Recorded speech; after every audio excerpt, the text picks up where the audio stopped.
but again, I'm speaking for them, and it's 8 years ago or 6 years ago or, whatever. So, I think could it boil down to that we're all okay with seeing if they wanted to do something, even if there had to be a stipend paid by the families. And, that kind of falls into what everybody agreed to, if you cover the extra tuition, by becoming a sending town, we'll cover getting our child there.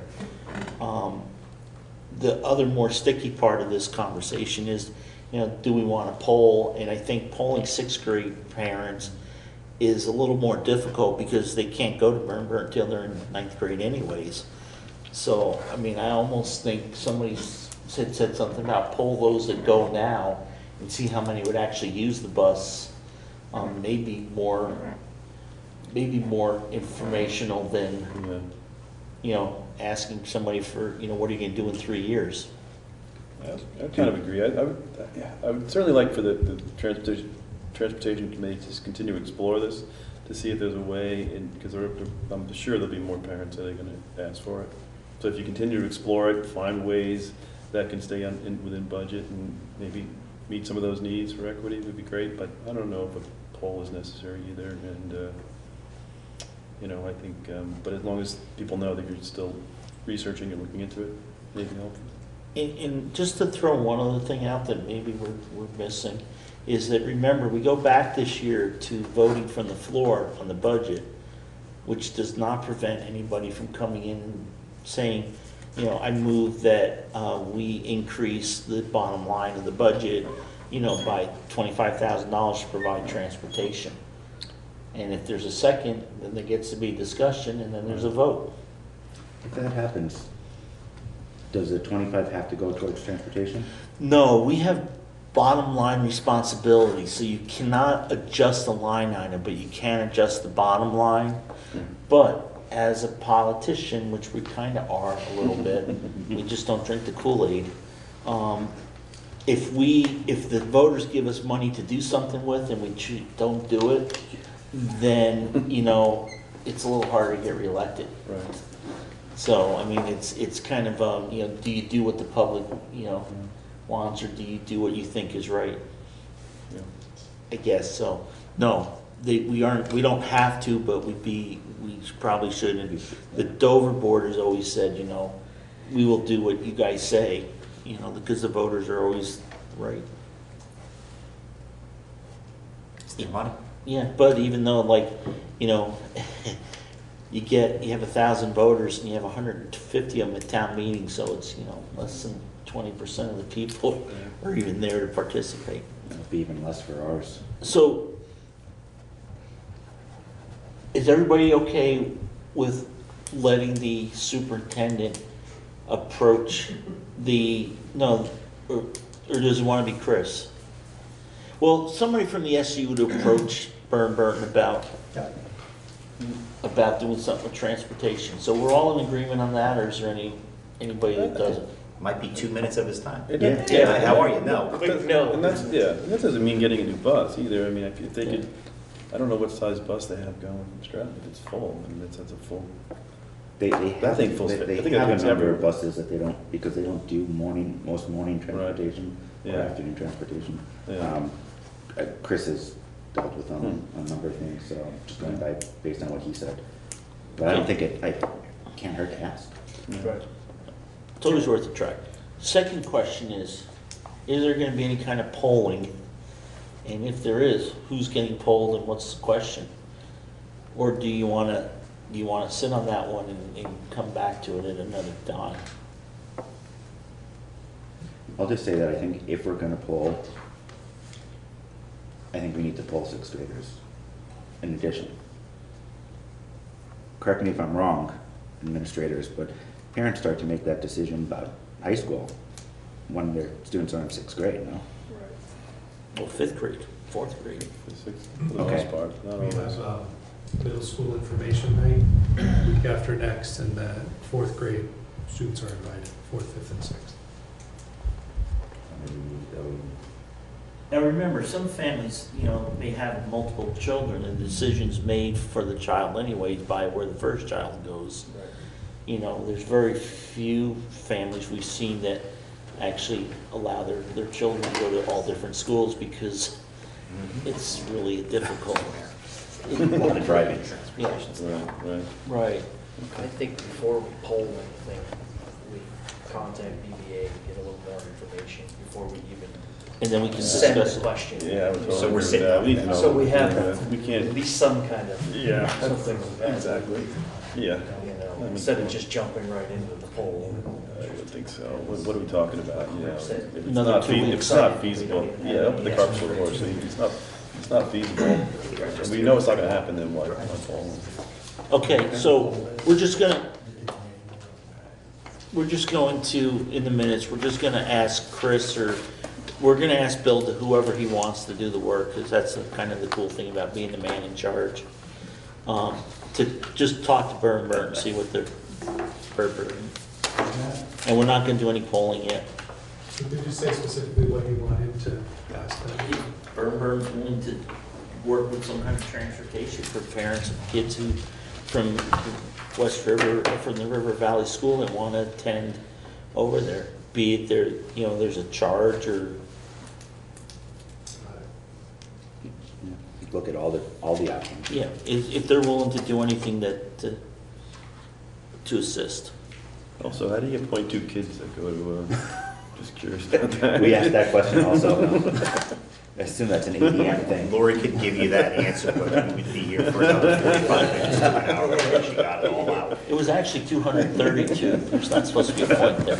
Oh, Okay, all right. real quick, folks, equity, calendar for discussion. Bill, do you have a calendar for that yet or not? No. I don't want you guys to discuss anything but budget until the budget's done. Okay, so that's not my question. My question was, do you have a calendar for us on that? I do not. Okay. January Website to sign, so that kind of fits in the budget a little bit. And then residency policy work, and then you're going I'm to, currently working on that Yep. to give you guys a draft. okay. New business, quickly, Matt and Tammy, not to rush you, but do you have anything going on with the schools we ought to know about? We are, Wordsboro's having their artist in residency this week, who is Troy Wonderly. And we will have a circus show on Friday evening at 6 p.m. Other than that, we will hold a community lunch on December 12th at 12 o'clock, and anyone's welcome to attend. When's yours, Matt? December 12th at 12 o'clock. We're collaborating. I love it. Is it, no, it's not the same, is it? Oh, everybody's gonna be in the same Oh, building? no, just No. they're Oh, on the same day. Same time. we want you to do it different so that the board Go can to go both. to 2 lunches. Yeah, we're gonna get 2 lunches. Well, hurry right over, it's only 20 minutes. Hit Depends on the one weather. And then hit the other. Eat twice, I like it. Okay. Matt, I'm sorry, go ahead. It's okay, I'm not sure. I Catching got up all on that. minutes. Same, community lunch, middle school information night is the only other big thing we do, like an arena style in the gym, and the schools come and they get a table and they get to pitch their school to our students that have choice. And families get a chance to kind of get a sense of what the schools are about, and, yeah, so. Cool.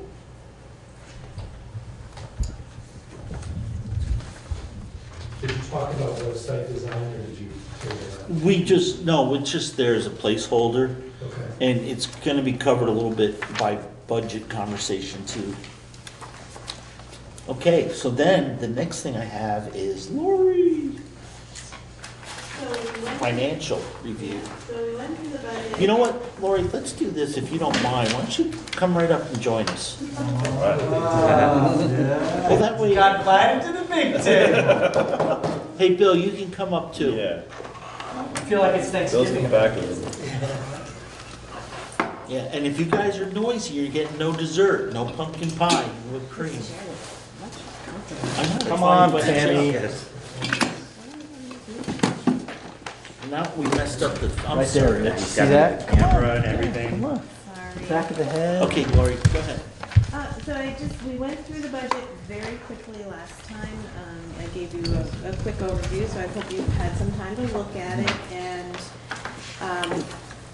we can start with, basically, the first couple of pages are just talking about the guiding principles that were used for this budget development. These were created by Matt and Tammy, and just how we looked at the budget and how we made plans. Then on the fourth page, sorry, I always forget to do my pages. To the third page, it gives a breakdown of the increase year over year. We talked a little bit about that, and then I think you also have another document that we handed out tonight that says, what are the factors in the budget increase? Yep. Sorry, I can't read it. You can't read sideways? No, thank you. Does everybody have theirs? They're like, So these are just a breakdown, basically very similar to this, but a breakdown of that. Do you want me to keep going? now hang on one second, everybody. Is everybody ready? Ready. Okay. All right, so the first budget that you're looking at, or first piece of the budget, is the pre-K. So I've put in some notes there, and I think that we just should talk about your questions, or ask your questions. If I don't have the three of us don't have an answer right away, then we don't do that. One of the things we noticed was not in here is elementary school student counts. Elementary school student counts, got it. So I'm gonna look to your elementary school principals. So this budget was based on current enrollment, and at Wardsboro, it's 41. Does that, and that does include, or does include preschool? It does include pre-K. In Dover, it's 95, which does include pre-K. How many pre-K, I guess? So 136 altogether, if I learned math right. Quick too. Mrs. Twitchell taught me well. How many pre-K together?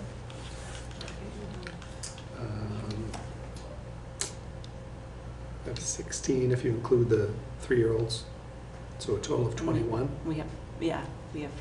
So 20, okay, so the first budget that you're looking at, or first piece, is 21 students. That represents that. That's better than $10,000. Question for you in line, Jesus, did you bring the rulers? Yes, I do, I have my rulers. Bring a little rulers. I think it's line 16. Tuition to private, Yeah. 5562. I just want to know what that account title is. What is it? Yeah, Tuition to private Vermont elementary, okay. but it's for pre-K students. So that is a set rate. And so the 11,400 is going to represent 4 students at $3,800. Those are rough numbers right now. What are you reading from, Bill? 5562, tuition to private Vermont. No, where were you reading? It was 5 students He at. just knows. Oh, he that, just knows because it. he Oh, I know what it's the reimbursement 3,800. is. and He 3,800 knows students, how to divide. So it's 3. It's 3 students at 38. Thanks, Right. Rick, making me feel like You I'm. did pretty good with it. And when the December 1st commissioner's letter comes out, that'll actually set the rate for that, so we'll have better numbers there. And we're always looking to see if there will be more or less as we go, so, until it's set. So like in 5562, what Mark just asked about, in the notes, would you like to have 3 students? No, that's fine. I mean, unless the board does. I'm gonna ask Lori for a cheat sheet Okay. for meeting, but let's not do it.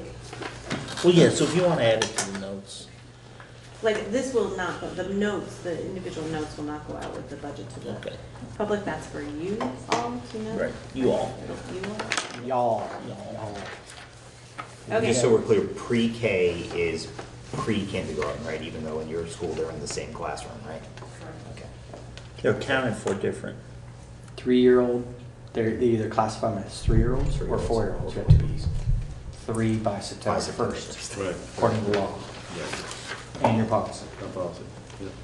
And that was a change from last year's budget, if you look at line 16. No, line 5. The 511, the teachers, we moved 0.5 of a teacher. So we split, because in Wardsboro, the pre-KK teacher was always just in direct instruction. So to give us a better idea of what the Yeah, cost. no, it's a better account. Okay.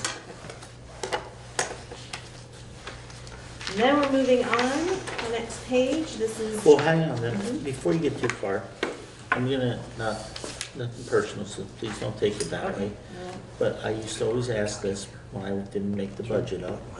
So where can you cut 10% in this budget for me? 10%? Is there anywhere you can cut anything in this budget, this section of the budget?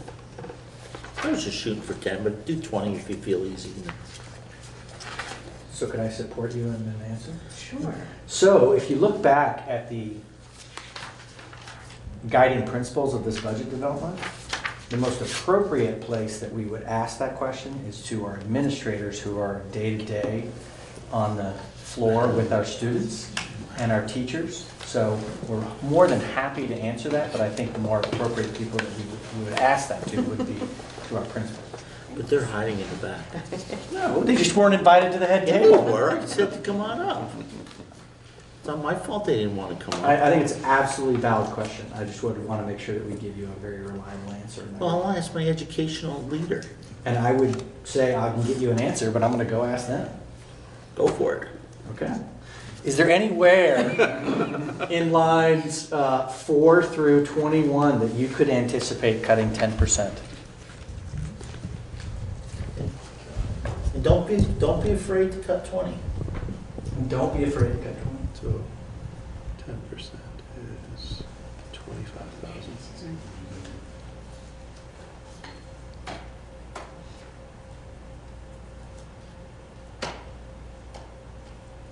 Not at first sight. We'd have to Well, either. 20, you can only do the 10. 20%, 10% is 25,000. So we would have to cut health insurance from the employees or reduce the positions to, some fractional FTE. I would love to see us reduce the amount of tuition we pay to private pre-Ks that are not ours, but Okay. that may not be in our control. And that's only about 5%, maybe just under 5%, so it wouldn't quite get to 10. But you can't cut that. Right. So there really is anywhere you can. So the quick answer is not without making cuts to the program, You can't reductions. cut the program. We're offering it. Yeah. You've got to have a person there, right? Right. We want to make sure our programs are strong and that they're attractive and they're good. So You could always just move the money back that Lori moved into it. Okay, Larry. That would be a sweet way of doing it, wouldn't it, Matt? you could do that. Okay, Larry, I'm sorry, go ahead. Oh, that's fine. So then the next page is starting into the elementary combined budgets. So it represents 12 teachers, first line. A .20 for duties para, both at Wardsboro and Dover. Substitutes, you see the note, check this. I've only pulled over the number. I want to see what the fiscal year 19's actuals would look like, so, or where we're running for 22. But we also put some money aside for professional development, so and if staff is going away for professional development while school's in session, so should part of that money we said that was going for like the STEM, should that be moved over into there, or should that, if there's substitutes for that, does that come out of a separate line item? It all comes out of this line. That item, line item. Yeah. Mhm. So we should just need to make a note, maybe a good note for that would be, with the IB and the STEAM stuff, that there may be, that may be an indirect cost that's showing up in that line item for us.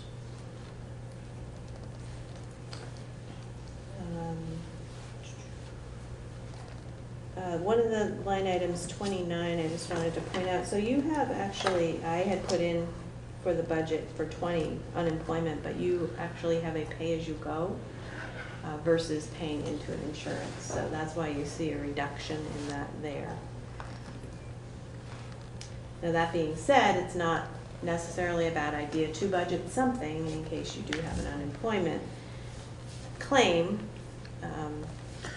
Can we used to do a payroll services section in the budget that we would put like salary increases in, because if they hadn't been negotiated, it would just be a pot of money that we would take out of, and then we had all the insurances, the unemployment, the workers' comp in that line item, because, you know, it's all total payroll, it's not broken out individually. Does that make sense then? Maybe if we're not gonna have numbers in the individual ones, to do that, and then you can move it into the line item for us if it's actually spent? I think I understand what you're saying. I have a little different view on it just because I believe in total employee cost and total program cost. So if you really want to know what your total program cost is for direct instruction or for PE or for any of these things, then I like to include all of those insurances in those line items. But if we may not use it, that's why if we put it in another, if we just do, you know, that employment expenses or whatever we want to call it, then if you actually need it in a line item, like let's say we have to pay unemployment for a elementary preschool person, be a one-on-one or something, then you would take that money from that line item in the kind of like this little reserve area, and then put it over there, so we would know at the end of the year what we truly spent. But if we don't spend it, it doesn't show up there, and if we don't spend it, it's still in that other budgeted area. Okay. Just a thought. I mean, you have to see how it works with your programs and stuff, because it's back in the old days when programs weren't so sophisticated. I mean, it's definitely can be done that way. Are we talking, I guess I would just need clarification on what we're talking about. Are we talking about just unemployment? Because right now, that's the only thing that's not Right. budgeted there. Right. Okay. But we may want to, in the future, like if we're in negotiations and we haven't figured out a number, so maybe we could just set that category up. But like this year, there'll be nothing in the raises or the compensation, but you would always have some number that you feel comfortable just in case. And we would rely on you to tell us what we should put in there for that one, right now, you know, the pay-as-you-go. Right, yeah, no, I agree. You can do that, especially in a negotiations year. A couple of different ways you can, that it can be visually in the budget. So, and that's one of them. That's a great way to do it. Does anybody have any questions on this section? The purchase service, I'm assuming, cancels out the decrease in the wages? Yes. It doesn't cancel that out, it's $15,000 more, but close enough, I guess, for So, budgeting purposes. 2 questions. Well, hang on. It's Oh, also, I'm sorry. it's That's okay. also I'm all in set. healthcare too, though, Okay. so, yes. Oh, sorry. 34. Other tax services. So this is another word for this. Some of these account titles came from the new system, so it's a little not deceiving, but Unclear. unclear. Another word for this would be enrichment, right? This is another, what we would consider enrichment. No, because it's Kuwait and field trip. Correct. So part of this is the field trip funding that you had asked about.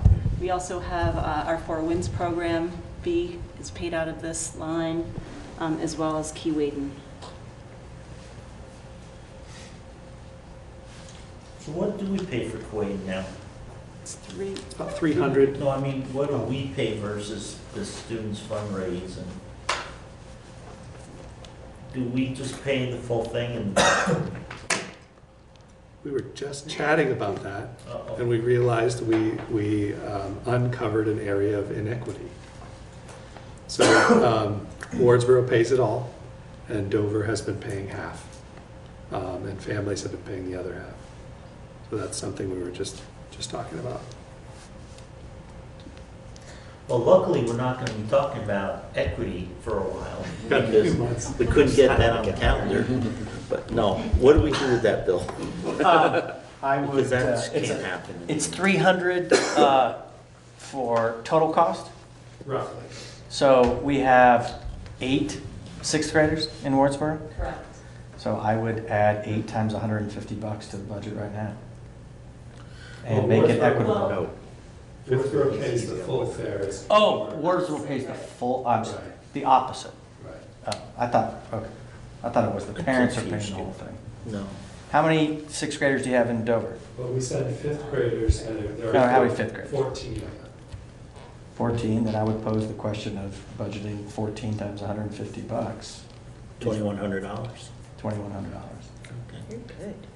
So where's that 2,100, where are we gonna save 2,100 in this section of the budget? I do not know, but I will ask my 2 administrators if you are asked to save $2,100 in this section of the Oh, budget. God, no, that's Doesn't mean not this enough. Or more. Well, at a minimum, I'm starting with There you go. 2,100. Good man. Well, actually, is there any other questions on any of the other line items in the budget? I just, 35, what is the count title? So these are non-technology repairs. Repairs, Yeah, okay. repairs, sorry. Classroom Yeah. So this is desks and typo. chairs. Right. I actually see that the Director of Operations is keeping an inventory of equipment we have between buildings. wow. That's great. So that if somebody needs like a desk, instead of a school buying one, they can go steal one from another school. Very cool.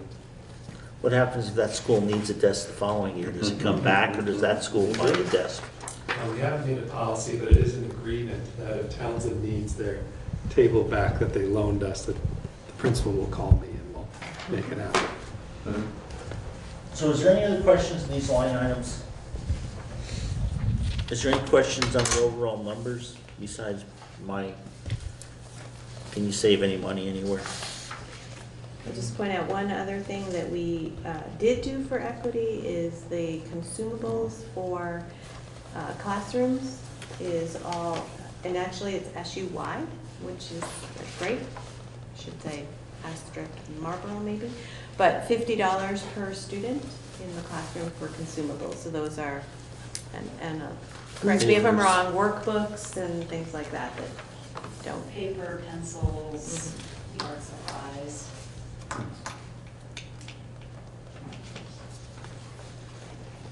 So, Matt and Tam, you guys, I'll ask it so I don't have to make Bill do it. Is there any place that you see any savings in those sections? So that's already significantly reduced, right? Right. So that's up. Well, it's up 3%. 3.6%, so 0.6%. So I wouldn't say it was significantly reduced. The amount per student for supplies is lower than it was last year. So there may be other things that are up, but. Well, you got 2 consumables, because you got non-library consumables, and then you got classrooms books and periodicals.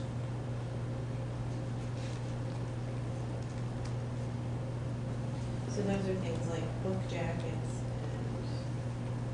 and all those types of things, right, of the library, We have that in the library section. in the library section. Okay. You guys all set with that section? Moving right along. You want to do the whole page, you're going to do it by section? Well, why don't I ask by section? So we have the art, Yeah. so there are 2 different ways that art is used or purchased. So in Dover, there is an art teacher, so that is an employment, and in Wardsboro, it is a purchase service from the SU. So why don't we just purchase it all from the SU, and then we have less because we're actually looking at all of these different areas of the budget. We're actually looking at and seeing what is the better way to do things. So just for a high-level look, when you purchase something from the supervisory union, then they are working under a different contract.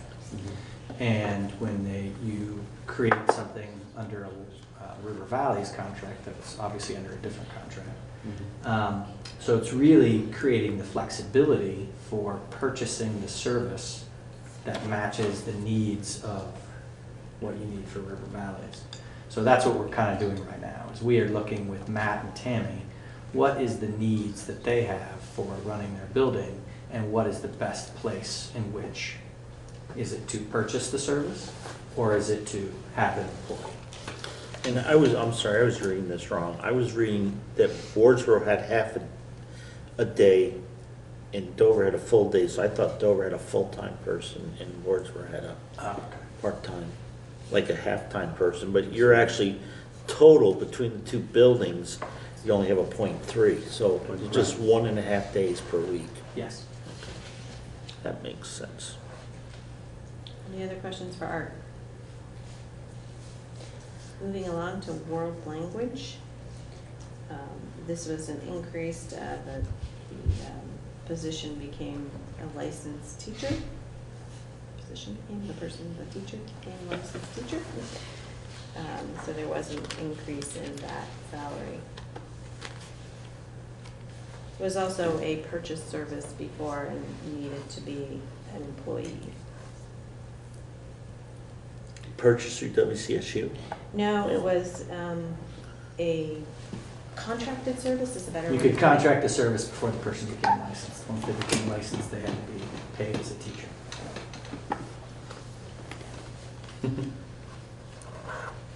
Everybody good with that? That's not a huge increase, is it? Or am I missing something here? It's 43%.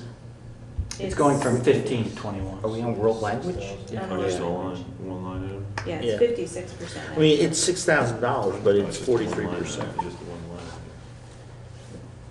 Overall, though, it's 56% increased, 85.39. Okay, sorry.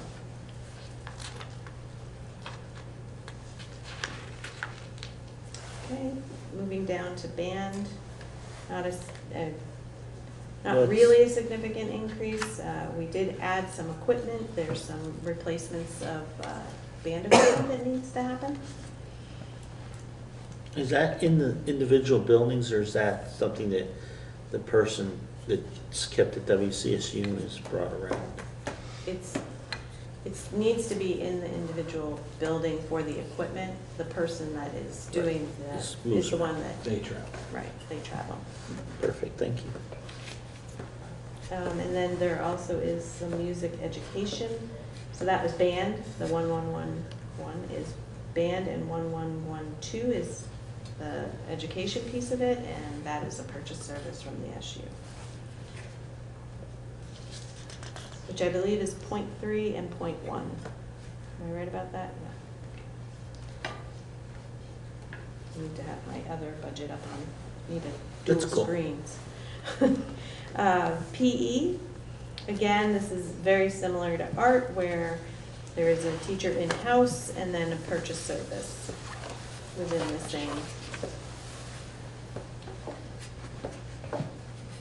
same area of the budget.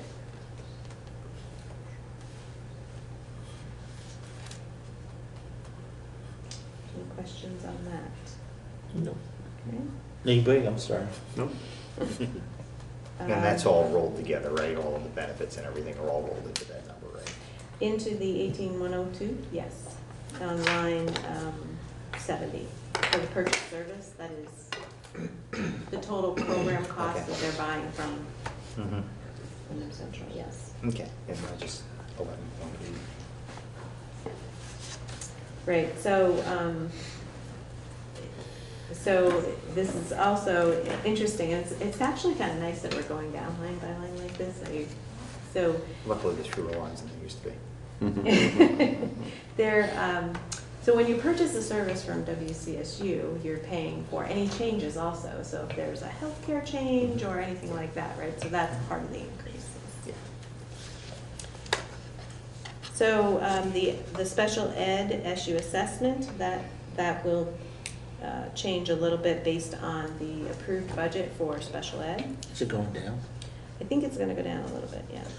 Oh, see, hey, Matt and Tammy, you know when you were on this page here, see, I knew if we asked questions. Good job, Matt and Tammy back there. Okay, lines 75 through 79 is co-curricular. This part of the budget, the 1502, is the co-curricular that is mainly Dover's after-school program and summer school, although Tammy and Matt have discussed, and you guys can go into further detail, sharing that summer school piece, right? So, Is that 1501 or 1502? 1501. So more just creating an opportunity for the students in Wardsboro to possibly attend the summer school program that's offered either here or whether we think about switching it to another location.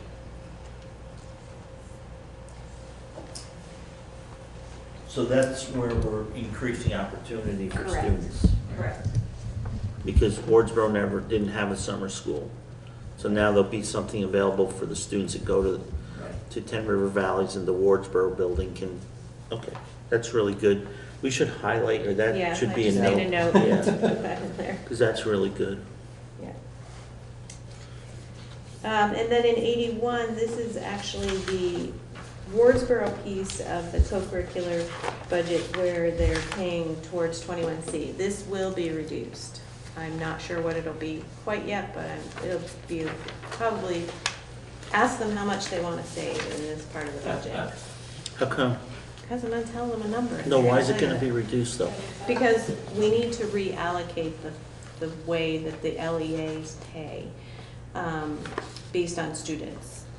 Again, I mean, Wardsboro's down, you know, they have 41 students, so they should not be paying more than Marlboro's paying. Right? So we're doing an Oh, adjustment. so that's, you're right, okay, I see what you're saying. So probably close to 4,000 you could save in this area. Can you say 5? Can you say 6? Give them paddles. We haven't, You can bid on it. Kylie and I are working out the details, but it's be roughly what it's for. So this budget is really nowhere near close to being ready to vote on. Today? Yeah. Today? I think we got a couple unknowns still, don't we? Well, that's what I'm saying, is there's still quite a few unknowns, so we shouldn't. Yeah. They just put the fear into it. Okay, next page, guidance. This again is another area where we have a teacher employed and then also purchase service. And then school nurse, another area here. We are, I don't know how much to say, but with all of these areas we're looking at as far as equity and a different way possibly to do things. That's a good way to put it. Then, any questions on those two programs? No. Okay. So. Well, does anybody else? It's not just me. No? Okay. So then we're moving down to line 98, which is 2213. This is for employment training and development. So this is for admin directed. So this is something that both Matt and Tammy can direct. You know, they could bring in a trainer for something, anything like that. It's not something the teacher uses their professional development money that they're contracted to receive for. At Matt and Tammy's discretion. Or directed. Directed. Not- Under 2213? 2213. Okay. So what does this I say? think that might be the contractual money.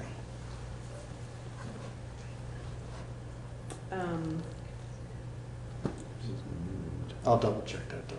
I'll double check it then. I have admin directed on here, so.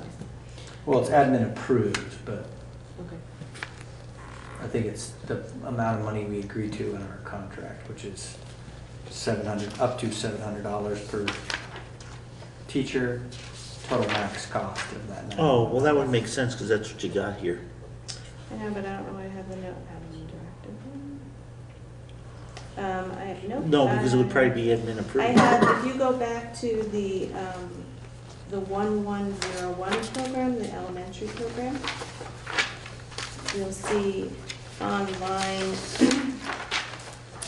32, the 5291, other employee benefits. That's the 740 times 12 employed teacher. You're awesome, Lori. It's like, okay, you know what it confused is because I didn't take this note out, 700 per Right. FTE, so Okay. it is admin directive. Okay. Mr. Chairman, I'm sorry? we just wanted to note that we found some savings. Somebody have something they can throw at them? There's a reason they're sitting back there. Yeah. Out of rage. Hey, good job, folks. Your superintendent's proud of you, but he'll be having a little conversation tomorrow morning. So then the next part of the budget is the IB and the STEAM, and that is the school focus piece of the budget. So not a lot of increase here, just a little bit of, It's kind of like we moved some things around a little bit. yeah. And we did reallocate. Tammy and I talked about it. Mainly the STEAM was reallocated. Basically just rebalanced that $20,000. That $20,000 is still in there. Just balanced, But it's not just one chunk. not one number. Right, Yeah. yeah. It's just more appropriate where it is. You think FICA's okay? Some I people go think through- it's a little high. Yeah, I go through and check the numbers, and I put okay when I know that it's a good calculation. Library media, oh yes, here is where we put the books and periodicals, and again, equity-wise, we are doing this across the issue as well, $20 per pupil for library books. Can we do 1950? Just would be different. Okay, We're getting extra time, I take it? I'm sorry? We're getting extra time? 0.5 increase? Right, so the Cost. purchase service, it's not extra time, it's just increased It's cost. cost based on shared services at the WCSU. So that program at WCSU had some increase in cost. It could have been, part of its salary, part of its benefits. The 0.5 is just that, that's what the FTE is. And Right. that didn't change. The FTE has not changed, and that is remind me again, guys, for library, it's .4 for Dover. What for? And .1 for Wardsboro. You need one full-time librarian for every 300 students. So Dover should be less than, should be at a 0.3. So the total should be a 0.4. Or 3.5. Just saying. What does that save you? That would save you 20% of that 56,000. Yeah, which is quite a savings. It's almost more than the last savings we had. Just saying. Oh, yeah, A little more. that's why we do this. Okay. I guess- I Are we don't think being we're- directed to? No, I'm just, Okay. I haven't heard anybody jump on that It's just bandwagon. pointing out the best practice. I'm just pointing something out. Okay. All right. Maybe somebody in the public will figure it out. Moving along to principal, budget. We did move the, some of the numbers around and also included money for an interpreter and lease and all that. So that is on line 126.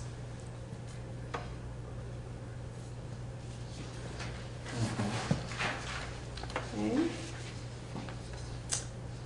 And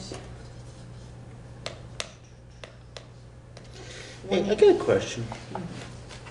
Do our, both administrators have contracts? I don't know. I mean, they have one right now. With Do they have one for next River- year? With River Valleys, or are they still with Wardsboro and with Dover? Let me double check. Because I don't ever remember redoing contracts. I will Did we, check. Matt, or Tam? I think we I did last year. thought we did last year, but I'll check. But are and they, I'll see if then are they end this year. multi-year, and do we have raises built in, or do we have to I come up will, with raises? Yeah, I think it was a 1 year. Yeah, So I I think don't things are still remember, in the air. but That's one thing. if we could, I would like to do multiple year contracts with them, just so we get, that's one less thing to have to, like, have Matt come to us on June 30th, say, am I coming back to work on the 1st or not? I think that's great. I will get copies and have those ready for the board. So then that just leads to my next question is, the increase, is that a contractual increase, or is that just based on what the teachers got, or do we have to figure that out too, because then, It's partially based on what the teachers, and also there's a correction in Right. there from before too, so it's both things. okay. But, so we don't know if it's what their actual contract says? That's right. Mhm. Okay, so let's look at that, maybe we can save a couple $1,000s there. That's throwing something at me, Bill. All right. Any other questions on this area of the budget?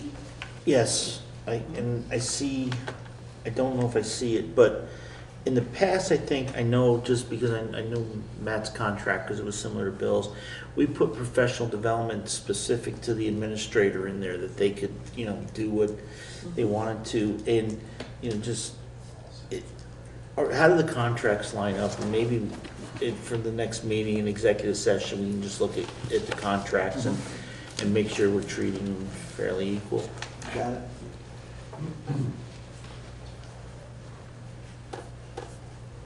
Okay, moving along to operations, unless there's another question.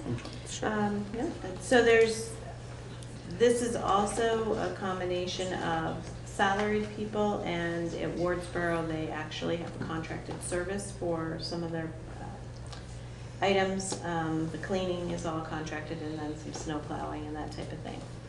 So this is where, obviously, there was a big increase for the building maintenance, which is, there's a sheet in the back here we'll get to, but that's on line 147. Okay, and so there's some maintenance items that need to be addressed. Let's see, where else? That's the major one, really. The other ones are just salary and benefit increases. I've got a Yep, question, line 157, the oil. yes. Which number is it the 235 or the 227 that the 38,000 is based on? Both. Both, because Dover does theirs with the town, Okay. and they got a 235, and with Nido. Nido. Nido. And Wardsboro did their budget with their bid with the WCSU, and through Barrows, and we got 227. So this number's gone back and forth, because there's some years we'd have been better off dealing with. Yeah. But the one thing about the two buildings is Barrows probably knows their oil furnace, and Nido's will come up and help us with ours. And they're both kind of more local. Barrows is right in Jamaica, and Nido's is down in Wilmington, so that's something that may never Change. yeah. Okay. The other thing, I just wanted to make a point for people to look at, and it's, again, Matt and Tammy did a wonderful job here. It's only $180 savings, but I see next to asbestos, it says CM, which must mean that Chris is dealing with the asbestos, so instead of us having to pay somebody to do asbestos. So I think that's a really, again, another example of even though we're paying 70 or 80,000 there, here's some savings just for us. And so, there's probably $1,000 or more in savings in asbestos to all the schools. Yeah, about district-wide, it was roughly about $3,000. So we're a small part of that. Karen, upkeep. Oh, yeah, Yep. going back to, guys, just something to think about, and I think we really need to, so the building maintenance stuff, non-technology, 5431, Line 147. yeah, I really believe that number should be the general maintenance, the stuff that we're gonna just do. that we have to do, that we have a budget in there. I think any major planned, like if we're gonna do a HVAC system or do, right, but I think that needs to be somewhere else. So what you're saying, if I hear you correctly, what you're saying is like the ERV replacement, that's we're not doing that every year. Right. That is a, And we should have a spot where that goes. And if you want to move it in later just to show, but I just think this is going to be confusing to people. Somebody's going to focus on this, where I'd rather keep the things like the little repairs that they each have done in the buildings, like, oh, paint this wall, or, you know, a child, somebody broke a window, so we do that. That I really think should be separated out. versus we're Yeah, painting I mean, this this is entire an room. operating budget. Right, so I put basically I put the ERV replacement in here to sort of balance out all of the maintenance things at Dover. So, you know, you've got 6 exterior windows for $10,000, right, being replaced. So that's why I put it in for just a 1 year done. But absolutely, we can move it out and have it can come out of the capital fund budget, or it can. Well, and I don't care if we vote on it this year. You just don't want it lumped. I just think it makes our operating, it skews our operating budget a little bit. Okay. And, So we'll move and into a different again, line. just $60,000 in a, what is our total bottom line, like 6 million? No, that's your superintendent, that's special ed, whatever the 5 number. point something. So, I mean, 5.4. it's, you know, percentage. 5.3, so it's 5.8. Yeah, so I'm wondering, like, if we could have maybe, you know, and the other thing is I really would like to see, because that is such a big number, and again, I know you've got it somewhere, but acts exactly what we're doing, you know, like 10 windows or 5 windows at $10,000. So in the back of your budget Yeah. is this right And here, that's and got this it laid all. out everything, so if there's anything else you want me to move into a different line besides the ERV. And I guess for clarification, do you want the ERV moved into a different line within the budget, or do you want to cut it from the budget and plan to use fund balance to replace it, knowing it needs to be replaced? That was a 2-part question. Good question. I'm gonna be an idiot. What is an ERV? Energy recovery. Ventilation. Yeah, Okay, thanks, sorry. I didn't know that. I don't do. I can't remember. it keeps the air I know it's the thing circulating. in and the it- ceiling that needs to Thank be you. replaced. Yeah, and it needs to be replaced, but it's something that will be replaced once, hopefully. I would really love to see this page be like another set of line items somewhere. I mean, I would really like. All those different things. Well, yeah, because that way we can explain to people why it's so high this year and why it's lower next year. And broken out by school? Yeah, I think so, just because I think people are gonna wanna, like, somebody's gonna say, you just put a new boiler in the school. No, that was the other building.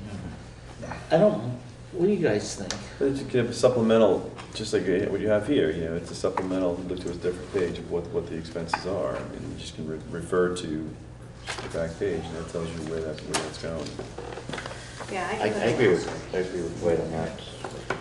you know. Well, if you look at the HRA above, you know, it went up 50%, but the variance is $1,600. Yeah. Not a big deal. But here it's 247%, but it's big dollars. It's $44,000. It's Those are the things we probably look for. right a couple pennies on the tax rate, Yeah, unfortunately. So I just, again, I'd rather, I like it when the operational budget kind of has little increases.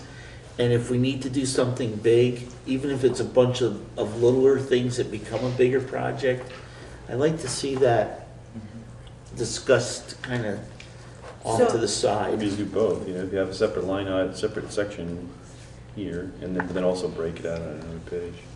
Yeah, So I'm somewhat limited with my account codes. Right. So Right, remember okay. that, No, I like, know. so I, Right, you know. and it's new system too, so that, in the past, we've done stuff, and if we had done it the same way in the past, then this wouldn't stick out as bad either. I understand that.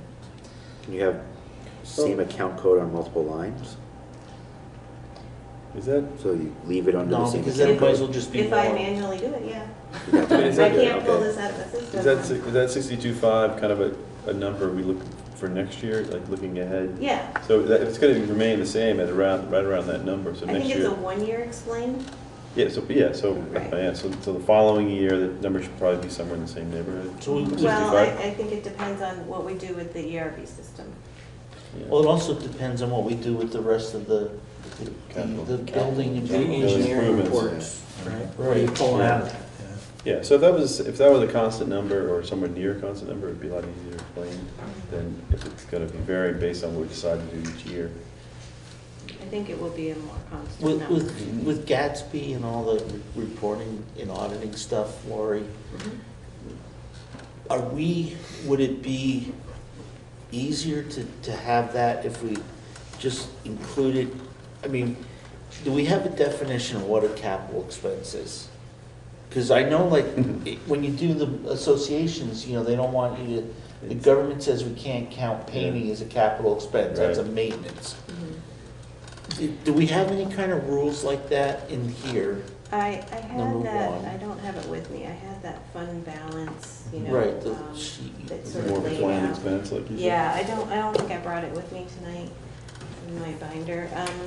But I can get that definition for you, and we can come back to this next time in the updated budget.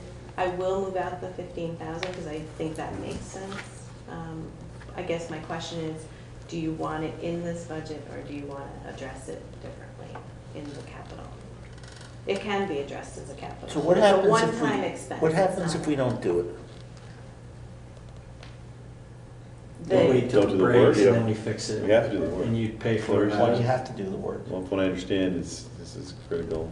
Yeah, they just, the unit is dying, they don't make replacement parts anymore, and if, it actually runs our heating system, if it goes in the middle of the winter, then the building could possibly freeze up. Okay, so not on that one, that's a bad example.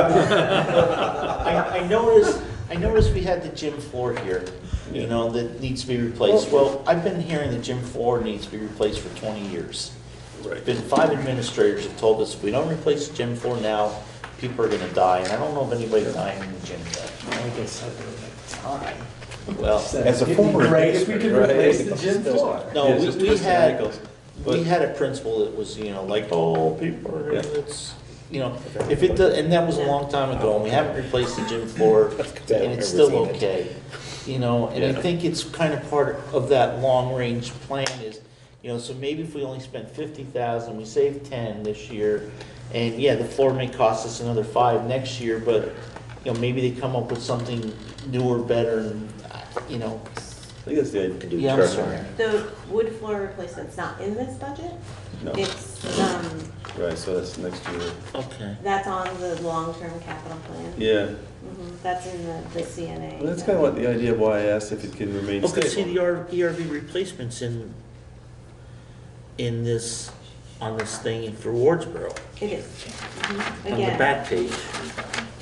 on this right here. Yeah. So this is just a But that's- costing that's- of everything, If you and can then keep that number I steady. moved over budget submission for first draft. These are the only things that are in the budget. See, I didn't bring Oh, over okay, so the other roof things. replacement, you're putting 50 50 away. away for that. Okay. And that's part of that 60,000. It is part of Okay, it. but Yep. we also have our fund balance too that we haven't talked about yet. Because in Dover, some of our money was assigned to building. Mhm. So I haven't gotten good numbers yet from, but I was on the phone with Chad from Sullivan and Powers Can today. I talk to you? He did talk to me, Aren't you actually. lucky? So, yeah, so we're working with Marco and trying to, I had given you some fund balance numbers last meeting, I think it was, and, but I hadn't had a chance to Right. get a hold of Chad, so I got a hold of Chad, so those are gonna change some. So can we do this then? Let's So some of just the buildings. let's leave this alone for now. Okay.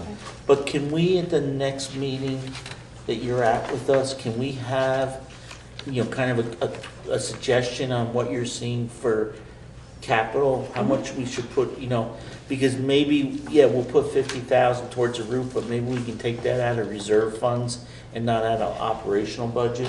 How do we fund the capital then? Well, in Dover, we used to fund the capital by us, having a separate article that would say, do you want to put $50,000 towards the building reserve? Do you want to put 20,000 towards equipment reserve? And do you want to put 10,000 towards the bus reserve? Okay. And those were separate articles. Then sometimes we would use fund balance to fund that, or You can't put. because we could change that at the meeting, because we could recommend, let's say we said we want to raise taxes in the amount of 100 to fund the reserve fund, but then Lori comes back to us in January and says, hey, just before our meeting that, I just found that we're going to probably have 200,000 in surplus this year, so we can say, hey, look, instead of raising taxes for this, let's just use any surplus to fund it. So, But it does go to Rick's point about building an operations budget, and then when you separate it out as a separate article, it gives people an opportunity to talk about why you're doing it that way. Yeah, but then you're gonna have to get a vote, essentially getting a vote each year in order to fund some of these projects. Is that essentially- no, it's not to fund the project, it's to fund the Well, fund the fund. reserves. Fund Fund the the fund. reserve. Fees for the project. Yeah, okay. But you do anyways, because if you put it in your operational budget, Well, that's not, right. they can't go for a line item, but somebody could easily stand up and say, I want to vote your bottom line, reduce your bottom line $44,500 because I think you're out of line and you're, Yeah. and again, it's, that's why I don't mind doing it. If you're voting it as an article where somebody has to do a ballot vote, I would be a lot more nervous, and I would do it just the way it is now. Being that we get to talk to the people and explain why we're doing something, and then they have to vote on it, Right. I feel more confident that it's not gonna be an issue. Oh, I see what you're I saying. mean, who's Okay. gonna stand up and say, no, you can't replace those windows, we're just gonna leave them like that, you know? And I that's mean, fine, stand the up people and do spoke. that, But, Yeah. but you have more of an opportunity to explain it on your end. Right. So the article would essentially be asking to move money up to a certain amount. Or If moving that's an essentially- amount that we would Amount recommend. That we recommend, okay. And then if for some reason we find out and we used to, Bill will tell you, we used to change budgets the morning of town meeting. We would do a sheet that said, hey, we're gonna ask you for an operational budget of $1.2 million. We found we only need $1.15 million, so can somebody make a motion to that? Does that article raise the budget essentially if you're, it does, Yeah. okay. Fine, good, that's great. Because it's all conjecture when we get there anyway, because we don't know when anything's gonna land. Right, so at the end of the year, you might have a Tax rate surplus, you out. don't have to move much, got, yeah, okay, got It's it. just direction. Well, and remember too, the budget's only one part of our meeting, because the other thing we're gonna discuss is, in Dover, we always made a motion at town meeting that any surplus be Of course. transferred to the reserve fund, and then that way, the money isn't in limbo for that year and a half. It's, Yeah.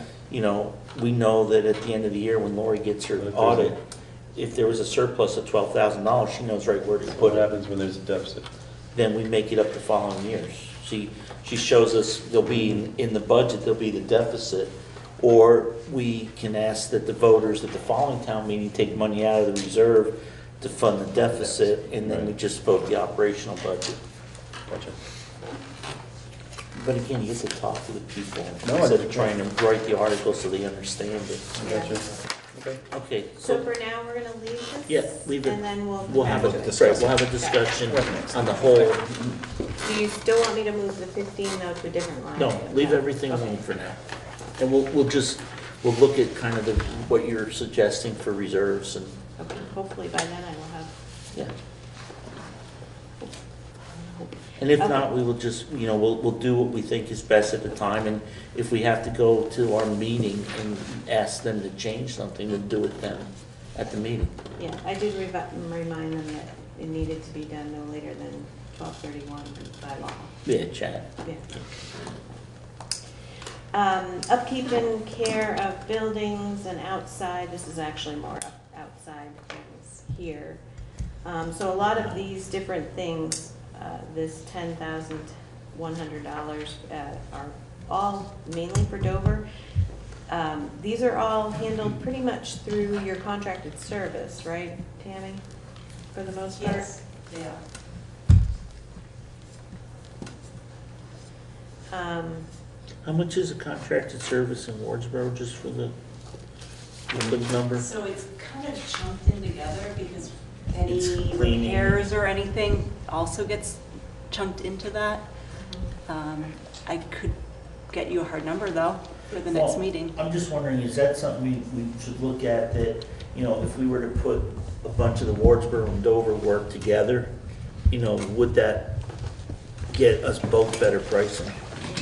And it's nothing maybe for this year because it's so late, but again, when you have more time, Lori, that's it. No, we talked about it. We talked about the potential of looking at that for next year. I think that part of the challenge is that it's cleaning, right? So, you know, both buildings need to be cleaned at the same time, and the contracted service provider you have isn't a big provider, right? I mean, he's, yeah. So, it's Does just, any school use like, you know, a Massler or some service? it's definitely something Chris and I have talked about as well, of just trying to get an idea for Chris is cost. very familiar with that, working with the co-op. Yeah. Yeah. Okay. So we're mean, I talking like- about it and saying, you know, just like the busing, right? You don't know unless you ask how much it actually costs. Right. And then you find out it's, 200 some odd thousand. yeah. But And if you have you to ask, have you to can't ask the afford it questions anyways. to know, right? So that's, he and I have already talked about that for next year. Cool. Okay, so now moving on. Okay. Moving on. Now we're in transportation, where we talked about, you know, not a huge increase in here, salary, benefits, that type of thing, increasing to actual. Bus repairs, we did put in a little bit more money there. The actual for 19 was $11,000, so we, you know, came up a little bit there. Food service. Nope, Transportation. Oh, yeah. The fiscal year 20 Mhm. total, the 95,913, Yeah. that does not include the 25,000 for the Brattleboro bus that, That's in oh, that secondary. was, okay. So, right, so this, Revenue. line 177, though, no, it's a good question. though. Line 177, see this purchase service, that 40,000? That represents just the elementary section Ah, of, okay. Joe, Does of actually say that. Wardsboro's purchase service. Okay. So they also have a piece in secondary. Secondary, Yeah, okay. we split it out, the AOE needs us to split it out that way. Food service, I worked with Lori O'Hearn on that. So food service runs in a separate fund, and then this budget, the general budget, basically pays what the federal reimbursements doesn't cover. And so she and I worked together, and that 45 doesn't need to be increased. It's a solid number. So that's good. Then we're, go ahead.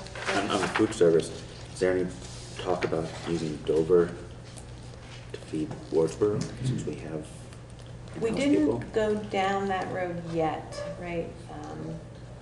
Quick The, answer, there is some talk, we just don't have any hard numbers yet. so again, a challenge is that West River is providing the food for Wardsboro, and it's actually pretty cost effective to do it that way. So we need to look at, you know, when you get into the mode of transporting food, right? So now you're talking about a van, right? So there's a van that comes to Wardsboro with their food that West River has, that is leasing. So if Dover did the food, there would need to be a van leased or some sort of transportation between. So it's a lot broader than just can Dover do the food?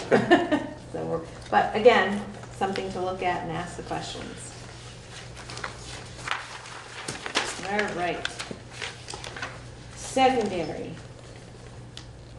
So secondary is, the first line is for it's a standard line that's put in there for 504 students, so these are not special ed students, but they're still required some additional services that we need to put in money for. And then the rest is tuition, which is, there's a page in here that has the tuition breakdown here. And the figures that I used, there's actually, I should change this, it's 3 additional students. So I have 3 phantom students built into this number, which is 180, line 186 probably is where the phantom students are built into. I also projected using the 17,600 Well, you say versus. four ed students. I know, I meant, I forgot to change it. Oh, okay. I'm sorry. Another You said student that. came in between the time I did this and. Well, you know what, again, it's, who knows Yeah, what's gonna happen. it's just like special ed, you just don't know, Yes. yeah. But I did budget at the higher rate because we are seeing more students, as we've discussed, going to private school versus the public. And then the special ed assessment for secondary, so if you added this number and then the elementary number, that's where it comes from, Wyndham Central. Again, this may go down a little bit, so some savings there.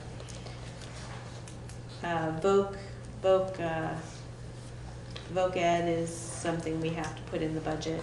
Yeah, we don't see that usually till January. The vocational? No. No, we're starting to get Are you getting- bills for 6-semester averages, yeah. And then, but those numbers could change if I get the information in time, up or down.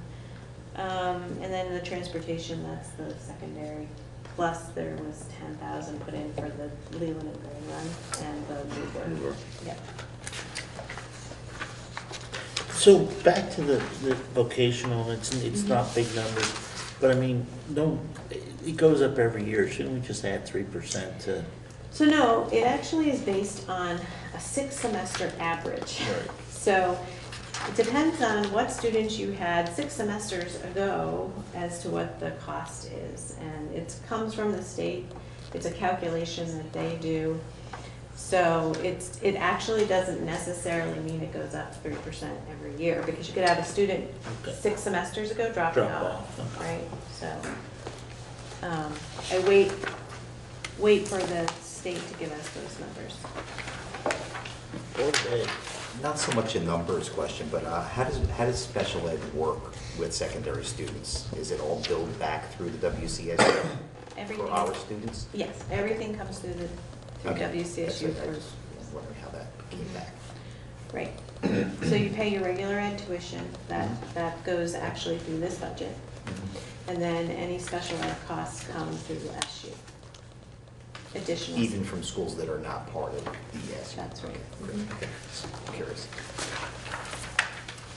Then we're into the location-wide, which is basically the board and the SU assessment, which I can happily say, line 205, when I give you the updated budget, will be less. Could save money there, guys. Okay. Yeah, because it's only 3.39 instead of 3.5. Fine, it's still on. Okay. Well, and then you have the adjustment of the ADM, Mhm. Right. which will actually make that number go down. 146,186. Because we lost. $6,000, Matt. Quick, Matt, Tammy. We got it, or we need it? No, you saved us $6,000. Line 205, good job. Then everything else. Show it in the minutes, Matt. Be proud of it. So legal services, I budgeted the same.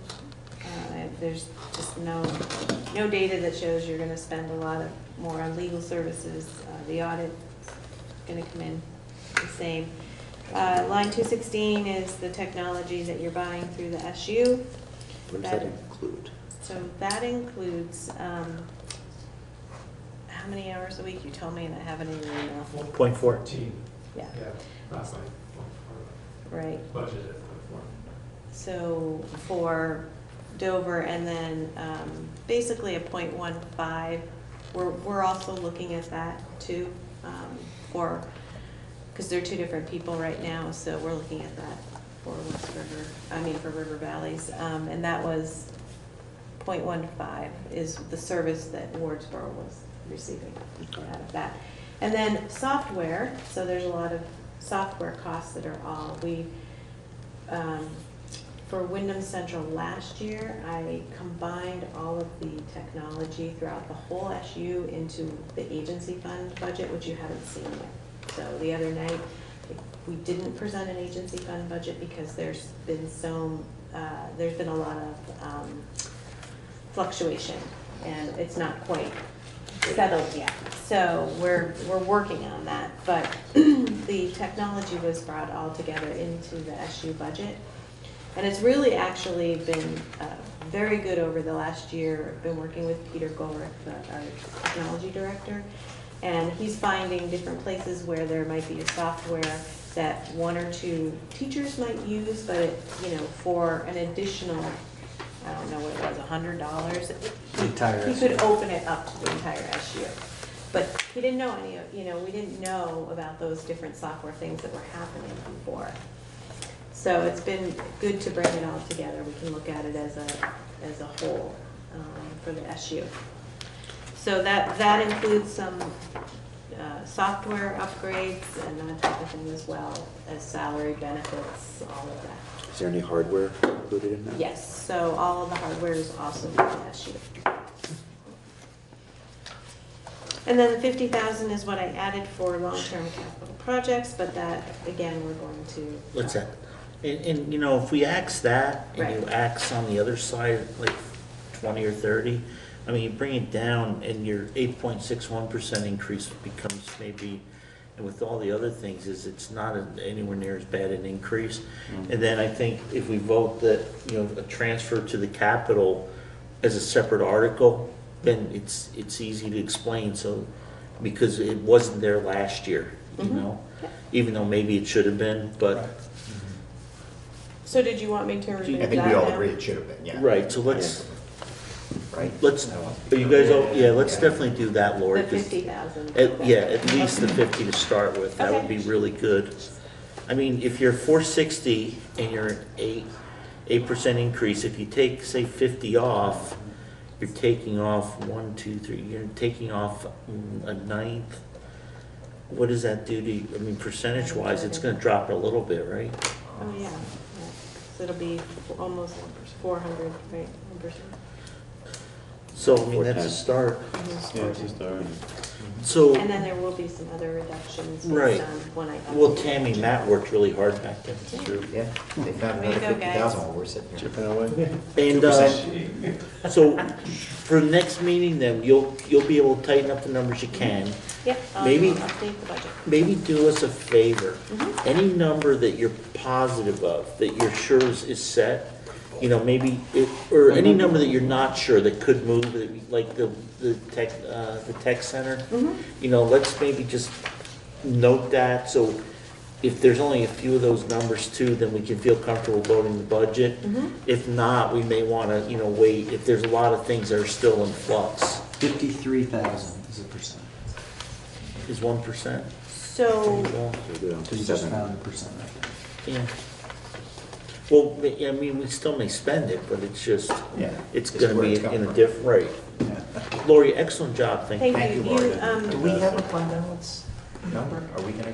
She well, had that paper. So, it's attached on here, Is as it? as Okay. your total package. I'm sorry. I would caution Okay. though that based on my conversation, things may have changed a little bit. Okay. Right You there. can get us a solid Down, I number? assume. Down, I assume.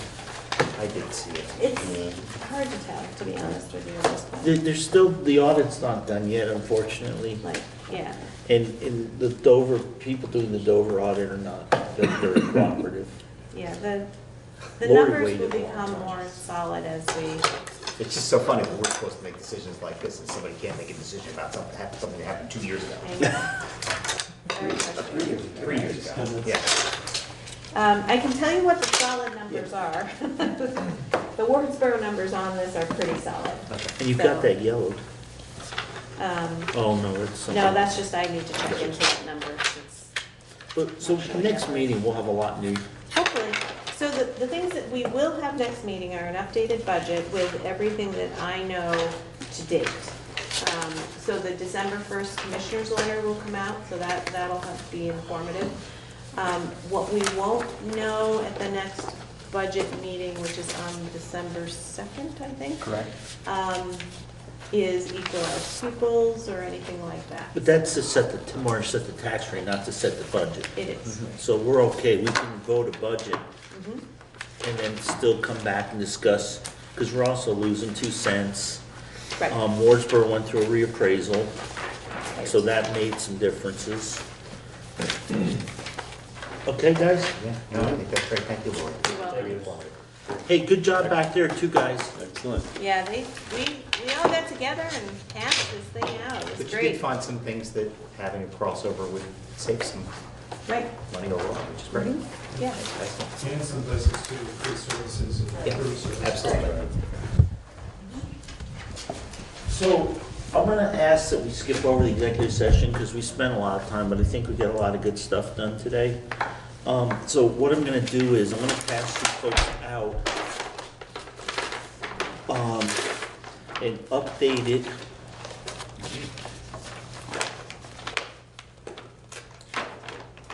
An updated, Dissertation? no, this is, That's a short dissertation. Good stuff. So, okay. Your Director of Finance has engaged through a grant, a HR consultant who's been using her services in a variety of places in our business office. And one of the things that we asked her to do was take a look at your handbook and dive deep into her recommendations from an HR consultant's perspective. She's also a lawyer as well. She's both and works Attorney. No, that was yours. Oh, I have one. I already gave him once. Not bomb, no. But,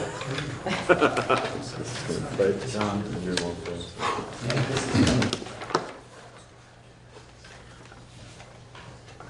I messed up. Did you not want them to have it? Yeah. Okay. Yeah, so here. You don't like trees, do you? Not at all, man. Okay, so don't I wanna learned leave it early more. on. So listen, next meeting in Wardsboro at 6:30.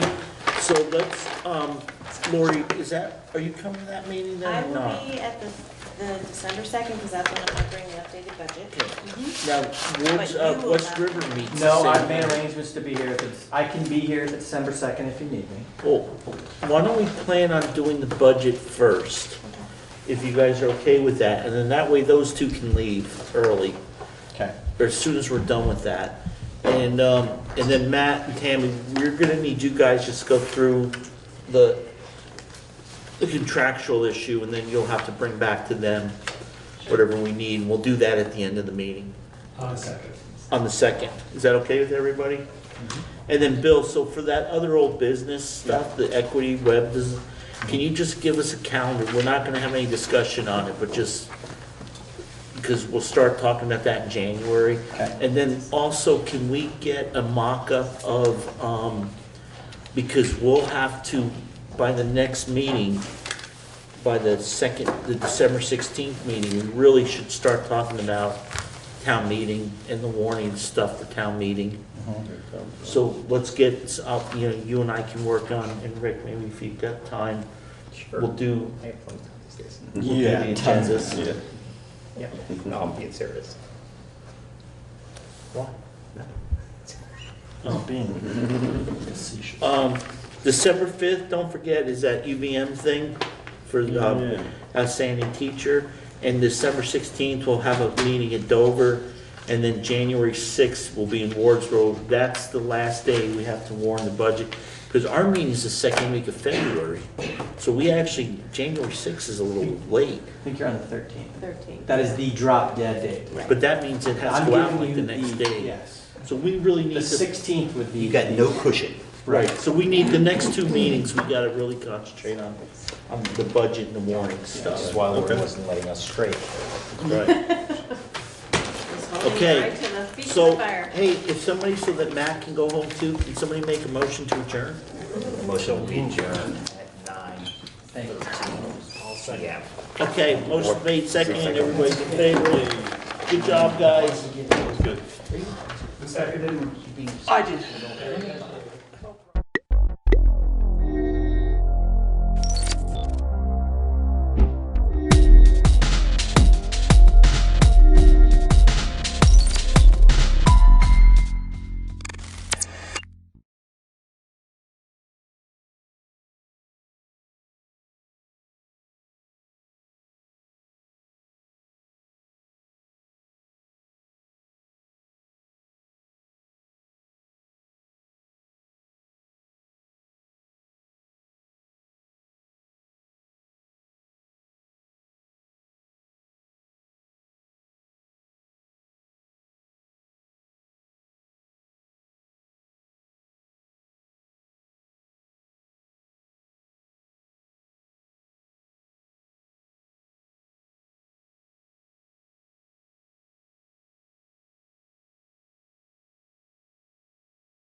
And welcome to another episode of Into the Issues. My name is Steve Pappas. I'll be your host. My guest today is Secretary of State Jim Condos. Jim, thanks for coming. Thanks, Steve, for inviting me. There's a handful of things that I want to talk to you about, and we're going to do it in order because I think that it will all make sense to the viewers once they hear our conversation. And none of this is going to be a surprise to you, but in recent weeks, there's been what's turned out to be a very controversial case out of the Burlington Police Department, which has now been pretty widely publicized and reviewed, and it's involved body camera footage of a police department incident. And but there's more to it than that, and what's come from that has become an issue of what the public needs to know and how the public should get that information, which is of obvious interest to the media, but it's become of interest to you as well as Secretary of State. And I'd like you to kind of explain why that is. So first, our Vermont Constitution and our state statutes And the state statutes actually refer back to the Constitution, but they've enshrined the public's right to know. And that means that whether it's an open meeting or public records access, that the public has a right to have access. It's about holding government accountable. It's about knowing what your government is doing. So it's actually, I think it's pretty fundamental to transparency. And we can talk later about the transparency tour, but I think it's pretty evident that this is about having the public, and I include the media as part of the public, having that ability to hold their government accountable. Well, and part of that is because you see the media as the eyes and ears of the public. Exactly. They're the watchdog. They're the ones that have, that's their job, is to look for accountability, to hold government accountable, but it's as a kind of an arm of the public. So why is this particular case so concerning to so many people? So there are two aspects of public records that sometimes get lost, if you want to call it, in the shuffle. One is whether you want to just inspect those documents or do you want a copy of it. Right. So it's clear in the statutes for both sides. At least I think it's clear, and I think the courts have determined that as well. But the idea that if you go into a government agency and say, I would like a copy of those documents or a copy of that body camera film, they have to do something to prepare for that, to give you a copy. And you need to understand that there are all records that are created by government or acquired by government in the course of doing their business are considered public records. Some of those records actually have exemptions that prevent disclosure, medical information, social security numbers, things like that. There's a whole host of them, as you know. Yes. And when you're talking about preparation, you're talking about somebody actually has to review. Someone, like if someone comes in and says, I want all the emails between you and this person in government that talks about EB5, let's say.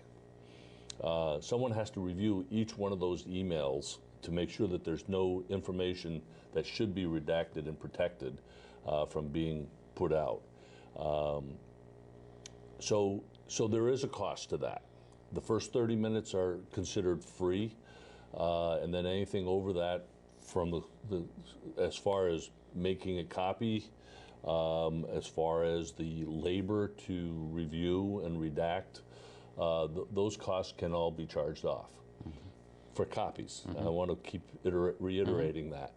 If you say, I just want to inspect them, I just want to look at those, the courts have now come down and said there is no cost to that. Right. There was a case, which I'm sure you probably are familiar with, in 2011, VSEA versus the Agency of Natural Resources in the state of Vermont. And Judge Crawford, who's now on the federal bench, Judge Crawford actually, in his decision, said that inspection is the burden of government. The government bears that burden to prepare those documents for inspection. And the argument is that, okay, if we have to go in, if Steve Pappas asks for all these emails, we have to send someone in and read those emails and redact any information. Therefore, we have to make copies. That was the argument that has been made before by some government agencies. We have to make a copy of those and then redact that information out of it. Judge Crawford didn't go along with it. Right. That court decision was that it was a lower court decision. It was never appealed by the state. Fast forward to the Doyle case. Reed Doyle had asked for to be able to view, to be able to inspect the body camera film of a incident that occurred in the city of Burlington. Right. To be clear, he asked to inspect it. He asked to inspect it. He wanted to watch He it. didn't ask for a copy, Right. just wanted to inspect it. And the city of Burlington, and I don't remember, it was they told him that it would cost him about several $100s to get to view it. Well, that acts as a burden, that acts as an obstruction, and he wasn't about to do that. The ACLU got involved, and I think rightfully. The ACLU argued the case, they appealed it to the Supreme Court, and they went forward with that appeal.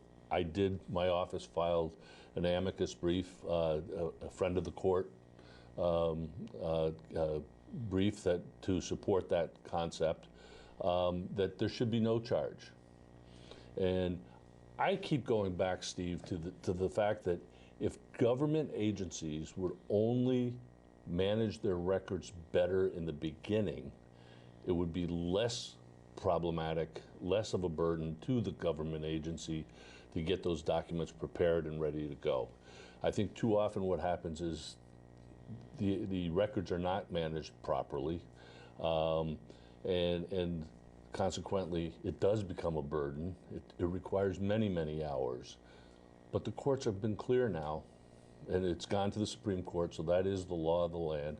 Inspection is free, a copy is not. So what happened recently? The Attorney General's office put out a protocol that said that if you decide you want to inspect something, and we prepare those documents, and then you take a picture of it with your phone, that they were going to charge you for that. My argument is that that's not allowed. The inspection is still the piece. And even if there was a fee for that, the law is also clear that it has to be actual cost. So my question is, if I pull out my cell phone and take a snapshot of a computer screen, what's the cost to the state? There is no cost. Right. Therefore, it should not be charged. And the Attorney General's office, in that protocol, basically is coming at the same, they're not disputing that the records themselves are not public. What they're disputing is how you should be able to charge to have access to those. And what's interesting about that is that you have two arms, and by the way, for all of you watching, the media came down on the same side as Secretary Condos, the ACLU, the New England First Amendment Coalition, the governor's office. The Attorney General at the moment is kind of out on a limb by himself on this one. And contrary to kind of all of the discussion, nobody's at loggerheads. Nobody's butting heads over this. It's just a philosophical difference in the interpretation of who should pony up the money. Because TJ's office, TJ Donovan, the Attorney General, his office is saying, as you pointed out, there's a tremendous amount of cost and effort that goes into producing this information, often at the expense of his own staff, which is made up of lawyers. And they want to be compensated for that, and I get that. We all understand that, but in this case, that doesn't fly. Well, you have a Supreme Court case that basically says different, and I know he is saying that well, yeah, but if you take a copy, that's getting a copy of that document, and I can see where he's coming from, but I don't think that the Supreme Court case actually really went in that direction. So TJ and I have talked about this, and I know he's going to go to the legislature to ask for clarification. I think the clarification should be relatively easy because the courts have ruled on it. But we'll have that discussion. We'll have that discussion. Another interesting little nuance here is that the Attorney General's office is the counsel for state agencies. Correct. Including your office. And yet you had to file an amicus brief in this case. You couldn't use the Attorney General's office, so did you have to go out and get somebody else to do that work for you? I did. It was, I think what really happened was that the Attorney General's office wasn't sure where they were going to come down on this case, and they were considering their own amicus, perhaps on the side of the Burlington Police. In the end, they did not. But we found a lawyer, an attorney in town that would do the work for us. Obviously, we helped edit, but we submitted what I like to call a 30,000-foot view. We didn't get into the specifics of the Reed Doyle case. What we did was we said, look, here's what the law says. So we tried to stay at a very high level. And that's, my office generally tries to stay at a high level. We try to just go, here's what the law says, here's what we believe that law is saying, and work from that. I'm going to pivot a little bit. Same topic, and you mentioned it earlier. There are a lot of exemptions. There's too many exemptions as far as from my point of view. There are too many exemptions on public records, and I point a finger at Jim Douglas on a lot of that. But a lot of the governors have done the same, and they've made it more difficult. But I think it needs to be clear that. And people who are watching this not all people watching this understand that it's a public records request, which means that any person, anybody from the public can make these requests. And there are people who make a lot of requests, and there are a lot of people who tie up your staff, the staffs of other agencies around the state. At what point does it become where it feels frivolous and it needs to be kind of addressed? And this puts you on the spot because I'm the guy who's going to say there is no limit, but maybe you're the guy who says that too. I actually agree with you.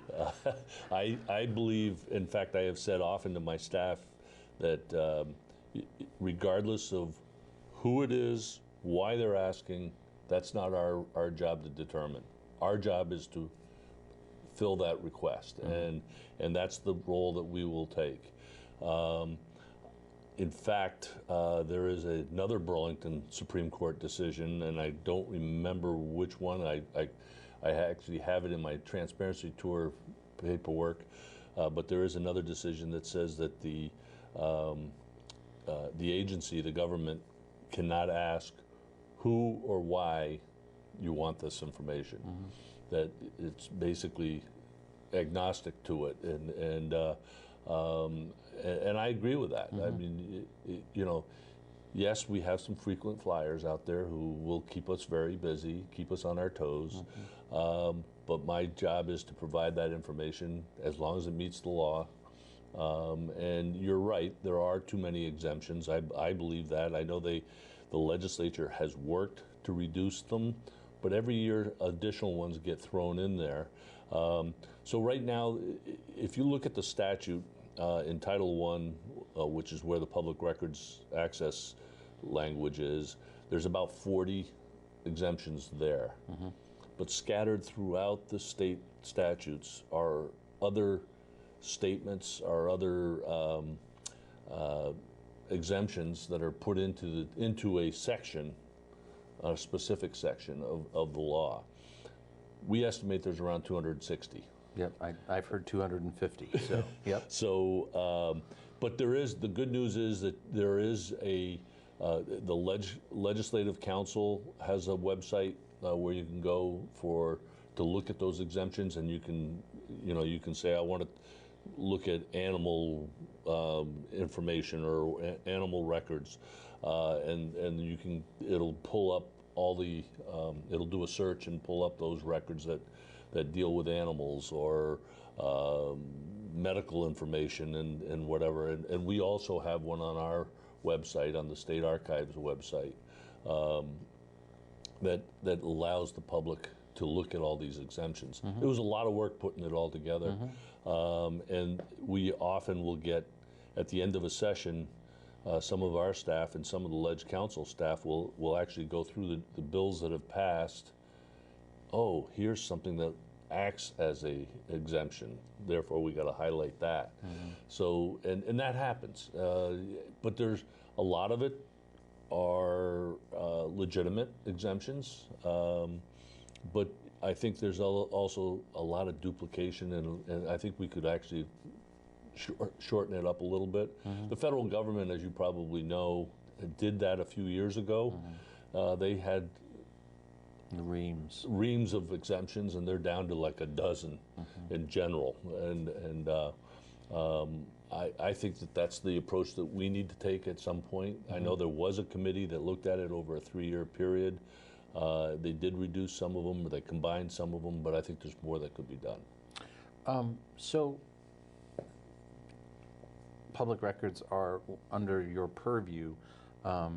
As Secretary of State, you have really taken this to a different level, though, as far as making sure that the public understands and public officials understand not just what they need to know about records, but what they need to know about process in their towns, in accountability, responsibility, and you yourself served on South Burlington City Council for quite some time. 18 years. 18 years. And kind of saw it all there. I mean, you and I have talked at other times about kind of some of the things that you've seen. And now you are kind of the gatekeeper for a lot of towns in determining, well, can we do that? Can't we do that? And rather than doing it kind of piecemeal, which happens probably all the time, you are setting out again. This is how many? 5th year? Well, it would be the fifth official year of the Transparency Tour. Yeah. You're doing what's called the Transparency Tour, where you actually go out to the community and you go to towns, communities, and invite other communities nearby to come in and essentially get a refresher on how to do this. It's not mandatory. You wish it were. I do. I wish it were too. But what exactly is the Transparency Tour? What are you aiming to do? Education. Yep. That's the big thing, and we've really consolidated or shortened it up into a pretty brief presentation as such. It's about the total presentation is about an hour and a half, maybe an hour and 15 minutes. But it depends on the questions that we get, and then we get at the end we get a lot more questions. But we basically divide it into 2 sections. One is to talk about the open meeting law. The other is to talk about public records access. As you can probably imagine, a lot of our effort or a lot of our focus is on the open meeting law. Yep. That's where we seem to have the most questions. Yep. But we travel the whole state. We usually do it in the off year from the election, so the odd year, the odd numbered year, and that's this year. And we're starting it, I believe, if not next week, the week after, and we'll do it for about a 6-week period. And we have done so far in the previous years, we've visited well over 50 communities. We'll go if a town specifically asks for us. Like we had one town that had been sued by some residents, and the judge said, well, you need to have, one of the conditions that he placed on them was to have that town go through two presentations on open meeting law. So we were one, VLCT did another. We worked, the original was with VLCT and Steve Jeffrey, and he went with us on these things, and literally we go from Franklin County to Windham County, from Bennington County to Essex Orleans counties, and I mean we go through the whole state. And I think the most people we ever had was up in St. Johnsbury a few years ago, and well, there was a lot going on in St. Johnsbury at that time. There was. We had over 150 people show up, and we've done it for as few as 3 or 4. So, we don't really care how many. We like to have more people. We generally will notify the town manager or town administrator, the select boards, planning commissioners, and any other, we ask the town clerks to notify their various boards, like the cemetery board and whatever, that we're coming to town, and neighboring towns, and we usually send out, obviously we've sent it to you already, But we will follow up as each week with those towns that we're going to that following week, Right. to try to drum up as much support as we can. It's a pretty informal thing, and to be honest with you, I enjoy doing it. It's really about education. It's not playing gotcha. Well, we'll go back to that. So everybody knows you can expect an editorial from me in the next few days, because every time you do one of these, I come out saying, thank you, Secretary Condos, for doing these, because it only makes our job and has the eyes and ears of the public easier, because everyone's sitting up a little straighter and following, going by the book, and they're doing, when they do their job as intended, it makes it easier for the public to be able to get information and understand the decisions. And it's so important. Yeah. The public has a right to know and a right to participate, Right. and that's the point that we try to make this nice and simple, and again, as an educational piece. So when you say, when I ask you initially why, and you say education, what do you mean? Because when we talk about open meeting laws, I know what you're talking about, but the public may not necessarily understand why it is so important for these boards to get the primer. It's not necessarily a primer on Robert's rules and all of those No. pieces of it. It's important because there are certain processes that are mandated by statute that have to be done. And so what kinds of things are we talking about? So if you're going to have your regular meeting, if you meet every, let's say the first Monday of each month at 7 p.m. at Town Hall, that's a regular meeting, and typically you've passed a resolution at your first meeting that says this is when we're going to meet. Regular meetings are supposed to be warned and noticed. Your agenda is posted 48 hours ahead of time, so the public has a right to see what's going to be on that agenda. And, and what is a warning? Is it- Well, I should, let me go back a little bit, because the warning, basically, it's just announcing that the meeting is Right, happening. right. And it has to be posted in a couple places. If the town maintains a website, they have to post it on their website ahead of time. If it's a special meeting, so if any one of the factors, if it's not going to be on the regular day, or the regular hour, or the regular meeting place, if any one of those three changes, it's called a special meeting, and you only have to notice that 24 hours ahead of time. So it's really about, again, to get the public out to know what's going on. You know, we've also made some changes over the last 8 or 9 years. For instance, they're supposed to hold allow the public a public comment period. Typically, it's for comments for items that are not on the agenda. One of the first things that a public body is supposed to do is ask if there's anything that on the agenda that needs to be changed. Are we deleting something? Are we adding something? I always tell people when you're adding something, it should be for information purposes only. If you're going to take an action, it should be on your next warned meeting so that the public can be notified that you're going to take an action on something. The reason is you could get some hanky-panky going on where a board says, well, this is a controversial issue, we'll just go to the meeting and see who's going to show up, and if it looks okay, we'll add it to our agenda. We don't want that to happen. Right. The public has a right to know, and the public has a right to attend, and the public has a right to participate. Things like minutes. Minutes, the law has been in place for over 30 years that says that the minutes are supposed to be ready for someone to look at within 5 days. It doesn't say final draft, it doesn't say draft or final minutes or approved minutes. It just says minutes have to be ready. It's pretty minimal what you have to have in your minutes. It has to have, obviously, the meeting, when it is. It has to say these are the agenda items. It has to say who attended from the board at that meeting, and if there were anybody there from the public. They don't have to necessarily identify everybody. I always use this as an example. When I was city council chair in South Burlington, we had a situation where we would hold a public hearing to go over our budget. Now, in South Burlington, let's just say we had a $10 million operating budget. We'd have 2 people show up. Right. Very little comment.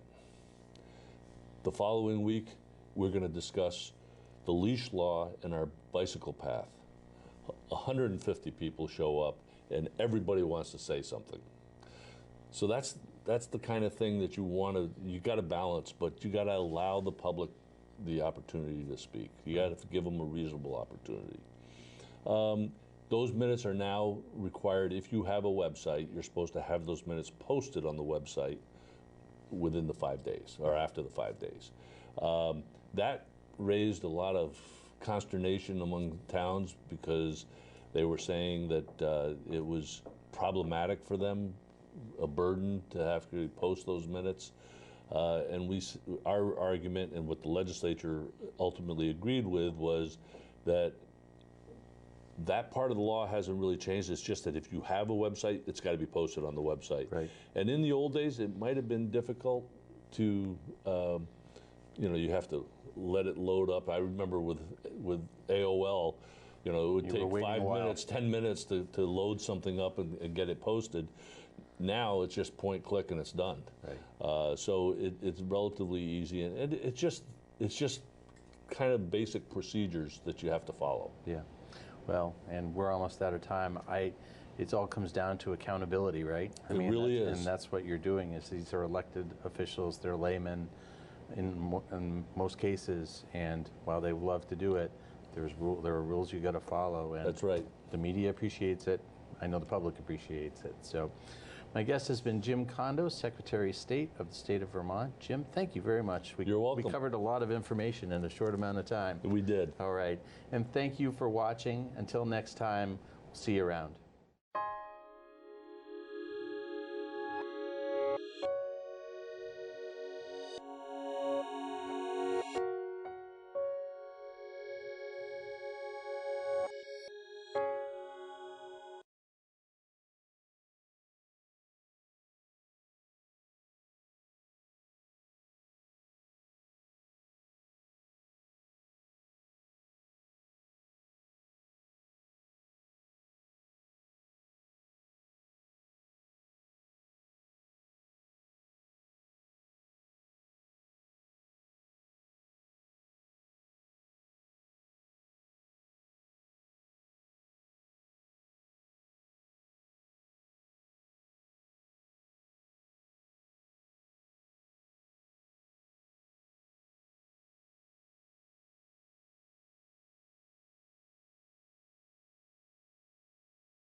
The David Pakman Show at davidpakman.com.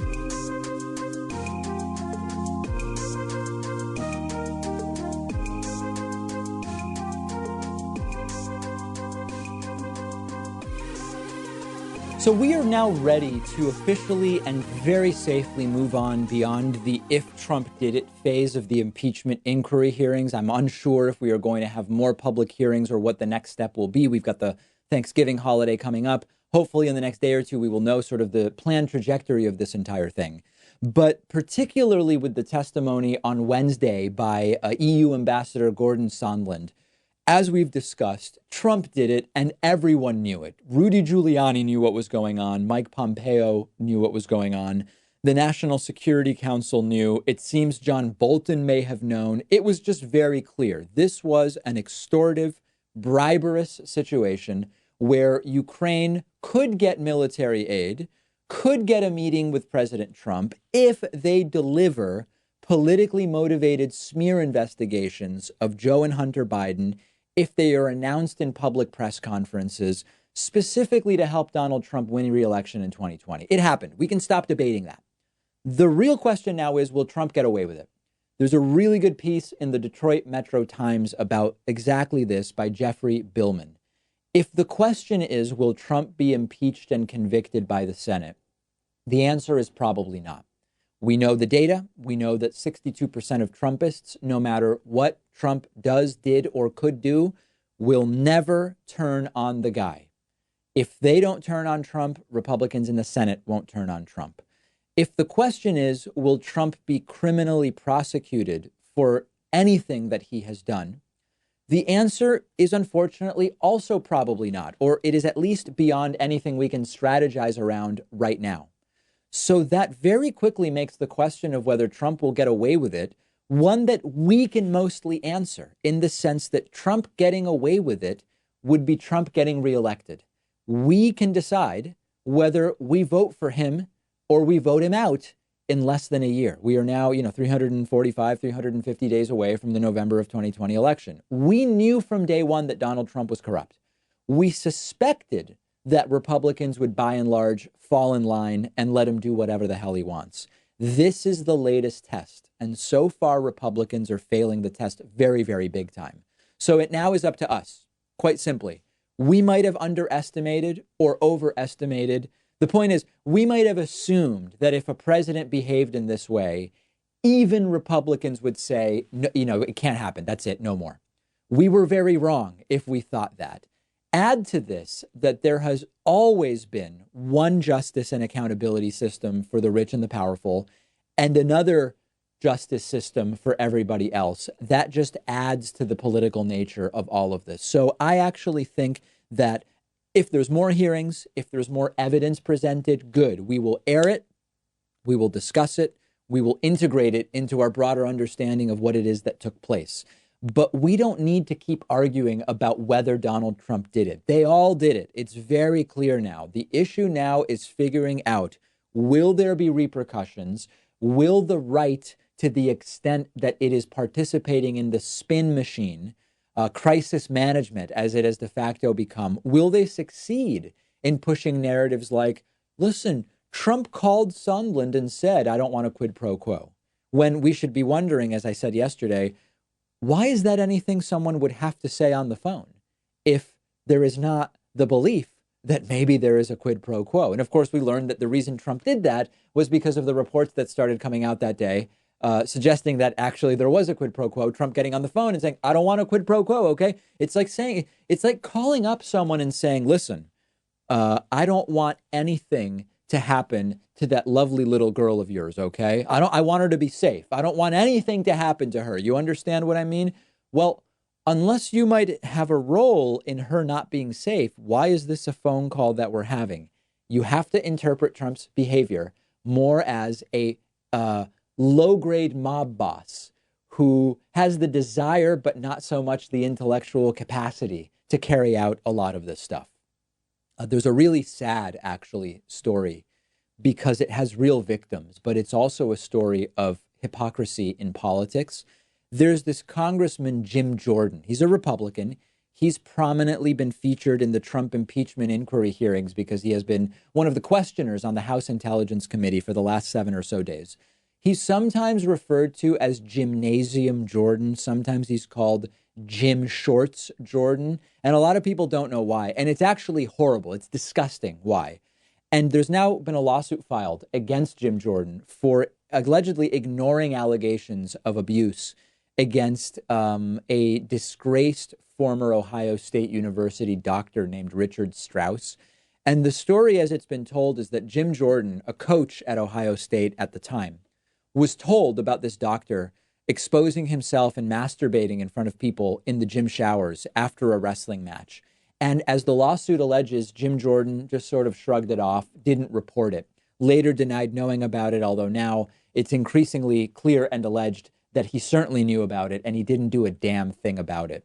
So that's the part of the lawsuit that makes Jim Jordan's performance during the recent impeachment inquiry hearings particularly hypocritical. And, the right is immune from hypocrisy. They don't, in the sense that they don't understand it at this point. Where it becomes incredibly hypocritical of Jim Jordan is that he berated recent impeachment witness, Lieutenant Colonel Alexander Vindman, for failing to alert the proper authorities as Jim Jordan saw it.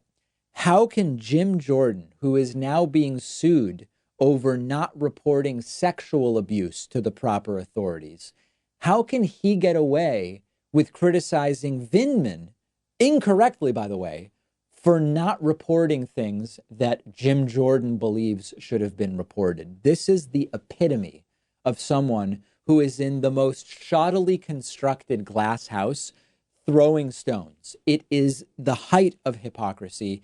Now, we've already talked about the character assassination against active duty military member Lieutenant Colonel Alexander Vindman, but their format was to smile and to say, thank you so much for your service, Lieutenant Colonel Vindman, or Mr. Vindman, as someone referred to him, and then immediately going right into character assassination. And in Jim Jordan's case, in an extraordinarily hypocritical way that should disgust every single one of us. So I don't know what's going to happen with the lawsuit. We've seen, at least so far, Jim Jordan weather this relatively well, in the sense that, it hasn't blown up into a persistent storyline in the reports of the impeachment inquiry hearings every time Jim Jordan talks. And it's actually disappointing because there's a lot of Republicans who, if you talk to witnesses the way Jim Jordan talks to them, there's a lot of Republicans who don't seem to understand or care about substance, and they come away thinking, whoa, this guy is alpha. This guy is showing up and he's embarrassing witnesses, and he's showing that everything is just trumped up political nonsense. There's a lot of people that are this out of touch, and it would be very good, I think, to expose the stunning hypocrisy and the alleged cover-up that Jordan participated in, if the allegations are true, in not reporting sexual misconduct around a locker room. It's sickening. We will see what happens with the lawsuit, and we will see what Jim Jordan's continued role is as a sycophantic, brown-nosing defender of Donald Trump. We have a tremendous Friday show for you today. Of course, we have the producer Pat Ford hosted bonus show, as is a mainstay on Fridays. We also will be taking some of your calls. I will be answering some of your questions. And remember, Black Friday, a week from today, everybody on our mailing list will get an email with a very special membership discount offer. All you need to do to get that on Friday is to sign up for our newsletter at davidpakman.com.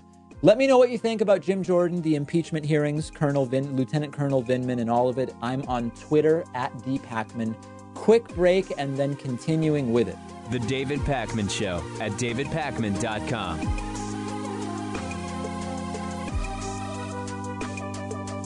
The David Pakman Show isn't some corporate media show with huge advertisers and a media conglomerate supporting us. We actually depend on support from our viewers and listeners.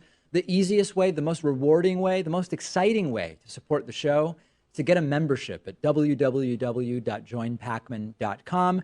You'll receive the world famous daily bonus show for supporters only, the commercial-free audio and video streams of the show every day, and you'll be part of the solution. Because of membership, we are independent and we're able to cover whatever stories we want, whatever stories our audience is interested in, without executives looking over our shoulder. And it's why we've grown from a weekly show to a daily show. Much to the dismay of the Hatriots, we can't be pulled off the air unless all of you cancel your memberships.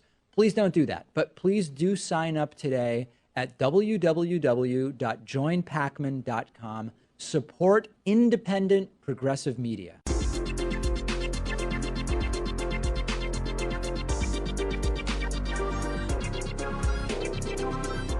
The David Pakman Show at davidpakman.com.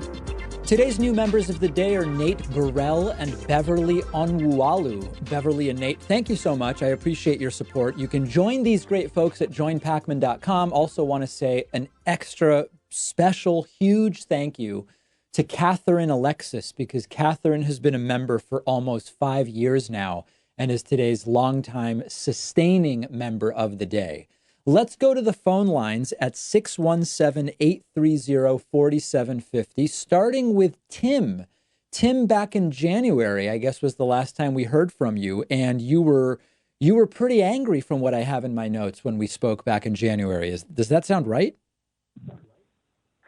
I don't know if I was angry. I know we're talking back and forth about healthcare, Okay. And how it was going to be paid for with $52 trillion Right. per year. Sure. I don't know how, with even the statistics you provided me, I don't even know how it would still be paid for. But, regardless, I was seeing that you were doing a bunch of live streams on the impeachment hearings, and I wanted to see, what's your takeaway from what's going on, and what do you think the outcome for Democrats would be, positive or negative? Well, I've got a big story coming out on this because on the one hand, you've had, there have been some people testifying who have not really made a big impact, but certainly Gordon Sondland has made it clear that everybody knew what was going on. Rudy Giuliani knew, Mike Pompeo knew, Mike Pence knew, Donald Trump knew, everybody knew about the extortion, bribery, quid pro quo. That should be extremely damaging. Lieutenant Colonel Alexander Vindman had very devastating testimony. But I'll be honest with you, Tim. I said, if Democrats can't turn this into something, it will be very embarrassing because they're monopolizing dozens of hours of TV time across all networks. It is, even in its most salacious moments, you still got to pay really close attention for hours at a time to understand what went on. And I don't know if Democrats are going to be able to turn this into something. And to add on what you just said, I think it's also costing the taxpayers tens of thousands of dollars to hold these circus hearings to begin with. And when it comes to actually breaking the law, there hasn't been substantial evidence of anything. That's why even you said they don't have anything. Well, no, I to put didn't. I on never. Trump so far. I certainly never said they don't have anything. What I said is that. So there's a couple different things. These are not criminal proceedings. Impeachment proceedings are not criminal. So we can talk about criminal, but that's actually that's a totally separate issue altogether. It relates to the Justice Department. Two different things. We don't want to mix them up. But I certainly never said they don't have anything. What I said is, as devastating as what they have is, I still am unsure. I mean, listen, I don't see impeachment happening. Hopefully this will fire people up enough that they vote Trump out in November of 2020. That's for me the most likely positive outcome that I can imagine. Well, isn't the impeachment hearings in and of itself high crimes and misdemeanors, according, based on the president's actions? So if they're what's looking for high important crimes to and misdemeanors, understand there are about none. high crimes means the person doing it, not what the crime is. So there's a lot of misunderstanding about what that even means. But we're talking, again, you can be impeached not because you committed a felony, for example, but because what you did abdicated the morality. You abdicated the role of the president. You gave up sovereignty to a foreign country. There are things that may or may not be crimes that are ever prosecuted. They can still be impeachable. So it's important not to confuse criminal proceedings with impeachment proceedings. This also relates to due process. A lot of the conversations happening about due process seem to misunderstand what kind of a proceeding this is. But it sounds like you're watching the streams, and that's good. At least people are paying attention. Yeah, I mean, I've been following this pretty closely, and I follow this regularly. Good. And I see that there just seems to be hearsay from what I see on my end from secondhand conversations. No, so Gordon quote, Sondland fights here and there. described his own conversations. Gordon Sondland gave all firsthand testimony. So I don't know, maybe you're defining hearsay. That's a Republican talking point, that there's And what only did that give him? hearsay. Well, hold on. That's a different question. What did that You give the first said Democrats? that there's only hearsay. I pointed out that there isn't, and now you say, well, who cares? No. From the first two proceedings that we had, there was all hearsay. Now Yes. we're having it directly from the horse's mouth, but Right. that's still not giving Democrats anything to work with, as you said previously. So Whether there's nothing they in have terms of something to evidence, work, I'm concrete evidence. agreeing with you in a sense, but the reason that they may not have anything to work with is that you have 62% of Trumpists who said, I don't care what he ever does, I will never abandon him. And when you're dealing with people like that, he could shoot someone on Fifth Avenue and it wouldn't matter. So I think it's important to distinguish between there is nothing versus Republicans won't care. And that's the situation that we have, Tim. Well, the transcript is out. So the entire transcript of the call is out. The American people have read the transcript. I haven't seen The that. Congress Who people have released read that? the I may have transcript. who released the full transcript? Trump released the full transcript. No, that was a 30-minute He phone call. released the No, full hold transcript. on. Trump released a transcript that was about 6 or 7 minutes of a 30-minute phone call. Unless it happened in the last 5 minutes, Trump has not released the full transcript. See, this is the problem, Tim. Like I said, David, People seem to be confused. The full transcript I'm sorry, was never. What were you saying? So now you've said the full transcript has been released. It hasn't, and now you're just saying there is nothing. You're doing circular arguments, none of them based on fact. Every fact you assert is wrong, and then you move on to something else, Tim.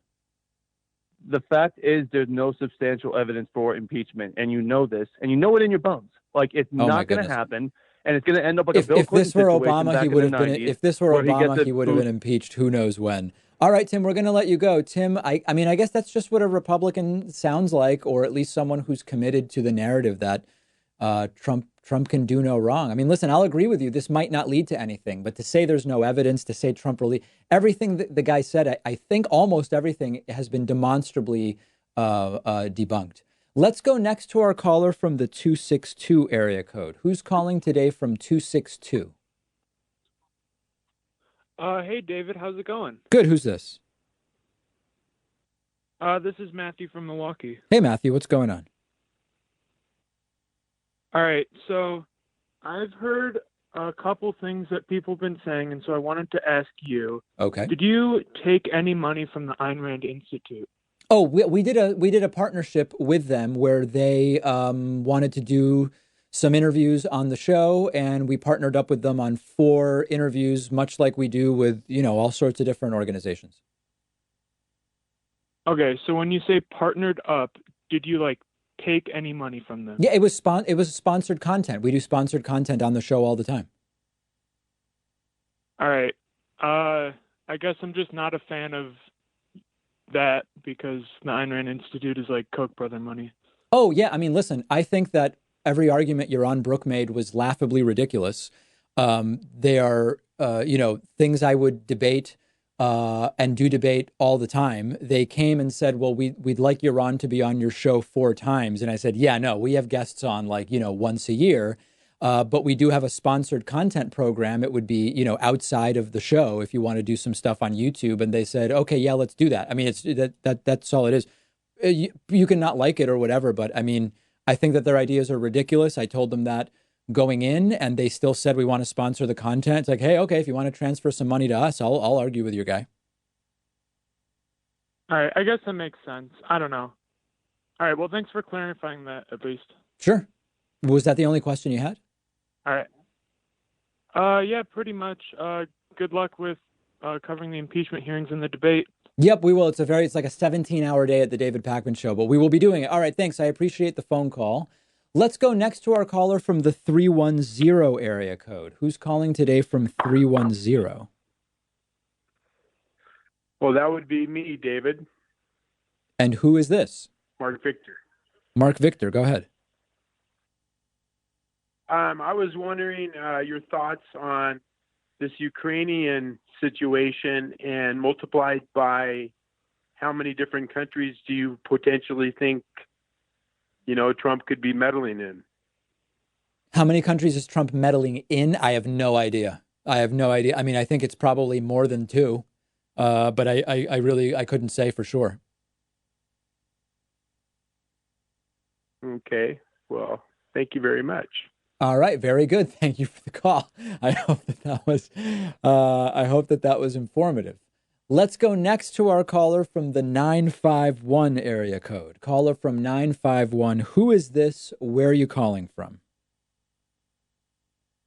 Hey, David, is that me? Yes, it is. Oh my gosh! Wow. Okay. Hi, my name is Corinne. I'm a Black college student. I go to Cal State Los Angeles. I'm currently in Los Angeles right now. Okay. I'm actually a big fan of your show. Thank you. I plan on becoming a member very soon. So Please. Look out for me. I will. Anyways, my question is, I would really like your insight or maybe your speculation on kind of this hypothetical political situation I've been thinking about. Is that okay? Sure. Okay. So let's just say Bernie or Warren become the 2020 presidential, or they win the 2020 presidential election, and they become like, yay, one of the most progressive presidents this country's seen in the modern era. Yep. Assuming that their policies that they're pursuing, assuming that they will pursue the policies that they campaign on, what is the likelihood of them actually enacting these progressive policies with a, let's say, democratically controlled House and Senate, even though most of the Democrats in the Senate and the House lean more corporate? Yeah. So, Corinne, you're asking a really good question, and it's so important to understand this. No president, no matter how much we like or dislike their policy agenda, accomplishes any significant portion of what they say they are going to do. Trump is an acute example. I mean, he's done almost nothing, right? He hasn't fixed trade. He hasn't built the wall. He hasn't done healthcare. He's done like nothing.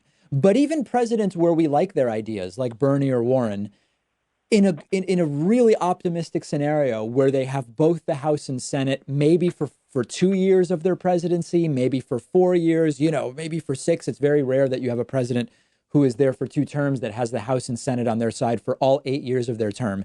Even then, you only get some things done, partially because even people in your own party don't necessarily agree. Like, for example, the division in the Democratic Party elected officials about healthcare, and because Republicans do have tools to obstruct no matter what. So I think it's really important that we all just know, and it sounds like you know it, Corinne, from your question, that the policy platform of the person we select is a starting point, and hopefully they can do some things, but no president gets it all done. The more ambitious, the less likely it is to get done.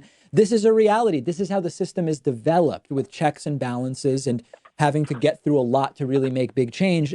And we just have to recognize that. We have to understand that when we evaluate the success of a presidency. Corinne, listen, I don't know if you're using building blocks or something like that, but it's very loud. It's because it's raining out here. Oh, it's You're rain. probably Okay. hearing raindrops. Gotcha. So yeah, listen, sorry you're about thinking that. about all the right Yeah. stuff, Corinne. All right. If I can just ask you one more follow-up really quick, if that's okay. Sure. So say if Bernie or Warren get their agenda through Congress, Right. what is the likelihood of their laws going unchallenged by like a right-wing group and then being struck down by one of Trump's court appointees? That it's so hard to say because it depends on the type of thing that you're talking about. If something gets through Congress, it is a much more difficult path to getting it struck down, like by a court. We saw that with Obamacare in many ways, although there were some success. It really just depends. Things done by executive order can pretty often be undone by the next executive order. So that's different, but it's too general a question to be able to answer it with any specificity. Corinne, thank you for the call. I appreciate it, and I hope to hear from you again. If you're holding, don't hang up, because I'm taking a very quick break and then going right back to the phones. The David Pakman Show at davidpakman.com.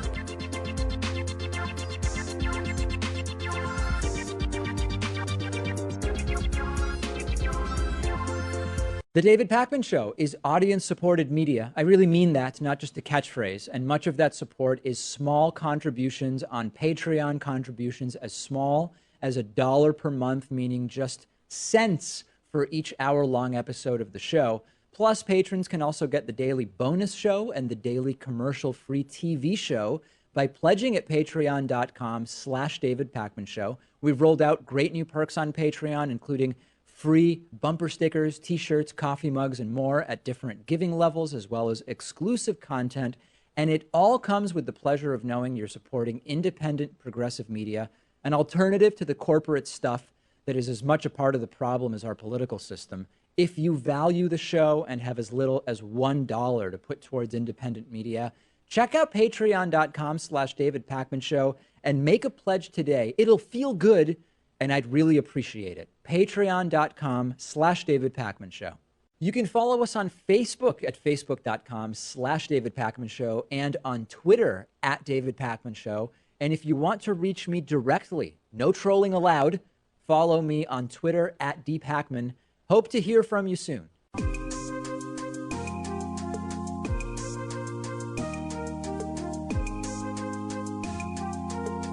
Welcome back to the David Pakman Show.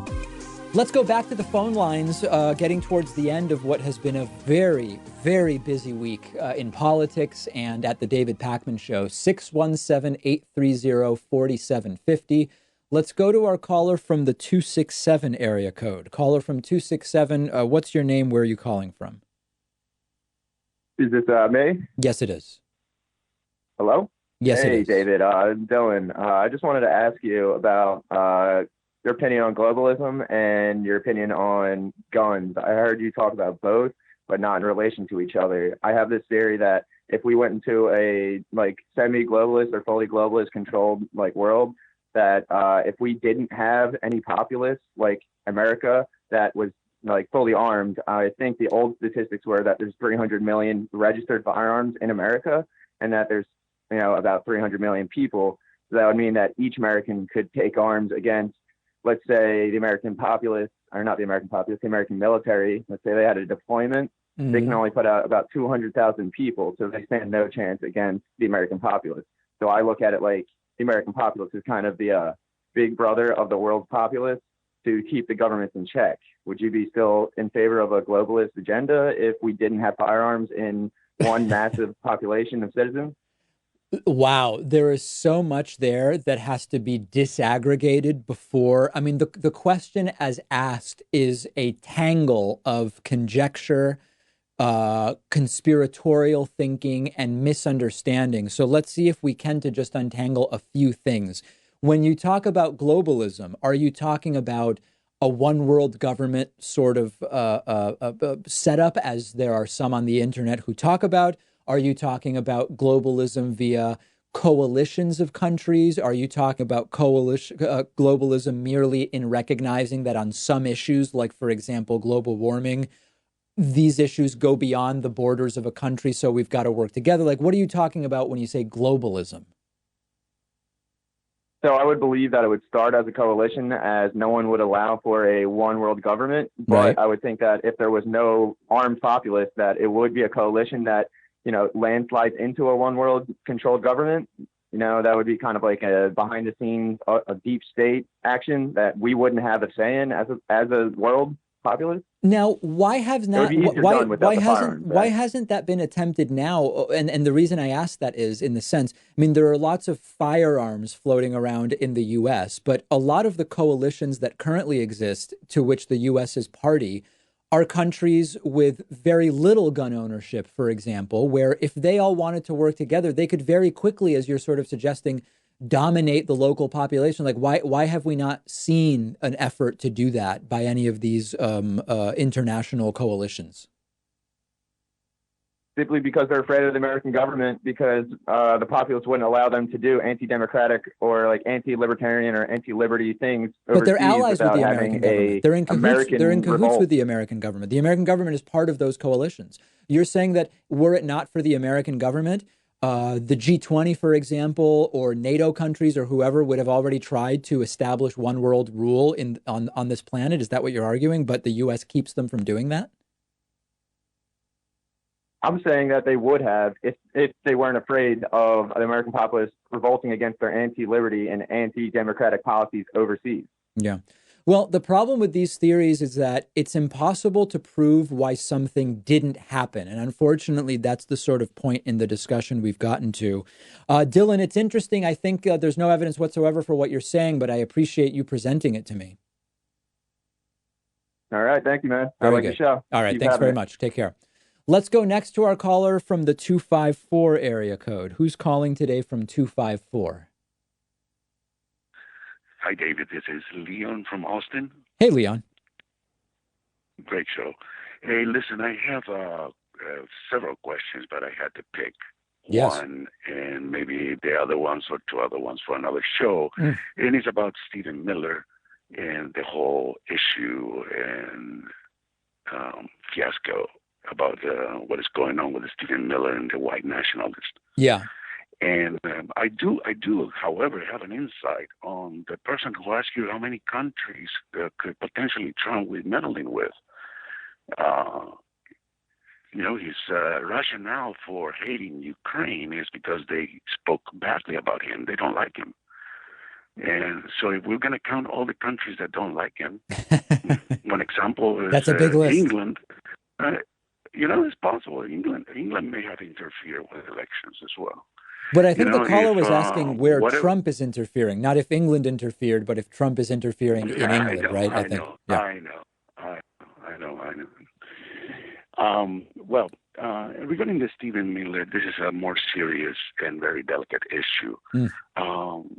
These allegations about his interaction and his fanatism for white nationalism has been brought up to him before. Yes. And his defense was actually going to an immediate attack, saying that how dare you do that? I'm a Jew and my family survived the Holocaust. Right. And blah, blah, blah. And many people actually were afraid of bringing this up in the past because of that issue and that answer that he had, that line that he used. Now, the Holocaust is something very horrible that indeed happened. And many Jews fled during and survivors after. And most of them came to America. And, when I say America, I'm talking about the continent in general. And with nothing, absolutely nothing. Yeah, I mean, it's like my family that went from Eastern Europe to Argentina with nothing. Yeah, however, there is a few, and luckily a few, that actually, for unknown reasons, and that has been explored, escape, quoted unquoted, but actually with a lot of money. And there have been investigations and done by groups that also, there were some Jews that time. So Leon, let me put a pause in the direction you're going, because I'm not saying you're going to do this, but you may be about to go in a very, very ugly direction. But let me tell you this. Jews are, for the most part, very liberal. They have been on the forefront of the civil rights movement in the United States and in other places.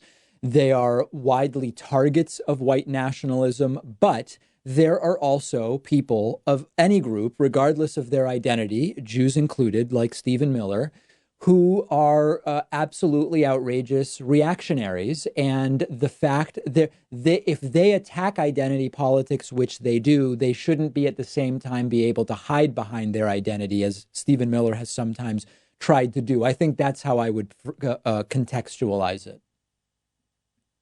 Yeah, I mean, and I totally agree. I mean, the religion has nothing to do with those extreme idealisms. Yes. That you can profess, but nobody seemed to be able to put it together and put him in his place to answer that. Well, listen, Leon, I appreciate the question. Where are you from originally? Where are you from originally, my friend? Where I'm originally from? Yeah. I was born in Argentina, actually, but I suspected that from your accent. I am regularly around people from Argentina who speak English, and I am not surprised to hear you say that. From Buenos Aires or somewhere else? Yeah, Buenos Aires. Oh, you are. But I actually left Buenos Aires when I was 5 years old. So did I. My family moved to Peru. Oh, okay. And where I spent quite a bit of time there. Very nice. All right, Leon, I appreciate the phone call. Maybe the first fellow Argentinian that has called in. Muchas gracias. All right, de nada, igualmente. Okay, all right. We'll talk to you very, very soon. We will mark him very, very high in the call scoring system, of course. Let's go to, I don't know. Let's go to our caller from the 909 area code. Who's calling today from 909? Hey, David, it's Sam from California. Hey, Sam, what's up? Hey, the impeachment hearings, from my understanding, is about Ukraine, right? And how he tried to get dirt on the Bidens. But isn't the information that Hunter was working in that Ukrainian gas company itself, isn't that itself the dirt that he was looking for? No. So the deliverable as it's being discussed is public announcements of investigations on the very, very bad boys, Joe and Hunter Biden. That's the deliverable. The truth of whatever was going on is secondary or even tertiary. What Trump was concerned with was I want Ukraine to loudly and publicly say the Bidens are bad and we're investigating them and so on and so forth. Gotcha. One more question. Yeah. How much political capital do you think the GOP is willing to lose over Trump, and will they ever recover? Well, they're clearly willing to lose more than they've lost because actually the hearings are so long and, a lot of people just don't have time to really parse through it, that even though it has been embarrassing, if you just look at the substance from a PR perspective, I mean, it changed when Sondland testified because Sondland was brutally devastating to Trump. But I actually, on the one hand, I think Republicans can afford to lose quite a bit of political capital still. But on the other hand, as I said earlier this week, if Democrats can't really make something very noticeable happen as a result of these hearings, the Democrats risk losing a lot of political capital and maybe damaging themselves in 2020. Awesome. Okay. Thank you, David. All right. Appreciate the phone call. Thank you. Very quickly got to the questions. I like that. That is no big prelude or anything like that.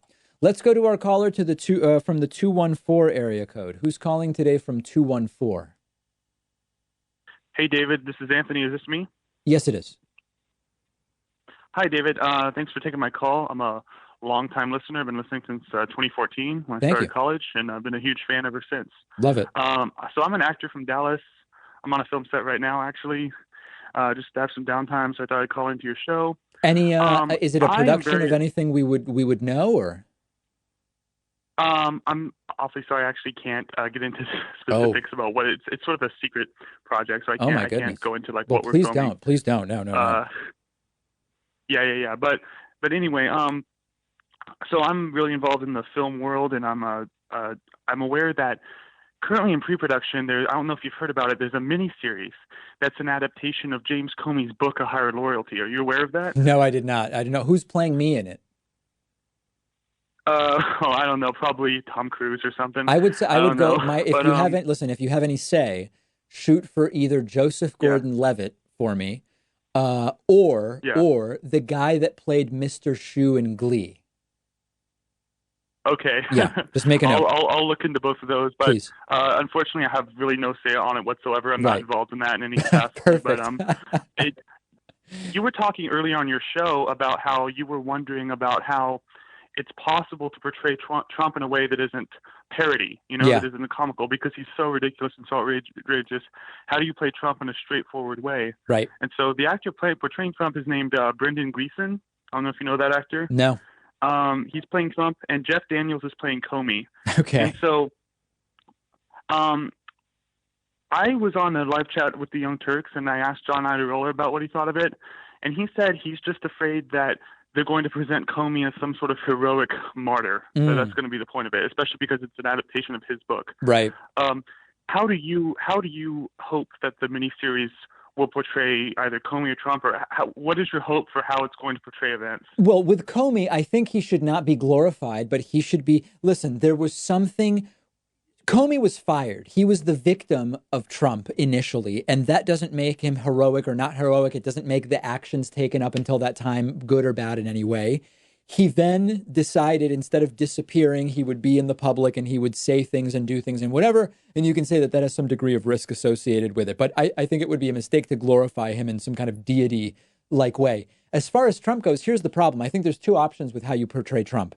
If you play Trump in a fictionalization true to what Trump has done, it's going to seem like a parody because it's so insane.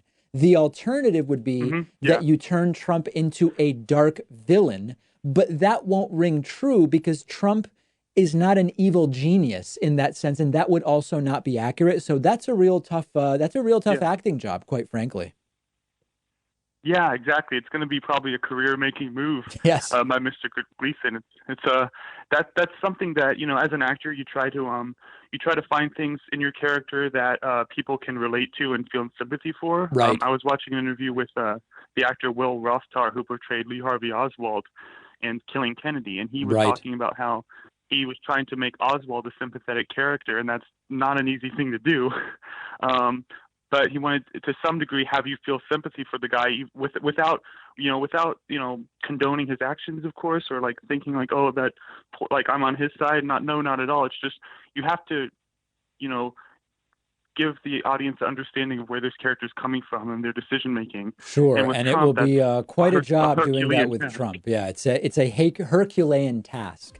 Listen, I've got to run, but I appreciate the phone call, and I hope to hear from you again. That does it for today. Sorry I wasn't able to get to everyone. I rarely am, but we will take calls again. The David Pakman Show at davidpakman.com.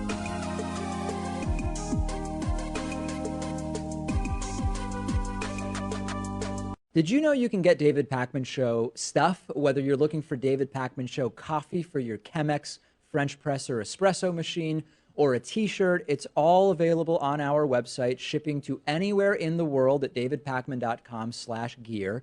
The Very Stable Genius t-shirt is popular. The If Ivanka Weren't My Daughter t-shirt is actually popular with kids of all ages. We've got sweatshirts and hoodies with Hatriot Mail designs, more than a dozen available colors.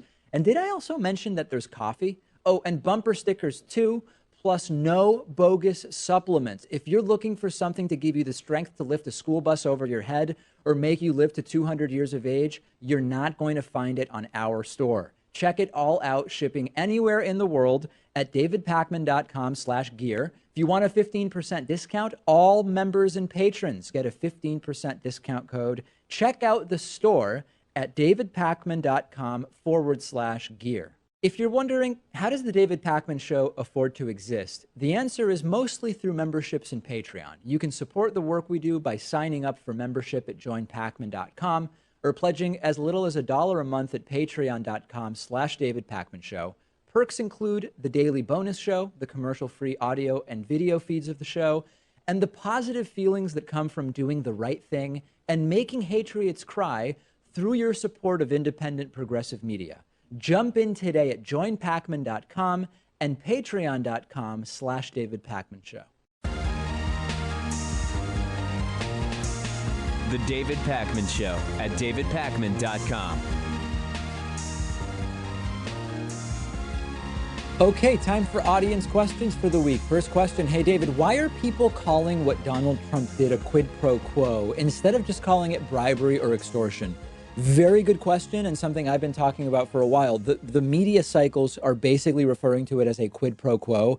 And what I realized was the problem was that there was a lot of debate over whether it was a quid pro quo without people knowing what quid pro quo means, which of course, I think the gist of the Latin is you scratch my back, I'll scratch yours. Something for something else, something in exchange for something else. This for that. It is not in a literal Latin translation, although I think that it's generally accurate.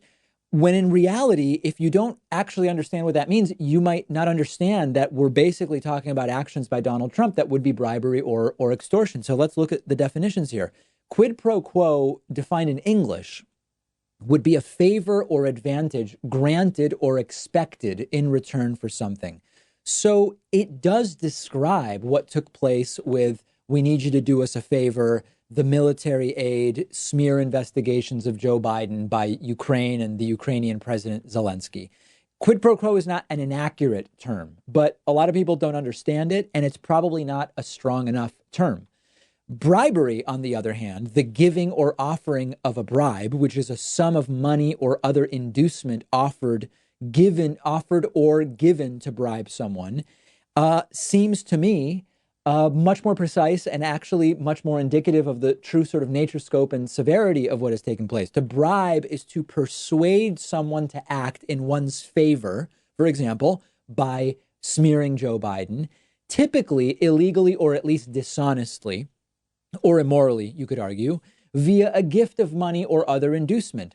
It is literally what is believed, what is alleged to have taken place between Trump and the Ukrainian president. There was the attempt by the Trump administration, including on the July 25 phone call, but also beyond it, what led up to it, as we know in other conversations. The idea was, let's persuade Ukraine to publicly announce an investigation of Joe Biden and Hunter Biden for the purposes of hurting Joe Biden's chances in 2020 to help Donald Trump in exchange for a gift of money or inducement. In this case, it was military aid, money for the country. Now, what's interesting about that is the attempt to persuade on that basis is the bribery, regardless of whether the bribe is accepted or ever actually paid. And that is another reason why we really should be calling it bribery instead of quid pro quo. Quid pro quo, accurately or inaccurately, is often interpreted as one thing for the other, and the things are exchanged. When you look at the definition of bribery and what a bribe is, the language makes it much more clear that the attempt, the persuasion attempt, the inducement, regardless of whether it's accepted, still counts as a bribe, as an attempted bribe, as bribery. And that's really important. And then we also get to extortion. Now, the definition of extortion is the practice of obtaining something, especially money, through force or threats. So you can say that when you consider the geopolitical imbalance of power between the United States and Ukraine, you can reasonably make the case that when a White House, when the Trump White House tries to obtain smears on Joe Biden from Ukraine, they are using force and threats.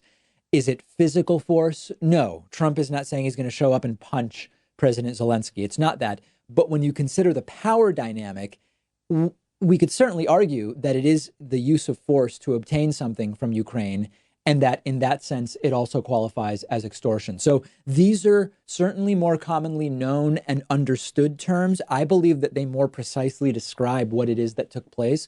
So I think that we can't not use the term quid pro quo at all because it's still in the conversation. But I'm going to make an effort to say what is being described as a quid pro quo, it's actually bribery and even extortion. I think I'm going to start making that point every time. And I appreciate you bringing it up to me. Next question. Hey, David, what's the difference at this point between the alt-right and just conservative Republicans? This is an important thing to understand. You know, back in 2010, when we had the rise of the Tea Party, it was important to understand what the differences were between the Tea Party movement and broader conservative republicanism as it existed in the style of, you know, George W. Bush or whatever. Right now, it's important, particularly because Donald Trump receives a disproportionate amount of support from the alt-right, to understand the difference between the alt-right and broader conservative Republicans.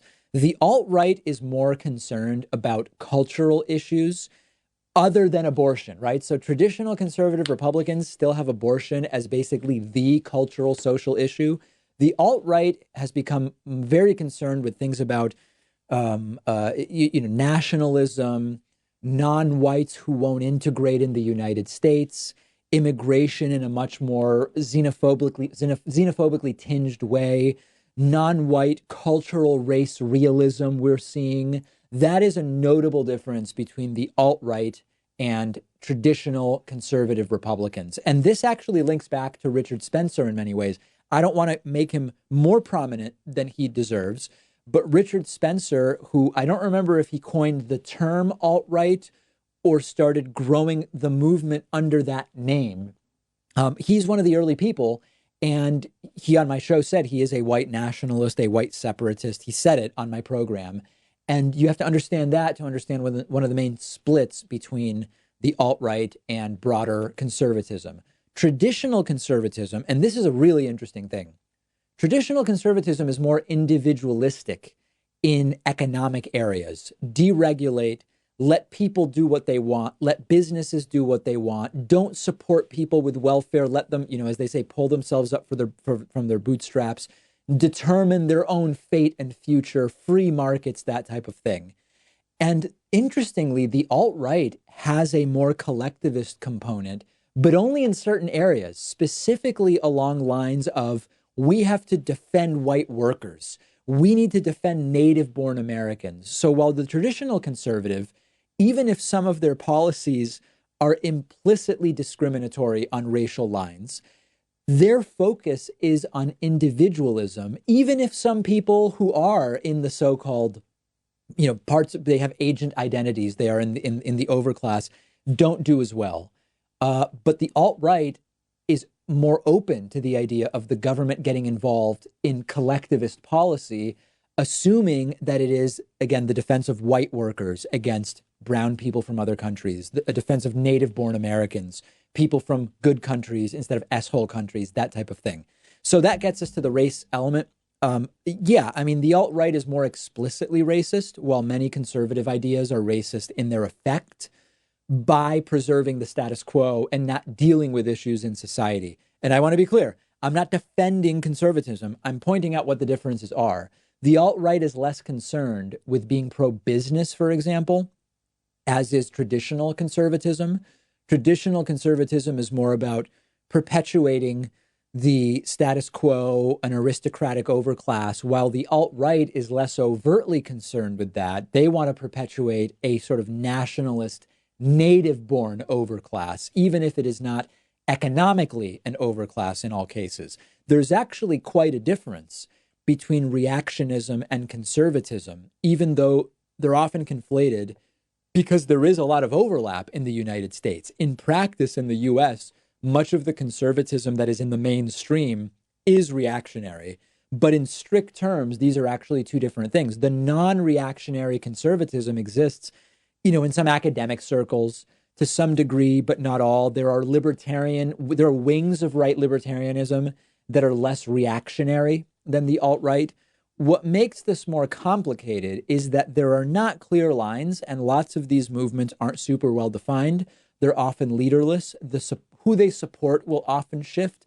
But in some general sense, the alt-right is much more ethno-nationalist and authoritarian, while the traditional conservatives do have some authoritarian tendencies when it comes to, for example, religion and implementing and enforcing religion.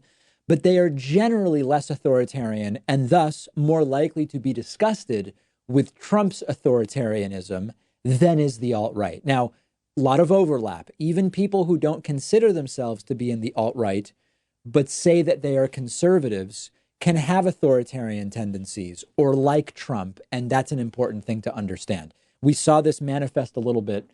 I don't even want to talk about this, but in the recent Groyper versus Turning Point USA, Don Jr. thing.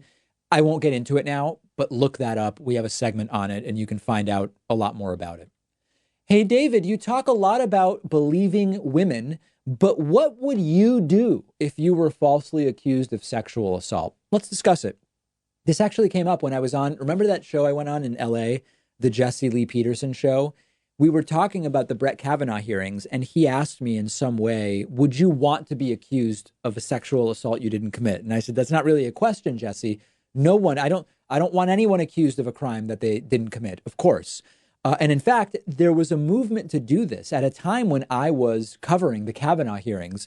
I started hearing from people who said, David, we're going to go to your local papers. We are going to claim that you sexually assaulted someone. And my understanding is that some of those allegations were actually made and they went nowhere because they obviously were not credible. But let's answer the question as asked. False rape or sexual assault allegations are very rare, but when they happen, they should be punished. And I've said that for a very long time, but let's play it out. What would I do if I were accused of sexual assault or rape and I had not done anything wrong? First and foremost, I would say nothing and I would immediately call a lawyer. Now, I know that already puts me in a position of privilege, right? Not everybody can afford a lawyer. Well, if the police want to talk to you, if you are being compelled to talk to them, then you can request a lawyer. And if you are not being compelled to talk to them, then I simply would not talk to them. But I would immediately reach out to a lawyer. I would not attempt to contact the accuser. I would not attempt to contact the accuser's family. I would immediately think to myself, who might be able to either provide an alibi or be a witness in some way. I would immediately try to put in writing whatever interactions I may have had in my life with the accuser, if there are any.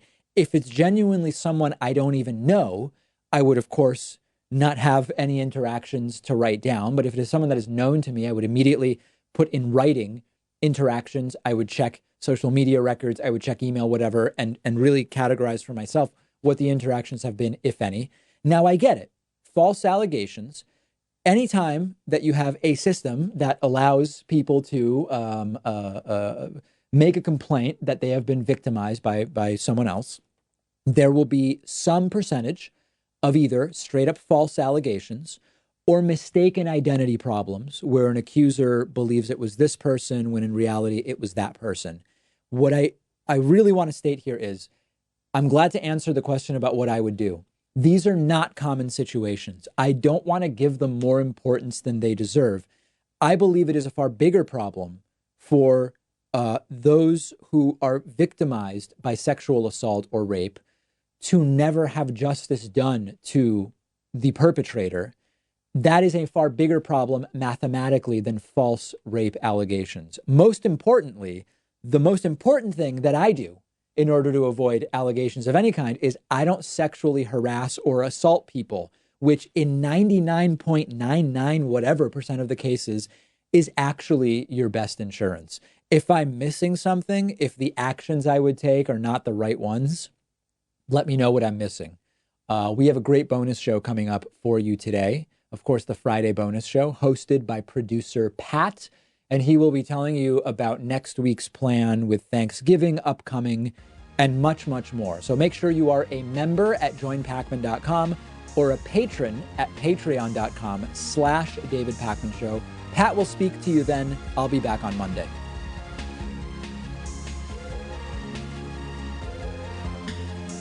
The David Pakman Show at davidpakman.com.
In terms of the appropriateness of us paying the dues to the VSA, it's hard to see how that it's hard to see the value of that to the school district.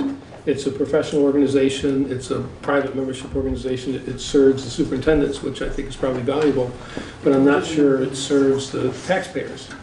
So and I think the same with the VPA dues, which we'll find in the principals' lines and the VPA conferences and things like that. I think if the principals or superintendent want to join a professional organization, that they are compensated well enough that they can do that on their own rather than the taxpayers be sending that up. I would submit that we get very little in return for that, and when we do need their services, we wind up paying the fees anyway. When they help train a superintendent, or if they help when they help the superintendent evaluation, same with the VSBA, we pay a healthy fee. And there was a $200 fee in one of the SU budgets to rent or to lease the VSBA database for negotiations. We pay fees for their services, and I think that paying dues I think we need to just stop doing that. So I don't know if we can get a more specific accounting of what those things are, because subscriptions, if it's valuable subscriptions or something, we want to keep that. But as far as the dues and conference fees and things like that, I'd like us to consider not including those. I will say that for VSBA dues, one thing that we will be using, and it's cyclical, is for negotiations, they maintain a survey of all of the state contracts, and that's a very, very useful data point. I think that's what we just bought a subscription to, isn't it? The database of all the contracts. Yeah. But if we're not members, I don't think we would be. Oh yeah. So they list the fees right in their book. They're happy to take our money. You can do even if you're not a member. Yeah. Yeah, they've come out with now, in the last couple of months, they've approved a range of services, and so the price is different if you're buying a la carte versus buying the full fixed price menu of services. So he's correct. And the superintendent evaluation comes through the superintendent evaluation process that we use was a VSBA dues thing, not a Vermont superintendent system. I just want to clarify. Right, but Leila, you did a training there, didn't you? I mean, isn't that how you learned to be a superintendent? Yes, I did, but I paid for that. Oh, that was you. Yeah, okay, I thought that was the service staff as well.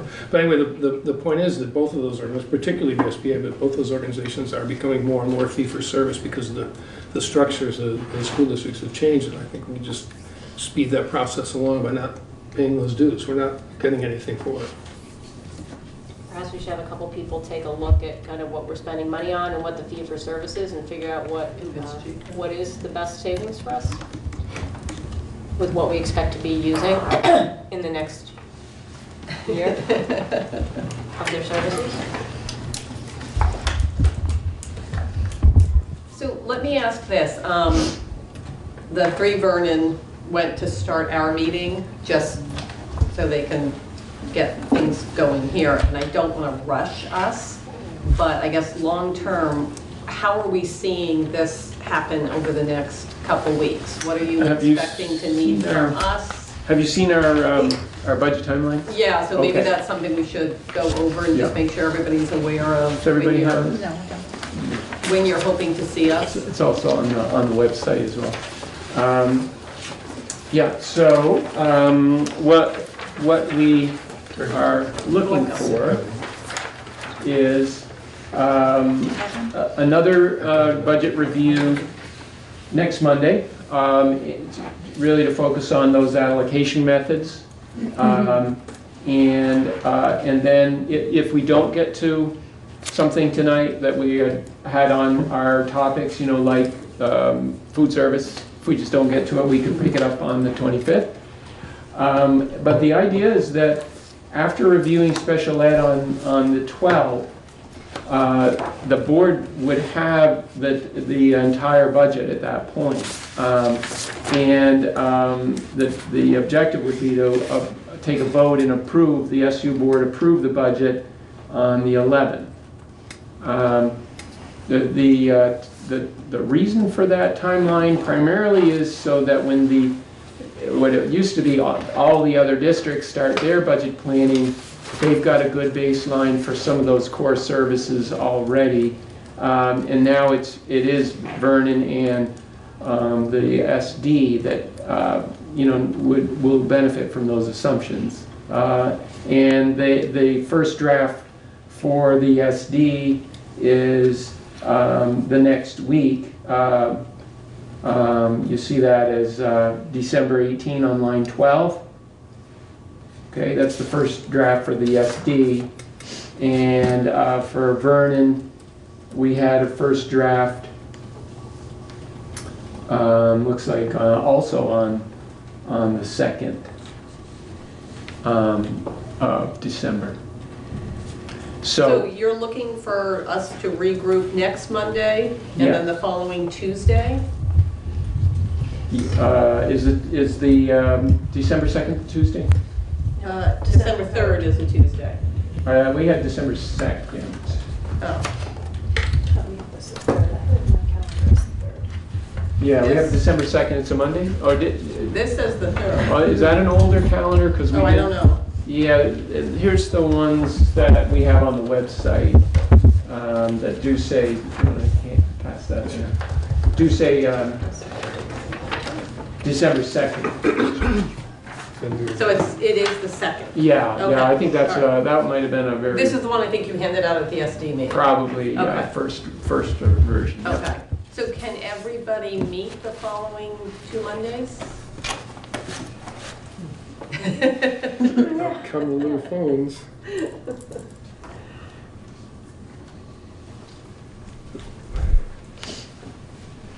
December, the 25th and the 2nd. So Monday, the second- 25th of November, and then December 2nd, Monday. I can. They're all scheduled for central office. Okay. 5:30, Time? yes. 5? Everybody do 5, central office? Yeah. I think 5 might be a little tough for me. Is any possibility 5:30? Does that work? 5:30? Not a problem. Okay, so central office.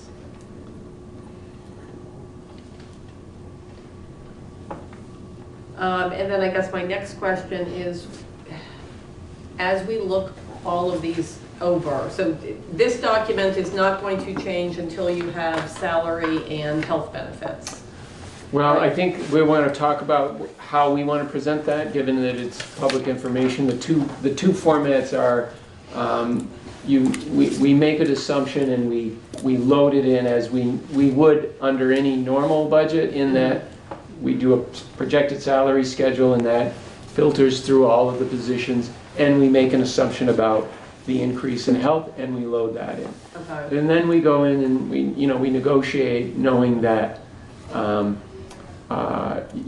to be fair labor practice, it needs to have some reasonable context. So we make that case, in our discussion. That's a traditional way of doing it when we're in the middle of negotiations and don't have a contract for that period. The other way is the board comes to an agreement on a reserve for increases in salary and benefits, and you just put that as a single line item in the budget. 400,000 reserve for salary and benefits. It goes into one line, and it's a reserve for whatever is negotiated. Both approaches get you to the same place, in that you set a tax rate that funds whatever you ultimately end up negotiating.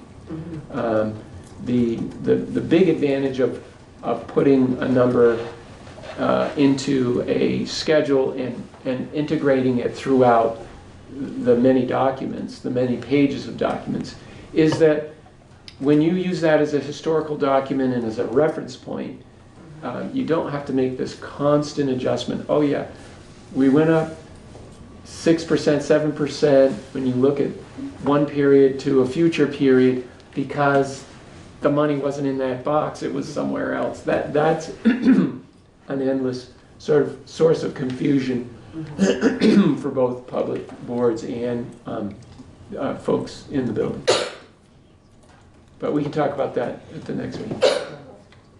So then, health benefits and salary aside, how does everybody feel about getting questions answered? And what's the most efficient and effective way if we all have a question about this line item?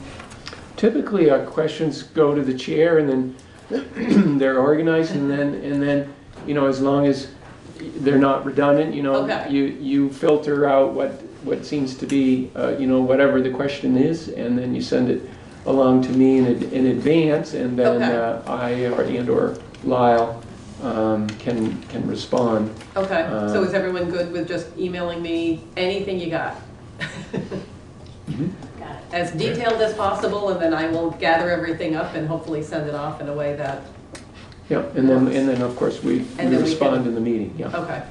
Just a quick clarification, is the grants part of this different than the one that we got? I know the page numbers are different, but have things changed since when we got an email? No. Okay, I'll just have to figure out why I don't understand. Thanks. I do have your questions, that from the email, so I can easily go through it. No, I'll do what you said. Okay. Gives me time to reconsider. Okay. So, shall we go to the grant proposal? Okay. Paul, if we could, we're gonna turn to page 8. If you're just going with the document I handed out, it keeps on going from 1 to 24. Page 8, if you're using your email document, it's the one that the title says Regular Ed Grant Program at the top.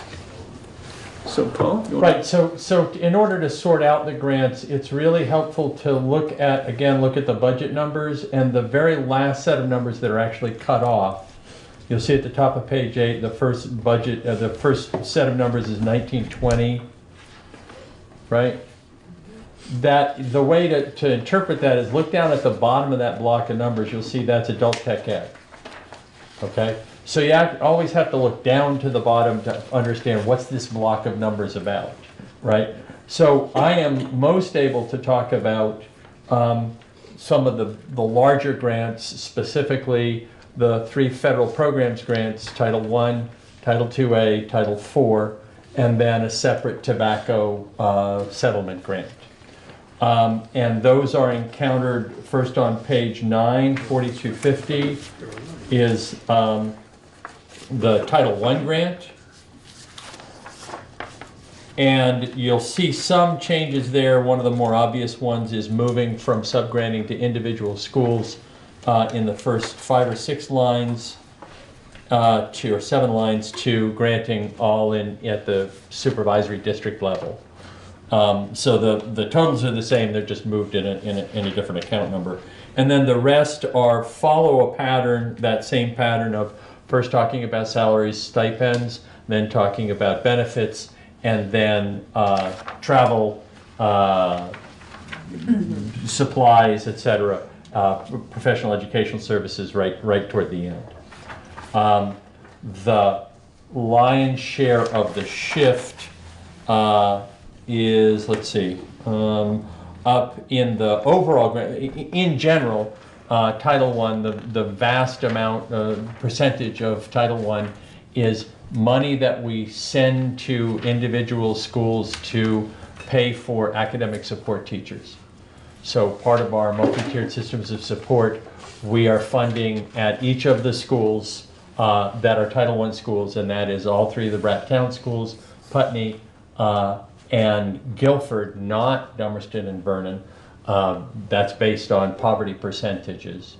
To those schools, we subgrant money to pay for salaries for the academic support teachers, salary and benefit for academic support teachers, and some stipend money for district-wide programs like the summer academic support camp.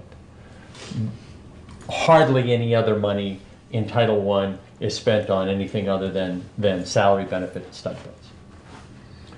The next, so you can look over down through page 9. It ends in the middle of page 11. you see what the bottom line is. A relatively small percentage difference from 20 to 21, but that's not accounting for any of the potential changes in salary. And because there's so much salary loaded into the salary and benefits loaded into Title I, you'll see a shift there subsequently when that's all sorted out.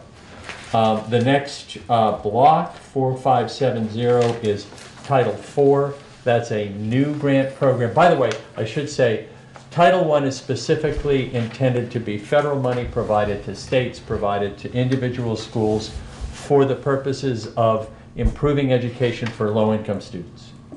For all of the schools in our district, we are able to access what's called a school-wide plan, where we aren't individually identifying and providing specific services to particular individual students. Rather, the poverty percentage is high enough that it's vastly more effective to simply serve all of the students in the school. Right? So we're not making a distinction between students in poverty, students not in poverty. When we're providing those services, we're providing the services to any student that requires it. Okay. The next grant, the 4570, is a relatively new federal grant. It's for well-rounded education, safe and healthy schools, and integration of technology. Those are the three target areas that are identified. And so there's a mix of strategies involved. Some salary, that salary is part of my salary for science coaching. Identifying science as one of the areas that we want to provide additional support in, science and social studies. There is a part of my time is spent being a science coach to get more science happening in schools. And some of the supplies budget is about providing for additional science equipment for schools. There's also funds in place for professional educational services for technology integration support. And there is, let's see, garden coordinators is a new piece that we've added in. I will also say there's a number of professional development opportunities, materials opportunities for independent schools that are also built into this budget, the Title IV, and also 2A. Part of the deal with federal programs grants is we have to share some of that wealth with the independent schools in our catchment area.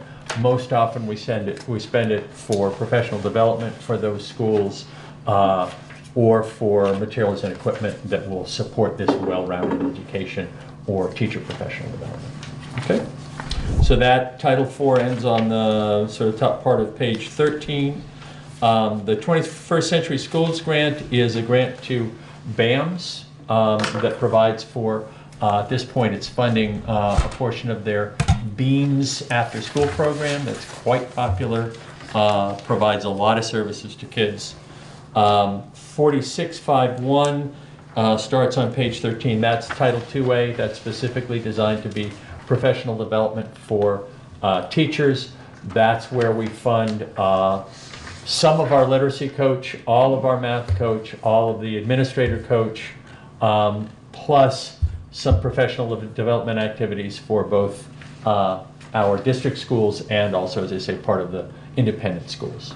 So again, the first piece is the subgrants, and then it's salary and stipends, and then benefits, and then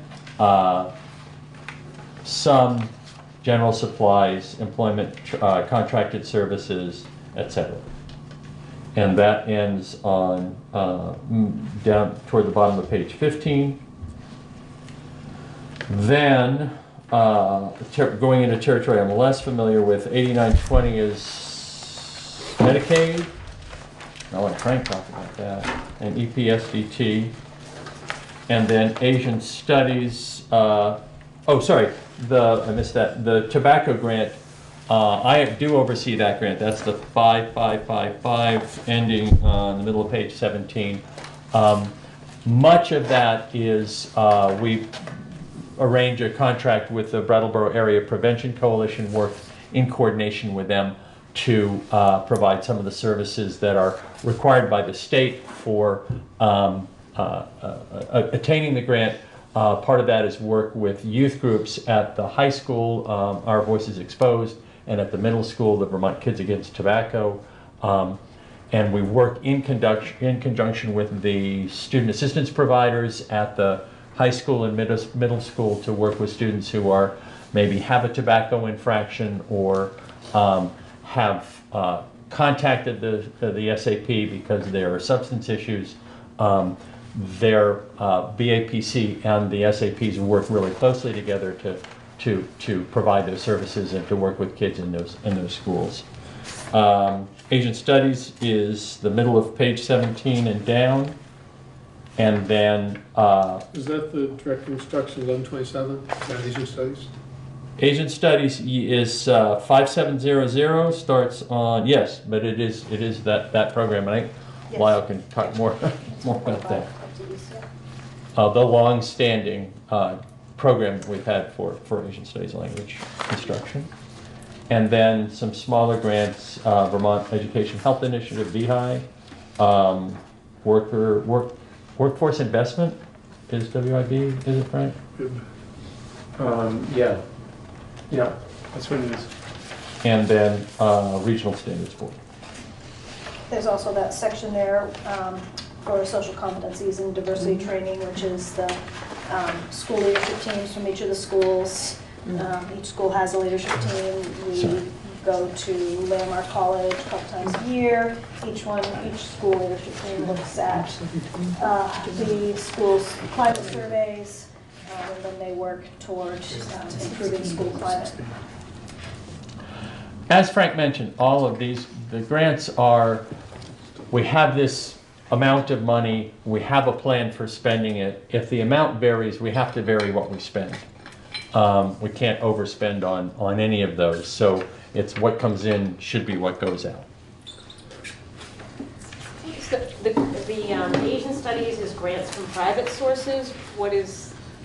Yeah, it's in this group because it historically was nearly 100% from private, the Freeman Foundation. Okay.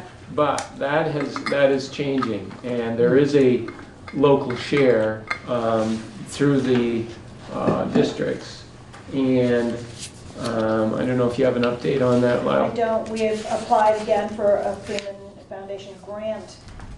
What I'm hearing is that the Freeman Foundation is more interested in funding things like PBS, news,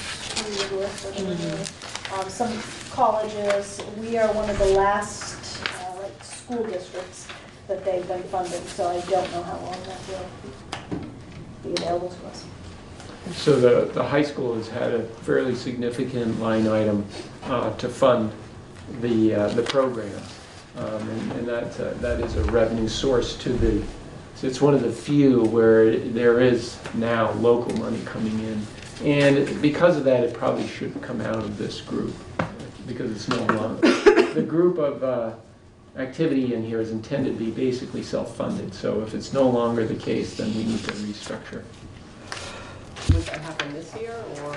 We're still waiting to hear. Yeah, we need to know. So that might happen. Yeah, it could happen for fiscal year 21. I would expect we'll hear from the Freeman Foundation fairly soon. Frank, where do the WIB funds come from? It's a state agency, and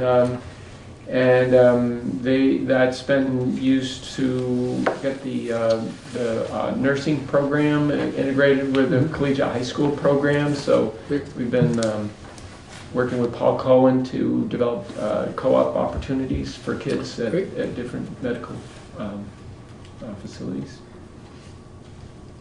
Could we get more money from them? It's been about the same for many years, but what little bit is there, that 16,000, I think has really been very well used. I was looking at the total amount at the bottom. Yeah. It's in the. You had a question on the social competency and the diversity training. Yeah. Yeah, That's work that Diana Wally's been doing. Did you already describe that? Yeah, a little bit, Yeah, the yeah. leadership. Yeah, I know each- some of her, I just didn't know who that was. Yeah. Are they expanding that program? Is that why that? We're line going to look item's at that. gone? We're thinking that there may be some redundancies there, and that in terms of that line item up 15,000. Yeah, what's conspicuous is if you look at FY20, 15,879, it's the same amount that's up. Okay. So that tells me that we got to double check the revenue source and make sure that it's. Something didn't get. Yeah, that maybe Okay. something got duplicated there. Okay. I don't know if you know. Dana. That seems up too much, but I do know that we are up some because we're trying to work a little bit more with the community justice and restorative justice, so that they come in and do some training with each of the school leadership teams around restorative justice practices. So we have put some money in the budget for that as well.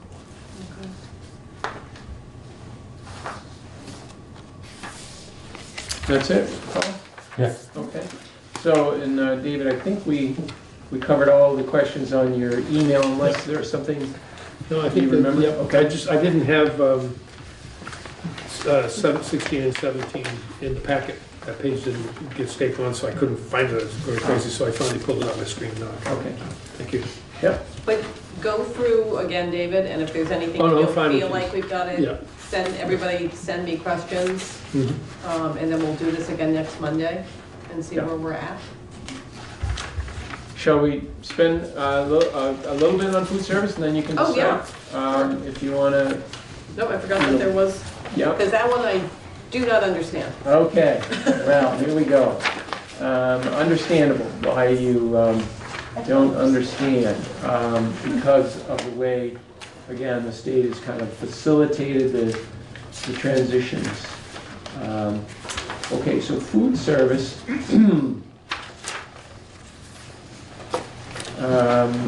Let's see, where does that start? On your document, it should start on page 20. 20, yep.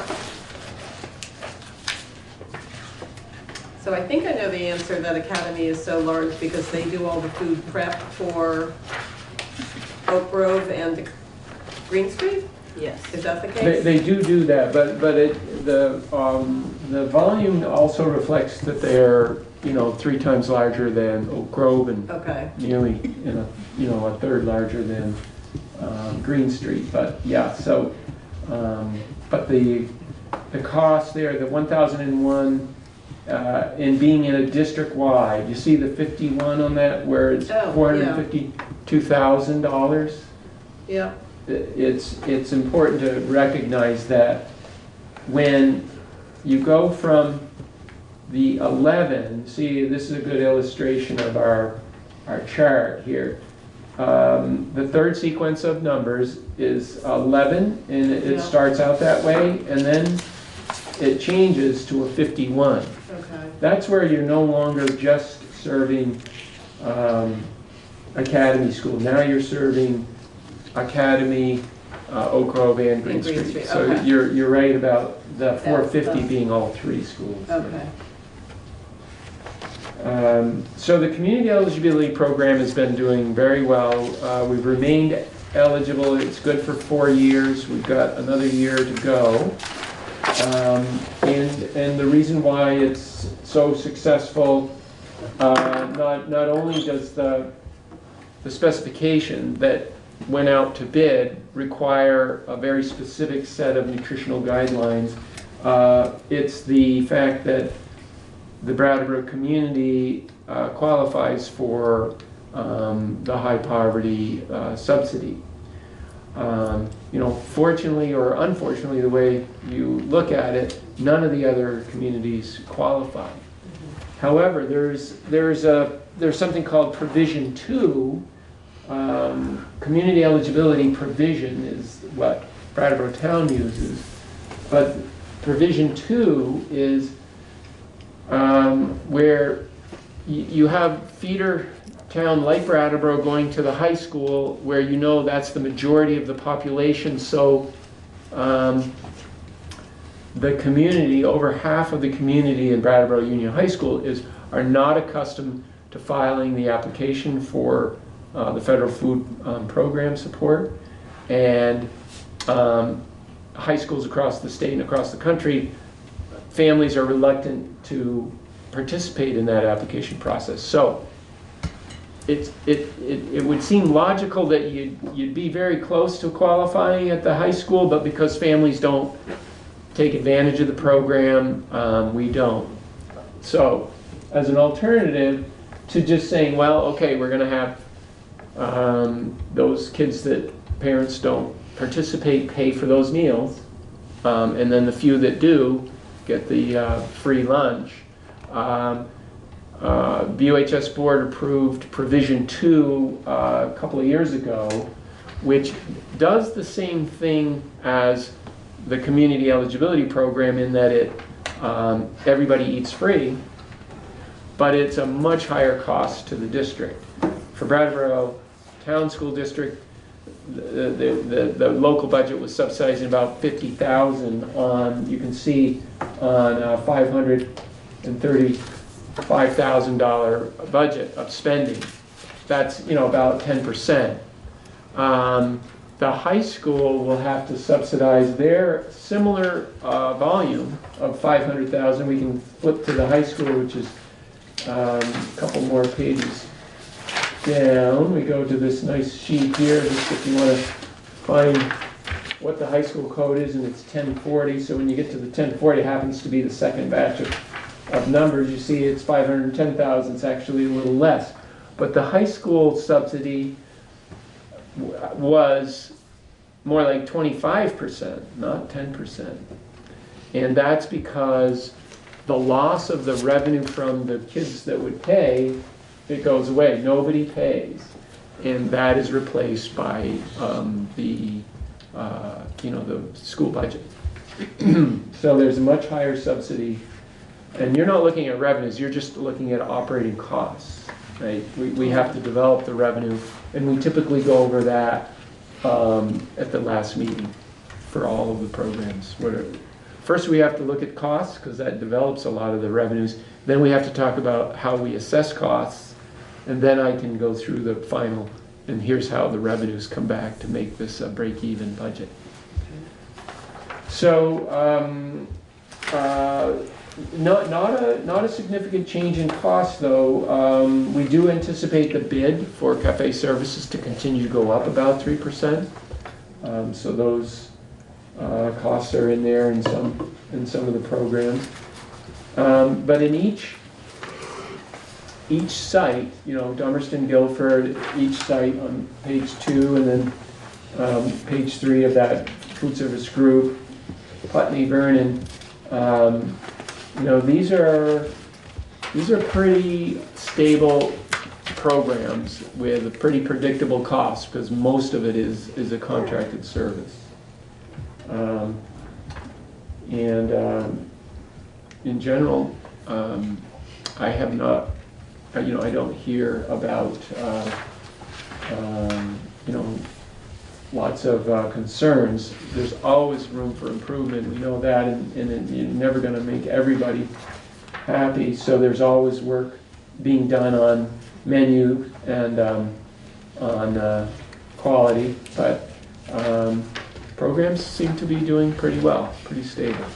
The big change in the food service group is in the Putney presentation of data here on page 3 of the food service group, and it's Putney is district number 1, 2, 3, 4, which is on page 22 in your package. And the big difference is that Putney was not fully integrated in the supervisory union in the prior year. The only part that was in the supervisory union was the pass-through money that the state would send to the supervisory union, which is their share of the free and reduced lunch reimbursements. And then the supervisory union would just cut a check back to the Putney School District, and they would incur the rest of those expenses. But now we have the full operating cost of $239,000 instead of just $87,000 pass-through revenue. So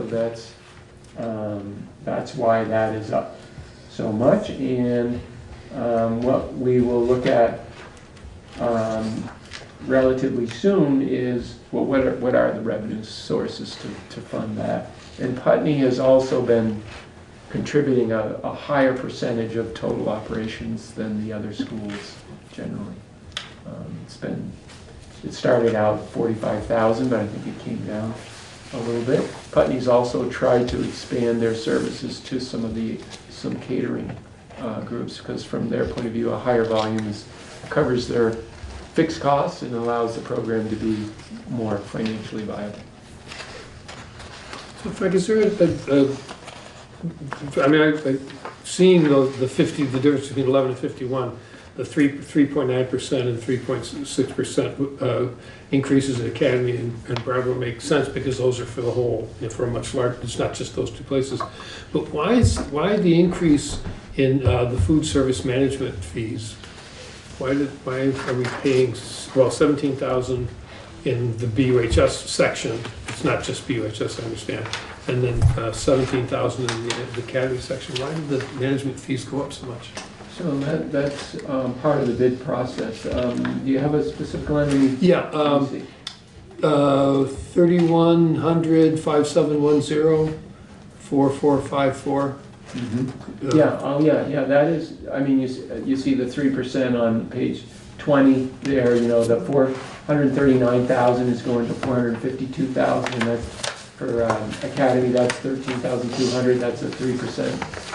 That's a 3% increase in the... Yeah, that's okay. What we're projecting, but it will be, it is a one-year bid every year, and they request a renewal and the state reviews their request, but I don't know if you recall the bid that was just awarded. This is the second year of their bid, and they did compete with the Abbey Food Services and Fitzvoigt, and they actually were not the low bidder, but when principals, there was a evaluation team, when they compared notes about the quality of the food. And the response of the staff to address concerns about any part of the program, the consensus was to retain capital services. They're responsive. Thanks. Yep. Anything else? Other questions? Sean, how we doing? Good. You're our expert in the room. We get to go. I'm sorry. Well, the one last thing, I hate to make it our wrap up, but I got to believe it's no surprise to you that the biggest service group in the central office is special ed, and we are seeing very large increases in special ed services. Unfortunately, it relates to the, I'm sure you've heard it, it's your local districts in your local schools. It's the attention to addressing the behavior issues that are throughout all of our communities. They're throughout Vermont. We're hearing this across the state. The need for behavior intervention, the increase in outside placements to Brattleboro Retreat and Kennel Farm and these specialized programs. We've gone from $1 million outside placement budget to $2.5 million is where we're at now. That was not budgeted. A lot of this is, when I say not budgeted, for this year. So we're heading for a deficit this year. And a lot of it is families moving in as well. So isn't there a revenue stream for that? So for some there are, but a lot no. They're new residents of the Brattleboro area. So for those, there's no new revenue other than the standard state aid. A little bit of good news on that is that the commissioner or the Secretary of Education rescinded his earlier sort of edict that they weren't going to pay for the first like $50,000 of these outside placements. They were going to call that regular ed. He's ignoring the argument that, well, if we could educate these students in the regular ed environment, we would do that. And they're in these placements because, and the VSA, the VSBA, engaged folks in Washington to say, I think you better review what Vermont's trying to do to special ed funding, and I think that made a difference. And he rescinded his attempt to essentially shift a lot of costs to the local tax rate. So maybe back to that point, David, you know, there's a very significant impact, you know, of getting the benefit of a VSBA, VSA initiative. You know, you put it in a context of a $10,000 dues, you know, we were talking about losing potentially, you know, 500,000, 600,000 in state funding. And it looks like the groups have prevailed so far. So that's to come, but we'll have a little bit more, maybe a document for you, but we've scheduled Shelley and Marisa to come in and talk to you on December 2nd, answer your questions. Okay, so that will be focused on special ed? Yeah. Okay. Yeah. We'll send you a draft as soon as we can put it together. They're required to send something called a service plan to the Agency of Ed in October 15, and they've done that, and that's why we have these preliminary estimates, but they're not codified yet into the system. They're coming December 2nd? Yes. Yeah. Anybody special next week? It's just us. I guess it's just the same old thing. Deb can come and report out. Yeah. Same thing again. Okay. Any other questions for anyone on the budget? I'll just reiterate that hopefully we'll have a little more discussion on what is a reasonable assumption. We probably want to go into executive session for that. Okay.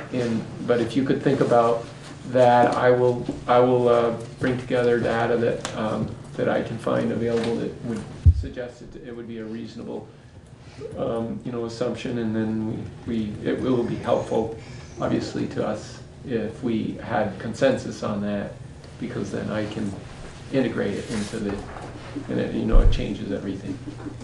So would that be negotiations or contracts, executive session? Yeah, yeah. And keep in mind, the supervisory union is the legal responsible party for negotiations. Okay. It gets ratified by the district, but it's supposed to be coordinated by the SU. Okay. All right, so I think the last thing on our agenda is the executive session. Yeah, I'd like to move into executive session to discuss negotiations issues. We invite the superintendent to join us. One DSA 313? Thank you. Nerd talk. Premature public knowledge would be put the district at disadvantage. Are we inviting Frank as well? Or just Mark? Yeah, you're welcome to come. Okay. Yeah, you should stay. I'm not a voting member at all. I'm not a voting member. Can you invite Sean? Oh, we can? Include board member Murphy? Negotiations. That's right. All right, so we're inviting Sean as well. All right. So we will move into executive session as well. And there's not going to be a decision afterwards, I don't think. Yes, So we would not be making a decision. you can have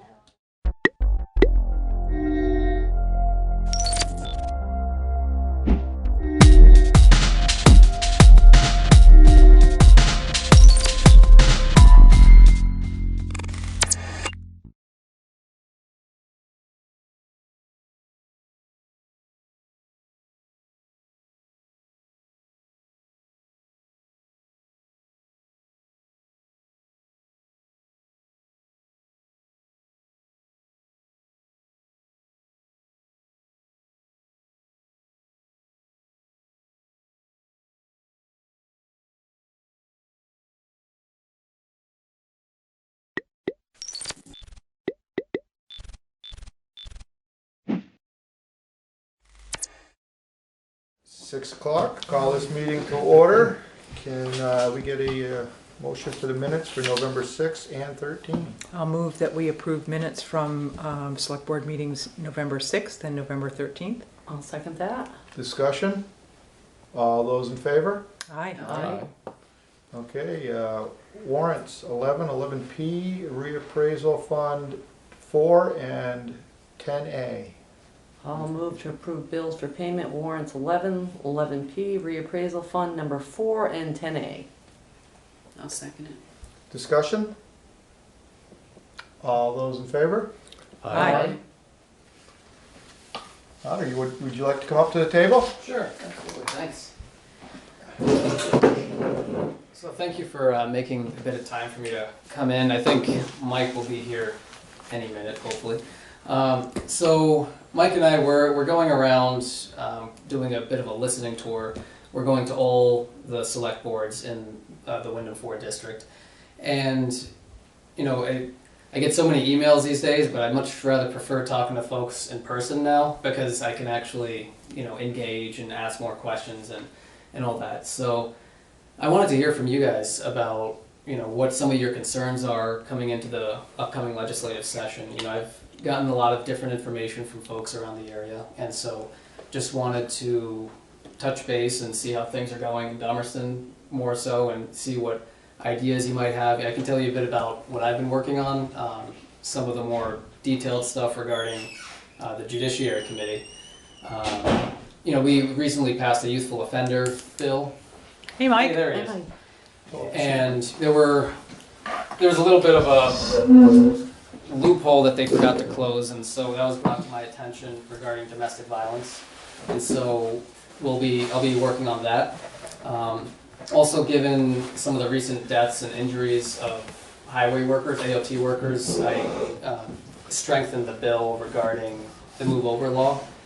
So those are two things that I'll be pushing for specifically in the Judiciary Committee. And I know that in the broader picture, one of the first things we're going to be working on is the paid family leave bill and the $15 an hour minimum wage, as well as, I hope, cannabis commercialization. So that's what's on my mind going into the session. And Mike, I was just telling them that, you know, we're doing the listening tour, going around to all 3 towns and just giving them a tidbit of what I'm working on. What? I was giving them a listening tour. Yes. We work well together. Yes, we do. I do want to apologize to you guys right up front. We'd done emails about the meeting, and Friday I completely forgot to put it on the agenda, so I'm sorry to people out there that, you know, you guys were here without, you're under visitors, so it's more than welcome to speak and stuff, but we may have had people show up to ask questions, so I dropped the ball on that, and I just want to apologize to everybody for that. Yeah, I think we can offer that if there's another time that it would work. Right, if people have a meeting, especially if there's a topic that comes up, we're certainly available. Right, so I just, you know, so if anybody does have anything that they want to ask, you know, give me a call or give the select board a call, and we can set something else up if that's necessary. So it helps me to think about things, to hear what it is you're working on. So I wonder, Mike, if you can just kind of like run down a list of the things that you're focused on in the legislature. Well, much as anything, I also want to hear from you. Right, I understand that, but it also, I'm just saying for context, it's helpful. Big picture, things that we're looking at. What I'm hearing from a lot of people are concerned around healthcare and the costs. I don't know what your costs this year for insurance, what the increases were, but we're hearing from 10 to 25%, which is just not sustainable. And what we can do immediately is not clear. There's a growing sense that what we've done regionally, for instance with the REGI Compact, the regional greenhouse gas initiative, where we combined with 10 other states and it's a cap and trade thing. We've been involved for 10 years now. That may be the way to go, because to change our system in Vermont by ourselves, we can't do it. But what we're seeing is the current systems are not working. Healthcare is again becoming inaccessible because of co-pays, deductibles, increases in premiums. So we have to watch our outcomes to see if this is affecting whether people are going in for services or waiting for them. Climate is something that is on a lot of people's minds too, and how it affects right here on the ground level. I know most towns have been going through the upgrades for their roads and drainage based on what we went through with Hurricane Irene. And I don't know how Dummerston, where you are in that process, but I know it's been a challenge for Westminster, and Putney is banging away at it too, but you know, we're increasing size of culverts, drainage ditches, and I mean, the reality is we're looking at storms of a greater magnitude and frequency than we've known before. I know, just talking to Jack Mannix this year, he said when he first started farming over at Walker Farm there, you could pretty much guarantee around mid-September, in that week you'd get a killing frost. And this year it was first week of October, and he's down by the river. Other people mid-October and later. I'm not saying individual weather events add to climate, but that's something over 40 years that we're seeing. And what we can do individually and collectively, I think, is important. One of the things a lot of people are doing, and certainly your house is an example of what a lot of people are doing, but just the way we heat. We have a lot of good programs now to help people buy heat pumps. Heat pumps are, I went through my first winter. I went from burning 5 cords of wood to a little less than 1, which was to supplement the heat pump on the worst days. You know, when you get down below 0. My back likes it. And the fact that we're hooked into the Green Mountain Power Grid, you know, their grid is 90% green. Their portfolio is 90% green. So we're making a difference there. It's also cheaper.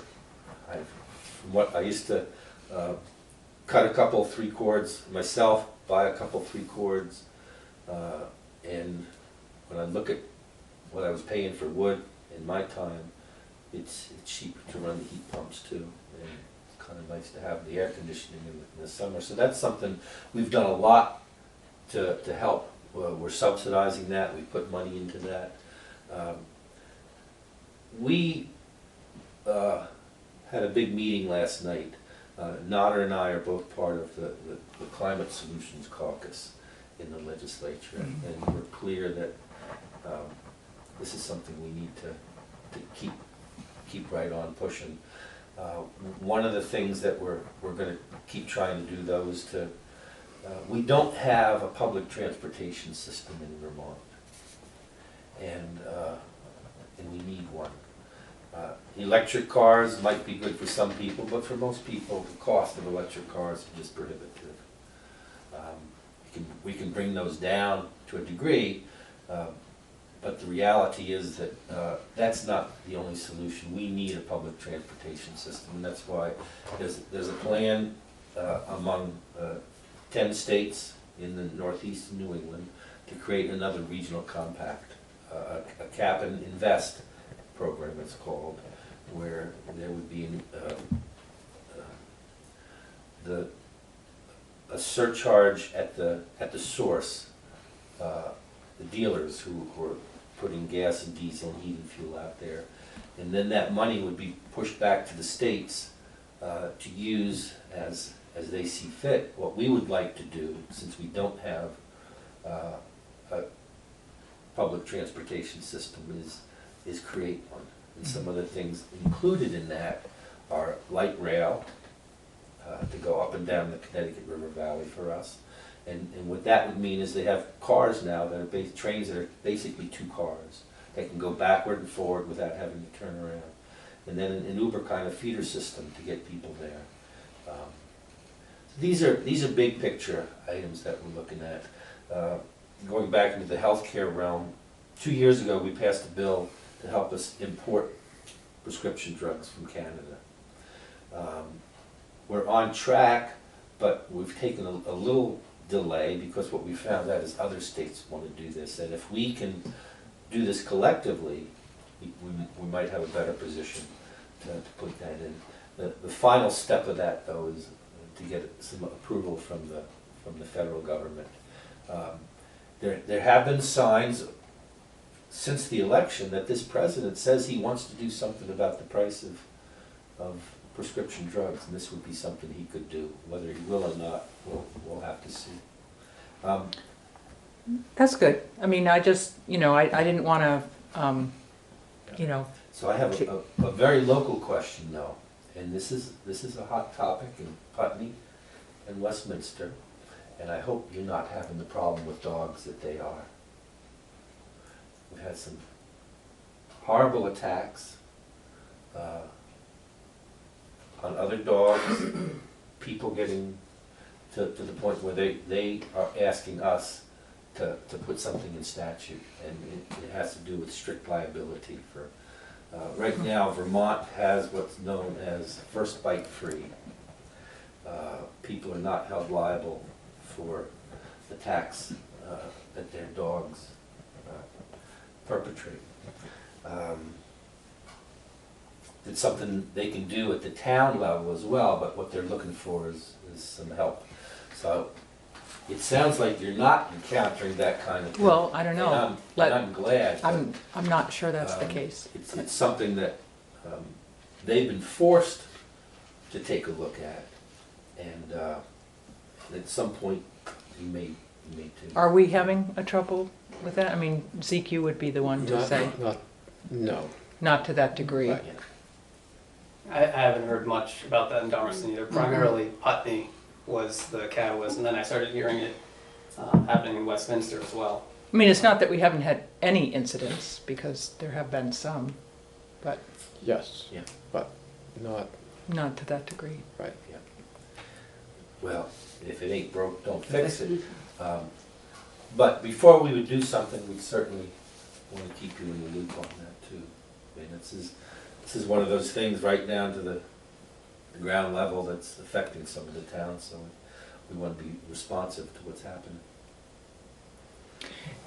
So it is kind of interesting to make the connection between the legislation, the legislature and the select board. It's not our typical conversation to talk about what's going on in Montpelier and sort of, I don't think that we as a group necessarily have our ear to the track in terms of all Dummerston residents and what it, making that connection between our town and Montpelier.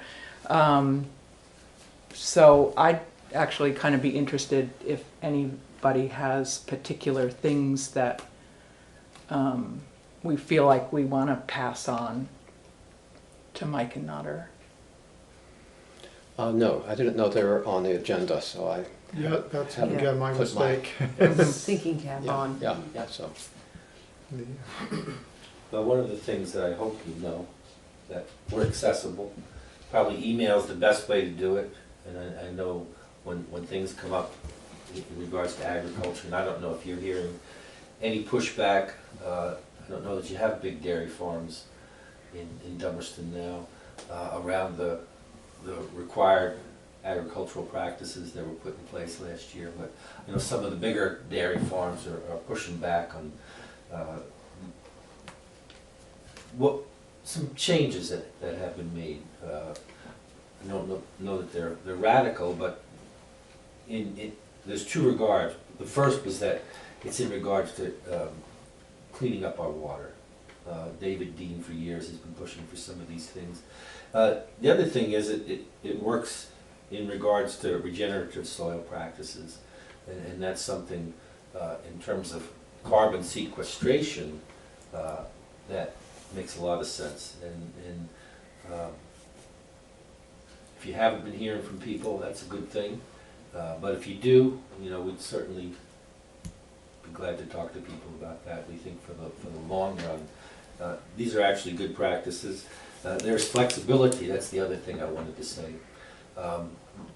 One of the farms we heard from was Westminster Farms, Dell's up in Westminster, Route 5.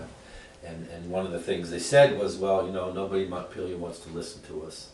So we got the ag commissioner to come down, and we had a meeting with a bunch of dairy farmers there at Westminster Farms, and they brought up the question of the dates that they had to have their corn chopped, fields cleaned, and then planted a cover crop. The point was well made that the dates that they were being expected to meet were the same as they were on the northern border, and that we really have a different climate down here. So the Secretary Tebbets said, we've got some flexibility around that. You want to put in for a waiver, we can probably get it for you. And they did. So that, I think it shows you that things can work and we can help move them along. So there are some considerations made. Well, one thing I wanted to ask about on a completely different topic had to do with sheriff contracts in the town. I wasn't sure what the current situation is for Dummerston and contracting with the sheriff or the state police, but one of the conversations that I've had with Jeanette White, Senator White, recently was she's very adamant that we need to change the way we fund the sheriff departments in our state because we kind of have a peculiar system. And so I was wondering how you folks might be feeling about your current sheriff contract, if there is still one in place. I'm not sure what the current status is. We still have a sheriff's contract, and we put it it's in our budget. We're going through our budget right now, and we're going to keep it the way it is at this point. Anyways, we're talking about leaving it the same. What is it, 290 hours a year we do with the sheriff's department? And then the state police takes on the criminal part of it, so that saves our hours keeping it away from the sheriff's department, giving it to the state police because the state police do that.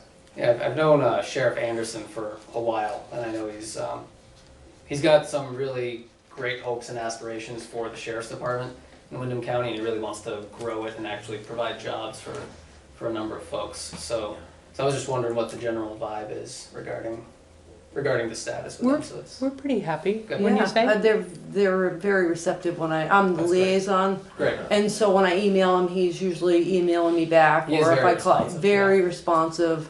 So I've been happy with the way it's been going. Great. Yeah.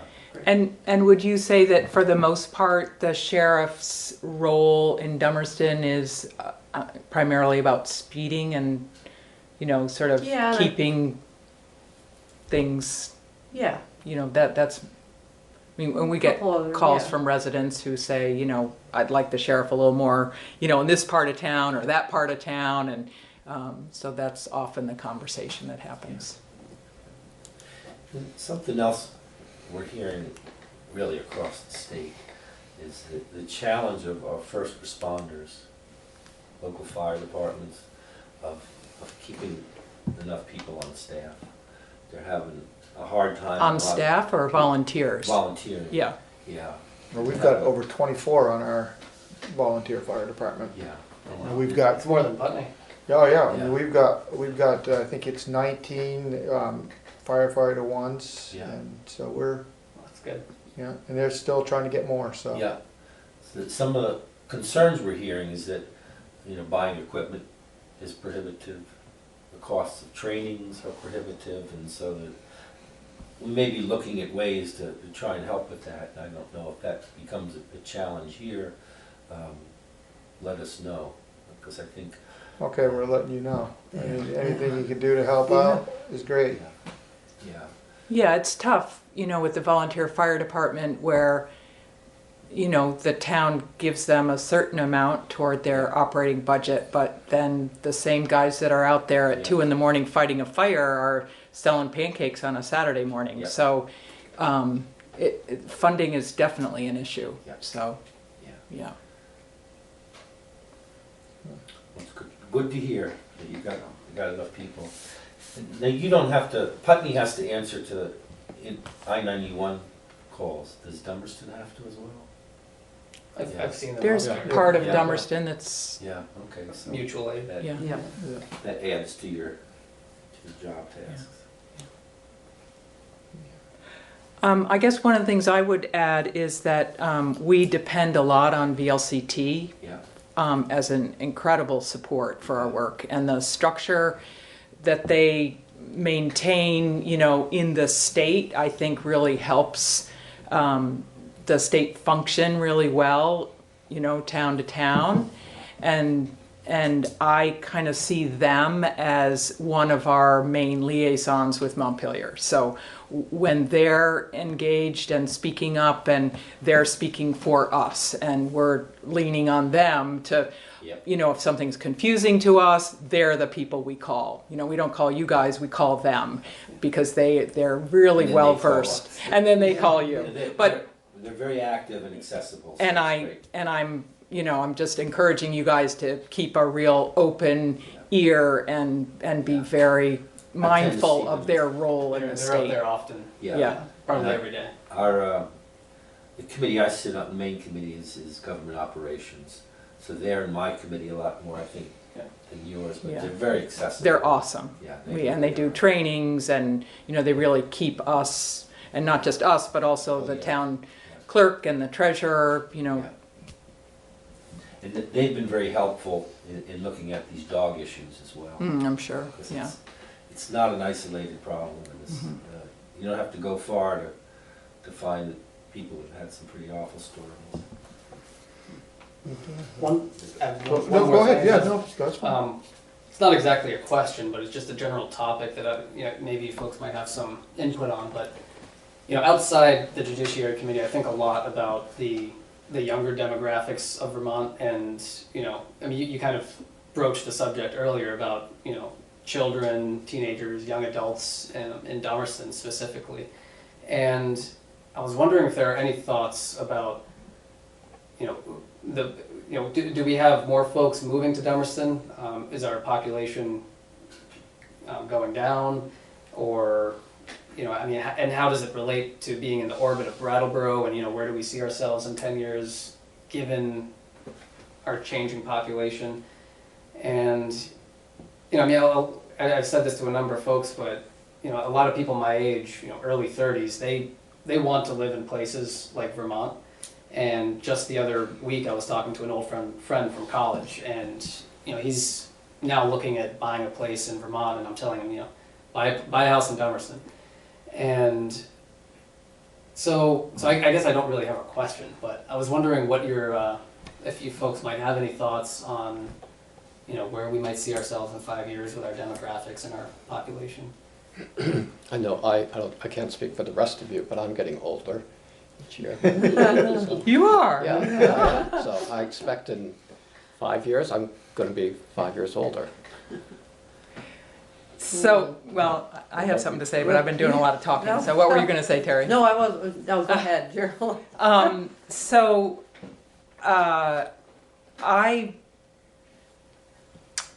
You know, I guess what I feel about Dummerston is that because we don't have any commercial center, we're very Brattleboro focused in terms of meeting our needs.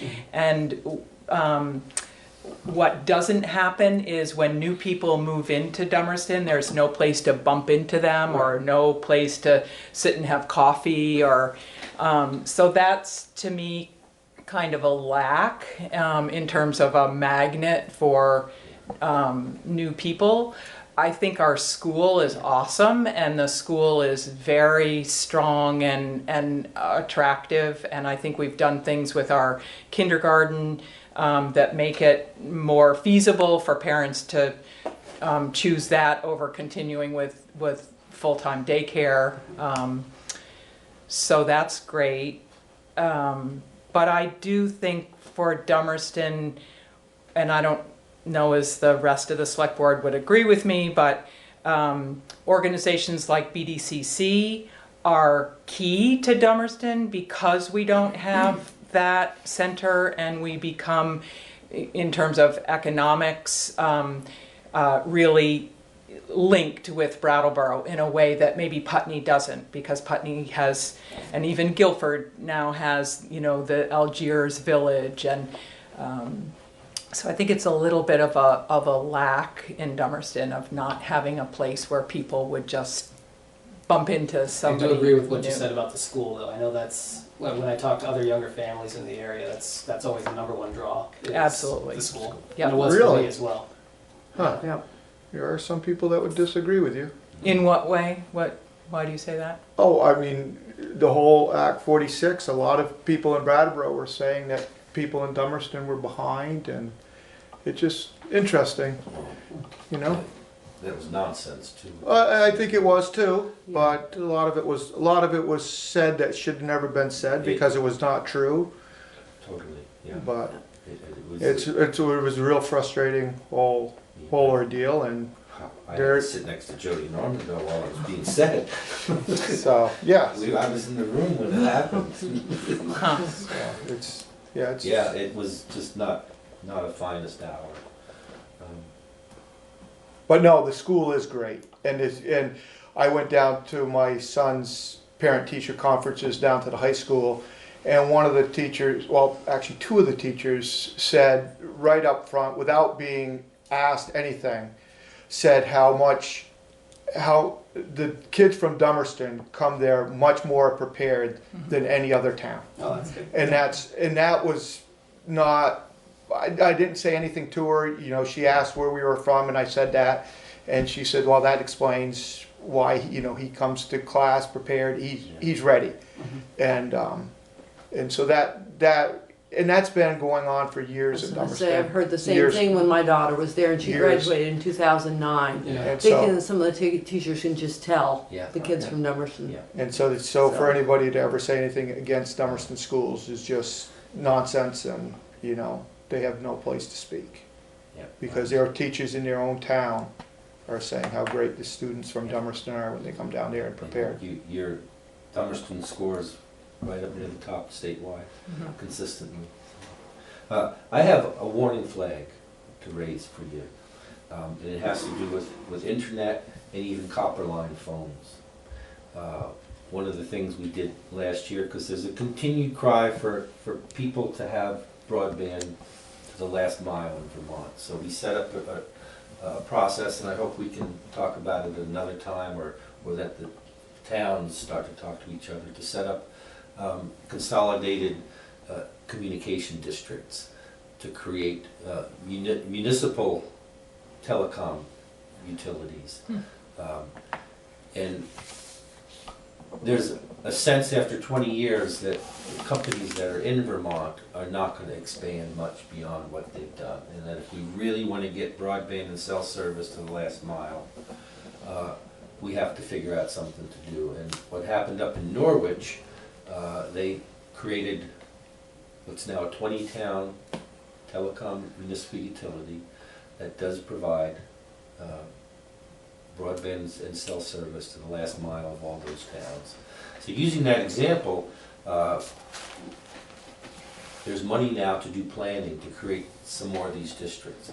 And why this may be even important is we just found out recently that the Federal Communication Commission is giving companies that maintain copper line, which for a lot of Vermonters is all they have, an option to forego any more maintenance or establishment of copper lines. That if they have a plan that says they're going to be going another direction, no matter, pulling cables, then they don't have to worry about their copper lines anymore. There's a lot of Vermonters who that's all they have. And we're very concerned that don't know if you've heard complaints about Consolidated, but I know I have. And that this may be a way for them to start to look in another direction. They want to expand. I mean, I think right across the river they're doing a big expansion of cable. I hope they're getting ready to do more of that here, but I'm not going to hold my breath. So anyway, we'll certainly be on the lookout to see what happens, but just as a heads up, we need to be aware of that. The other thing is with those telecom districts, it may be something, and what it would be is not asking you necessarily to do something, but ask if there are people who would want to be on a committee. Another group that we work closely with, BDCC is part of this, but also the Wyndham Regional Commission. Chris Campany is heading up these efforts to start the planning for this, so he would be somebody you can contact. So, Mike, I'm a little confused. So, are you saying that these municipal telecom companies, if a town is part of this municipal telecom group, the FCC has money to offer them? Well, the state does. The state? Yeah.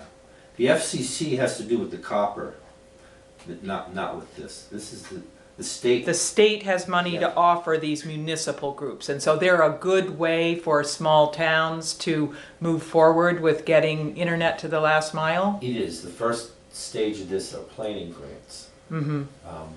And to create the entities. And what they want to do is to make sure that they feel like larger groups, so they want to see different towns. Don't know that it needs to be as good as it did with EC Fiber in Norwich, where they have 20 towns, but it works. Because certainly that's connected to bringing young people to the area. I mean, one of the things. I have friends that just moved up, you know, way above me, and one of the people moved, and she said, well, here I'm living in this place and I can't work at home. I have to go into town to work. She didn't even realize what it meant to only have dial-up. And you've talked she just about couldn't this even with your imagine friend. not opening her computer and having internet. Exactly. I have a very close friend of mine. She lives in Boston, but she very desperately wants to live in Vermont, and she runs a successful business online, selling jewelry and making jewelry. But you know, there are very limited places where she can live in Vermont. She wants to live in a rural area, but it would. So I would say it's pretty equal to schools. Yeah. You know, for people moving. Is this house going to have internet? You know, and how are the schools? It is a selling point. Yeah, absolutely. You know. And looking ahead to the future of Vermont, I think it bodes well if we can do this. And this is the plan we have, because we've come to terms with it. I have Southern Vermont Cable, but I think every year they maybe add about 10 customers. Right. I don't know if it's the same here in Dummerston, but what happens if you know, they're a pretty small company? What happens if a pretty small family company? How much longer into the future are they going to be able to do this? So these are, you know, some long-term things, but it might be something to look into. And Chris Campany, I think, is the person over at Wyndham Regional who has more and better information about this. Great. Well, thank you guys very much, and I'm sorry I dropped the ball once again to everybody here and to everybody for not putting it on the agenda. Glad I'm not the only one who does that. I'm in good company there. There you go. So, well, thank you very much. Yeah, thank you very much for coming. Really appreciate your time. And even though I made a joke about emails earlier, feel free to drop me an email if you have any questions or anything. We're both pretty responsive. And good luck with your budget. Right. Yeah. So, road foreman's report. Did everybody get a chance to see that? Right on the top. The Surf Pro. The Surf Pro. Yeah. That's about the bat. And I was talking to Lee about that, and he really thinks and I do too. After we saw the amount for it, that we get somebody else to look into that, because he didn't think it was as bad as the first pictures had showed. Okay. And he thinks this is. I'd do it for this much. There you go, Go right? for it. I haven't gone up to inspect it yet. It's not as bad, so. Okay. So that's that. So not to go for this. Right. Yeah. Get a second for me. Yeah. Okay. Correspondence for information, anybody have anything there? Pretty short. Correspondence for discussion and or action. Geraldine, you were gonna do that, right? The report, the select board report, I thought. Yeah, I think the deadline was December 10th, was it? Or 9th, I think. 9th. December 9th? Yeah, I think it's the 9th. Yeah, and Louis, I'll write it, but I do want to send it to you and Yeah. have you Sure. make sure that you're good with it. Yeah. And, I've been writing my articles and just submitting them. I haven't been Right. passing them Well, to the yeah. group, but I think for the town report, I think it's important Yeah. that you're good with it. Absolutely. Okay. New business. We've got the LHMP Yes. paperwork. That's got to be submitted in by January for the big report for FEMA. It's a matching grant, so we'd have to budget in $2,500 for our portion of it. I think it's 10,000 from the state. I'd have to look back on it. It'll take 6 months to know if we're going to get the grant, and then it'll take a year. We'll have to put it out to bid to have it done, and then it'll take a year to do the whole thing that's being needed to be done. And what is it? It's the overview of the whole town for emergency management. Is the best way to put it, really. The detailed, and it's set for. So if we ever had a disaster, we would be set for the FEMA grant, FEMA money. And we can't get FEMA money unless we We have we this. have to do, yes. Sounds like a great thing for a group of volunteers who feel, strongly about this to get together and help do it. Sounds like it's a lot of Well, work. this money is for somebody to do it for us. That's Yeah, great. and This is- Wyndham Regional has done it in the past. Yes, and it's changed this time around. Normally, they would bid on it. Mhm. When I talked to Alyssa, she said, we need to put it out in the newspapers to go out. They don't look at the newspapers, so if we want Wyndham Regional to bid on it, we have to call them to tell them it's out. Okay. All right. And then usually, there are public hearings to consider Oh, different okay. things. Uh-huh. So there are opportunities for the public to be involved and express their thoughts and concerns. Great. Well, thanks for following that, Terry. So I'll fill that out. So do we need to? Do we all, since we're all EMDs on this, should we all sign it, or? I'd say so, yes. Okay, all right, we can. So you want to make a motion to sign that? So I'll make a motion that we fill out the LMP paperwork to submit for the grant. Okay. I'll second it. Okay, discussion? All those in favor? Aye. Aye. Okay, so we'll all sign that before we leave tonight. Health insurance, we have to sign that paperwork. I've talked to Lori about, there's a slight, did you see that in there? Yeah. Going with the same thing, there's a Yes. slight raise in there, so Right, we'll right. have to put that into our Yeah. budget number, but she thought they'd be happy with staying with that, so we have to. And I don't think it was, I think it was Mike that was talking about a 25%. I don't think Yeah. it was No, 25%. No, Oh, no, 10 it's not. points on Yeah, that. it's It's- much, We're on much the lower. low end of Yeah. his Yeah. 10 to 25, yeah. Right, so. Now, so are we going to sign that, or is Lori going to sign that? We have, I think there's one signature, I have to sign Okay, it, all but right. we have to make a motion to sign that. Right. So Okay. Good. I'll make a motion to approve for Louis to sign the renewal for the health insurance, MVP. I'll second that. Discussion? All those in favor? Aye. All right. Okay, I guess we had it under Estimate new, for the new town office? business instead of road stuff, but that was the estimate we saw.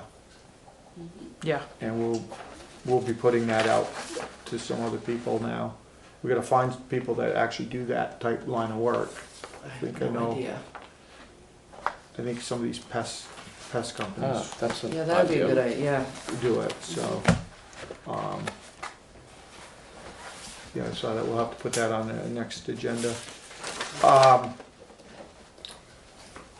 Anything else anybody has to bring up? Just that I went to the Oh, yeah. Shelters Fundamentals course on Monday afternoon, and I've got a thing for everybody to look at, for the American Red Cross, just to give you an overview on it. Okay. So, it was an interesting course. It was? Yeah, it really was. There's a lot of information to be had, but it doesn't mean that we have to have our shelter surveyed by the American Red Cross. I mean, we always call them in and they'll help us. But it is a slight bit of work to have them come in and go through the building and certify it. Yeah. And So- what is our shelter? The school? church. No, the basement of the church. The basement of the church is Yeah. Dummerson's shelter. That's one of them, yes. Yep. But it's an interesting read, if anybody's interested in reading.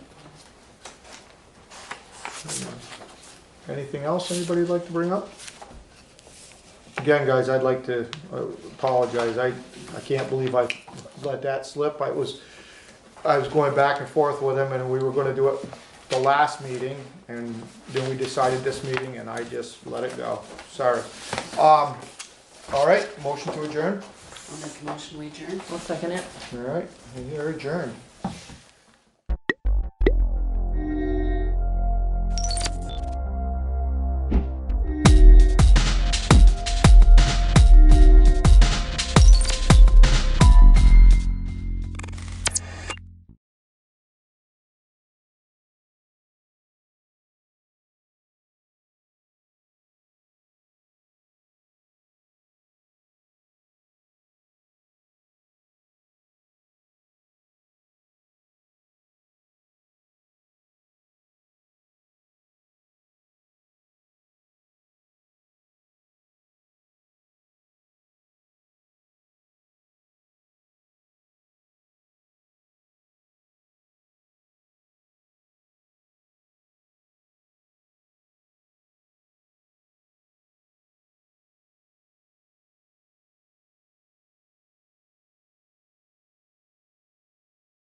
Call this meeting of the Brattleboro Development Review Board to order. It's 7:05 p.m. on November 20th.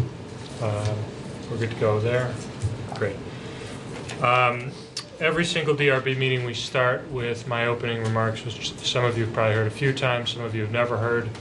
This is where I explain how this all works. So if you're wondering what's about to happen and how the procedures work, you should be paying attention right now. At the DRB, we hear applications for land development in the town of Brattleboro and appeals of zoning administrator decisions.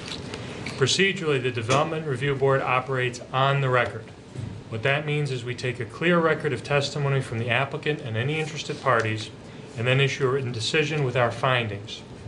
Applicants and members of the public should be aware that because we're on the record, this is your only opportunity to comment on and provide evidence related to an application.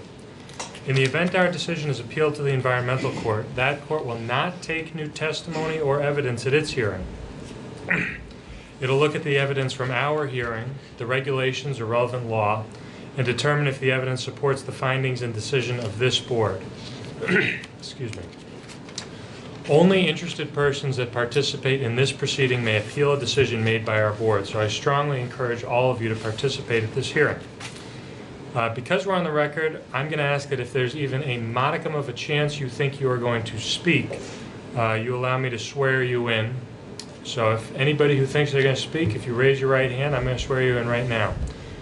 Do you hereby swear or affirm that the testimony you're about to give in the cause under consideration will be the truth, the whole truth, and nothing but the truth under the pains and penalties of perjury? Okay. If you didn't get sworn and you change your mind and you want to speak, I need to swear you in, or whatever you say can't be considered as evidence by us. Applicants require a majority vote of the full board to succeed. That means 4 votes out of 7. This would be where I tell you what we do if we didn't have a full board present, but it's not relevant at the moment, so unless we have a bunch of conflicts and a short board, I'm going to save that for another night. After taking testimony, the board will close the public hearing and we may vote on your application at this meeting. The board will issue a written decision within 45 days of the close of the hearing. And while we may vote on an application during the meeting, it's the written decision that controls the timeline for an appeal. It should be noted that the town of Brattleboro is a party with an interest in land development applications. The town of Brattleboro has no special status before our board.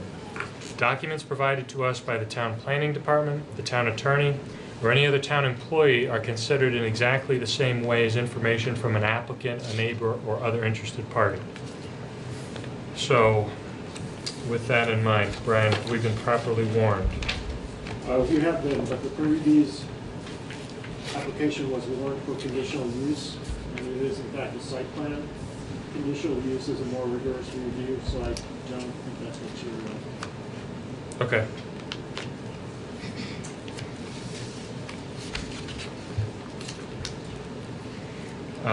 Is anybody here for application 2019-156, Tim Kavanaugh and Diane Leary?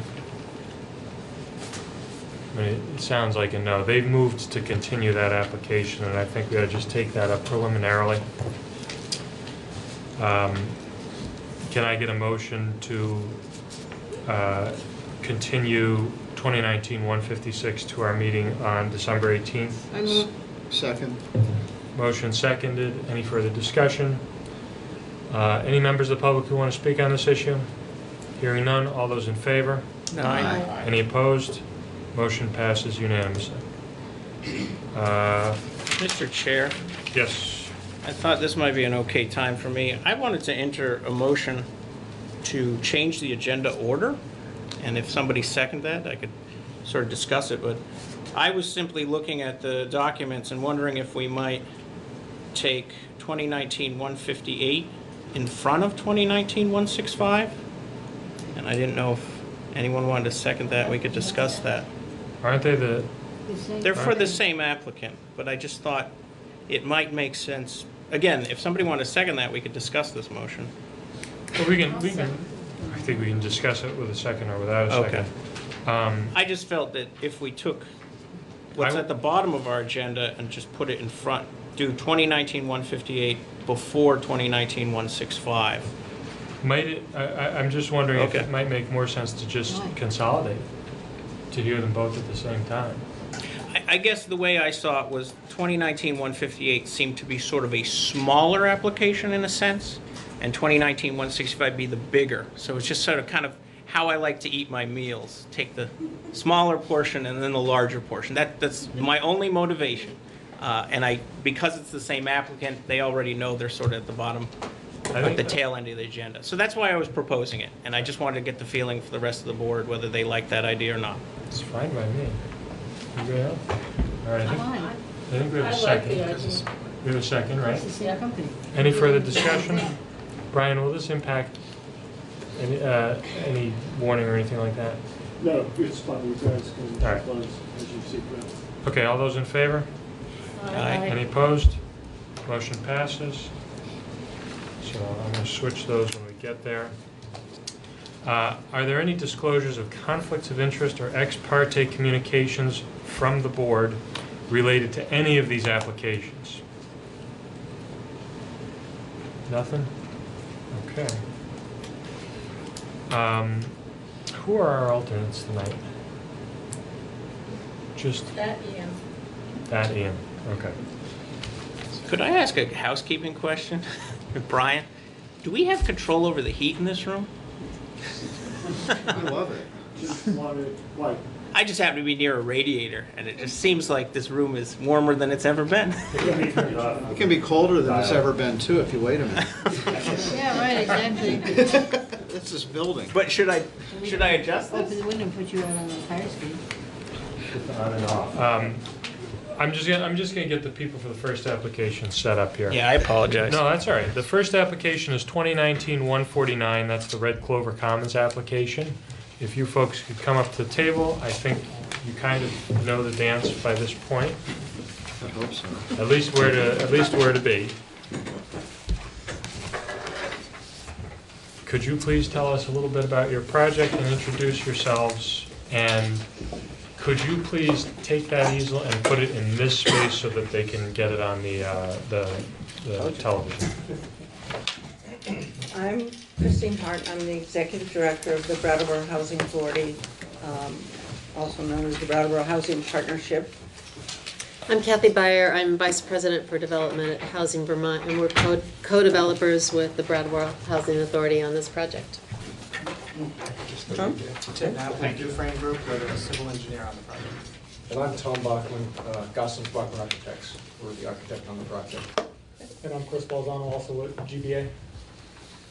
Okay, so this is the second part of what has become the Red Clover Commons project. Some of you were on the board when we first appeared. Just to remind you, Kathy and I looked for a site for the second phase for about 2 or 3 years, and couldn't find one in town that worked. And through some serendipitous moment, she and either Tom or Greg were looking at the site plan and said, oh, we could put a building there. So we have been moving in that direction. We've met with this board to get some ideas about whether that would be a good idea, and felt that it was, and certainly have worked with Brian and his department. So we're here for approval of that. If we call it Red Clover Commons 2. It's been very well described, I think, in your materials. We have everyone here to talk about it and describe it in more detail, and I think we'd be happy to pretty much answer any questions or give you an overview if you think you'd like that. It's really up to you. My understanding is there have been some changes to the landscaping proposal that are a little different than what we have in our Yes. packet. Could you tell us about that first, just so we have an idea of where you're at the moment? No, I'm not aware of any. yeah, there's a, James. Did I misunderstand? think I created some confusion. There had been a condition that they needed additional landscaping. Oh. But because of some covenants and easements, it seems like that probably is not achievable. I'm sorry, I misunderstood something that was shared with me right before. Pardon me. I think the one piece that we would like to just bring to your attention is the connectivity between the new building and, I can't believe I'm calling it an old building, but the existing Red Clover Commons. When we first, Could I ask you just a quick question? When you refer to it as sort of old building, when was Red Clover Commons 1 finished and it ready? was opened in 2017, Okay. so it's really old. Yeah.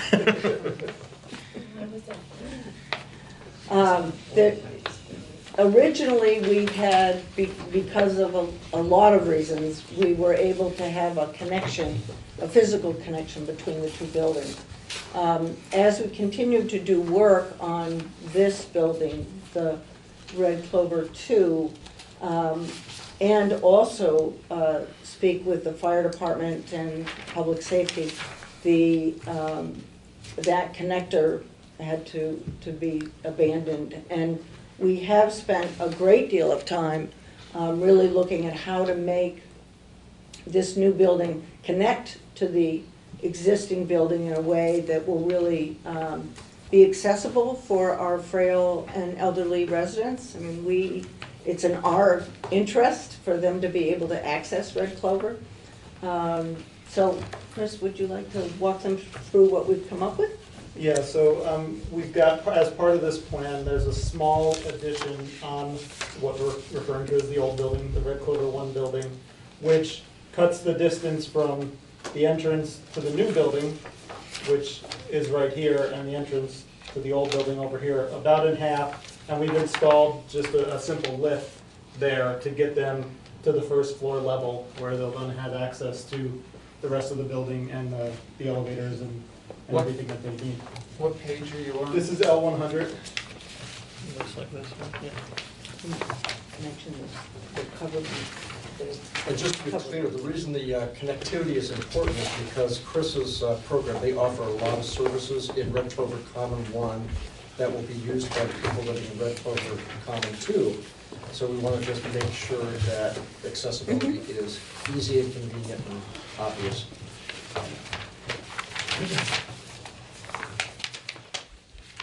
Chris, does that connector show up on the landscape plan? Yes. Yeah. Oh, okay, what about the color grades? Not 100? It does not. It's a different drawing. Yeah, that's just 100. There should be an L100 in there as well. Could you just point on your map what we're talking about again? Yes, this small addition here. And is it in that sort of darkened color? Yes, Okay. exactly. It's just a small vestibule and a lift. to Okay. get them. That addition is only about 125 square feet. Okay. It's very small. What's the method you're going to use to ensure that the gate on Canal Street and the entrance on Canal Street is accessible to fire year-round? It's the same as it is now. Yeah, Okay. there's a lockbox there with a key that the fire department and the police have. And the fire department has gone over this, and in fact, they made some changes to turning radiuses to accommodate the fire department so that they can get up behind the building from both sides. Fire access and turn around here. Could I ask a question related to the illustration 101? I can wait. I guess it's two questions. The left-hand portion of the illustration says fire access reinforced turf.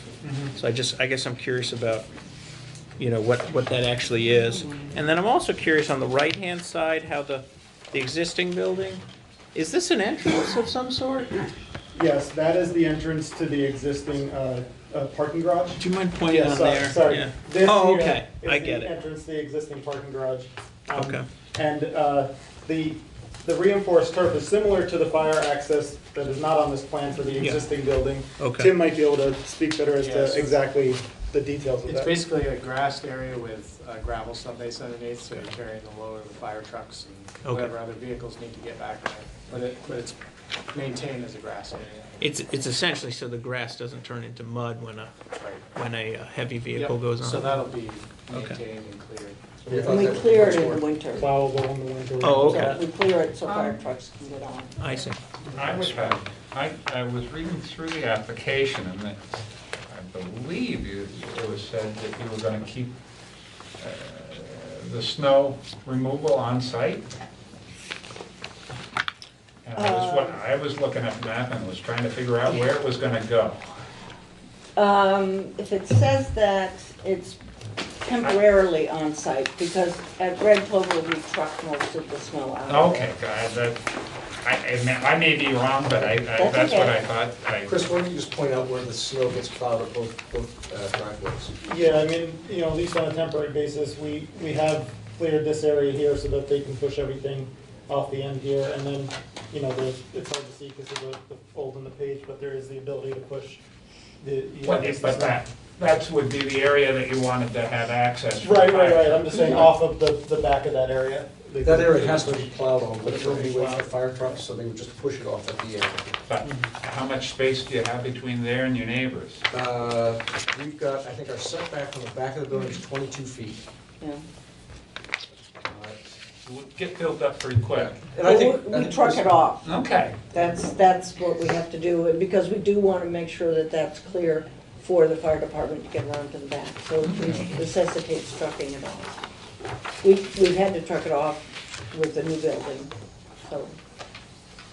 I guess this would be Why are the you old- using propane for the water heating rather than heat pump?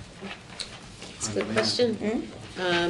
We're using air source heat pumps to heat and cool the building.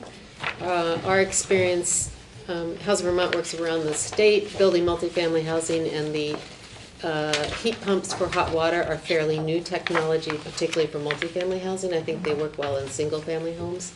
So we are not willing to be early adopters of a technology that hasn't been around for a few years. And then to follow up, I guess, when we're looking at, I guess it's illustration 200, the heat pumps that do the cooling of the environment of the building are, they essentially sit on top of the building? On the roof, yes. On the roof. And then I have a question for the chair. Is it any appropriateness for me on this board to say that I like the pitched roof on the, quote, old building and wonder why there's a flat roof? I mean, that's not really our purview, is it? If you view pitched roofs as necessary for conformance with the character of the neighborhood, I suppose. Yeah, I don't know. I mean, you can tell them how you feel. But I just don't know whether can that, ask. I don't know whether that's appropriate for me as a member of this board to make a decision based on. The thing is, the neighborhood it's in is a very commercial area. It is. Canal Street with a lot of flat Yeah, roof and I feel like the buildings. closest building them is the Walgreens building, which is probably a flat roof. Yeah, And just to give you a little history on why Okay. it is flat roof, it's because we need a flat surface for the air source heat pumps. Okay. The site is very tight, there's no place on the ground to put them. Okay. And that's what really dictated Yeah. going from a pitched roof to a flat roof Yeah. on this building. Looking through the illustrations, that was just my personal reaction, which was the Red Clover Commons 1. I'm like, oh, I love how it's got that little bit of pitched roof. And so that's my personal opinion. Well, the other part is that the pitched roof in the first building Yeah. is part of the stormwater, the Okay. surface storm system. Okay. And we couldn't put that kind of system with a pitched roof in this space because Okay. it's pretty condensed. All right. This way we have a flat roof and we can more direct the water Okay. to where it needs to go to fit into what is a really interesting and environmentally based storm system. Okay. We are on the exterior of the building, we are picking up all of the detailing that we did on Red Clover Common 1. It's the same siding pattern, the same texture, same windows, so we really want to make this compatible with what we started. Okay. Am I thinking that we're going with this bluish scheme for color?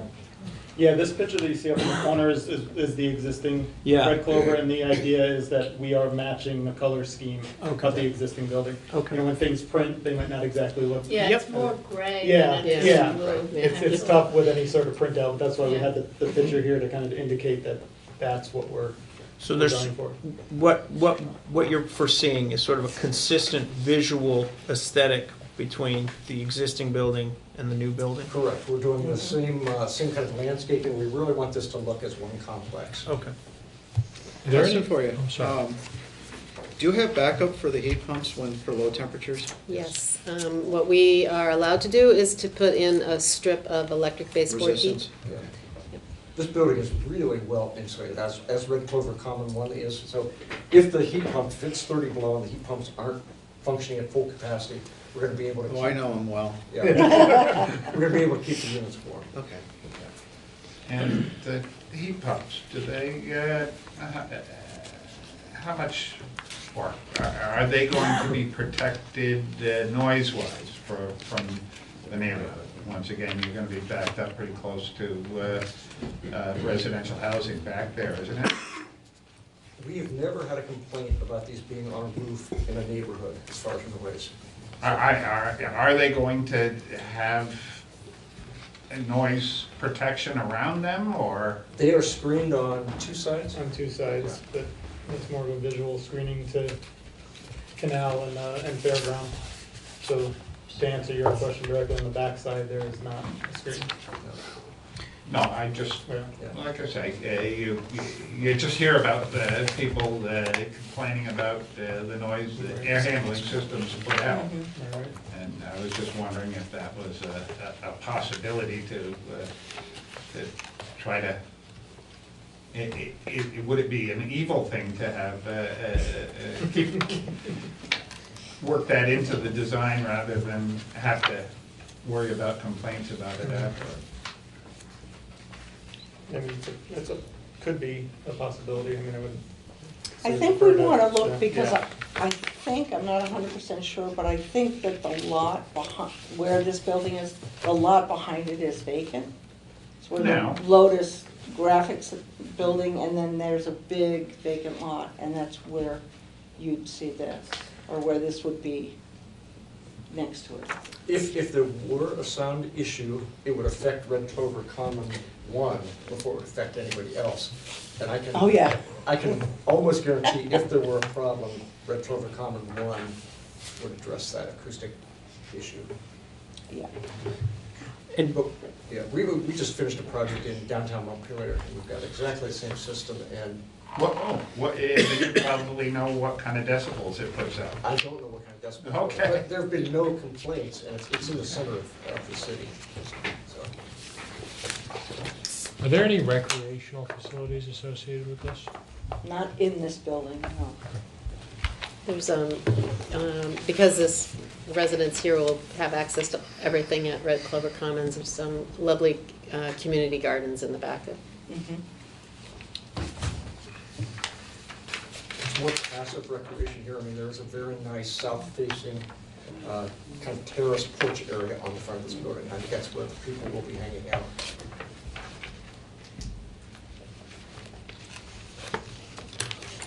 You haven't asked about the color temperature yet. Oh, I always forget that. All right, this is what I have to do with every meeting. First of all, what I've noticed is sitting on this board is all these LED manufacturers have these beautiful detailed schematics about everything.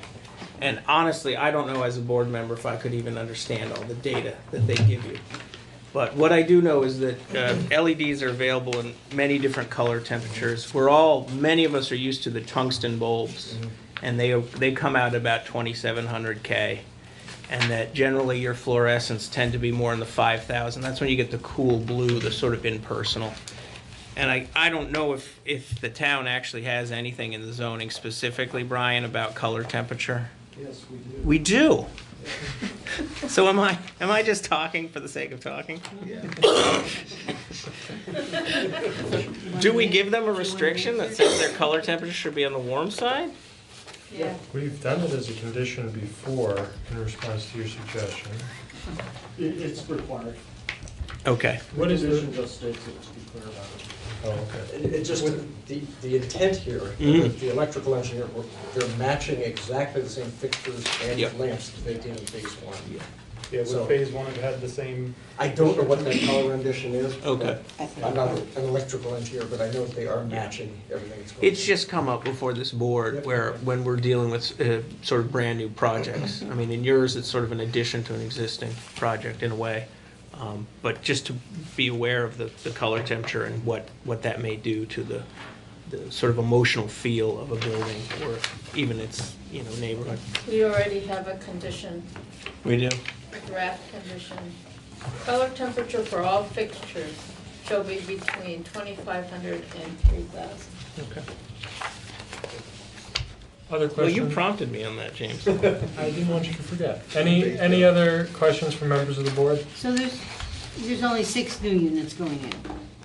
There's only 6 new units? 18. Oh, 18. 18, because I'm looking at 101 and I only see the floor plan for, so that's the lower floor and then there's one above it? And two above it. 2 above. It's 3 Okay. levels. And there's one two-bedroom apparently. Yes. Okay. KT, the illustration 200 sort of gives you you can sort of see the side views. So you're gonna have one electric car charging port here, and technically you're required to have 2 for the complex. 2 per the zoning?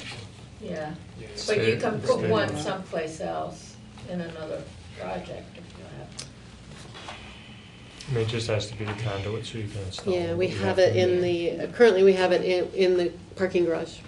Oh, And okay, These, so you these can people do can one park in the more? parking garage. Yeah. Okay. So you'll end up with 2. I can't remember if we have 1 or 2 right now. I think we have 1. We have to make the condition 2 by state law, so Yeah. if that's making or breaking the project, you probably have Hopefully bigger not. problems on your hands, but. Other questions? Are there members of the public who came to speak about this application? No members of the public. And we do have our civil engineer if there's any stormwater, any civil questions. Are the stormwater, I got the impression when I was looking through here, I was having a hard time following it, there's stormwater ponds that are there on the drawing already existing, I thought? So there's one there, kind of in the back leg of the property.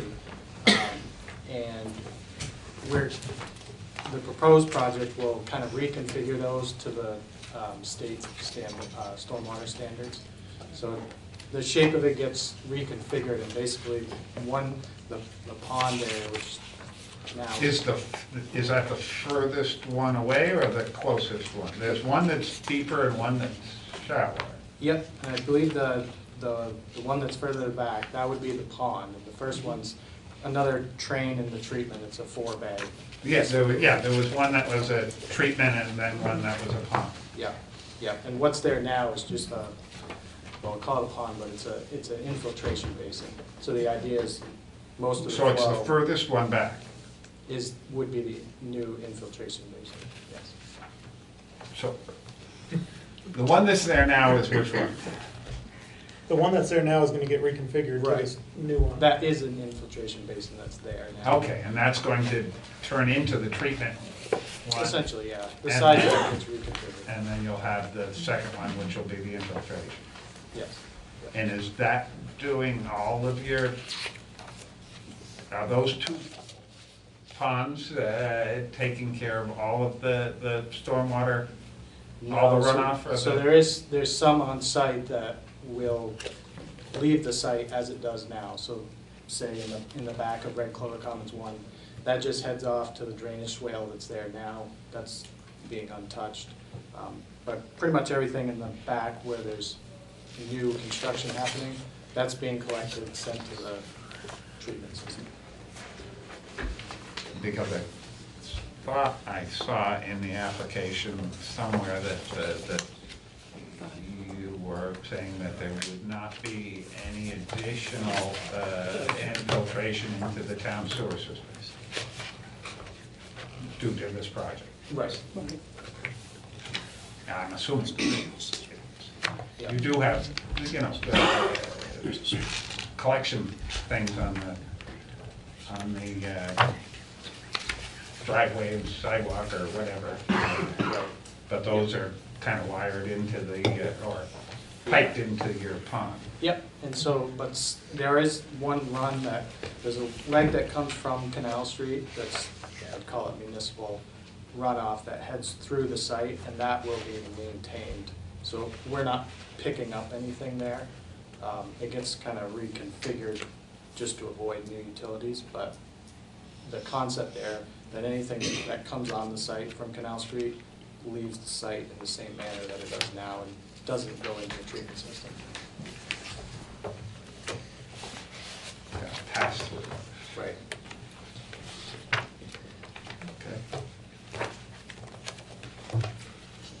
Anybody on the board want to make a motion to approve application 2019-149 with the draft proposed conditions? Second? Any further discussion?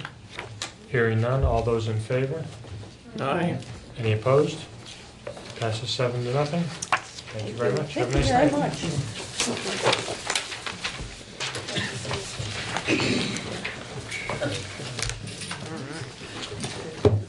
The next application is 2019-157 George Paradis. I think it's Paradis.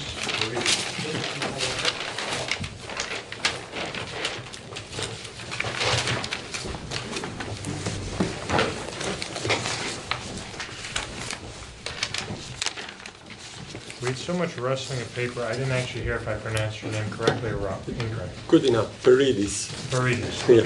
Sorry, sir. So could you tell us a little bit about your project, please?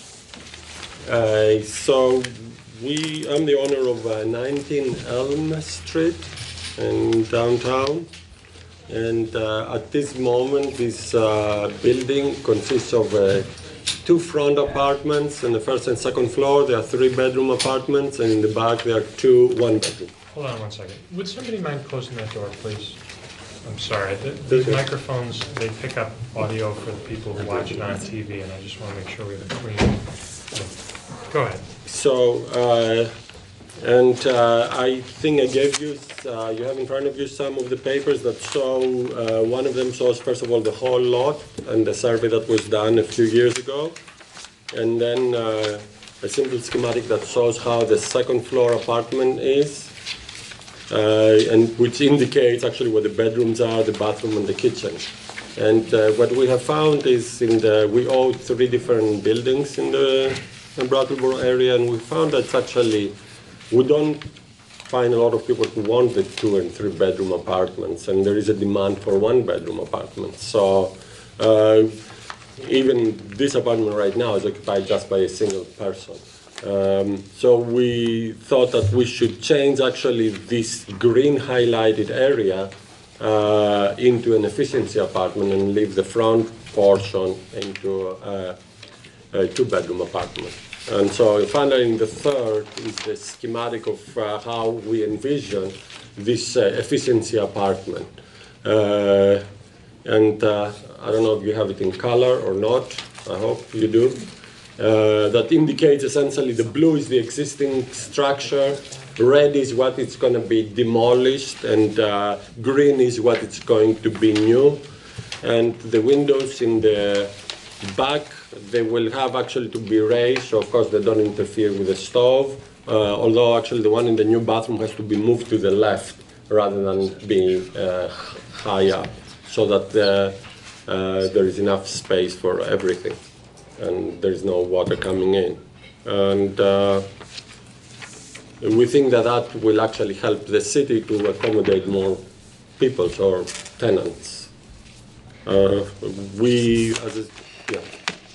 go ahead, I didn't mean to. No, I think it's, we have a plumber for that. We have consulted a plumber. We know where, right where the toilet is, there is a chute that goes down, and the downstairs apartment has exactly the same configuration, so it's going to go through that laundry room, so there shouldn't be any problem. The electrical is already, the whole apartment, this is wired, and has also a 220 in it, so that is also covered. And the new door, there is a second floor landing that goes to the back apartments, so which of course they're going to use the same staircase. And we're going to close the existing door, which is red on the right hand side where it says next to the bed. That's where the door is that communicates with the other apartment. That will be walled off. How much room is there for parking there? We have 5 spots right now. It's exactly, yes. It's the back of the building, and there's enough, yeah. What's the landscaping like around the building? It is in the original, in the survey that I showed you, it shows where there are, I don't know how easy it is to see it, the trees that are there or the bushes. Essentially there is there are 2 trees that belongs to our property, and there are trees that are hanging over from the center next to our property.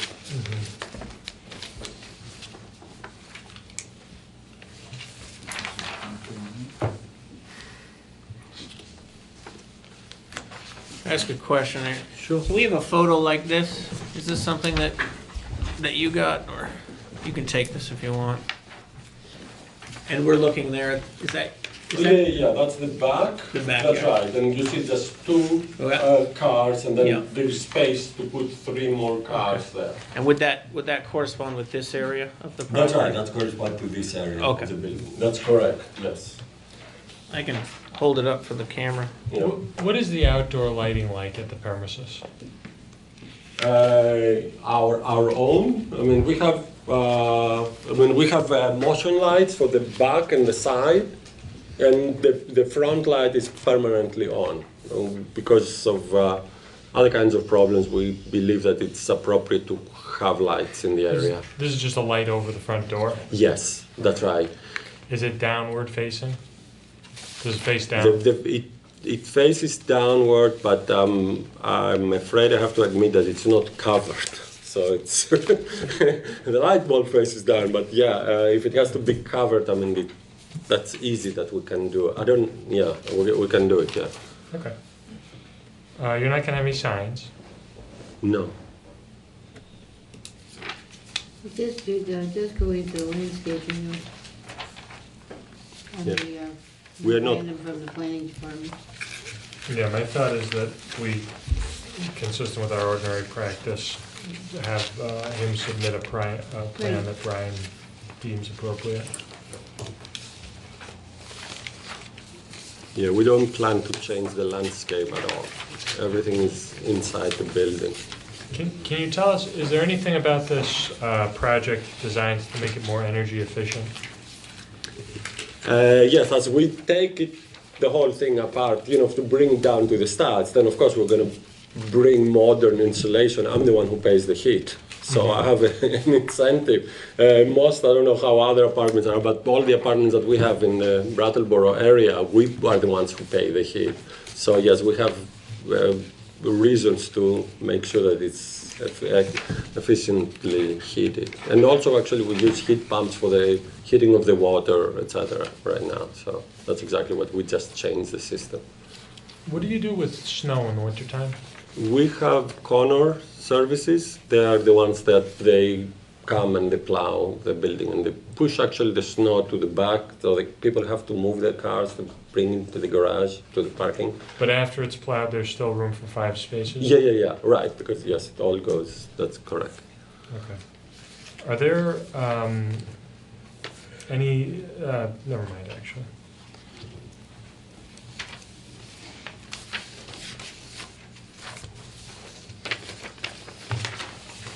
I think that's all of my questions. Does anybody else have some questions? What are the, I guess this is more directed to Brian, what are the sort of rules that govern, I believe, I'm a Brattleboro resident, but things have changed recently with inspections for rental properties. And I'm curious is if the proposed change, we're talking about just the second floor, is that correct? That's correct, yes. If these proposed changes to the second floor look like they would conform with any? Yeah, the fire department looks over the application and they didn't see any issues with it. So any issues of egress or numbers of doors and access, that seems to fly in terms of the fire department? The Division of Fire Safety is going to inspect and make sure that Right. the construction is... Okay. Actually, we contacted them already. Okay. I had a communication with Howard Leonard. Okay. And so he came in, look, because we are so close, we're just across the street essentially from the fire department. That's where Elm Street. So he looked at it and we're asking, because we had exactly the same concern, do we need to put a fire escape or not? And the way it is, he says, nope, everything is fine. So. I think you need to get re-inspected every 3 years too. So even if it changes, I believe you still It's have every to- 4 now. Oh, We it's had 4. one of our buildings just got its inspection. This is coming in 2021. Again, it's just my instinct to, as a board, wouldn't want to approve something that wouldn't conform with. Yep. Is there bike storage there? Oh, sorry, is that what you were gonna say? No, there isn't. Do you want us to put one? Yes, it's one of the requirements. Sure, yeah. It's, when you say bike storage, so that they can lock them or that it's covered? I don't think there's any requirement that it be covered, just to have a rack, right? Yeah. It doesn't really define what storage is, so whatever is most convenient for your tenants. Oh, covered will be more convenient for them. It's beyond us to Yes. tell you how to make it. That's right. But the town ordinance does require bike. Sure, we can do that. Yes. I guess then, because of this bike, because they brought up bikes, there's a few in the picture. Yes, Could you just describe the second floor landing to me a little bit? It's indicated. Oh, But right. if you could There's just describe it, perhaps. Yes. So And I don't know if perhaps underneath it might be a possibility for bikes or something. no, because Okay. it's the other apartment that's coming. So as you look at it this way, right? Yeah, because you have it on right across to where the new door will be is actually the door of the other apartment. Okay. They're about 10 feet distance. It's quite a big landing. Okay. And the stairs, of course, go straight out, and then the door is also straight out of the stairs. Yeah. No, we will have to put in the back. I mean, you can see from the picture that people tie their bikes. Yeah. I mean, we let them tie them there, but we can put a rack so for them to tie them nicely. And indeed, if it's covered, of course, makes it a little bit more useful. Further questions? Are there any members of the public who came to speak about this application? Okay. Is anybody here prepared to make a motion to approve application 2019-157, provided include the proposed conditions set forth in the draft DRB decision, a condition for bike storage, a condition for a landscape plan to be approved by the zoning administrator.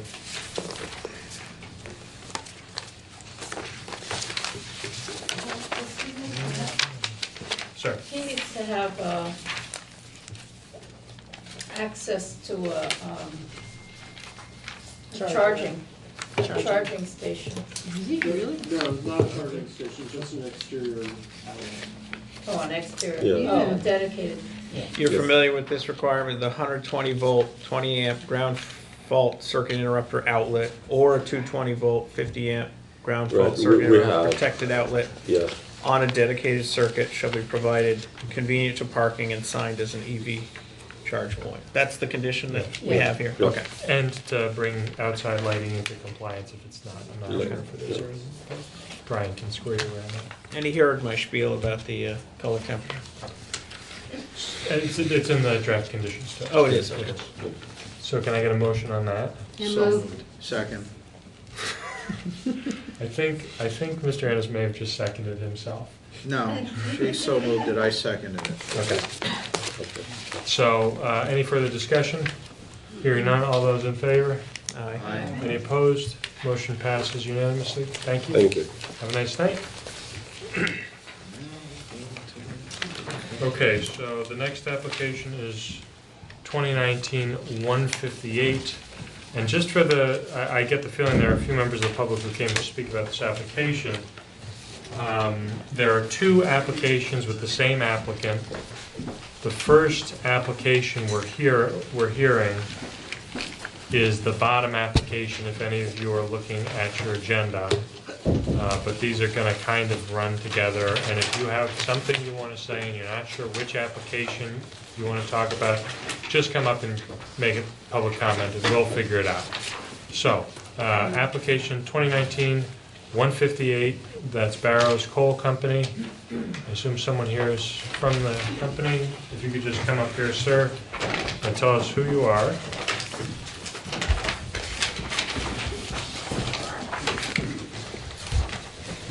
My name is Michael Fifield, President and owner of Barrows and Fisher Oil Company. Good evening.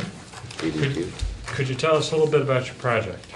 I am looking to get permitting to be able to replace the foundation on our largest oil tank at Barrows and Fisher, located at 55 Depot Street. And this is because of the new bridge. Yes. And just in case someone here hasn't seen your application, if people come to the meeting, they have access to the materials we have, but they might not actually go through them all. Can you explain the situation with the bridge for those of us who wouldn't be familiar? With the bridge going in, I'm concerned about the structural integrity of the foundation. It does have a little bit of spalling. 2018, we had a full-blown inspection done on it. The tanks are in good condition. There was a write-up about the foundation due to spalling, and I would rather be proactive with the amount of construction going on in the location of our facility. There's a little bit of grant money out there that I'm going to try to apply for, and I would just like to be proactive in replacement of the foundation. Now, this is, what you're referring to is not the 6 tanks that are moving? No, This is no, the this is our tank? larger fuel oil tanks. And that's, and as I read through that, that's currently not in use? It is in use. It is in use? Yes. And it's, and I, trying to pick up on this as I go along. I believe it said that that tank didn't have a center column. It does have a center of support, yes. Okay, see, Yes. I was going back, and that would be considered a good thing. Yes. I wanted to ask just a couple questions. This would be what you included, this inspection report? Correct. So you had this company, Acuren, come in? Yes. And then my next question is, I don't know what the term spalling means. Do you mind educating me? It's when moisture gets behind a layer of concrete and just pops it off. Oh, okay. So it's surface spalling. Okay. It's not structural or anything such as. Yeah. And as I said, I just would rather be proactive with all the construction going on. And then, you don't mind, I had Brian print out a satellite photo. Yep. Because I can visualize your space better. We're talking about that largest tank that you can see from the satellite. Just back in here, Okay. furthest to the side. You want to see that on the camera? This one, Yeah, yeah. And then this particular tank will stay in its position, presumably, even after the proposed construction of this bridge. Correct. Okay. That helps me understand it. I appreciate you letting us change the agenda order. I kind of felt, let's deal with this thing right away first. I'm in agreement. It kind of, like you had said, it kind of all melds together. Yeah, yeah. But now I understand that, am I thinking that the 2 large circles will stay where they are? Yes. Even after the bridge? Yes. Okay, that helps me understand it. And then reading through these reports, you essentially had one company give you the inspection. Yes. Give you recommendations, and it looks like another company has put forward to you a proposal of how they will handle that. Yes, sir. And that's what these documents were. Yes. So I think that's my questions. if you're coming from New Hampshire on the new bridge, this large tank will be on the left of the bridge. Correct. South, yeah. The south or the left. Yes. And But the bridge isn't gonna go over this tank. No. No. You're keeping your air rights, so to speak. We're not allowed to put a bridge structure over fuel containment. can't imagine why. Based on the proposals, I have a gut feeling that you've been really keeping track of what's been proposed by State of New Hampshire and V-Trans. But based on the proposals you've seen, roughly how far to the south of this new bridge would be this largest tank of your facilities? There's a minimum of 75-foot buffer. Okay. Or excuse me, 75 feet from the center line of the bridge. To your fuel tank. Minimum. Okay. And we're actually over that. Yeah, and that's probably a federal regulation. Correct. Okay. And I assume this drawing, Wow. Oh, yeah, I should have looked at that. that line is your 75 feet? Correct. The two center lines are the outside of the bridge, and these two outside lines are your buffers. And that's why this little tank is right on that it, line. yep. I see, okay. So, I understand there's a berm to keep the stormwater in, right? It's to keep the oil in case of a spill, also to keep the river water out. What happens to the things that are kept inside? Does it just Goes sit? through an oil water separator. Okay. And are those berms large enough to hold the volume of the tank? They are. It actually does, if the tank ruptures. They are manufactured, I think it's Nothing 10% goes oversized. into the river. No. Are you, oh, I'm sorry, I didn't mean to interrupt you. No. Are you using the same, is this gonna be the same as the recommendation by the inspection company to have the 16 anchors? Yes. Mr. Chair? Yes. I'm just, it's funny, when I was reading these documents, it seemed to me on a much larger scale, parallel to a decision we made recently, where someone's residential home heating oil tank was located, I think they were actually in the floodplain, floodway, and that was recommended that they anchor their tank.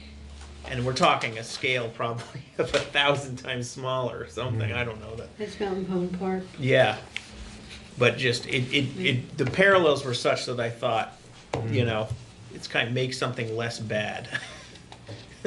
That being said, is this large tank in the floodway? Yes. Yes. Yeah, that was why, but that's part of the reason he has to come and do this, right? If his tank wasn't in the floodway, he wouldn't need to come to this board. He would just go ahead and repair his foundation. It would be administrative permit. Yeah, okay. But because of the situation that they're right down there in the floodway, they need to come to this board. Yeah, that's right. Even though it's not a substantial improvement, because it's in a dangerous location, you have to see if there might be an alternative to making it a non-substantial improvement. Okay. And there is nowhere else you can do this? No. That would be out of the floodway? How's the foundation protected against scour? Other than being 12 inches above grade, there is none. Mr. Chair? Don't ask me what that means, because I don't know. You mean you asked a question and you don't know what you're asking? I asked a question that said, how is this foundation protected against scour, because it's in our... I would just wish someone, you promised me I'd learn things if I joined this board. I don't know what scour is. Can I explain? If you're scouring it. I can do it. Okay. It's pretty simple. It's basically when the current hits the structure and undermines it and takes out the gravel underneath of it. But that tank basically, in the river, the current does not hit that spot, so it's sheltered. I see. So scour is what happens when... There's been bridges that have collapsed by scour underneath the abutments. Causes undermining. Okay. Happens to train tracks. And how is the fuel line protected from the same kind of event? It's buried in gravel and it's plastic sleeved. That's watertight, I assume. I hope so. That's all my questions. Anybody else? Am I reading the right page? Was that tank built in '66? Correct. There was a tank there before then too. It's like been there forever almost, hasn't it? I think it's a smaller one was built before that in '53. Okay. And during Irene, that tank never flooded? Nope. Just because of proximity to the dam, basically? Correct. Yeah. Okay, that's all mine. Are there lights on the tank? There are no lights on the tank. Was Irene the closest the highest the water's been at that tank? Yeah, it was probably within 2 feet of crest in the berm. And that was the most violent I've seen that river be in Yeah. my 20 years being down there working for the company. Sure. Anybody else on the board? Are there any members of the public who want to just speak about this application, which I assume most of you have gathered is just about the single tank so far? Okay, we're waiting for the next one, I guess. Are there, does someone have a motion to approve application 2019-158, including the draft conditions? So moved. Second. Any further discussion? Hearing none, all those in favor? Aye. Any opposed? Motion passes unanimously, but you have to stay here. And we'll move right along to 2019-165, which is the same applicant. I'll just move down. More. All right, so we knocked out one of those. What's that one? This is the big one, this one right here.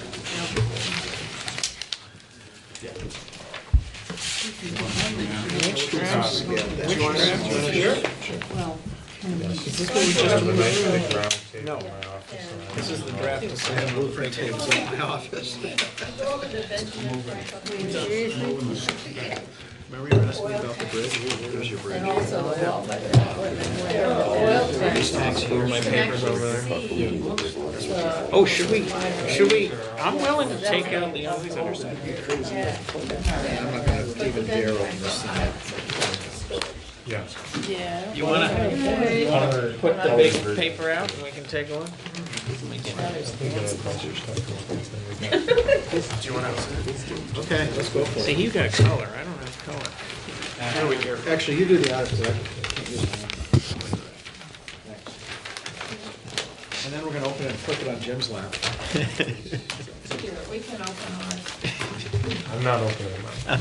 Okay. So application 2019-165, could you folks who haven't spoken yet, please identify yourselves and then you can tell us about your project. My name is David Frothingham, Barton. I'm the civil engineer for the project. John Maher, Tanks Unlimited, mechanical engineering tanks. Mike Byfield, Barrows and Fisher. Jonathan Griffin, I'm the Agency of Transportation. I'm the project manager for the bridge and here in support of this effort. Part of the larger bridge project. Taylor Shoba, the landscape architect with Steve Associates. So, all right. Why don't you just give us the overview of the project? Okay, so as discussed in the previous application, the New Hampshire DOT and Vermont Agency of Transportation is building a new bridge over this property, approximately in this location. Currently, 6 of Barrows and Fisher's fuel tanks are either under or within 75 feet of the center line of the proposed alignment. Therefore, we need to move those 6 tanks outside of that. Given the site constraints, the only space available was at the south end of the main building, but north of the bridge. There's a small hillside terraced up by the railroad tracks and then slopes down into the floodplain and there's a driveway that goes down into the lower area. So what is proposed is 6 vertical tanks placed inside of a concrete containment dike, essentially a concrete floor with concrete walls, designed to store the volume of the largest tank plus the 25-year rainstorm plus 6 inches of freeboard. What was the last thing you said? Plus 6 inches of freeboard. What's that mean? Freeboard is the space between the water surface and when it would start to overflow a dam or a wall. Okay. So there's basically an extra 12 inches of space in this. Understood. Just, Whoops factor. just the largest one tank. Right. The spill containment requirements assume that the largest tank rupture is that only one of them ruptures, and then you have to account for what happens during a rainstorm, and then extra volume just as a precaution. What are you the have to take out the volume of the other tanks in there when you make that calculation. What are the requirements you're referencing?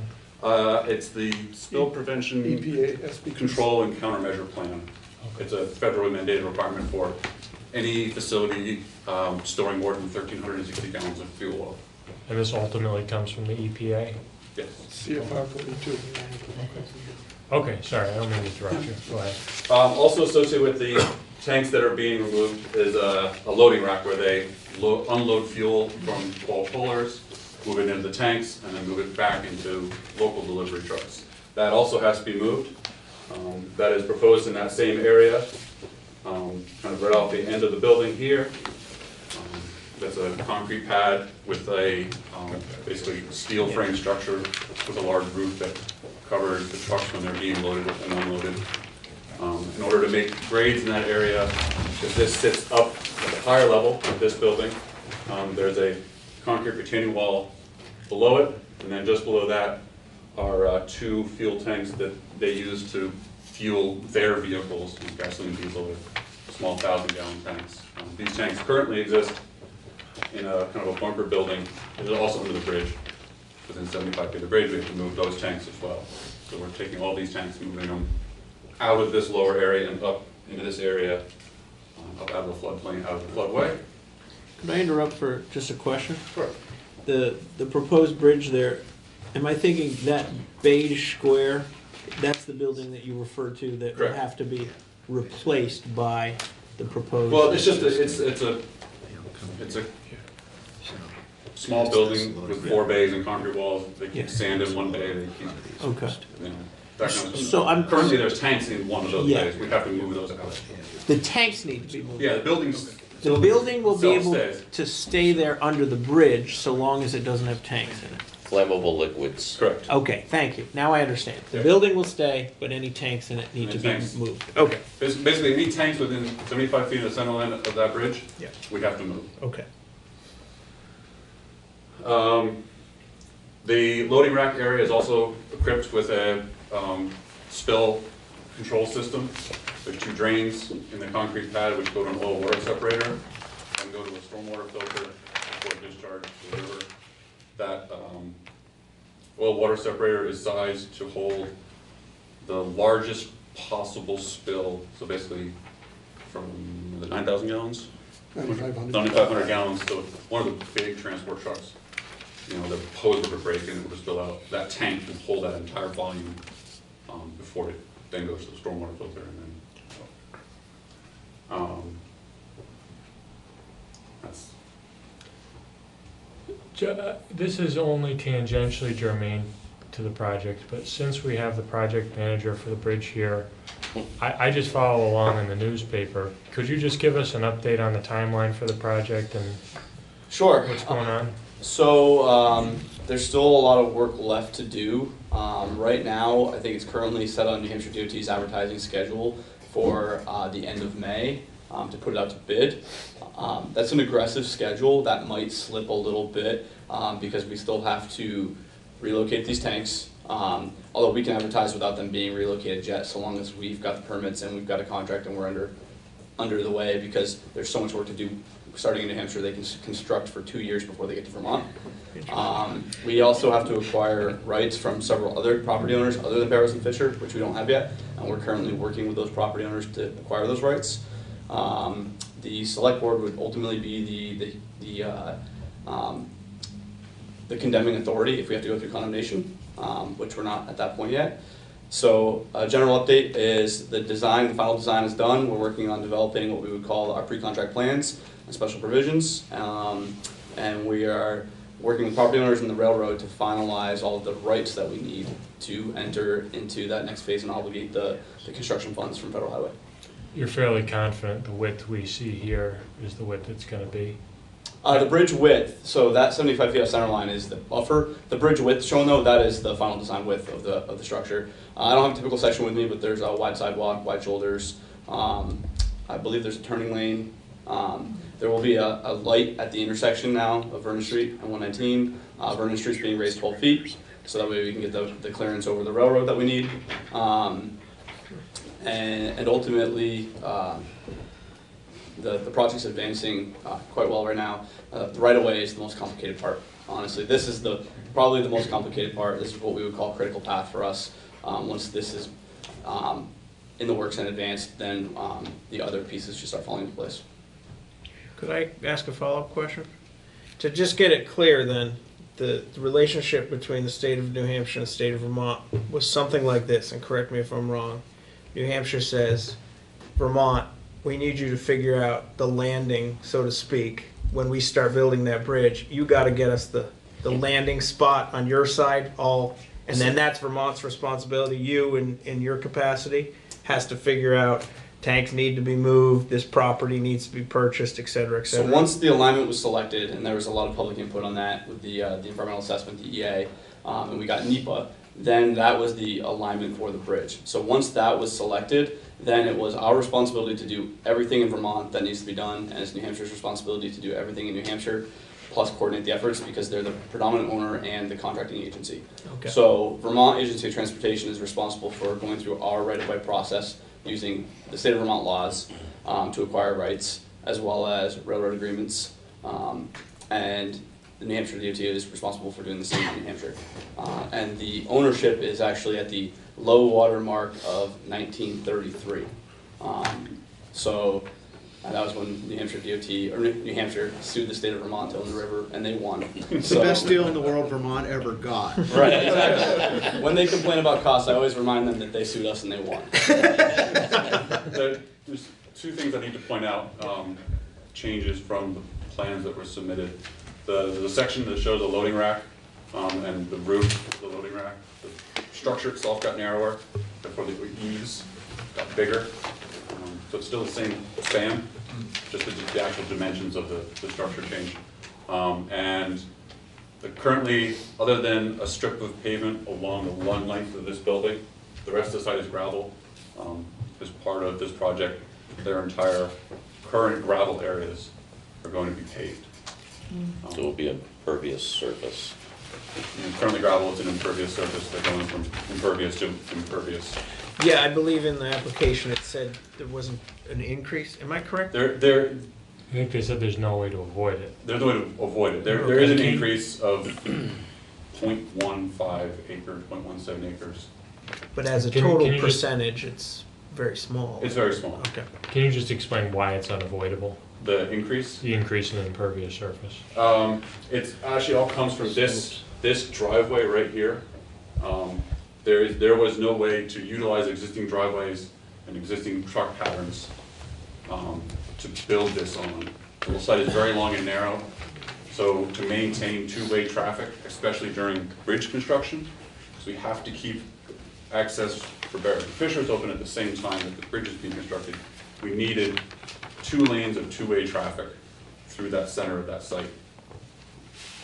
There's also a 2-foot sewer line that runs It's also the main the whole length of the property through the middle of it. One of many site constraints that left us with only this spot to work in. So let's get this clear here.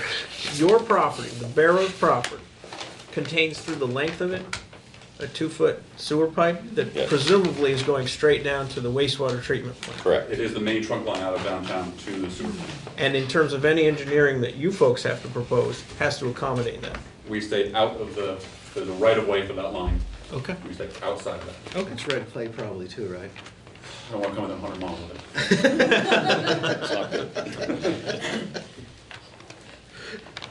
it. Questions by members of the board? Oh, we've got a point of order here. Actually, a question. Oh. Does your emergency operations plan contain flood events as well? I am not sure on that. I assume so. We do have means of a 10 horsepower pump. It's float driven. Currently it is off. We hand operate everything. As I said, we inspect the boil water separator daily. The pump will do 300 gallons per minute, and that is currently what is in place for flood management. Can I just ask a clarifying question? Is that pump would handle water for you? If the water was a concern, you could move that water Out of the at dike 300 gallons per minute? Correct. Okay.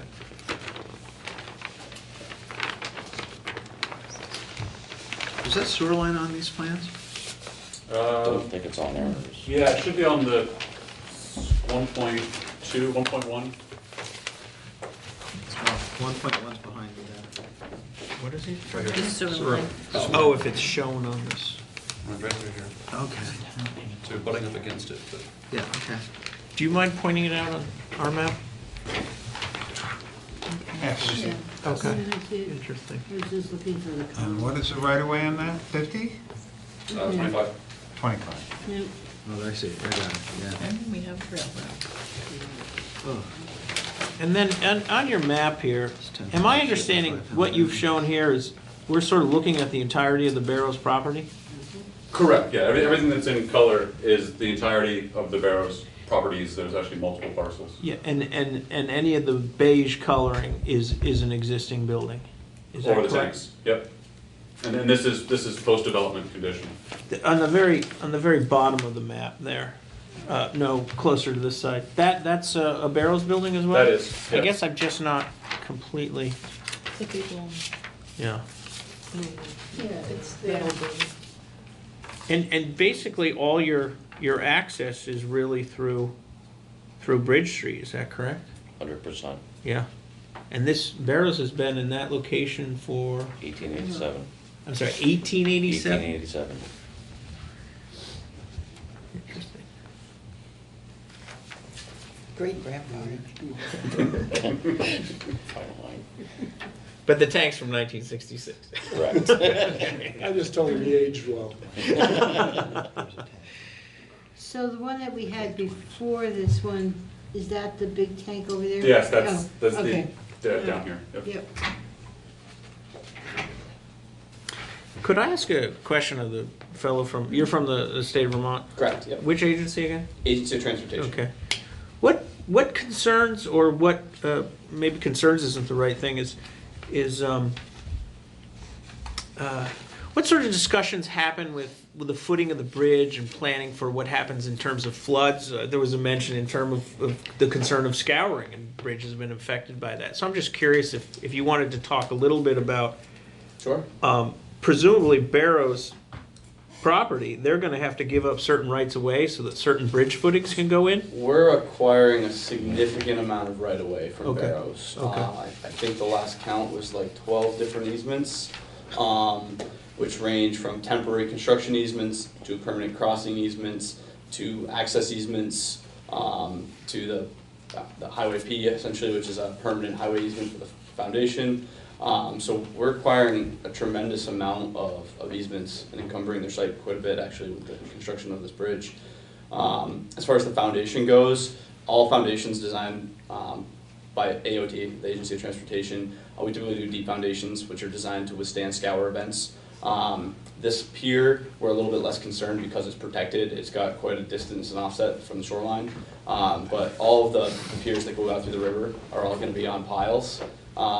We are doing an enhanced kind of soil column for the abutment on the Vermont side. And then we are entering into discussions about changing the foundation type to mitigate impacts like driving piles is, you literally have a diesel hammer and you're hammering them in. Creates vibration. If we're concerned about vibrations or foundations of the local buildings, there's other things that we can do. We can do a deep spread footing where we would excavate even lower with a cofferdam and install it at a lower elevation below the calculated scour.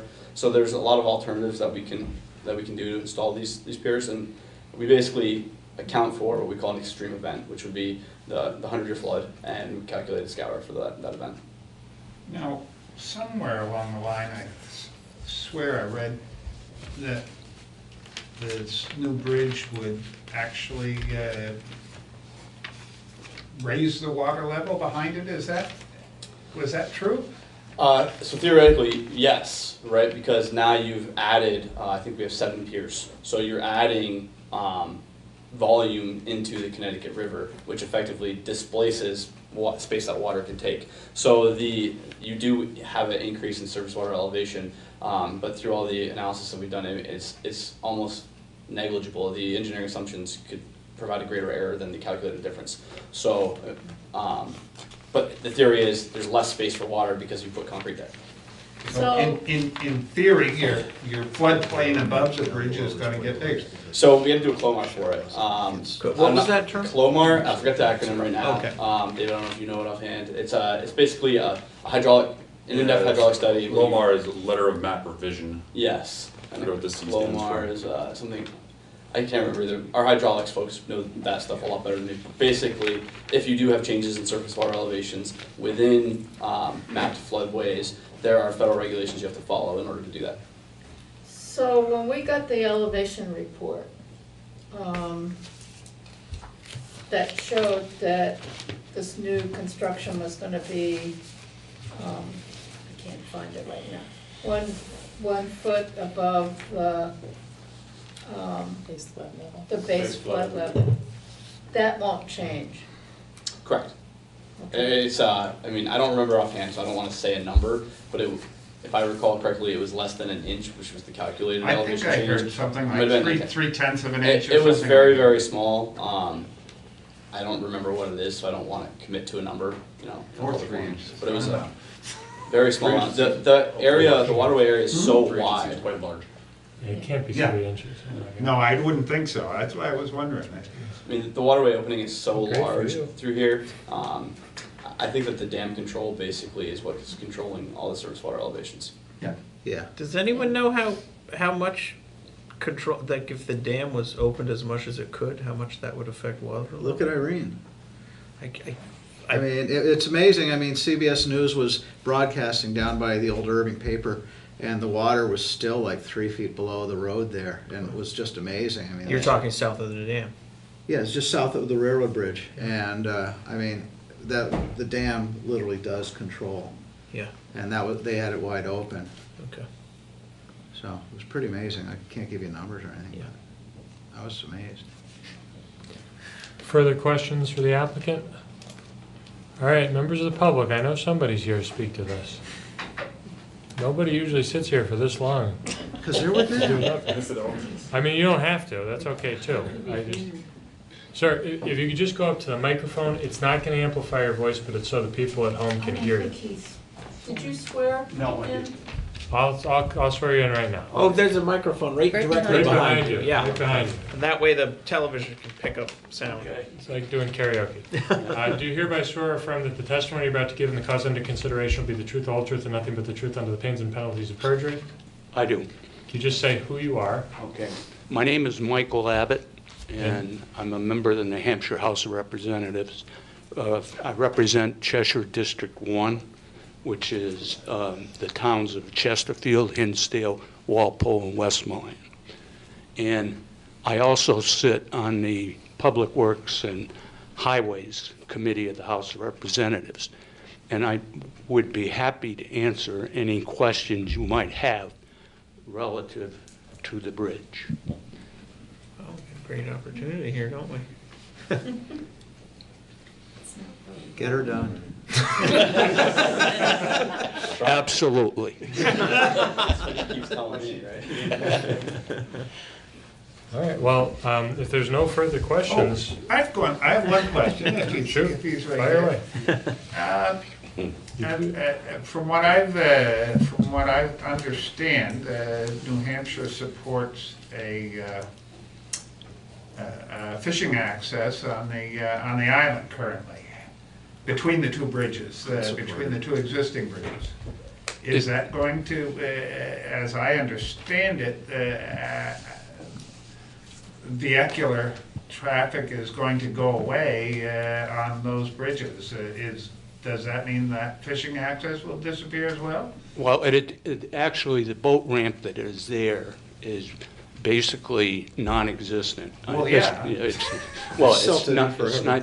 not used. Okay. And what they are going to do is improve the boat ramp on a setback on the New Hampshire side on Route 119. So that you'll actually have a boat ramp, but a state of New Hampshire boat ramp on 119 on the, kind of like between the two bridges, so to speak. Well, no, not really. It's further down than that. It's down by where the setback. Yeah, the setback. By robust. and- Yeah, by robust. Yeah. Okay. Is that where the old railroad bridge is? Is that where you're Yes. talking Yeah, about? yeah. Okay. I have one question. What's the height from the river to the deck, bottom of the deck? This 43 feet. I'm sorry? 43 feet. Plenty for me, I'm happy. Do you have a sailboat? What's It's that? shallow, it's a shallow draft through there. You can build that now. Well, the stack on my boat's kind of high. I have the steamboat, so. No problem. So there won't be boat access in this area? No. No?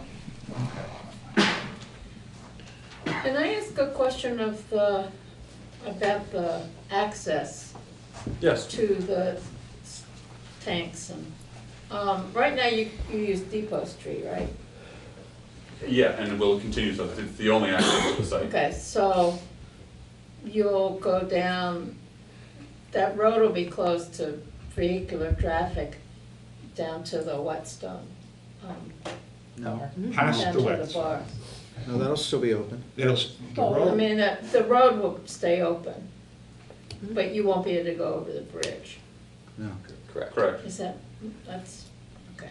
You have to get to the So, train station. so obviously, if you had to deliver to a customer in New Hampshire, I don't know if you service customers, you gotta go like this, up, round, over the new bridge. Correct. Okay. like everyone else. No, but not everyone starts from there. All right, so I think we got no further questions. I would like to know if somebody'd like to make a motion to approve application 2019-165. So moved. With all the proposed conditions yes. in the draft decision, excuse me. Second? Second. Any further discussion? Hearing none, all those in favor? Aye. Any opposed? Passes unanimously. Thank you for entertaining our questions about the bridge, which really were not relevant, but Thank you very much. curious. Thank you for Thank you. coming as well. And have a nice day. We still have to.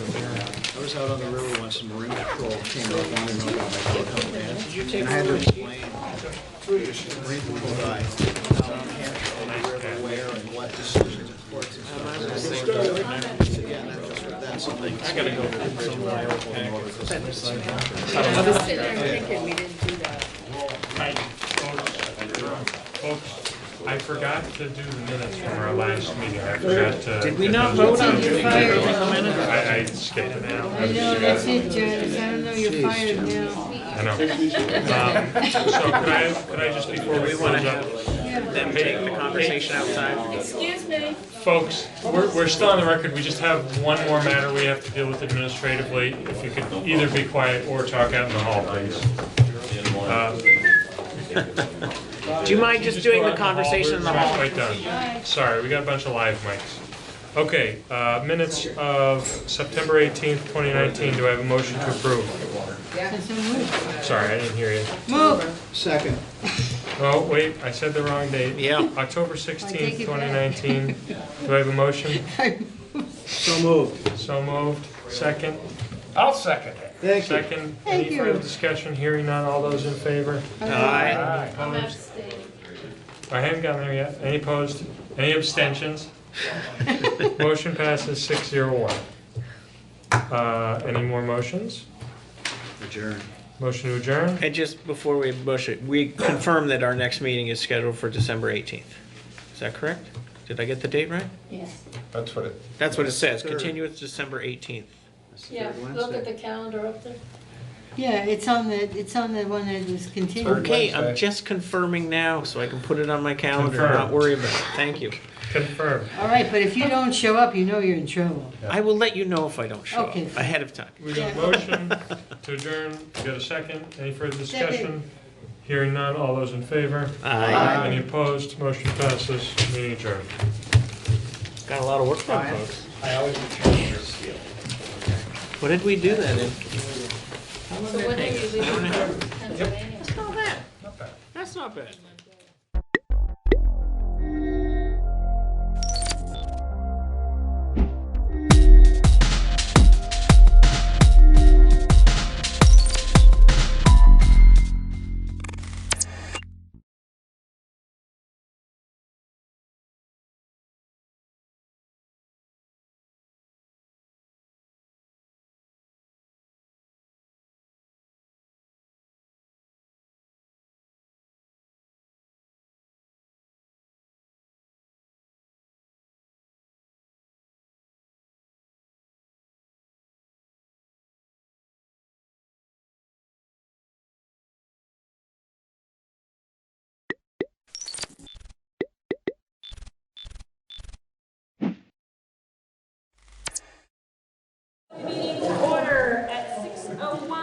have several additions to the agenda. After recognition of visitors, there's going to be a recognition of student recipients of NAACP awards done by Ann Beekman. The second edition, adding to new business F, pre-K contracts, another one needs to be signed.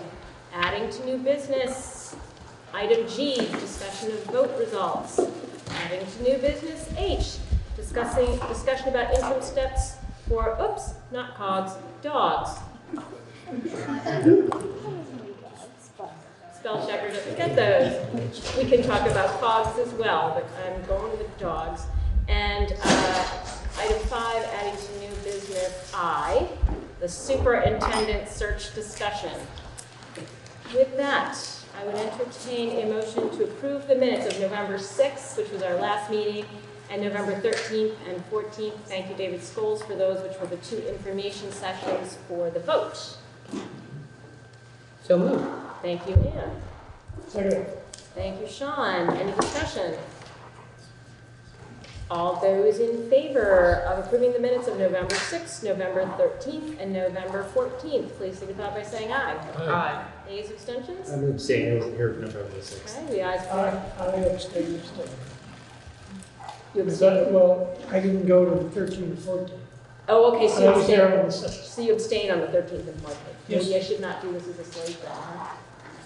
Should I do them separately? If it matters, I don't know whether. Well, we still have a quorum actually approving, so let's go with it in the interest of time. The ayes appear to have it, the ayes do have it, the motion carries. Recognition of visitors. Ms. Normando, please, and so I should say quickly, if when you're speaking, please state your name, please address the chair, please, I know, Jody, we've been through this a few times in our life together, please avoid any personal attacks. We're all trying to model the finest behavior for our students, and we have 2 in our midst. Yes, Ms. Normando. Just a suggestion of how, of meeting procedure. Under new business, many boards do not put action on any new business. They allow it to come in, and then they allow the week or the next week or what meeting to talk about it before they take any action on it. And I was just suggesting that that would be a good procedure to do, because then you're not voting on something you've just seen. Thank you. Thank you for the suggestion. Maybe we'll think about doing that where it's really a pre-K contract, maybe not, some other things, maybe. Your point taken. Thank you. Is there anybody else that has something? Hi, my name is Devin Rhodes. I come representing Team Tenny as a spokesperson and president. Eager to be here tonight to represent our group. We've kind of laid low, stayed out of the initial process of the boards carrying over. With the whole turf discussion, we've wanted to stay out of it, but with the new field study and our name being thrown back into things, we wanted to be here to represent our group and to hopefully request to be a part of this study, being that we had a relationship with the finance committee previously and we were working towards a common goal. So it appears to me at this point that we're not going to be really discussing that because Steve Perrin can't be here tonight. So I could put you under additional agenda items. The next meeting we're having is going to be a high school sort of budgeting centric meeting, as well as a finance committee meeting which handles buildings and grounds. So because it would have to be the end of the meeting, and it's quite a packed agenda, in the interest of your sanity and getting a board that is still awake, it might make sense for us to talk about this next time, because there is a Steve Perrin from the high school is working on getting some quotes, but we don't have them tonight, so we can't even talk about anything. It's unfortunate. So you're welcome to stay. That'd be perfect. If we could be thrown into the agenda along with that discussion topic for next time, that'd be very appreciated for us to get our message across as well. Thank you. And with that, I will move on to Ann Beekman for our first edition, which is recognition of student recipients of the NAACP Awards. Hi. On Saturday night, I had the great honor of attending the Wyndham County chapter of the NAACP's first annual Freedom Fund Dinner. It was a lovely time. I recommend everybody get tickets for it next year. However, 2 of our BUHS students were recognized with Youth in Action Courage Awards. And in light of that, I would like to offer a resolution to this board. Be it resolved that the Wyndham Southeast School District Board acknowledges and congratulates Brattleboro Union High School students Z. Mohammed and Royalty Ricardo on their Youth and Action Courage Awards given to them by the Wyndham County NAACP at their annual Freedom Fund Dinner on Saturday, November 16th, 2019. The board wishes to express its great pride in and respect for these exceptional students, as well as our deep gratitude for the important work that they're doing to further justice and equity in our communities and in our world. Thank you. Round of applause for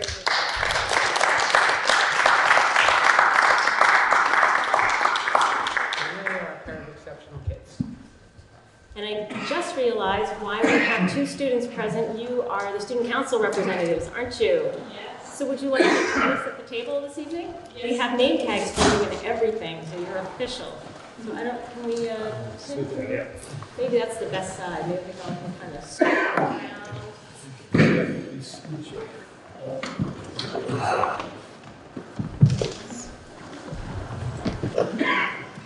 And how fortunate for me, because I have known you since, well, you were I've known you since you were both in diapers. So Thanks for announcing this. Yes.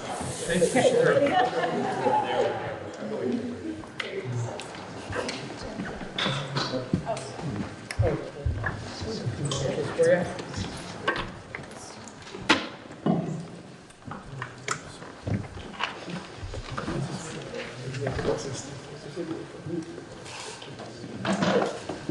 Since I've known you this long, I know you're not shy, so do you mind introducing yourself or just maybe saying a few words about yourself, just so we can get to know some faces? It's always nice to know some faces. Sure. So my name is Amelia, and I'm the student council president. I'm a senior this year, and we will be having student council board members. We attended the first meeting officially 2 weeks ago, I guess it was, and we're going to be having a rotating group of members, so you'll see a lot of different faces each time, but we'll all introduce ourselves. Hi, I'm Sarah Gardner-Macy. I'm also a senior and a member of student council. Yeah. Well, welcome. Thank you. We're glad you're joining us today. Moving on to communications. I sent a normal laundry list of communications. Anybody else have any additional communications to add? Oh, we're cooking through this agenda. This is going to be awesome. We're going to be out of here in no time. So committee reports. Finance committee, I have linked the minutes. We have not met since the last meeting. We meet monthly. Do we have anything else to add, Sean? I don't believe that we do, just we had a report on the 6th. Right. So I think we're covered, and we'll meet again the next first meeting of the month. Excellent. At 5 o'clock. Looking forward to it. Personnel. Not met since? Excellent. Policy. We have not met. I gave policy and amendments the 2 weeks off because we worked very hard and we had to have the information meetings too. PPE. So we didn't meet, but can I announce what we'll be talking about in case people want? Yes. Okay. So tomorrow. Can you speak up, please? For me? Oh. So tomorrow we'll be having our programmatic and performance equity subcommittee meeting. It'll be here at Green Street, and it's been changed back and forth from 6 to 7 p.m. So it's 7 p.m. if anybody's there, or if you have a friend that's planning to attend. So what we'll be doing is we'll be reviewing the, Lyle sent us 2 different sets of data on after school care. So those folks who did bring after school care to us in Putney, or people who are just in general interested in after school care, we are going to be reviewing that data, at least for the first round. Nobody has reviewed it yet. So we really don't know, we'll probably definitely need more data as we kind of look at it and assess, like, okay, like, what does all this mean? But that'll be our first pass, so if you're interested in that conversation, please do come. We'll also just be reviewing a little bit of Title IX requirements around equity and field access. We, we'll be looking at the fields, as I said, in a few weeks, but we just wanted to update ourselves on what are actually the requirements and just be a little bit more well-versed in kind of legal statutes. So I know the committee will be delving into that. And we're meeting with Teen Reed tomorrow. She'll be joining us for the first 45 minutes just to talk about the data that exists in the district and what they're collecting around mathematics, just to get ourselves a little bit more well-versed in that. So join if you feel so moved. I have a question. Yes, please. Jody Norman from Dummerston. One of the things that I would like the committee to look into, or a couple of things, I guess, but I'd like to know the equity of cost that goes per student for outfitting a student for the sport. And the other thing that's come to my attention is that some of the middle schoolers get transportation to games, but I know Dummerston doesn't, and some other schools don't, so I think that needs to be looked at also. Thank you. Thank you, Emily. Climate crisis, Thomas. We haven't met yet since the last meeting, but we'll be meeting right here on December the 2nd at 6 p.m. Excellent. Communications. I sent around 3 press releases earlier, I think it was 3, that were sent out since the last meeting. Maybe I should have done 2, I may have changed it since writing this down. But I sent those just for people's reviews. They've been sent to Christina and Ann and approved prior to sending out via Barb. We do actually have a mission statement. I don't know if we want to look at it tonight or put it off for next time, but we had finalized a mission statement at our last meeting. We wanted to talk a little bit about that we essentially come to the conclusion that we should expand the committee. Because we're such a committee of 3, we keep running into quorum issues and trying to discuss things and send drafts, but running the risk of running afoul of the open meeting law. So more members would help with that situation somewhat. I talked to David about potentially joining, and I think that was agreeable. But if anyone else would like to join, either from the public or the board, we're going to be open to that. So, does anybody have an objection to David Scholes joining Communications Committee? When I can do it. When you can do it. Yeah. But in that way, 2 people can talk about something and not violate open meeting law because it would be a quorum. So that way, with 4 people, 2 people was not in the quorum. So that's very helpful. No objections. Thank you, David, for volunteering for yet another committee. I appreciate that. It would be nice to have 2 more people to be on some of the committees. And then diversity and equity. Has not met. Okay, and WSESU, we met Monday night. Does anybody else want to cover that? Who was there? We met Monday night to approve a good pile of warrants. And then we had a pretty, and then I guess the communication was given that Lyle Holiday will be retiring at the end of this year, which I have listed in your communications list. And then we had our initial run-through with the budget with Frank, looking at the incoming grants, which Paul Smith provided. Frank sort of walked us through the whole new accounting system, which was very fun for me. And then a little refresher for those of us on this finance committee. And then we had our initial contract negotiations, because the contract with the teachers and staff is negotiated at the WSSU level.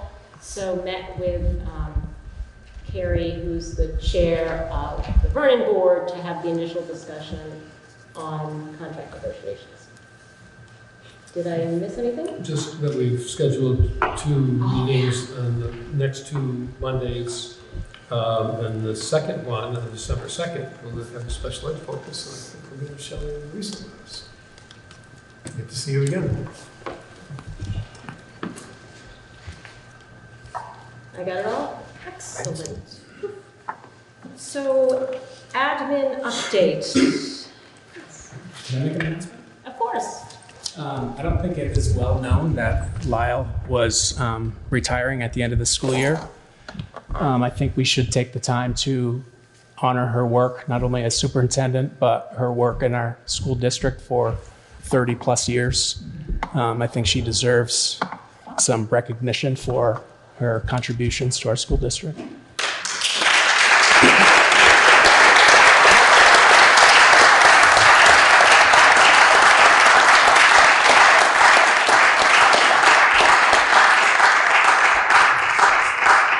We were kind of surprised. We didn't have a lot of time for anything. I suspect we'll probably come up with something like that. I think this will be the tip of the honoring iceberg. Beginning of the season. We're all just trying to get over the shock of it and trying to figure out how we can make it go away. Ripping up the letter was not successful.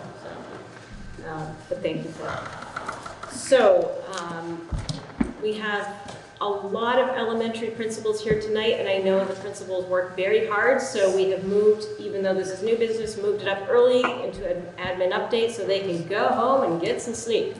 So Lyle, take it away. So I've met with each of the elementary principals, and we've been looking at a number of things. We decided that, just for your information tonight, we're going to set aside capital plan, and Frank has said that we will, when we're in our budget process, we will spend at least one night just on capital plan. So they're going to leave that out tonight, but each one is going to talk a little bit about what they're thinking about with any programmatic changes, any professional development that might be needed to support any programs for the upcoming year. I've told them each they have 4 minutes, so we'll see who listens. So you want to start any order? Do you care? Okay, let's start at the north with Herb. Okay, and great. we'll just work our way south. Thanks. I'm Herb Pelletier, for those who might not know me, principal at Putney Central School. Each year as we approach the budgeting process, we look first to see where we're going to fall if we just level program. In other words, we level fund the existing programs. Then we take a look at things that we might want to shift around, add, rearrange, delete. And really, for the coming year, the two things that stand out the most is that we're pretty short-staffed right now with academic support people. We have one. We've had an increase in enrollment each of the past 2 years. And so particularly in the K-5 realm, you've probably heard before that we have 27 or 28 second graders. So we've split the second grade into two. We have 29 sixth graders. So in any case, the idea is to add a math-focused AST person. I'd call it a math specialist. Tina and I have spoken about this at some length, looked at the data, and saw a real need for some additional, what we would refer to as Tier 2 math support for the kids. So that's, I'm assuming that part of the cost of that will be offset by Title I funding, but that's always a guessing game until we finally determine how much money we actually get, which usually happens around the first or second week of July, sometimes later. And the only other thing really is just an expansion of our restorative practices, professional development work. We have been working with Mel Motel and her crew, and they've been fabulous, but they need to eat, they need to be paid. So we had a set amount of professional development funds that we were able to access for that. It's under the coaching line budget for professional development. And we'd like to beef that up for next year. It won't be a terrible amount, but we need to be looking at probably another $3,000 or $4,000 for that for next year, so that we can have them in on a more regular basis, not only to work with faculty, but to work with kids. And in some cases, they've actually worked with a couple of parents to help them in terms of their relationship with their kids and with school, et cetera. So it's been terrific. So we'd like to continue that important work. Those are really the main things from us. Capital plan we could talk about next time, I guess. But any questions about that? What was it you said you worked with for the restorative practices? Mel Motel. Okay, next will be Dummerston. Yeah. So, a big focus, I think, this year at Dummerston School, and this is really reflected in our continuous improvement plan, is really this idea of social, emotional, and academic learning, and really understanding how children learn through engagement, and creating systems within our school that really support the authentic engagement of students. And so, thinking about all the work we've been doing around creating an effective MTSS system, we're really thinking about what work do we really still need to be doing to improve our instruction. One of the things we've been talking about in our leadership team in terms of PD is looking at doing a school-wide training and possibly collaborating with Guilford Central School on a really strong research-based program such as developmental designs or responsive classroom, so that we're really creating learning environments that kind of hit the sweet spot in terms of how students are learning and how students also become active in self-assessing and kind of identifying their pathway forward in their learning. So we're very excited about that as a potential opportunity. We're also, as Herb mentioned, looking at where, we might make some changes and shift some things around. We are looking at the possibility of increasing our school counselor to a full-time position. What I'm finding as a new principal is that our school counselor is, she's really part of our teaching staff. She's actually in classrooms for a significant part of her day, doing direct instruction around social emotional learning, using research-based curricula. She does zones of regulation, second step. She's also oversees our EST process and coordinates our middle school asset team. She's working with a very wide range of students from pre-K to 8. We added the pre-K this year, so we have, we have a really diverse need in our school in terms of the families who are coming in the developmental age of their children, and all of those parents need different types of support. So we're looking at that. In terms of curriculum, this year we're also evaluating our Tier 1 literacy program. For years, Dummerston has used a program called Open Court, and we're looking at the effectiveness of that program and whether it would make sense to shift or to renew our commitment to Open Court, because the materials are actually falling. they're crumbling right before our eyes, so we do need to make a decision in that regard. This year's our first year with our pre-K, and so we still have an investment to make around our early learning center. This is, this was our first year out of the gate and a real chance to see how the space worked and how the program worked, and so we have some additional investments to make in order to really refine that program and provide adequate facilities and space for all the children who are enrolled.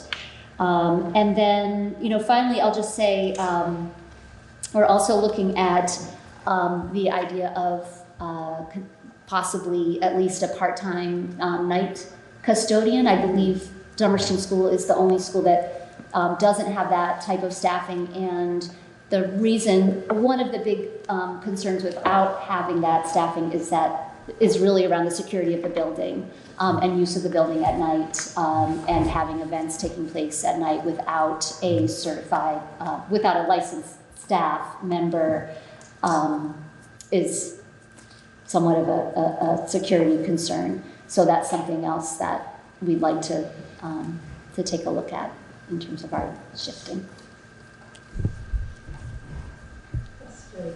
Jody Normandeau, Dummerston. Any chance of increasing our pre-K? Because I know we started out with just a minimum of 10 kids. Right. Yes. We're looking at increasing enrollment in the pre-K. We needed to actually really dedicate a para to the pre-K. This year, there are 10 students but we found, and I think the other principals would agree, we really needed a pair to support that program. And so with that pair, then that means that we can actually increase enrollment, up to 15. Thank you. Moving on south to Brattleboro, we'll start with Academy. So a lot of Academy's plans are wrapped up in the capital plan, which you'll hear more about going forward. But locally, I'm pretty confident I can present a level funded budget. As Frank Herb said, we tend to move things around as we need them. So this year we added some technology money to replace some interactive whiteboards that were no longer working. Things like that can shift over to some of the initiatives that we have going right now. We've heard John speak about restorative justice. We'd like to keep investing in that. We've also been working with Mel Motel and Amelia in the high school. It's been phenomenal. What we're seeing our kids do is really high-level work. So we really want to continue that. Our behavior referrals are down because of it. Behavior is changing. So we'd like to invest some of our funds into paying people like Mel or Scott Kaltenbaugh to come consult with us and help train kids and staff. We also, you're familiar, some of you, with our nurse's office numbers. They're very high.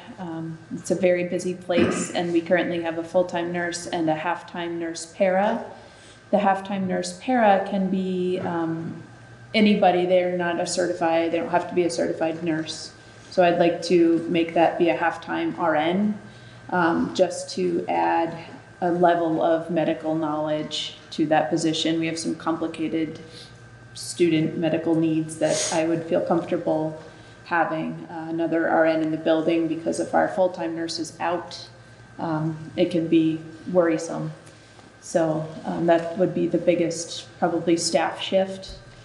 Other than that, we're going to be looking at our use of academic support teachers and special educators and thinking about how we can best utilize them to make sure we're doing the best to, have our universal instruction meet the needs of all kids. That might mean specializing per content area. We've talked about that in the past, wondering with our current staff if that would work better, because we have a lot of kids who need services. So things like that, but no big purchases. We're done with Reading Street. We bought that a couple years ago. So that's pretty much it. And I should have introduced Kelly and John. They felt Kelly and John. Okay, we'll come a little further east. Mark Spino, Green Street. Okay. Over the past 6 years, Green Street School has transformed quite a bit, and the budget has supported that, which has been sensational. I put together a resource pamphlet just to give the board a greater understanding of all of the different programs we've built over the last 6 years and that we have in place to support kids. So it's a pretty comprehensive pamphlet. I'll give that to you. And for the public watching, it's on our website as well.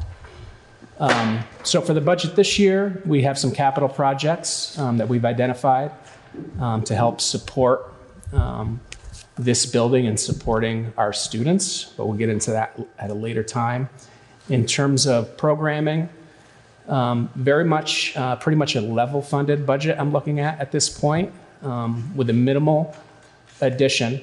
We currently staff our front office with an admin assistant and then a part-time para who supports the office for about 3.5 hours per day. With the increasing needs of our school community, it's really become, we're not able to meet the needs the way we want to meet them right now in terms of students, staff, parents, delivery personnel coming in and out of the building. For Miss Mo to be representing the school and also doing her business of paying the bills, it's become very much overwhelming. So I'd like to add, essentially it's a 0.6 para educator position, which would enable us to relieve some pressure on the school office, and it would also help with the nurse's office. We're a two-strand school, about 230 kids, lots of needs. And this is actually something I would like to explore in the new year, but then support it next year in our budget as well. But I have some ideas that I'm going to speak with Frank about and see if it's doable. I've definitely identified it as a necessary support that we need to meet the needs of our community right now. Aside from that, I have a 0.8 AST position, so a teacher who works 4 days a week.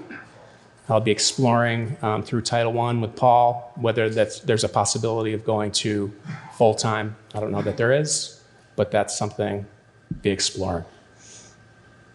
Any questions? Thanks.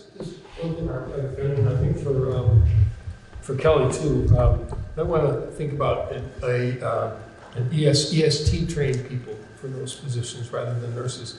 Not that nurses aren't adequately trained or aren't, not that there's an advantage to it, but a lot of the really emergencies, if something really bad happens, even the nurses are going to call 911. Yeah. So that might be a little bit less expensive, but appropriate amount of. Yeah, that's a good idea. And what I'm finding, what we need is time for my admin assistant to be able to do the business of the school. And there's so much like public relations and meeting with people, and she's phenomenal at that. Also means she's here until 6 o'clock at night, most nights, and it's not really okay at this point.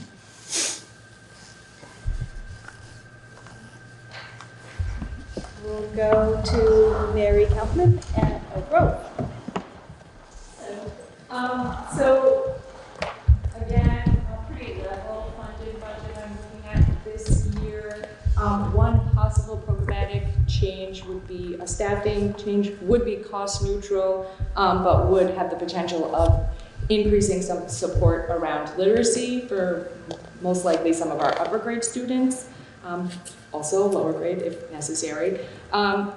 We want to continue building on the supports that we currently have in classrooms, but also working to find ways to support teachers around meeting the needs that we're currently seeing in classrooms of our students. I started this year off, as the rest of the district did, really focusing on Tier 1, which is whole class instruction and behavior.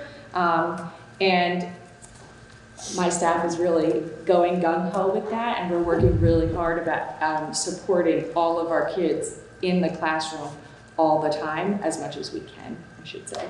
But we do need some support around that, and I know it's something that probably most of our teachers are looking for, so that is an area that I'd like to research and focus on. Again, that goes along with building on the current MTSS model that we have, just restructuring that a little bit in areas where it needs that, but no major money spending there. One other area I would like to increase would be after school opportunities. I'm working with our after school coordinator right now to identify some new opportunities. We do have a fairly small staff compared to some other schools, and so finding staff members to do that is a challenge. I have an active PTO that would love to have some community members come in to do some of that work. So we are looking at ways of offering more opportunities. And we may have to build that up into next year's budget. In terms of building, we have some basic needs for increasing some security around the building. Small projects, but necessary. And then thinking long-term, we have some goals of possibly moving the main office, which currently is located in a place that is ADA compliant. However, it's not very ADA friendly. So looking at ways to be a little more inclusive and community friendly would also help with security of the building. And finally, last year, I believe, we had a woman come in to do a playground plan for us at Oak Grove. We have just received a copy of the master plan that came via email yesterday, and we should be getting the actual hard copy of that in the mail. So we are always looking to add to the playground some more natural aspects right now. So that is a long-term project, but we'll do that in little bits as we can. So just one question, so is that after school coordinator, is that for your school or for the district? I never heard of that before. It's our school, after school. Okay. I think all the schools in Brattleboro have that at least. Yes. Any other questions? Well, Mary's sitting there. Mary's just, we're happy to have Mary. We always are happy to have her with us, but she isn't going to be contributing to this budget. She's got her own.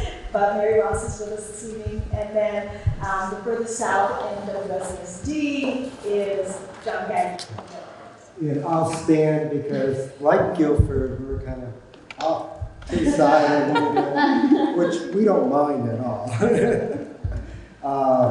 So for Guilford, thinking about next year and programming needs, really building on our continuous improvement plan, which has three main focuses. One would be with our MTSS system, and with that I do have a staffing request to increase our regular ed parents by one. We have very few regular ed parents in our building. We have 1.7 in our pre-K, and we have one full-time para in our kindergarten currently. I'm asking for an additional regular ed para that would be splitting their time between our first and second grade. Many of our sister schools have that type of support in their very earliest grades, and I believe it would create a more robust system of support for our very young students. So that is a staffing request that I have. The other request that I have is programming, and that is around staff development. We are committed to a nature-based, outdoor-based learning program. We've done tremendous work. We have a very close relationship with Bonneville Environmental Education Center. And we have, over the last 2 years, through grant money and through looking for funds here, there, and everywhere, been able to piece together some very good PD for my pre-K and my K, and currently for my first grade teacher. I am asking for a school improvement PD line item that would include $5,000 to $7,000 for continuing that type of work with Beak and getting training for my second grade teacher and perhaps even my third grade teacher, depending on the amount of money that was added to that line item. We are committed to outdoor nature-based education. And then finally, I'd like to add, Marianne mentioned Guilford and Dummerston jointly doing PD in either developmental designs or responsive classroom.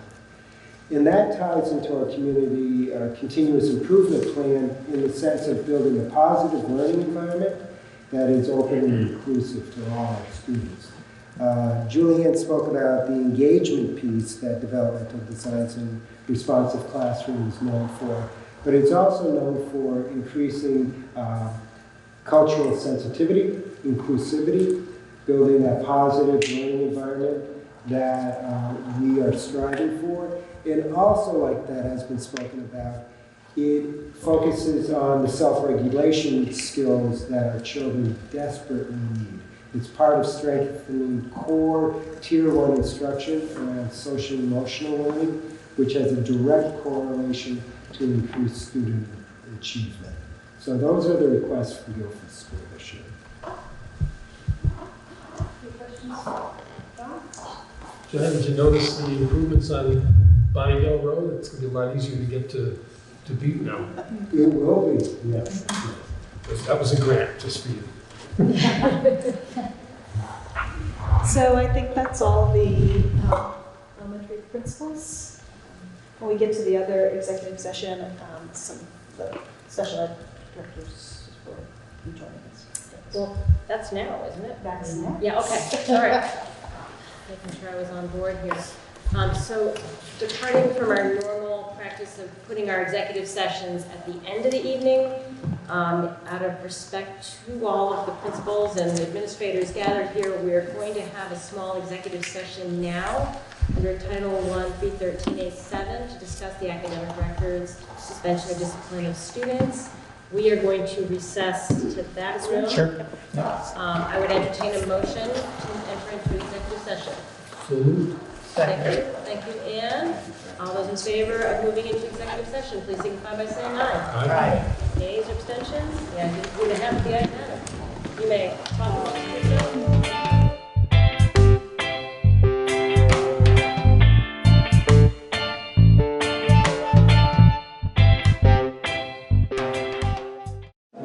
Let us rise from executive session at 7:18.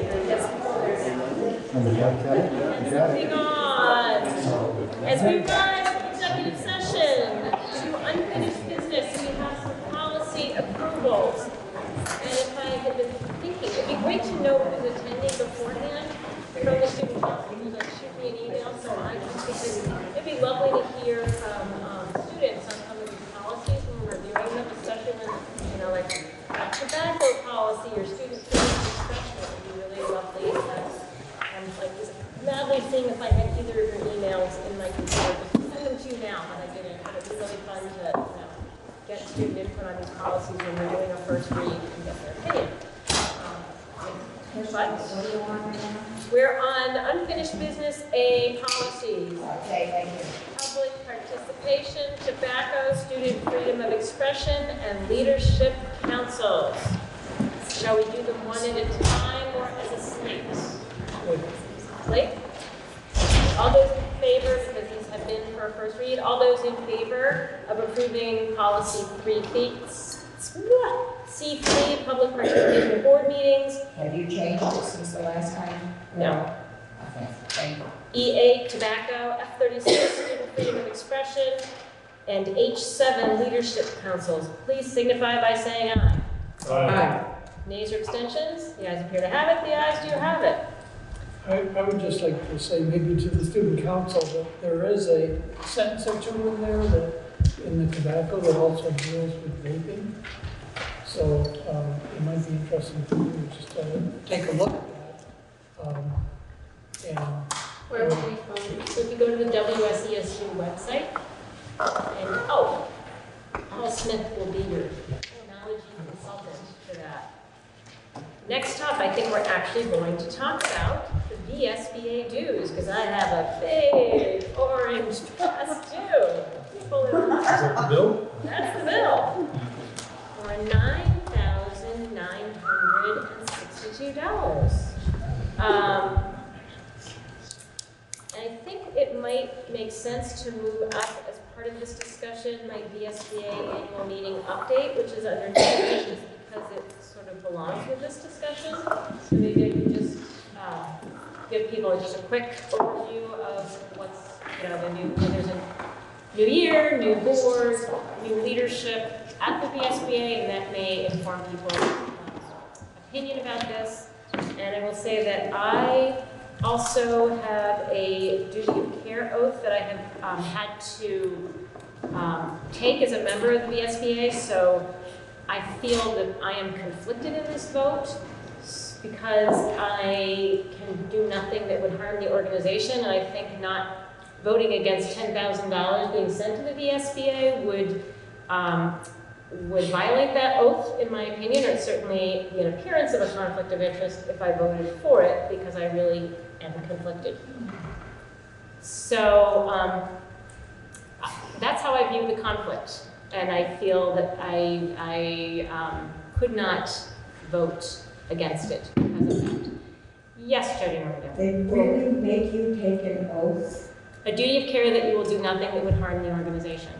So, yeah. They're taking away your rights. Well, could we be germane to this? so So I will update, so Nicole Mace has stepped down officially, and Sue Siglowski, who I think many people know from, actually, maybe a few people know from working on the superintendent evaluation process that we went through. She was the former legal and policy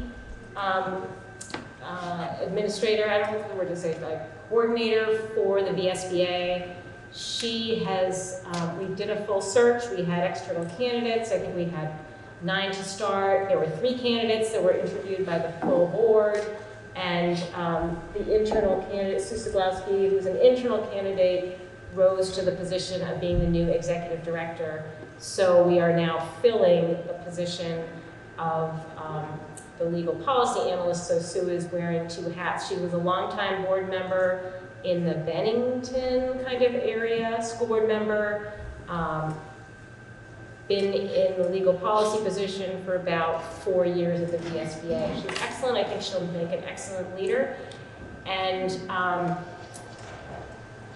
I think it's worth saying that it is going to be a different kind of leadership style than Nicole, and more, I think the board had a lot of discussions about moving the VSBA from a controversial legislative lobbyist group to an organization that is more inclusive of all the boards and more internally focused on supporting boards, which I can honestly say, without any conflict, is a really good direction for the VSBA to go in, and there's been a lot of soul-searching discussion, and I think there's a really positive feeling now. And Sue Siglowski is a good person to lead a different-looking board that is less controversial amongst school boards. And I think a lot of school boards have chosen to not pay their dues, and because they were upset with the fact that the VSBA was not supporting their school board's needs and desires to the legislature. And a lot of those, and I have to say, a lot of those votes were very close votes. So in terms of the legislative action, we have therefore a new executive board. Neil O'Dell is the chair. Don Collins, who has been on the VSBA for a really long time. He was superintendent in various districts in Vermont. He brings a lot of experience, and a super classy guy who never angers anybody in a board meeting, but he can say some pointed things. So I've got to learn how to do that for my next decade of work. But I think it's going to be a very different looking executive board in addition to a very different executive director. I am, however, sad to report that I could not get the pre-K language adjustment on the resolutions. I was 1 vote shy of getting the, if you can all recollect, there was a request that came from Vernon that we unstrike a strike through regarding pre-K, and I was not successful in getting that unstruck because everything was being moved to the slate. It was very difficult. I did get really close, but 1 vote shy. That's not from the board. That is from all this all the SU representatives statewide. So, and it was not that districts, the people that spoke against our position said it was not that they did not want to support pre-K. It was that pre-K has a lot of support through lobbying in the legislature, through Building Bright Futures. They're quite well organized, and the meager resources of the VSBA should not be expended supporting private pre-K because they have their own lobbying organizations. And that was primarily the reasoning that I think I was not successful with that. So, it's a new, it is somewhat of a new era at the VSBA. I continue to work to keep that motion going in a more inclusive of all school boards direction, as one of the Windham County representatives, as does Dan MacArthur. So. Should there be a motion at this time? That would be a great time to have a motion. I would like to make a motion that the WSESD board pay the dues of $9,962 to the Vermont School Board Association for the 2019-2020 dues. Seconded. Thank you, Sean, thank you, Tim. Any discussion?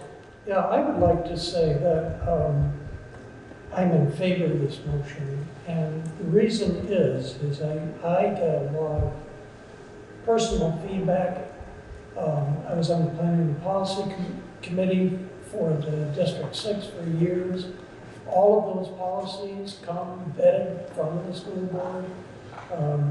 If you have personal questions, call up. You can talk to Nicole in the past, and now you can talk to Sue. I talked with her today, and she's very generous of her time, and it's like the answers. So I think that we get a lot of value. And also, I'd like to, if I could, include what Frank said at the meeting on Monday about help that we got from the Vermont School Board Association that actually had a monetary value, which I don't remember exactly what the details were, but and whether that was executive session, I don't remember that either. Yeah, it spoke to the issue that I had referred to, and it was a concern across the state in public schools, particularly for school boards and budgeting, and it related to the issue of the Secretary of Education changing the method in which they would consider eligible costs for reimbursing special ed services. In the position the Secretary took, which was totally unannounced and only like 4 days before the new fiscal year took effect, it was in late June, essentially was saying that they were going to disallow,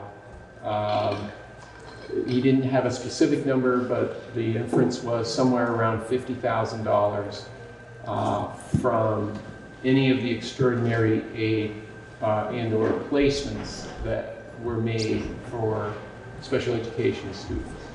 So we have many of those types of placements at the Bratt Retreat or Kendall Farm or a number of independent schools. It was basically saying we're going to impose a regular ed portion of the service that comes back to the district in terms of the bill, and we are going to exempt that from this special ed aid.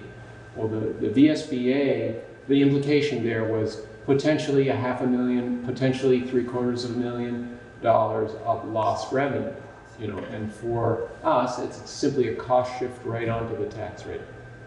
So it was VSBA, along with the VSA, Vermont Superintendents Association, Vermont School Boards Association, along with the Special Ed Directors Association, the VASBO, Vermont Association of School Business Officials, which I'm part of, got together, engaged folks in Washington, D.C. to review the federal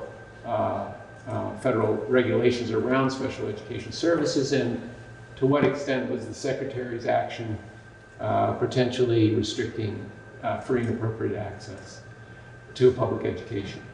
And it was really the VSBA that led that charge. And just last Friday, well, November 6th, the Secretary rescinded that position.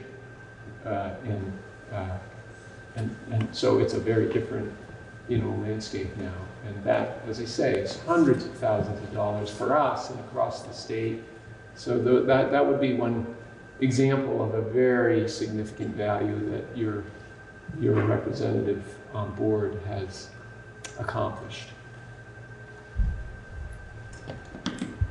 Yes, Dave. Actually, that's a good example of a situation where the VSBA played a lead role, but the effort was coming from across the state, and it would have, what happened would have happened regardless of whether the VSBA or anybody else had taken that up. It was clearly a major mistake, and it was getting a lot of attention. The legislature was already aware of that, and I think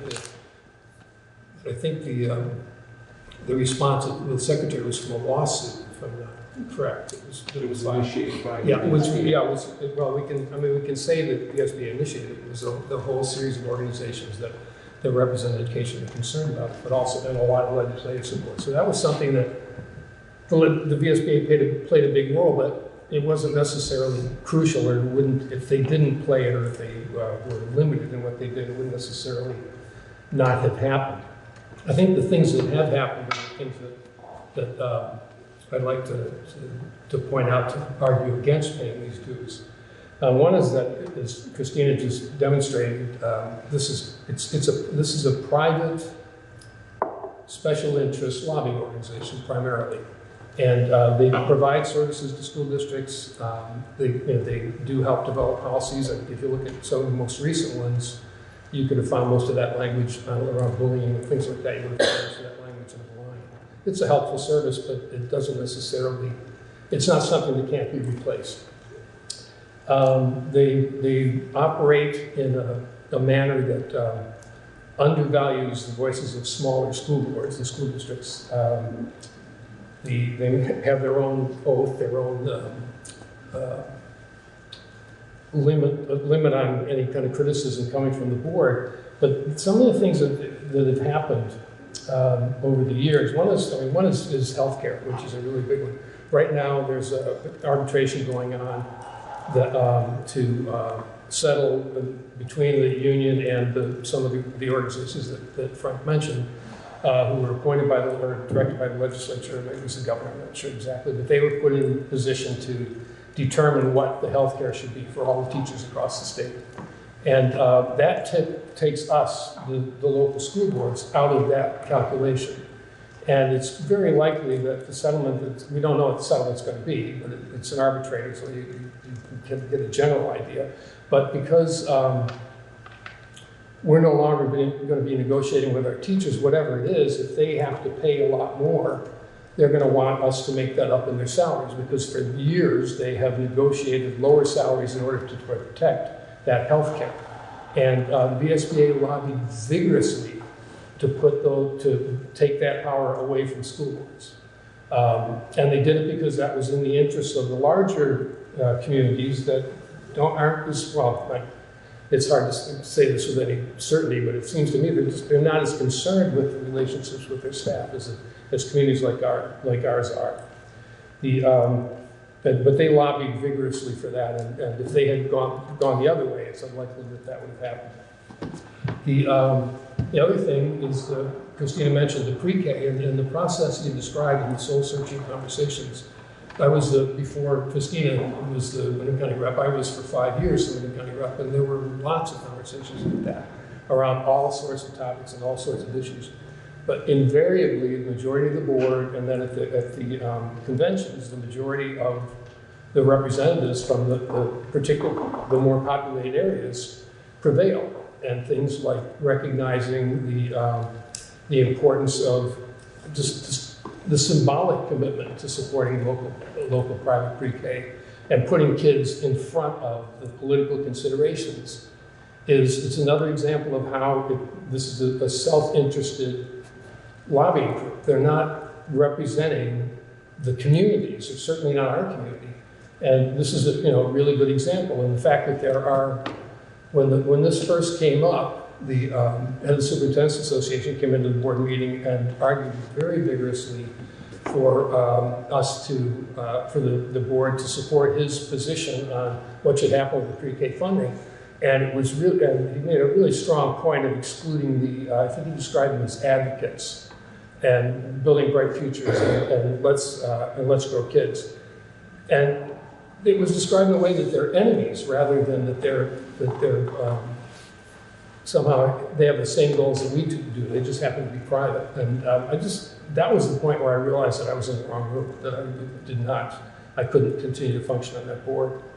The other thing that's happened recently is, and it's why we're here right now struggling with all of these issues and meeting several times a week for hours and hours and hours, is that the VSBA lobbied vigorously under states the effort that they put in to convince the legislature to not delay the forced mergers beyond the July deadline that the legislature had set. There was a bill that It was 1 or 2 votes short in the House of passing, and the VSBA absolutely opposed that, absolutely opposed any delay so that we could build these structures and reform the system as a merged system and still run the districts for a year or 6 months or for any length of time. They wouldn't consider any length of time.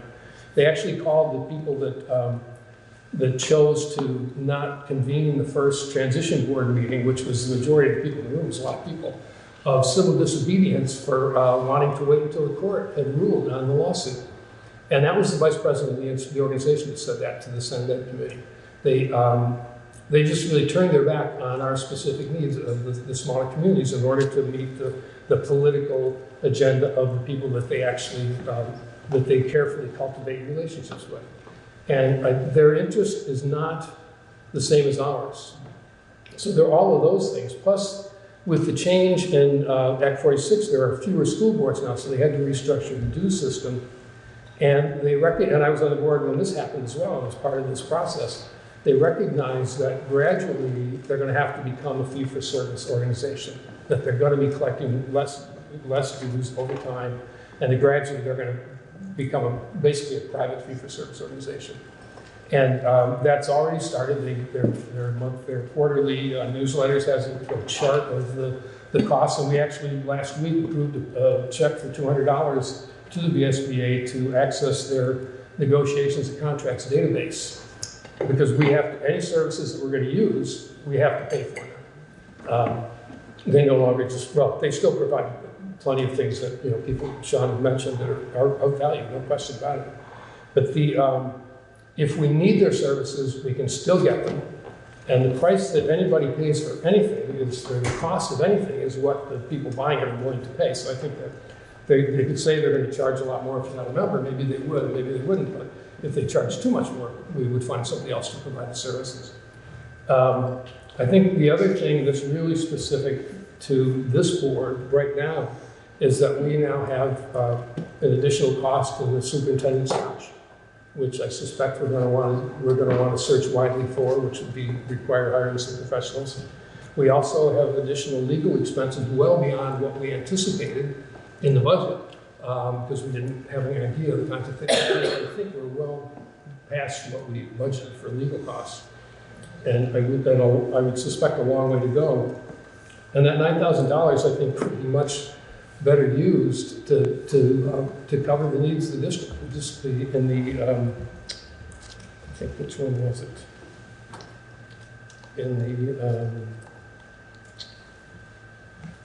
But one of the budgets that the SU looked at the other night, there was an additional, the number wasn't firm, but there was an additional $18,000 to increase the expenditures on experts to come in and do restorative justice training with staff. And to me, that's so much more valuable for what we need right now, particularly what the board just heard. I think it's just way more important for us to look at our needs and the specific things that we need to be doing and just let this go. If we need the services of the VSBA, we can pay for them as we need them and keep that $9,000 here and not support an organization that has consistently worked against our interests and the interests of the smaller school boards, the school districts around the state. So that's my pitch. The other, I will, as a point of clarification, the fee service is different if you are, if you're not a member. So it's, sure it is. We have not, we talked about this Monday night. I don't know what I've been doing with my time, but I have not done a full evaluation of kind of what we think we might use and what the cost differential would be for this, you know, for the membership. And 2 questions, and for anybody, I guess, that knows. It seems like there's lots of vacant seats online when I look at the VSBA. So is it that many people are pulling out, or it's a re-election year and they're just not listing people? So a couple of things. There has been a few seats because people did not pay their dues. They do not have, the representative cannot be from that district. So some of those, so if we didn't pay our dues, I could no longer be a representative. I think I can serve out my term, actually. I think that's I think if we don't pay our dues, I still serve my term. I think that's in the bylaws. But if we hadn't paid last year, I would be done if we didn't pay this year. So that would, could affect if we want to have an advocate there next year. And then they've redone all the regions because of Act 46. Some things didn't make sense, like people were in region, they were merged into two supervisory unions, so they went through a whole redistricting this year and changed the number of districts, and so they haven't had a chance to go through. So what happened in June when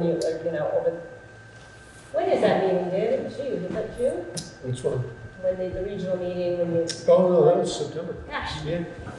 2 months It's always ago. on. So in September, they've gone through redistricting, so they haven't had a chance to fill those seats. So the other questions I have are, so David, you had said, the VSBA might not have acted in our interest in certain cases, and you elaborated on that. But my question is like, when I look on the website of the VSBA, like the VSBA is us, right? I mean, like it's all of the regions. So are you suggesting that the board of directors of the VSBA kind of usurps a lot of power and then pushes their own political views? Or I don't understand. No, I think it's the way the membership is, they're trying to be proportional. I mean, it's not exactly proportional, but they try to have the same number of people in each of the regions, and they have 2 representatives.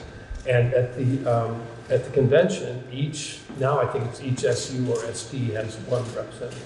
There used to be a lot more people. So they try to be proportional.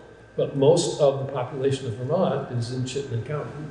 And those are much larger school districts. Some of them were already, like Burlington and South Burlington were already merged districts. And they're much larger, and they have more votes. And their interests, and particularly on the board, their interests they're different than us. I don't know how else to say it. And they tend to dominate. Any other board?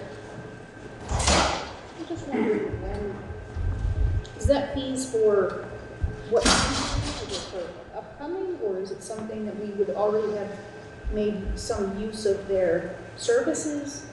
And it's for this school year, so we would have already used some of the services this year. I don't think we had used any services.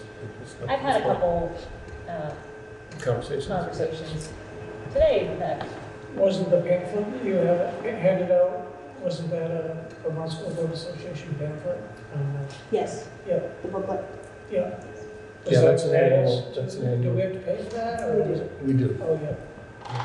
So you could get that whether you were a member of the Vermont School I Board? don't think so, because I had asked, you remember Wendy Cohen came, and she had looked at one, and they would not allow her to take it with her when she was coming to work with us, because she's not a board member.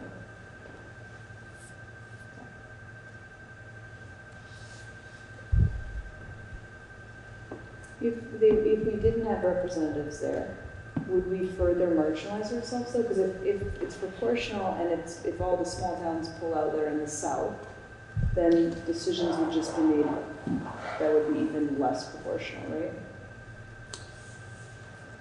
I think, well, technically, yeah. I mean, this part of the state would be less represented, but it doesn't matter in the votes because they don't go our way. They typically don't go our way. So I have a question for you, Christine. So do you know if there are other areas of the state that are feeling the same way? And is there any way of those representatives like meeting and discussing how they want to vote or act on things? Or, I mean, is there any sort of action like that? So not particularly. I think when Wyndham Northeast pulled out, Westminster, that area pulled out. Nicole asked Dan and I to meet several times to try to talk with them. It snowed every time she was trying to come down, and so we didn't get a chance to go kind of make a a pitch to kind of hear from them. I know Washington Central pulled out as well, and that was a tie vote. They did not pass to pay the dues. And I think that because the representative from that region happened to sit on the Washington Central Board, she was bringing the information back and forth. Do you think this new person might influence them to rejoin, or I think that there's going to be I think that has been one of the criteria that the board put in front of the new director for a significant challenge, because there's been several other districts that are up in the air about paying and concerned, and so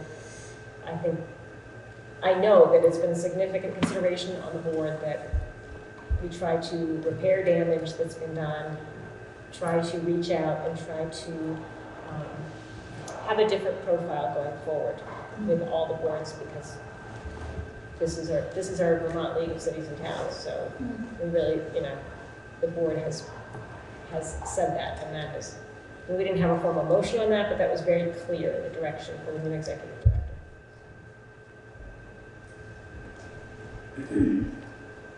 Any other board thoughts? Well, I have another question. I don't know if it's germane or not. And that would be, is this $10,000, would it be added to the cap, or does it come into the cap at all?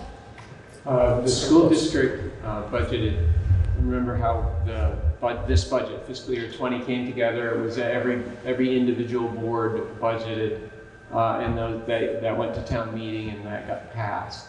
And then we had our June 25th meeting, and the aggregate of all of that got passed.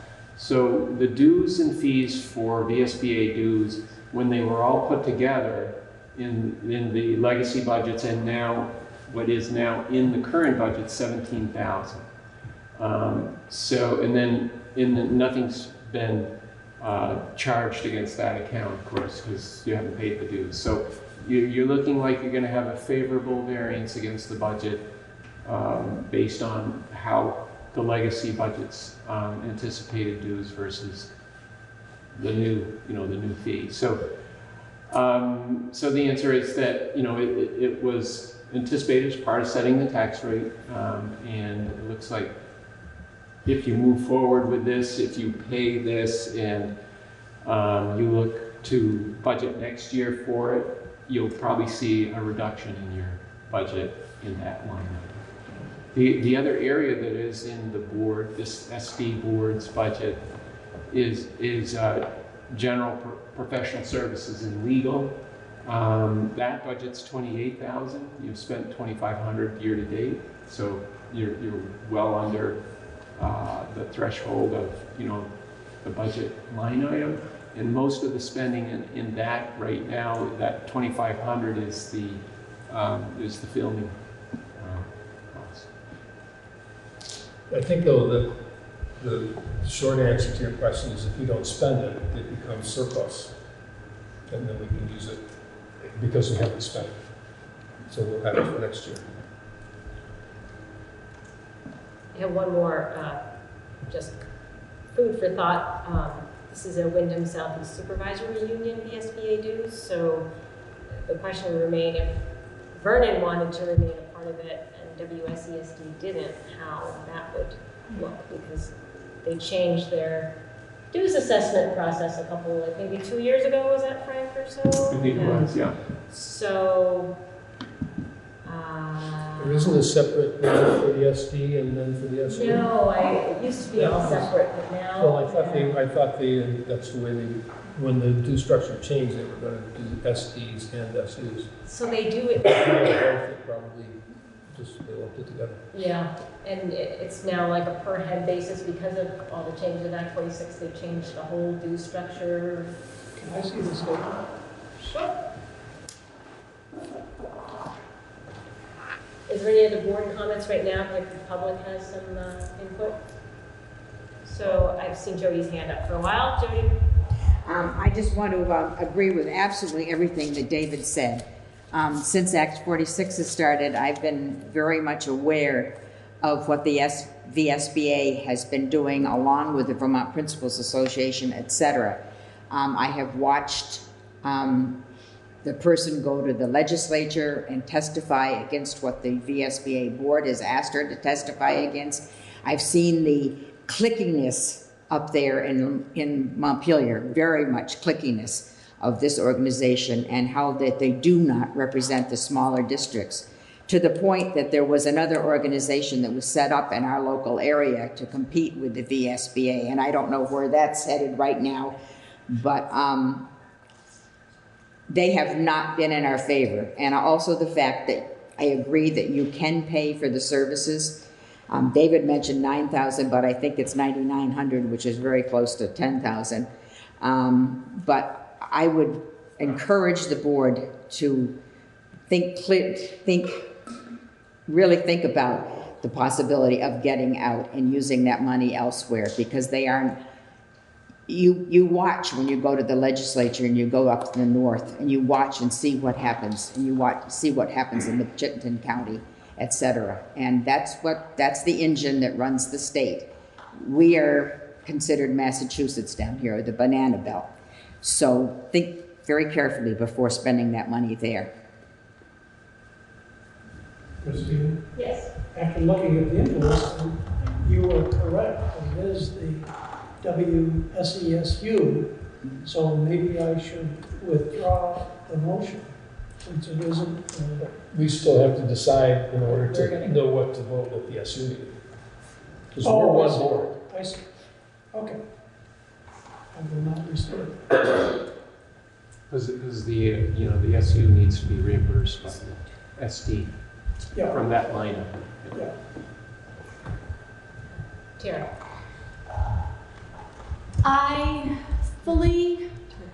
Tara Cassine from Putney, sorry. I fully agree with what David Scholes has indicated on the past history of the VSBA votes and the way that they are operating. In searching just the website at the moment, I did note that they do have superintendent search help, guidance, and some things that they can help in our search for replacement. So when you are looking at not paying $9,000, what does that mean in terms of added services like help in guidance, budgets, reviews, bringing people down here, screenings that they would offer for the search for a new superintendent? And I don't know what those costs would equal doing it by themselves, or if there's a fee for doing it with them. But if it was part of the $9,000, it might be worth just reviewing it for that purpose alone. Thank you. I can answer that question. Because I found the minutes of the meeting where we approved the fee for service. The superintendent's search now, the school board member rate is $8,500. The school board member non-rate is $12,000. So if we were to use, if we just chose to use their services, I mean, that is the question. And then we'd have to establish whether it's a valuable service at 8 or 12,000. But if we pay $10,000 in dues and then $8,000 for that service, we're actually paying $17,000 for that service instead of 12. 100% agree. I just wanted to make sure that it was out in the world. I will forward these minutes to the board that include the service, just for everybody's right reading. Thank you. On a weekend. Thank you, student council representatives. Sorry it wasn't more riveting and student oriented. I'll rethink our agendas next time. I'll be in touch. Zara brought up a good point. So are there other services, people who've been on the board before, that we would be wanting this year or maybe voting upon? We might not want their help with the superintendent search, but if that were typical in the past, things that people can predict are coming up.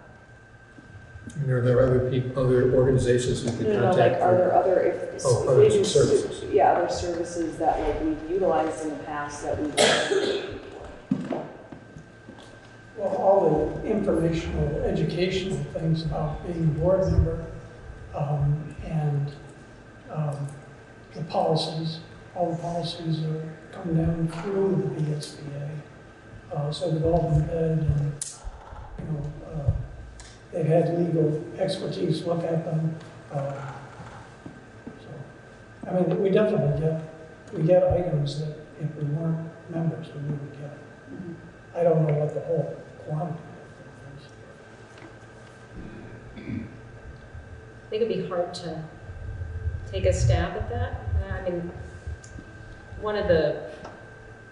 I think Sean spoke to it, one of the values is being able to pick up the phone and call, and that service is not available in a fee for service, so you would have to go to an attorney.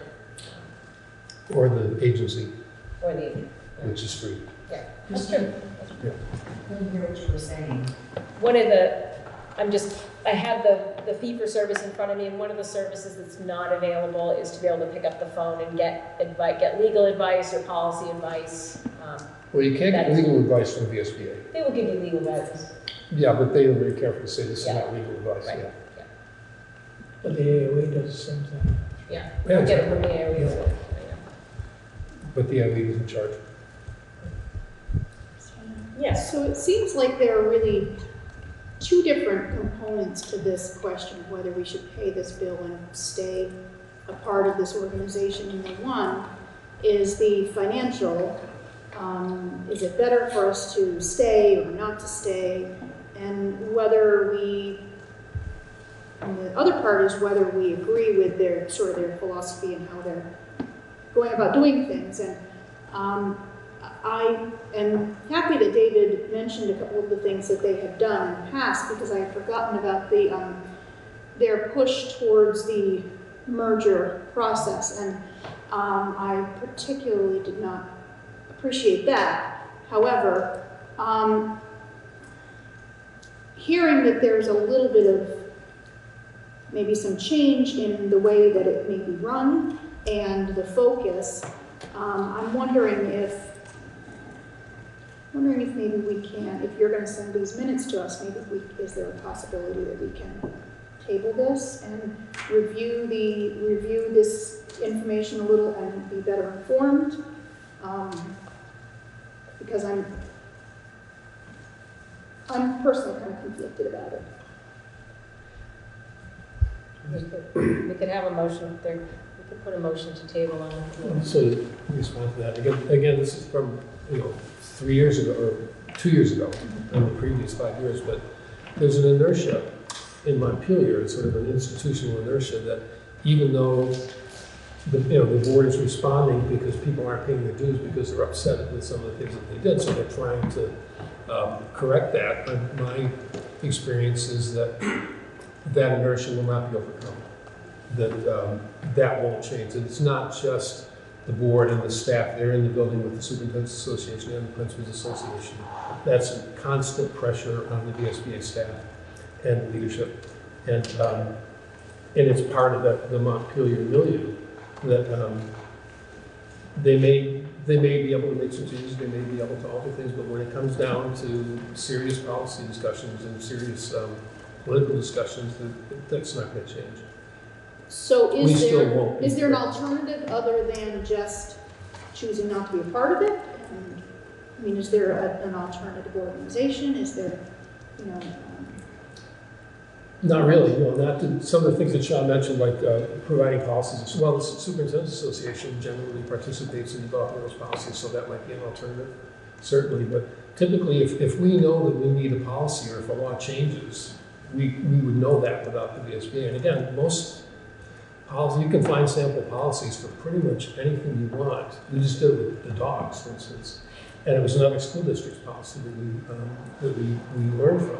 So it's really, is the value, is providing that the symbolic support and the fiscal support worth, that message worth what we get, from the membership. We're going to pay for any services anyway, and why pay $10,000 in dues and really get maybe a couple of policies, but probably not.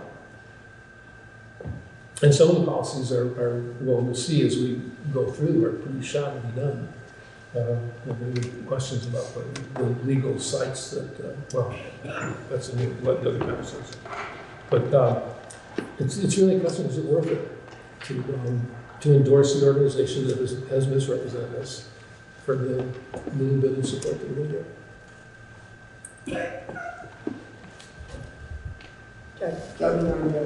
Two things. First of all, I think that the Board of Dummerston was thinking of not paying their dues to begin with. Second of all, you can watch these VSBA meetings. At least I can watch some of them. I think they're all filmed. They're all taped so that you can watch them online. And it might be a good education to take a look at that. I support what David has said, and they were right up there in Montpelier pounding to force merge people on more than one occasion. The other thing is that Burlington, Chittenden County is still going to outweigh us regardless of leadership. They think completely differently than we do. They're very city-oriented. They appear to know nothing about rural Vermont. And it was really disheartening to be up there and hear the things that they were saying, because I was up there a lot, more than I wanted to be. So whether you stay or you leave, you're still not going to get the kind of representation you want. Chittenden County is still going to rule the roost. And it sounds like, you know, you're going to pay those dues, and then you're going to pay them more money for help with the superintendent. So why? And what's the price difference, Christina, between a member and a non-member for a superintendent help? $8,500 for the school member rate and $12,000 for the non-school member. So we still save money if we didn't pay them, but they haven't earned it. They have not earned. They haven't earned it. I really want to move on from this, because we still have a lot of things that I think that is worth a big discussion. So if somebody wants to throw a motion to table yet again, we can. It's going to probably give Frank a heart attack to not pay a bill in 60 days. No. But it'll be personal growth for everyone here. So if somebody wants Robert's rules tabling something like this? Majority. So we have a motion to table. Is there a second on that motion? Second. All those in favor of the motion to table, please signify by saying aye. Aye. Nays or abstentions? I abstain. I think we need a hand vote. 1, 2, 3. You were nay. You were nay. So the motion to table does not pass. We are 1, 2, 3. So the motion does not pass. Sorry, which one of three did you say? I was an abstention. It's funny, I So emailed the the 3 nays VSBA. and there are 4 yeas. Oh, well, no. Can you do that? Sure. All those in favor of the motion to table, please raise your hand. I'm going to change my, now that we get to Wait a revote, I minute. change my vote. Oh, geez, don't mess with me after 8 o'clock, dude. Okay, cheapers. I need you a copy of anything. So the motion to table does not carry. I don't even need to do fancy math about extensions. So we have a motion on the floor to pay the VSBA dues. Are you ready for the question? All those in favor of the motion to pay the $9,962 invoice for the VSBA dues, please signify by saying aye. Aye. Nay? Nay. And I abstain. So it looks like we are not paying the invoice. I will send around this cost, and we can consider for next year too. Moving on. Is there anything else with budget? Oh, Frank, yeah. You waited that long for $10,000 and a $50 million budget. Kind of funny. Can I say something that is sort of connected? Sure, go for it. there's been a lot of talk about Chilton County and the big bad bunch up there. My son lives in Winooski, and Winooski has the most diverse population of any population in the state of Vermont. And their school board, which actually Nicole Mace was on. Nicole Mace was on their board. She's on the select board. But no, she's on the school board also. She was. She isn't anymore. They got unbelievable accolades and recognition for being the most successful, diverse community in the state of Vermont. I have so I just wanted to say that, because I don't think it does any good to say us against them and they're all one way and we're the other. Because if you do that, you're separating yourself from them as much as you think they're separating us from them. So that would be my preference. Thank you. Thank you. So I think there being no business before Frank could go home. Thank you very much. We'll be getting our pound of flesh out of you in budget season, so I think it's it happens. committee mission statements. So what I'm thinking might be a better way to proceed with this is if I could have all committee chairs send me their mission statements, and then I could forward them to the board, and rather than try to force through something at 8, 10 at night. Without having seen it before. Without having seen it before, which is my pet peeve as a board member. So I won't do it to you. Maybe can every board member, and I will nag you mercilessly for the next 3 days to get me the mission statements for all council committee chairs, so that we can put this on the next time. Maybe Just one thing too before Frank goes. Yeah, oh, sorry. Go ahead. We can agree to that and be done with it. Okay, does that sound good to everybody? By when, sorry? So I'd love to have it by the weekend, so I can send it out to people, and people have a chance to read it. 2 weeks, yeah. Well, I would say that we've been very ruthless in the finance committee. We don't have a clerk, and we don't have a vice chair, and we also don't have a mission statement, and I don't think we've worked on this. Okay, so the finance committee, which I sit on, can have a little more time. All right, thank you. Okay, fine. By next.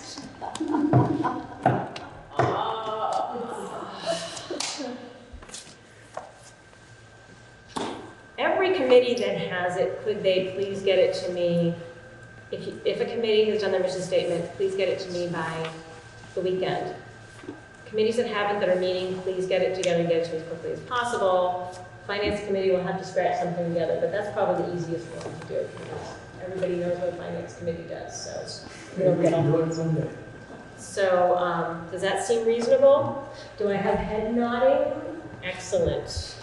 I just want to ask about if we wanted, there are a bunch of things that now that we're a global, sort of a global budget, it would be nice to have sort of programmatic numbers for, as opposed to in different places. It came up when we were looking at the audits, and there were 2 places that the audits were in the SU budget.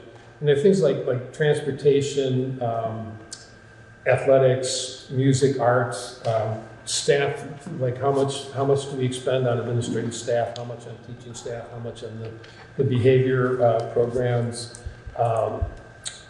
counselors and social workers, the restorative justice program. It'd be nice to have those in sort of all put just in one number, so we can kind of look at the things we're putting, the things we're spending money on. Is that what we want to be doing? And I'm not sure. I would think that a spreadsheet is pretty easy to do, because so you recall our discussion about the way the chart of accounts is organized, and there are 4 sort of main presentation formats, and I would have anticipated we'd have this conversation about what is the preference of the board in terms of presenting the information. So the 4 formats are, you're accustomed to seeing things by site, that's at location. You know, you're accustomed to seeing data by school site. So that's what you saw on Monday night at the supervisory union. But as you recall, that chart of accounts that we talked about, a second format is the function, and that's sort of what you're getting at, which is, you know, direct instruction, student support, and so on. And then The third format is what's called the object code, which is salary, benefits, supplies, energy, that kind of thing. And then the fourth is the program. So the program is regular ed, special ed, after school, athletics, food service. Those are all separate programs. So those are the ways the system is designed, and it's anticipated that we would share information in those variety of formats. Yeah, I know we definitely want to keep getting them by school, at least for the first couple of years. We can until do, we get used to that. we can do both. Yeah, so I'm not sure how would we, but also it would be nice to get some of those by program. Yeah, we can do both formats. We can do subsets of data. So those are good conversations to have. And that it definitely is a benefit of all of the hard work of reconfiguring the chart of accounts. That does add more detail, more refinement, so we can look at things different ways. We just had I'm going to take up everybody's time for a minute, but we got a report last night at the select board from the Brattleboro Development Credit Corporation. We asked them to do an economic report for Brattleboro, and I thought they'd have a few little charts and stuff. They did about 40 pages of every bit of data that the state collects about this town and put it into really useful format. And I found myself sitting there saying, I'm going to stop complaining about the state requiring us to give all this data, because if we ever looked at it, it would probably be pretty valuable. So, yeah, that hasn't. It's been a disappointment for business managers, I assume, boards, that our agency of ed has not kept up very well with compiling the data in a usable format. You can go in and you can do certain kind of searches, but they're really limited. And I wouldn't be surprised if the most recent financial information that we all send in August for the most recent fiscal year, I would not be surprised if it's still, it's 2019 now, it's probably 2018 or 2017 data. And it's frustrating because I always enjoyed providing boards with comparative data that says, oh, here's how you are, and then this is your peer group across the state. And I have to provide the same data set that I did 2 years ago because they haven't updated the data. But it's coming. I think it's coming. All right. Thank you, Frank. Sure. So, athletic field study funding, that is not happening tonight. I will be sending you information that Steve has collected so that you'll have a chance to read it, and then he'll be with us next time. and we'll be, I don't know if he's compiled a list of the goals that whoever we wind up contracting with or whatever, we put out a request or something. I don't know if he has a list of goals, but that was one of the things we want to say. We're going to be doing that in for equity goals as well. If we're going to hire somebody, it'd be pretty important to know what we're going to want them to do. Do you already have it, or it's pending him finishing it? He sent me a document tonight, while he's considering. So I don't know if it has what you're asking for. When I send it out, it'll come to you tonight at some point. If there's something different that you're looking for, we should give him time. Yeah. I mean, next week is not a good week. I'm trying not to ask principals to work Wednesday through Friday. So sooner would be better. Notice the principals were looking very carefully. Okay, so VSBA annual meeting update, that was rolled in for a previous discussion. There has been many requests along the way to find a way to post all the board communications that come to the full board on the WSESU website. So this is kind of a formal request to see if there's some way to do that, especially with all the turf things going on. I collect everything and send them out to the board attached to the updated agenda, but that's not posting for the public, and if it goes out to the full board, it is a public document. Now, you do not have to post every public document. That's not a requirement, but if somebody requested it, we do have to be able to produce it, so every board member has a copy of the communications that come to the full, that are intended for the full board. So I think it's just a request to see if central office and then the wizards that run the website and Barb, the empress of everything, have an idea of some way this might be able to happen. Is there a section under your agendas, under your portion, the board portion, that says communications? No. I wonder, I'll find out from IT if we could add that, and that might be a place where we could. And I can just post them there. Yeah, If there's an if they go on with the minutes or with the agenda, like you send it out with the new agenda. Right, and they that could can run. be attached. Yeah, it's really just a matter of transferring the documents onto the website. That somebody has to put it on. and Yeah, be yeah, responsible. well, and I think that, given that, we're trying to be as transparent as possible, I think one of the things that we should be talking about as we get into the budget is some staff. If the current staff is really overwhelmed with work and can't do something like, can't get something like that done, I think we need to look at staff and board. I'm not sure, we'd have to look at what we want them to do and what the job would be, but we can't not do things because staff is overwhelmed. I mean, we have responsibilities in the public, and it's particular on transparency. There is a section on information, which is like where your PowerPoint is, but that's sufficient. I'll just see if we can, communications should make it clear to people at least. The things that came in. Things that came in. So I'll find that out. With all these things, though, like cleverness in implementation is very helpful. So, because if it's onerous, then we have to hire staff, and that's not what we need to do. If we can find a clever way to do it, if I can just post it somehow versus putting it on, versus cutting and clunkily pasting it onto everybody's updated agenda, that might be a more elegant solution and the same amount of work for the board chair. Maybe even less. Yes, Jody. Jody, I didn't hear some of the conversation, so I may be redundant here. You made a comment that we could request something that we wanted, but if we don't know what you've got for communications, how could we request it? So I would encourage that anything of interest, if you get a communication saying nice weather today, I don't want it, you don't have to post that, but if it's of interest, I would like to be able to see it. So I'm going to say that it would put a lot of stress on the board chair to determine what is of interest for a 10-person board and a 4-district, because I pretty much know what you would like to see. And I will tell you, I don't know of a board that posts communications, so I've never seen it, and it's not a requirement. So while we're looking at this, I just think we're sort of in uncharted waters and just how you do this. And I don't want to post a communication to somebody that may not want it going out. I also have to screen it very carefully because it might be something about my child.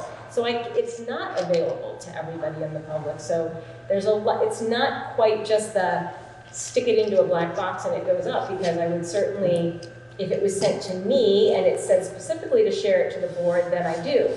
If I feel like it concerns the whole board and it doesn't have specific information, that's, but we really need to be thoughtful if it identifies a family or a child or anything else. So, especially in this small community, it's still a small community. So we'll have to come up with a policy about how to handle that information too, I think, so that nobody goes. And check the statute too, to see what we have to do. Right. Check the statute to see what we're required to do. I talked into my hand. So we are now down to, so we'll discuss that more at length if we have a good proposal next time. I'll put that on the next agenda. Maybe we can put that one, get that one up and running. Appointment of leadership council members. How are we gonna do this? I've been given a plan for this very well. Do we have a list of all the members?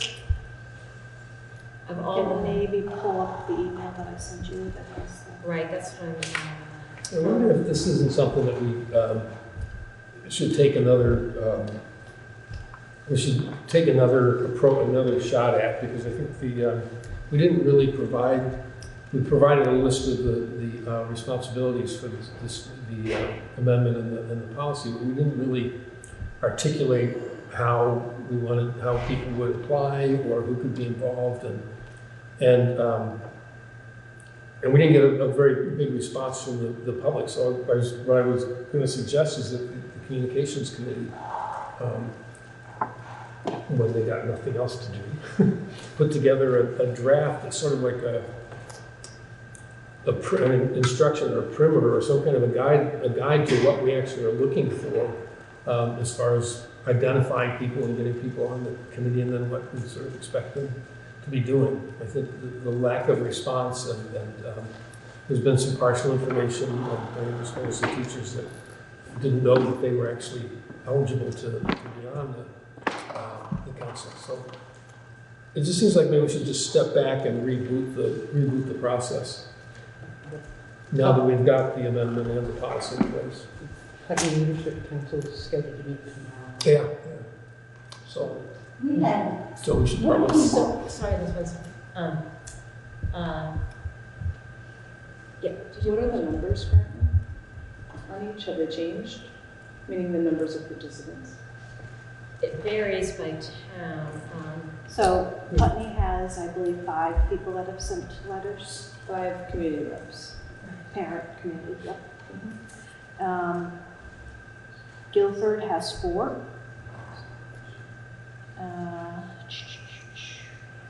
Dummerston has 1, but Julianne just told me today that she got another one. So there are 2 from Dummerston. Let's see, 1 from Academy and 1 from Oak Grove. And none from Green Street. None from Green Street yet. I believe the high school has gotten 1. And this doesn't include, these are people who are from the community or parents, not teachers, correct? I don't know how many teachers.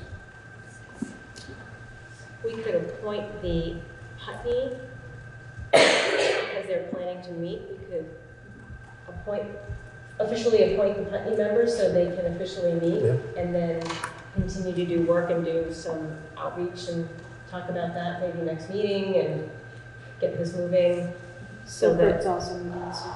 Guilford is? Oh, and do I have this? So that seems like it's ready, if they're ready to go. We just appoint the slate Right. without the names. Dummerston, when I talked to Julianne recently, they're going to try to get a meeting in before December break. And those are the only 3 schools that have. Too much to do. So I'm working out the slate here.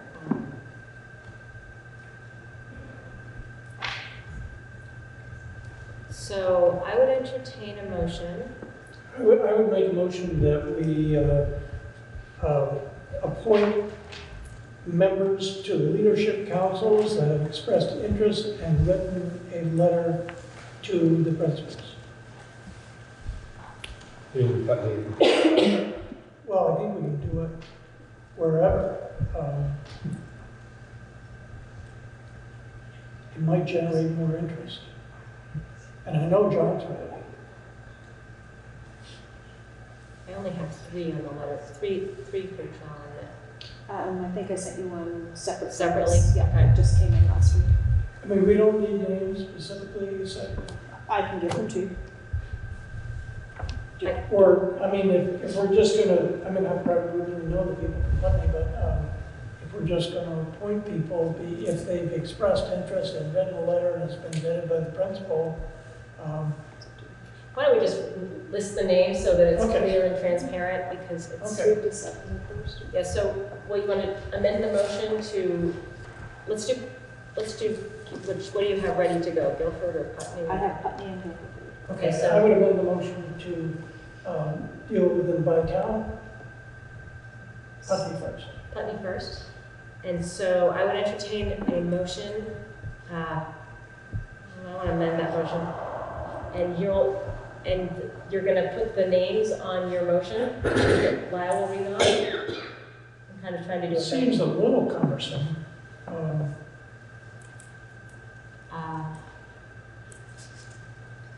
So I mean, you- just what- having a name doesn't really say that much. I Well, why don't you just mean, list up, just so that when they, we just so, appointed Thomas to the board, I had no idea who he was.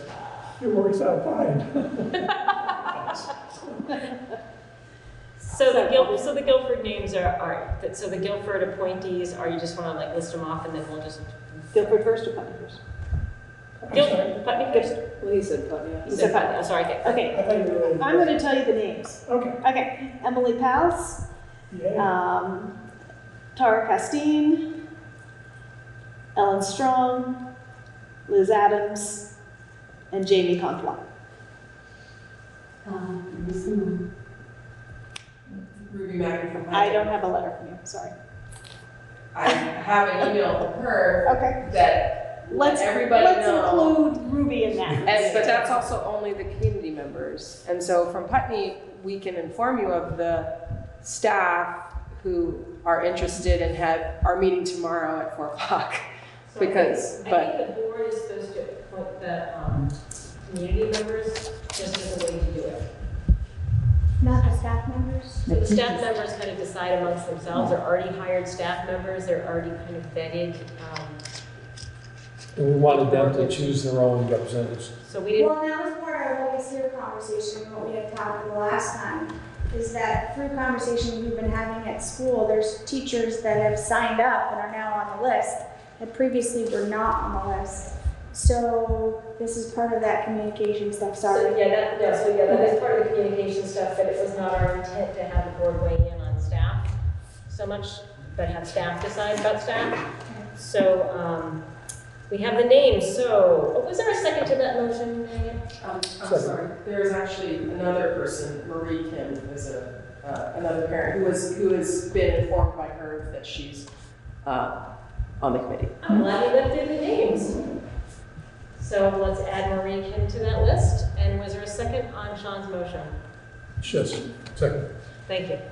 All those in favor of the... Oh, yeah, sorry. So we're essentially like, because I'm just wondering about the process. So the principal gathers his people, and if there were, let's say, 20 people, he would have to then read through to figure out a number that seemed, we would. Yeah. Well, yeah.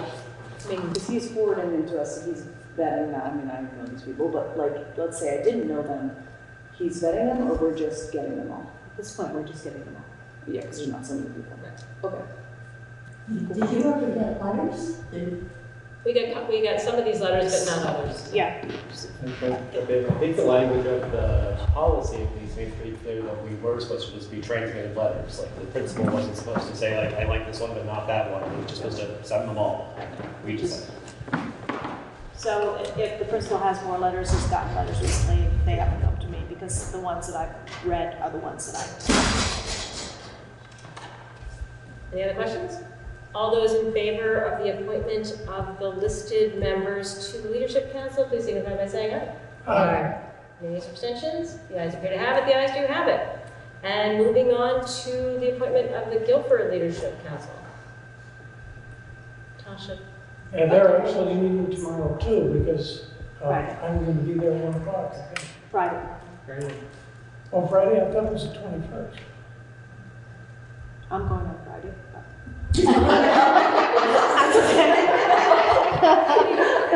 But maybe I won't see you. I'm losing the floor dimension here.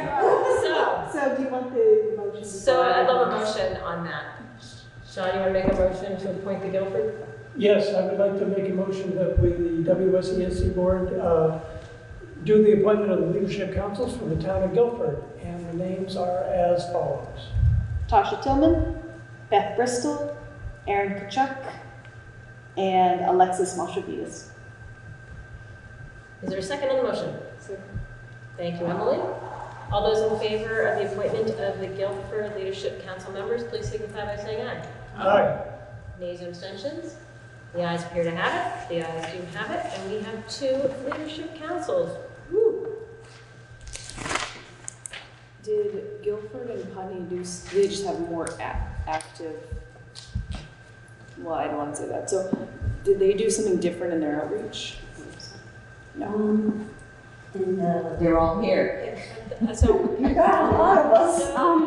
It went out in an email, or the school newsletter, telling us to, say who we are, why we wanted to be on it, what could we bring to it, da-da-da-da.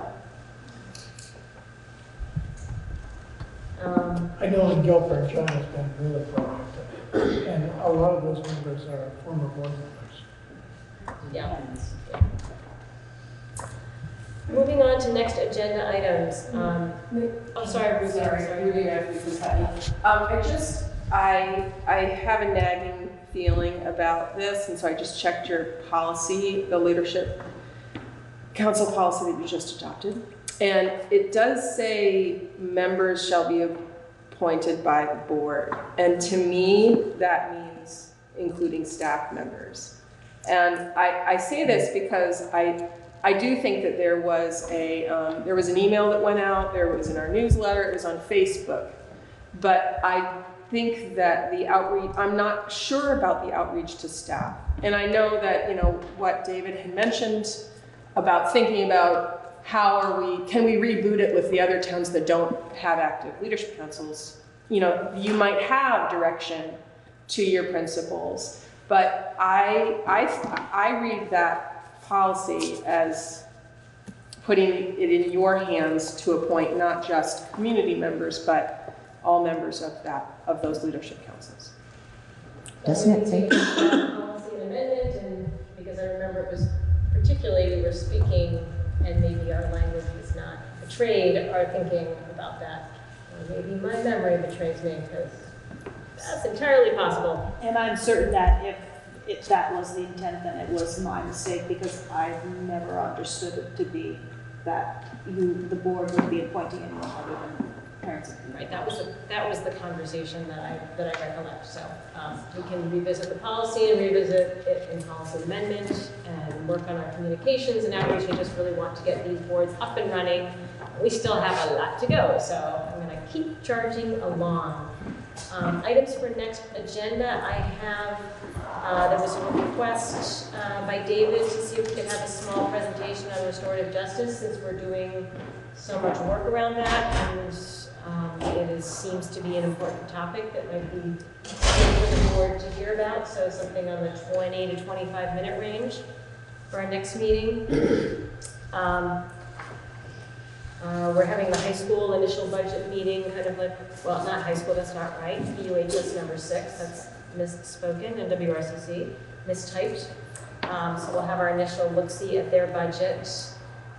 Team Tenny has asked to be on the next agenda. We're looking at mission statements and getting back together again on the communications posting. So that's what I have for now. If you have anything else, send it to me in the next week. The athletic field study also. Oh, that's a good point. Yeah, we should have that. Yep. Thank you. What was that? The athletic field funding. We got a table. Yes, Jody. You put on the agenda item about getting microphones. It really is very difficult listening to. This is a hard room. Huh? This is, yeah. Huh? This is a hard room. I think just a couple of them. Okay, thank you. It's really awful to use microphones because it's slow to the email, so that's the downside. Well, if you have to pass them around, but we need something that you could have 2 or 3 of them between the two of you would be great. And then send it out to me. I'll see what we can do. Pre-K partnership. I entertain a motion to approve a pre-K partnership contract with Mount Snow Childcare. So moved. I have a motion from Kelly and a second from David. Any discussion? All those in favor of the approval? No, I haven't seen this. What is Oh, so this is a way that families can, so we get money and get to count pre-K students that are in approved pre-K programs as a .46 student, which amounts to, in our current district, about $8,000. And so then we send $3,100 per pupil of that $8,000 to qualified pre-K partnerships, pre-K programs that have gone through this process. They have to have a STARS rating, they have to meet a certain criteria.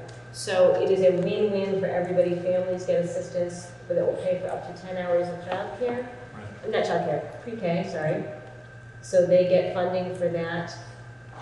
We get money to administer this, and in the case of our in-house program, we count them as 0.46, and we get $8,000 to support the in-house pre-K programs. Any other questions? All those in favor of approving the WSSD pre-K partnership agreement with Mount Snow Child Care, please signify by saying aye. Aye. Nays, abstentions? The ayes appear to have it. The ayes do have it. The motion carries, and I will send this down to Tim as well for signing. Moving on, vote results discussion and use of school communication. So, congratulations, we have 4 approved amendments. Oh, dang it. Forgot to send Chris Mays a statement. Oh, well. Paper hasn't gone to bed yet. No, 7 o'clock, I had to do it by 7 o'clock. It's doing so well. I knew I must have screwed up. So we could send a statement out to the press to be printed later. Yes, Tim? Lyle had sent me an email earlier today asking about whether there'd be a press release. And so I sent it to everyone when I initially got here. I just drafted something sitting in my car. So it's not great, but it's a start. And we keep running into this timing problem where we don't have a board meeting, we have a press release that has to go out, and we keep sending to Christina and through. But ideally, I prefer not to do it that way. I agree with you. Prefer to come to the full board. So I just sent it, even though I know it'll be really hard for people to look at it. But I wonder if, I know it's, there's going to be an article tomorrow, but I wonder if it wouldn't be a better idea or a good idea to sort of draft a more of a narrative about, thanks to the community for supporting this, and we put a lot of time in as well. And then all of us just sign it and send it to the 2 papers. Or have somebody draft something and just like send a thank you around. The reformer prints thank yous on Monday. Monday. So I have a suggestion, if I can find it. In the parking lot. yeah, I'm sitting in my car there.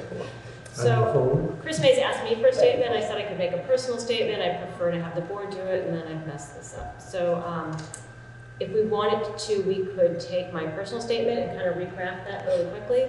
So my personal comment was I thank the WSSD board, the transition board, legacy boards, and study committee for the tremendous amount of work that informed the creation of amendments that the majority of voters in all our communities could support.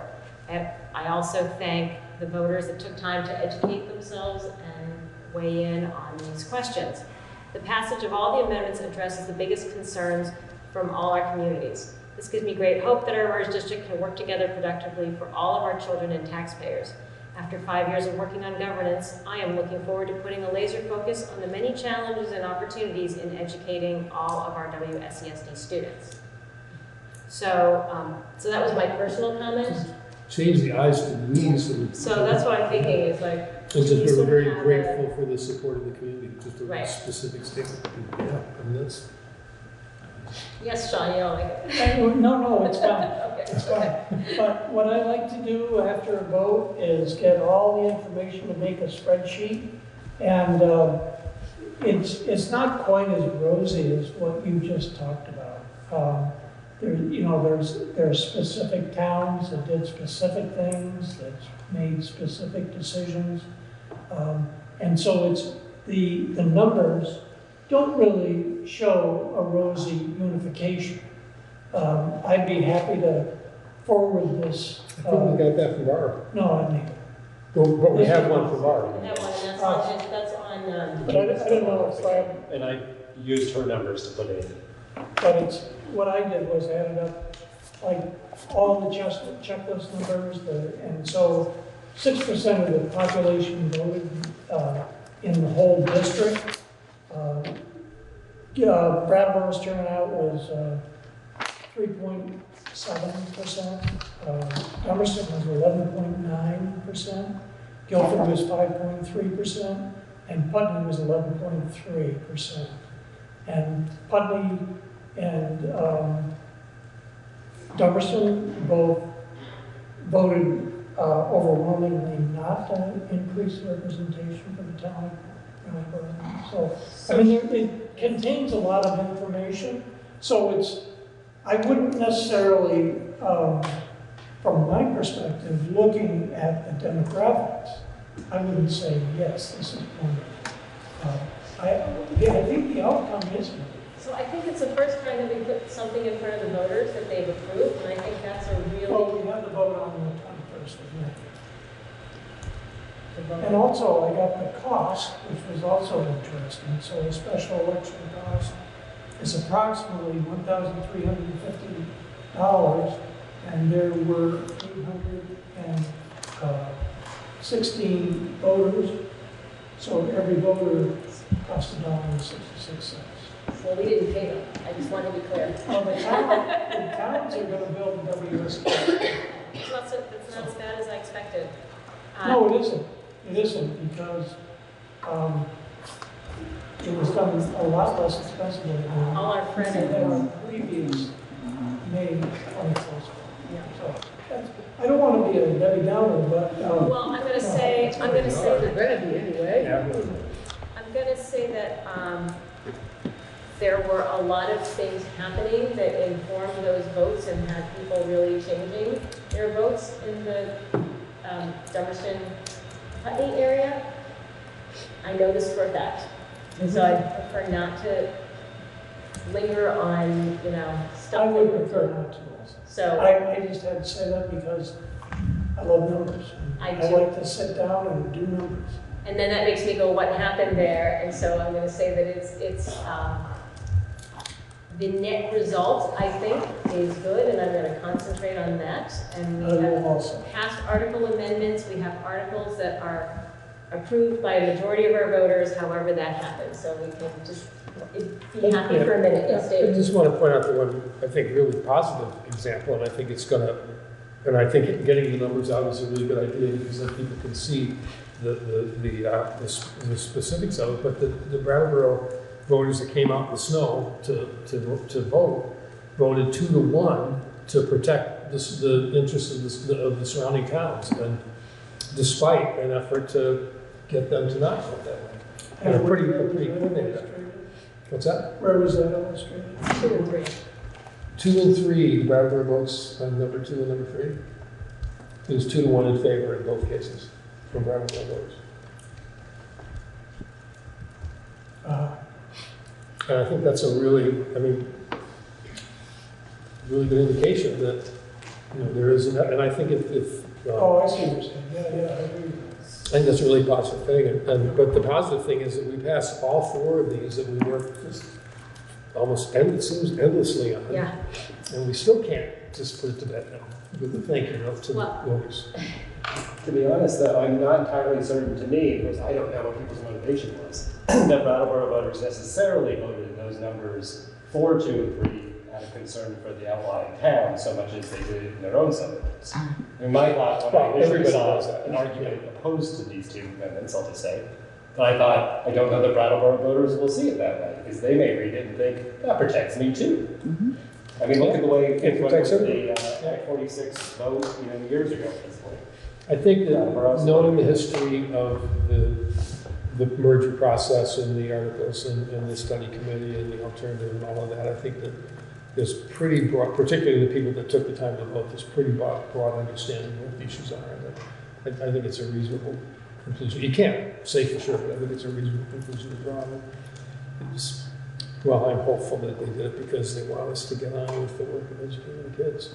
So I just want, Jody, quickly. Well, Tim just took one of my comments because it had been talked about the study committee about, well, we can close one of Brattleboro. So I think Brattleboro was pretty aware of that. The other one is before you get into numbers and percentages, I think you have to be very careful because I have different percentages, for example, from Lori and Dummerston than what Sean just had, and I had different percentages for Putney than what Sean had. So I think you need to, before you make those kinds of things public, you want to make sure they're right. Well, we have the results from Barb, so that's all we can go on. I got these numbers from Lori and John. You got 11.7 from Lori? She gave us 11. 11.9. No, I'll have to check with her because that's not the number she gave us when we counted last night. So, and then, you know. That's not a big difference. Julia, just send So- Barb's official tally. And Is that gonna be online? Are we thinking that we're gonna put this up? Did you see that? Or are we publishing that perception? Putting out a thing. Thank you. Well, the numbers are public. I move that we approve Christina's thank you statement with amending we instead of I, and we send that to the press. So we're not gonna thank ourselves for WSESD. I thank And all of our names rather than just the name. Sure. Great. I prefer that. So there was Emily made the motion, there was a second? That was me. Thank you. All those in favor of the motion, please signify by saying aye. Aye. Any potentially, ayes appear to have it. I will brush that up and send it to the reformer in the thanks section. And the comments too. And the They'll put comments, it in thank you. next Wednesday. And the comments. I was thinking about Chris Mays responding to him. I forgot that. And maybe put it in all the school newsletters. We can. Yeah. I'll send it to you Little too. Thanksgiving gift. Actually, should I just send it to communications and communications can disseminate it? Or should I do it? Send it to Barbara. Okay. All right. Nice try, Christina. I Now we have a just want to reiterate and make it very clear on, so a couple issues on communications and board communications, and one I had to actually pick up and call the VSBA just today about. So one is that, and I think we did a good job because people were complaining to me right and left that my PowerPoint that I threw together was very neutral and did not tell them how to vote. It was a constant complaint I heard, so I think I hit the mark on making it a neutral, informative PowerPoint. So anytime communications are going out through any school-related document, website, flyer, we have to be on point throughout the district that we are not advising people to vote in any direction. And In an official document. in an official document. Now, I had a concern from a citizen saying that somebody had personally posted a letter from a non-board member on a website. And this was a violation. And I checked with the VSBA, and we actually still get to be humans in our own life. We should probably strive to say, I am posting this as a citizen, not as a board member. I think that's a helpful disclaimer. But we as board members can weigh in. We should take care to do it, make sure we only do it in things that are our own personal vehicles. And I think it is a good practice to say, I am speaking as a citizen, which I do every time unless I have the full board behind me pretty much. So I got that clarification today. Any other questions, thoughts, problems on that? Great. Moving on.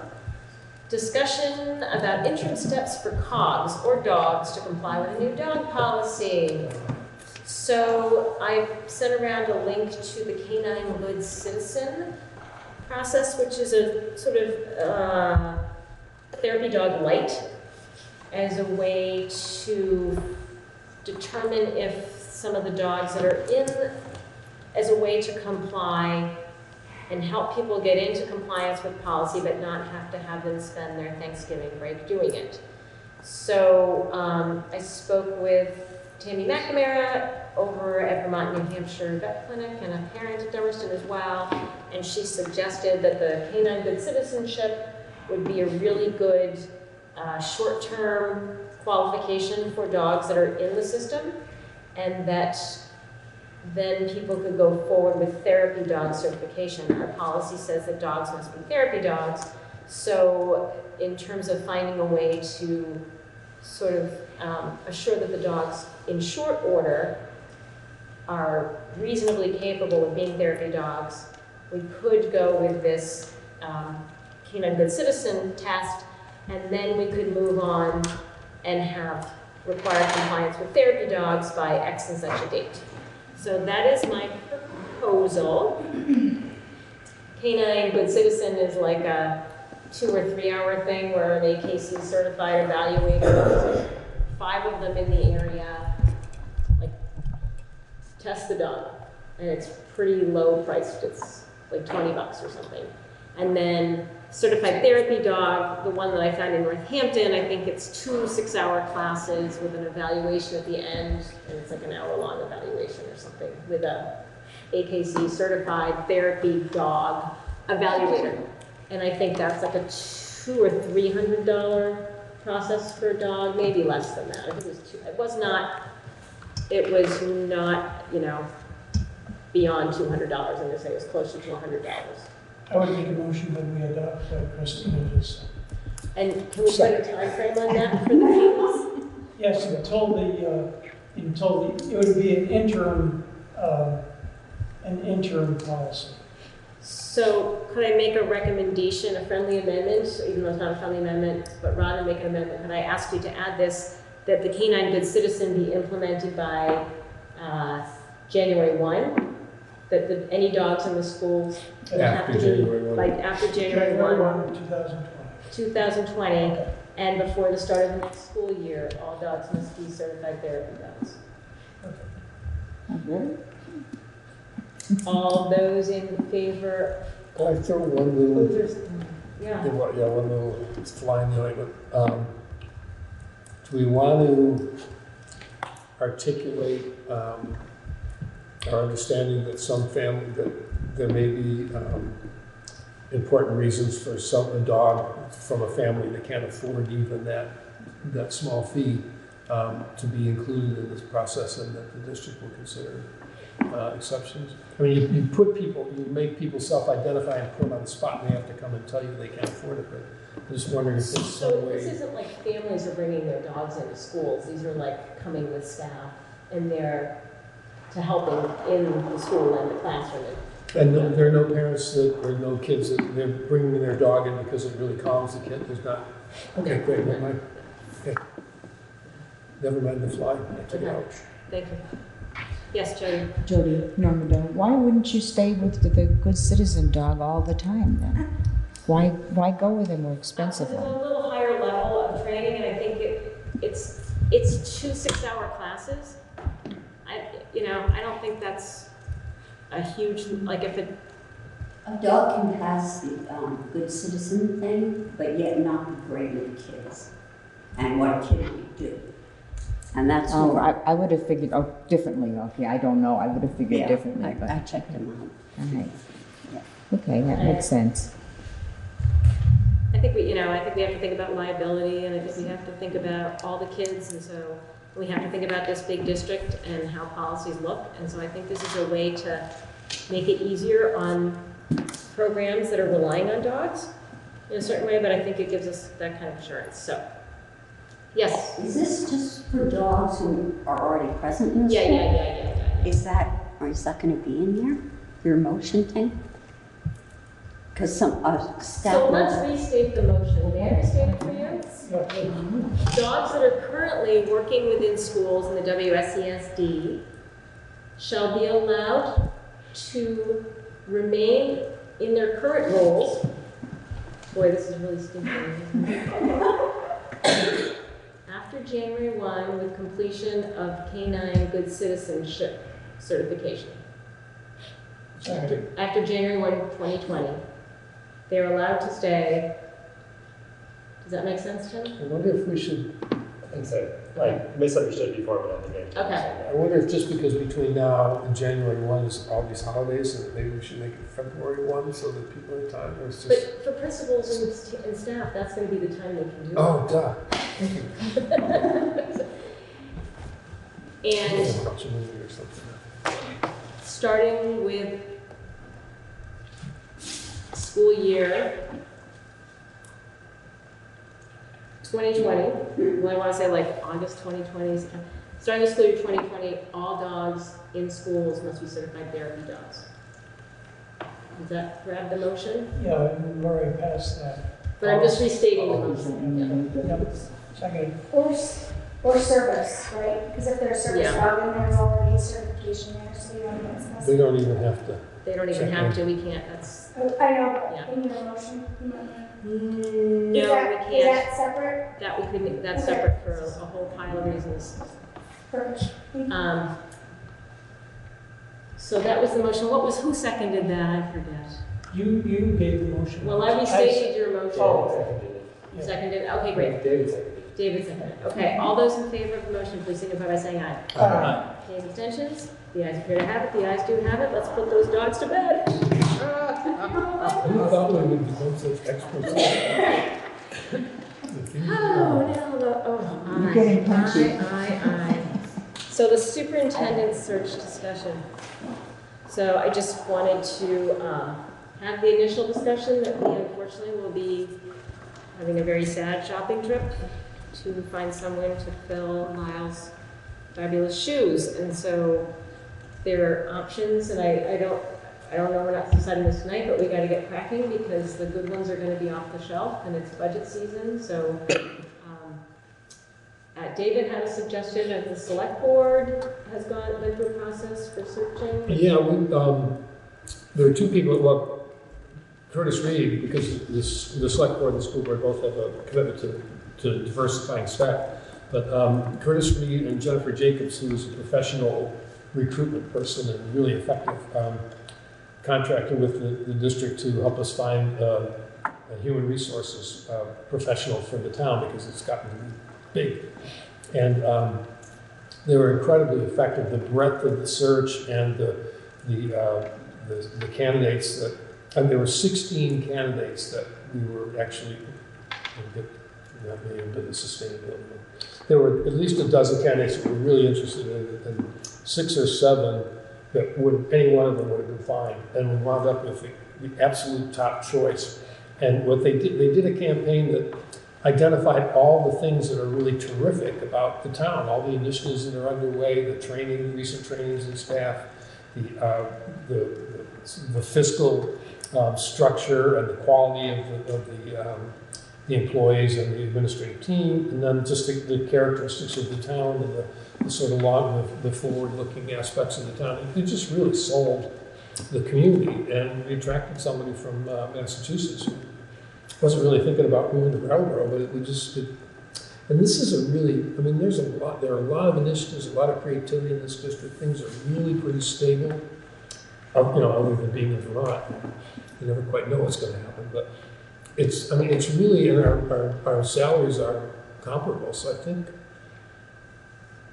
I think we could probably attract a pretty significant group of people if we hired some, use some professionals to do that process. But I think that's something for us all to talk about. It was just an idea that I had because it worked really well with the town. We used a similar process to identify sustainability coordinator, and we're down to 2. We again had we had 7 people that we had in for interviews actually because there were so many good respondents. And it's a really effective. They're professionals in the business, and they know the outreach, and they know the processes, and they know how to attract people and where to look. But I think separately from that, I think what we should do right now is identify 2 or 3 people to start putting together a plan, because we really need to develop really good relationships with our administrators right now and find out what they want, where they think we should be moving, what do they want from leadership, because it most directly affects them. And the same with the staff. And I don't know if there'd be a series of surveys or whatever, but I just think if a couple of people should sit down and think about this as a kind of how do we want to conduct this campaign? Well, and it would have to be an SU level committee too, so we'd have to have some Vernon folks on board, which is good because. And we meet Monday, so we can take it up. So, yes. I would like to say that in the last process when Lyle was hired, that it was an internal search, and it's turned out to be extremely successful. So I wouldn't be in favor of necessarily not doing, making it available to candidates that would already be within the Absolutely. WSESD. Certainly would be made available, yeah. Yeah. So I think it's important to say that. Oh, yeah. Because Oh. if it's It's just that it's not going to be an open, I'm just saying it needs to be an open process. Yeah. But absolutely, I hope we find somebody from within this really core group that we really yeah, want. somebody that's familiar, I mean, you know, it's, we've been lucky for the last couple of years. Yes, we have. We definitely have, yes. No, Hard so- worker And we burned around. So we are having an SU meeting on Monday night for budgeting, but I think this probably needs to be put on there. So is there anybody that's interested on being on a superintendent search committee from the WSESD? I'm good. I would too Okay. to start with. I might join too, but Well, we're all gonna be involved, it's just to come up with. but it's part of the initial committee, yeah. Oh, yeah, Yeah, definitely. and you know, I wasn't too familiar with the search committee for a superintendent, and Lyle was, because Ron had been there for 15 years, so there hadn't been that. And there were all kinds of community groups that got together and did interviews, and so there was a pretty, I don't know if the Vermont School Board Association helped with that, or whether that was something that was done in-house. Yeah. There were groups of community members, teachers, administrators, board members. Seemed like I was Business interested in people, that. because it was really important to convince the board that, because we heard a lot about, what are you talking about? You're not even gonna look? But that process was so overwhelmingly supportive that we all just kind of said, okay, jump in. But I think we use that similar process in the principal hiring process. Yeah, and I think that was very we're gonna want to effective. involve those groups as well. It's just, how are we gonna do it? That's what we'll work out. I mean, there is a model, so I'm sure there was documentation on how the last one was accomplished. So, there is a model there. Yes. I just want to throw in the fact that when we were hiring our principal in Dermiston, that Lyle ran a wonderful program. That's what I just said. Oh, I didn't hear you. See, I can't hear you. She ran an excellent program. We had, 19 people apply, and she ran it very, very well. But our three most recent principal hires, the same thing, very inclusive process, and that's really what we want to do. And I would presume, or maybe I shouldn't presume, but I'll ask a question. Since Ron helped in the previous process, would you also be available? I will do whatever it is that you think would be most helpful. And it's creating, this is what we do in principles, or this is the path that I went through, and giving that to you, and then stepping back, or I can certainly find administrators. There are already administrators who expressed interest in being involved in the process. So whatever it is that you would like, I'm happy to. That was in her list. So they're in place by June 30th. You want the summer off, huh? So we'll bring this up at the next SU meeting, and we have some people willing to sort of put in some of the work. Thank you, Lyle, for volunteering as well to put in some of the work. We have come, yes, Ruby. I just wanted to just highlight something that David said and remind the board. At the annual meeting when Curtis Reed spoke, he spoke pretty eloquently about hiring and recruiting and thinking about a culture of a school district and a town. And I really would urge you to reach out to him. I mean, I think that it's really an important thing for us to think about at any kind of a high-level change like this. Thank you.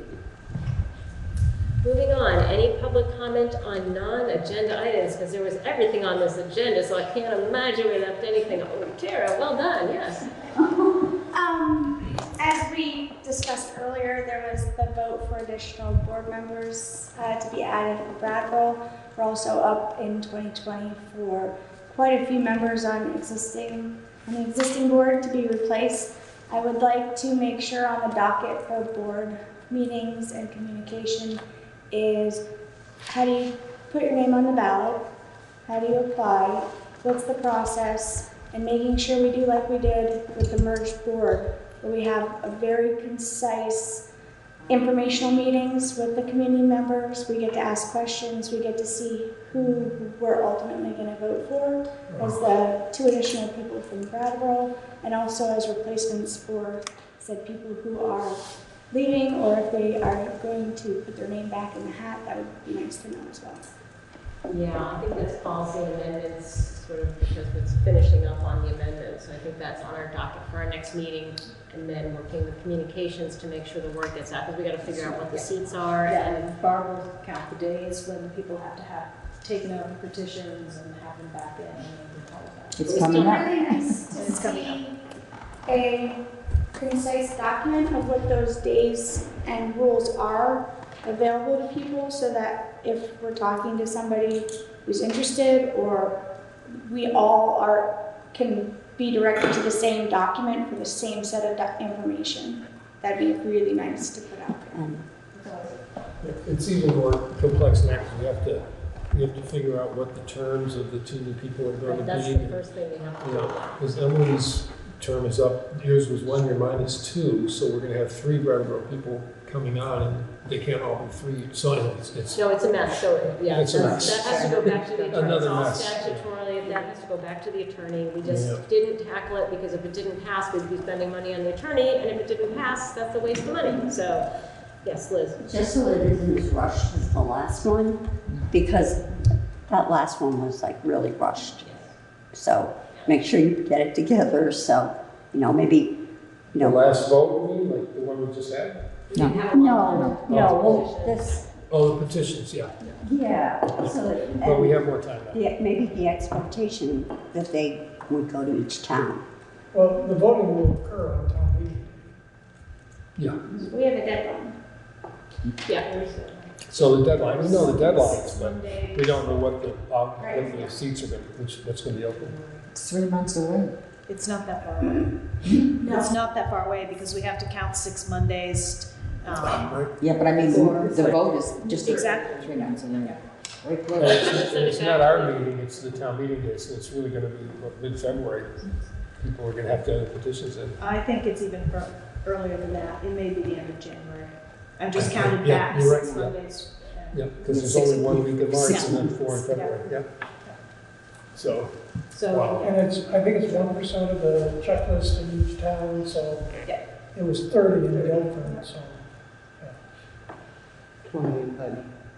So we have to, we will iron everything out with the attorney. We'll have a policy amendment meeting coming up, sorry guys, and get those things ironed out to get a ballot together, so then we can figure out what petitions people take, and get the timeline to people.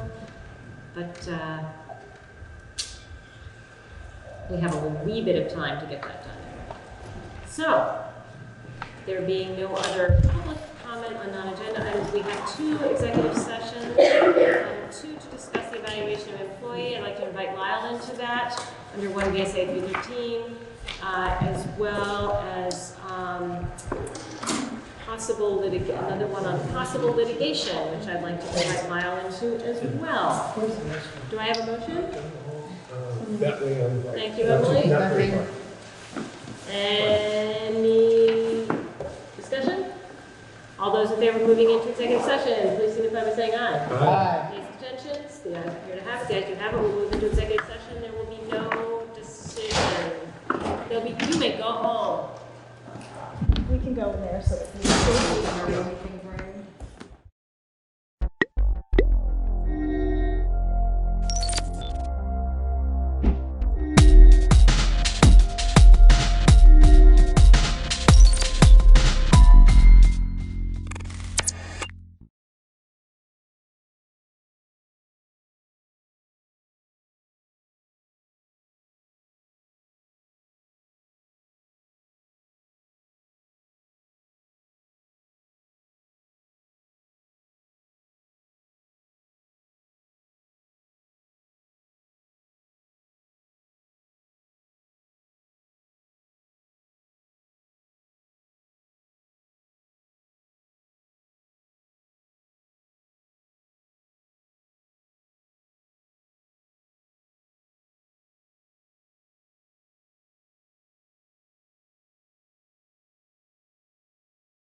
I was just saying, sitting up here waiting for the final two commissioners to arrive feels a little bit like standing behind the curtain, waiting for the curtain to go up. But that's why we are here. We are coming for the annual meeting for the Brattleboro Housing Partnership. And I welcome you all to this meeting. And I'm trying to be modern and use my phone to remind me. My children keep trying to teach me. And a personal reflection first. Last year when I was here, I had lovely white tights because I was still wearing surgical stockings after a knee surgery. And it feels really good to know that I have healed and you all have grown, and that we as a group together are doing some exciting things. Certainly there have been some changes, and I'm honored and delighted to see the sign reflecting how many commissioners there have been of Brattleboro Housing Partnership. We've lost one commissioner, Pat Smith, who, close to finishing her term, has recently died of breast and bone brain cancer. Her memory has been very important, and I was really touched by the fact that the family asked for donations to the Brattleboro Housing Partnership in memory of her. We are looking for a proper way to honor all that she did for this community. And Chris Connolly, who was a commissioner with me, withdrew because of poor health for herself. So we are welcoming two new commissioners, and one of them isn't here because she's had poor health. Liz Harrison and Byron Stuckey are new members of the Brattleboro Housing Partnership Board. Welcome, Byron. Lots has been happening this past year. To particularly Chris Hart and Christine Hazard.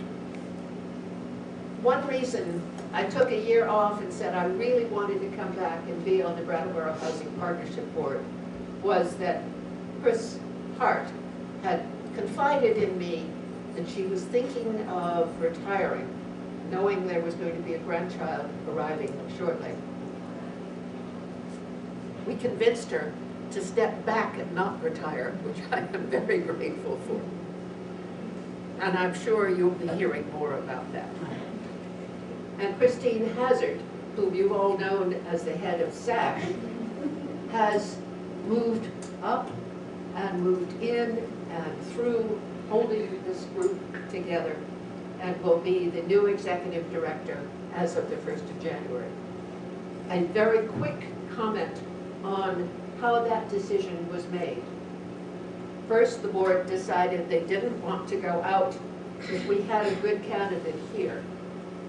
The Board of Selectmen, who would bless or object to that process, said, fine, do what you want. And then two commissioners, myself and Donna Rathman, interviewed staff.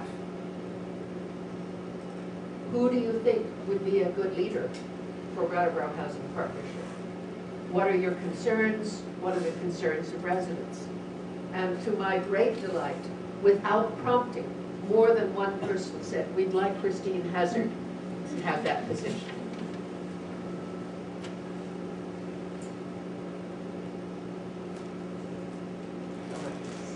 So much for technology. It keeps turning off on I don't think we have much more to do now, except to turn over to the Red Clover Commons presentation about community building, which is very exciting. And thank you for being here. Steve, do you want the microphone? No. I'm going to try to do my best.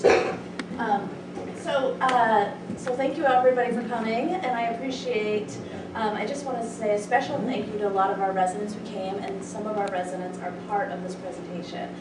I apologize because our system seems to be a little off, so I'm going to try to play a little video that we made here at Red Clover Commons to start, but you're just going to have to give me 1 second. To introduce this video, I wanted to say the Red Clover Commons community identified probably last winter that they were struggling a little bit. People came to property management, they came to myself and saying that they were having a hard time sometimes getting along. And so we worked together for several meetings, and the residents really came up with some strategies on their own. And I'm really, really proud of some of the things that they've done. They've hosted community get-togethers, like a beautiful harvest dinner that incorporated most of the residents, and there was more food that could have filled 5 Red Clover Commons. And then they recently hosted an ice cream social where residents dressed up as 1950s soda hops, and they took orders and they decorated this room like it was like a beautiful little 1950s cafe. And so they're really working to create a stronger community, and I think that they are a great example of just what you can do from within. So give me 1 second to try to play this video, and I will.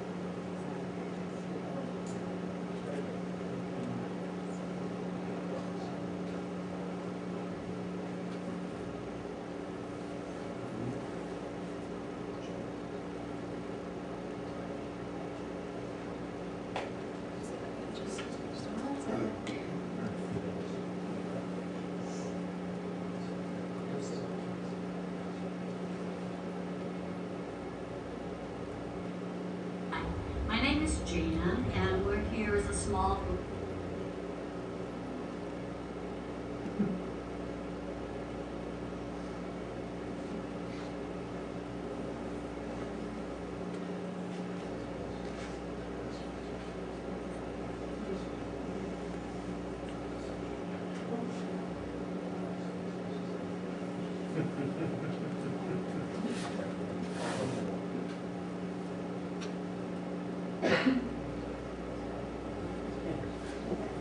Maybe if I move, it will work. Sorry.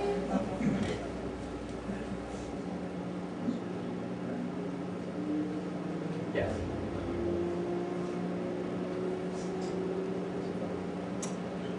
Okay, well that's not gonna work. I'm really sorry. I don't want to put anybody on the spot, but would anybody from that group like to come up a little bit and share a little bit about their community and some of the positive things that have happened? Okay, I will not. What? I will not put anybody on the spot. You go, and then I'll go. Suzanne. Okay. So, I guess we're going to move on a little bit, and we're going to talk a little bit about the next thing I wanted to talk about is we have this wonderful resident advisory communications committee that was formed about a year ago, and they have worked on lots of little projects, but this is one project specifically that was very important to them, and so I'm going to ask one of our residents, Bridget, to come up and just introduce the project a little bit and talk a little bit about it. So did I get my video either? Probably not. It's all right. Good morning, good afternoon, everybody. My name is Bridget. I'm a resident at Ledgewood. I recently joined the board to get involved in the community, and together we have addressed several issues that we wanted to take part in throughout town. Locally over the past year or so, there's been a lot of focus on race and the Black Lives Matter movement, and also a lot of hatred that has come along with that. Together as a group and to give back to our community, we wanted to show everybody that where we live in our residency, in our community, in our complexes, our apartments, wherever we are, we don't tolerate any form of racism, hatred, bigotry, anything like that. So to display this, we decided we would get together. We brainstormed a couple of ideas, and from those ideas, we decided that we were going to create a banner, and the banner represents Hate Has No Home, and that banner will be displayed throughout all the properties. And so we have the banner here that we're going to show you guys. And these will be up so that we can let everybody who enters our community know right when they come in that we do not support any type of hate, and we do not tolerate that type of behavior, and we accept and welcome everybody.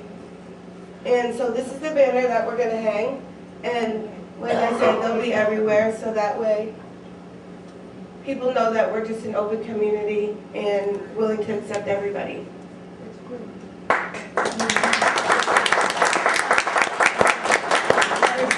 So I just wanted to say a special thanks to Bridget, also Ashley, Trish, Tracy, I'm sorry, and Lynette.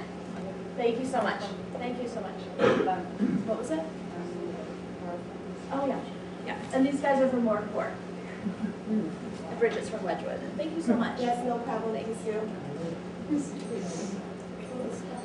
Will there be enough banners for all of the? There will be a banner at every single housing site, including Red Clover Commons and the AMW Richardsville. Wonderful. Yes. And so they'll be going up this month.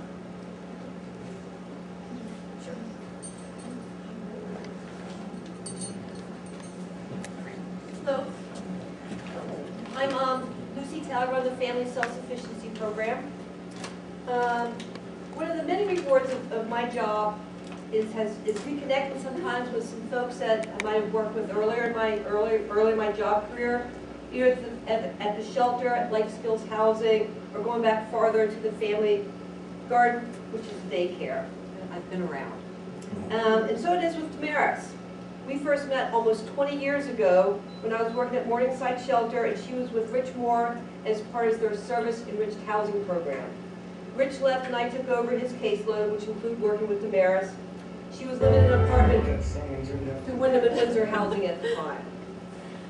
Fast forward to now, where I'm once again working with Damaris through my Family Self-Sufficiency Program, and she is a Section 8 voucher with Broadmoor Housing Partnerships. I've always been so impressed with Damaris' drive to pursue goals and better herself. She comes across to me as a bound and determined woman.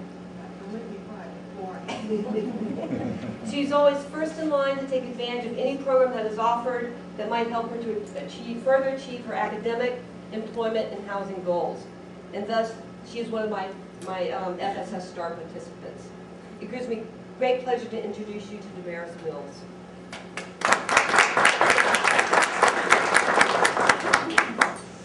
Thank you, everybody. Put it up closer. Okay. Before I read what I wrote, I just wanted to let folks know one of the main reasons why I'm so grateful to the Housing Partnership and other agencies that have helped me in the area, because when I first came up here in '98, my kids were already grown. And I had discovered Landmark College when Ennis Cosby was killed. It was all in the papers and magazines about Landmark College. And I had found out that I had learning differences as well as my kids. So I was blessed and was able to come up here. And after being here a year, I said, well, I'm gonna stay up here in Vermont. And I had tried another couple of colleges and flunked them, but I graduated in '02 from Landmark. So, but when I was younger, like most people are, in my opinion, I always felt that most people are looking for houses when they're like maybe in their 20s, 30s, or 40s. But I'm a late bloomer because of my learning differences. But I plugged into everything I could possibly get into.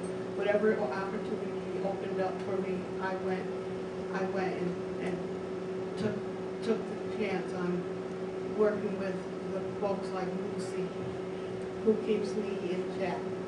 So now I'll read what I wrote. Okay, in the beginning of the Family Self-Sufficiency Handbook, it encourages you to invest in yourself.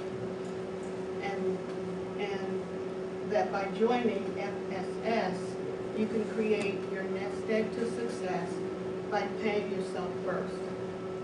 Well, I never understood about how to pay myself first, but joining FSS made that easy for me. By turning in each of my pay stubs to David DeAngelis, an escrow account was set up for me where a certain percentage of what I make is matched and put into an account by Big Brother of the FSS program. These nest egg accounts can go toward buying a home, a computer, a car, or starting a business. My goal is to purchase my own home. When you join FSS, you are expected to accept the challenges and take the necessary steps it may take to obtain your goals. Even though the Family Self-Sufficiency Program is a voluntary, goal-oriented employment and savings program, it is very helpful to have an FSS coordinator to work with on a monthly basis to help to encourage you and to keep you accountable. Lucy Tell is my coordinator mentor, and she keeps me very accountable.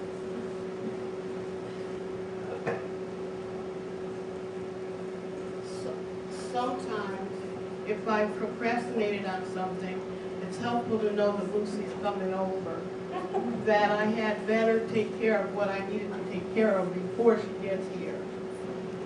A few years ago, when Claudia McCarthy was my coordinator, she turned me on to Sevka's financial fitness program, and it was there that I first began to learn how to clean up my debt and repair my credit score. I also joined Sevka's IDA Individualized Development Account Savings Program.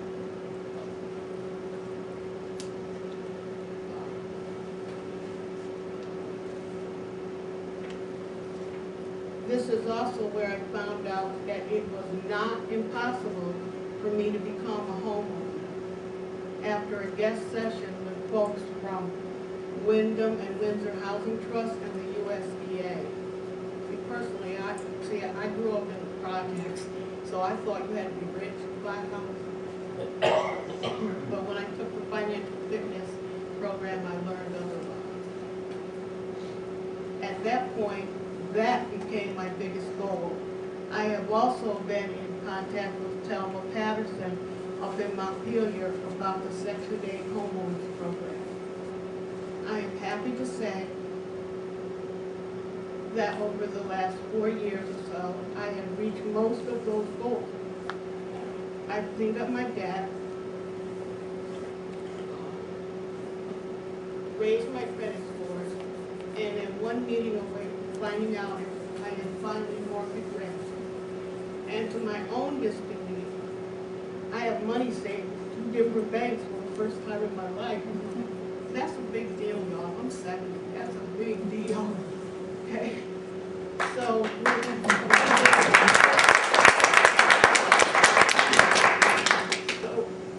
with Lucy,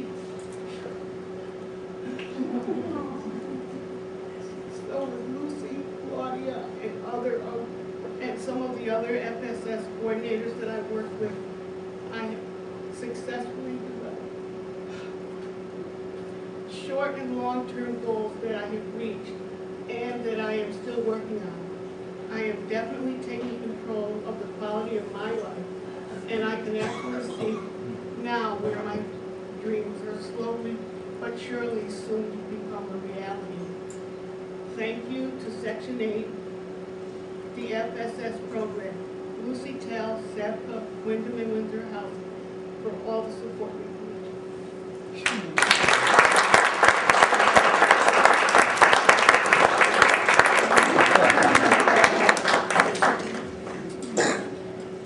Damaris, that's absolutely wonderfully impressive. Well, as commissioners, we have a report from Lucy each time we meet, and the amount of escrowed money because of FSS is impressive to us too.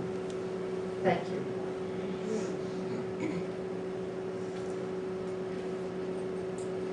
Remarks from the executive director, who is hoping that our commissioners will get here. They've not found them. failed. Not at all. All right. That was wonderful. Thank you. We've always wanted to have an FSS participant come up and brag and tell us just how well they did, and I appreciate it. It's a great program. So, hi, everybody. I'm Chris Hart, the Executive Director for the next 6 weeks. And I was given the very small task of giving you the history of the Housing Authority in its last 57 years. So if you'd like to curl up and go to sleep now, that'd be fun. The Housing Authority was started in 1962. It was started by a group of folks from the town that wanted to have low-income housing primarily for the elderly in Brattleboro, but for all of those of lower income. It was the second federal public housing authority established in the state of Vermont, and started out with a bang with the construction of Melrose, Hayes Court, and Moore Court. During the 70s, the folks focused on staying current with ever-changing HUD regulations and really starting to manage the public housing program. They also brought in the Section 8 Housing Certificate Program, which was a huge success and started a wait list almost immediately and has always had a wait list. In the 80s, they built the High Rise and Ledgewood Heights and focused their maintenance on properties and their administration on the ever-growing list of HUD regulations. In 1995, an interesting thing happened, and the whole board was replaced, and a new director was hired. The first chair was Tom Yan, and the executive director was me. The first order of business for us was to ensure that the internal operations and policies were up to date, and that we needed to do a great deal of capital improvement. So we undertook that as well. The staff was growing with increasing demands for more social services and maintenance needs. The Section 8 certificate program was converted to the Housing Choice Voucher program, which is what you think of and know of as now. In 2000, really zipping through time, we started to address our need for elderly housing, feeling that elders in housing needed more assistance. And we were looking at what I would call a build solution. Build a building that has an ability to incorporate more services, but is not fully licensed assisted living. So we started on that and then got waylaid for 2 years because Mark Richards, who owns the Ann Wilder Richards building above Hayes Court, which is where we were going to put our new building, approached us and said, could you turn this into housing, and would you? And so we took a little side jaunt for 2 years and renovated the Richards building into the Ann Wilder Richards affordable housing. We also, during this time, came up with a very comprehensive energy improvement plan for all of our properties. And we were just weeks away from both starting that and really starting the rebuilding of Hayes Court when Tropical Storm Irene came through Melrose, and that was the end of that story. And the beginning of the story that you all know, which ended up here with 55 units at Red Clover Commons. I think a tremendous testament to the entire state of Vermont to have this building built and to have you have a very, very safe place to live. There are still 25 residents at Melrose, and we are working on a Red Clover 2. It'll be a small building at the bottom where the parking is, and that will house the last of the folks at Melrose. Now, after the storm, while we were still doing other things, the Housing Choice Voucher Program continued to roll along very, very well, bless you. And we had got involved in 3 homeless grants, the Shelter Plus Care, Transition to Housing, which we actually wrote, and the Family Supported Housing. And we've remained very active in those 3 grants and probably house 75 to 80 homeless families and individuals in those programs at any one time. We also went through a very comprehensive 5-year strategic planning process, and one of the great outcomes of that was that we changed our name. And we changed our name because at the end of a long process that involved you all and the community and our commissioners, we decided collectively that we just didn't like how authority felt. It was like, ooh, just too up above, and so partnerships was the word that we came to. I think Jan had a lot to do with that, and we all really felt that that really said what we do. We were a founding member of the highly successful statewide SASH program that I think you all know of, and that program really replaced any need for a built solution to how to get better services for our elderly and disabled residents where they live. And that was the point of a new building, and SASH came and delivered it. So we're very happy to be part of that program, and we're very proud of the program that Christine and her staff have developed. We also got 2 grants, one of which you've heard and seen a terrific success, the Family Self-Sufficiency, and the other is our Resident Opportunities and Supportive Services program, which worked with families to bring around supportive services and help them with self-sufficiency. So these programs and some success with our financial management enabled us to finally create something that I had always wanted or hoped that we could have here, and that is a resident wellness and supportive services team, which is really a group of people whose job is to work with the property management folks and maintenance and bring services to residents to avoid sort of the calamities that get started when somebody has a flat tire or their car needs a repair. And then 3 months later, they haven't paid their rent. And we're looking at them and going, rent. And they're going, no money. So we were able to bring this group together, and under Christine's really exemplary leadership, it has really brought an enormous amount of support and positive assistance to our residents. I said to them when they started, well, think of it this way. Who would you rather come to your door if you didn't pay your rent? Courtney or Lorelei? And they all went, Lorelei! Lorelei, unfortunately, isn't here, but her mom is.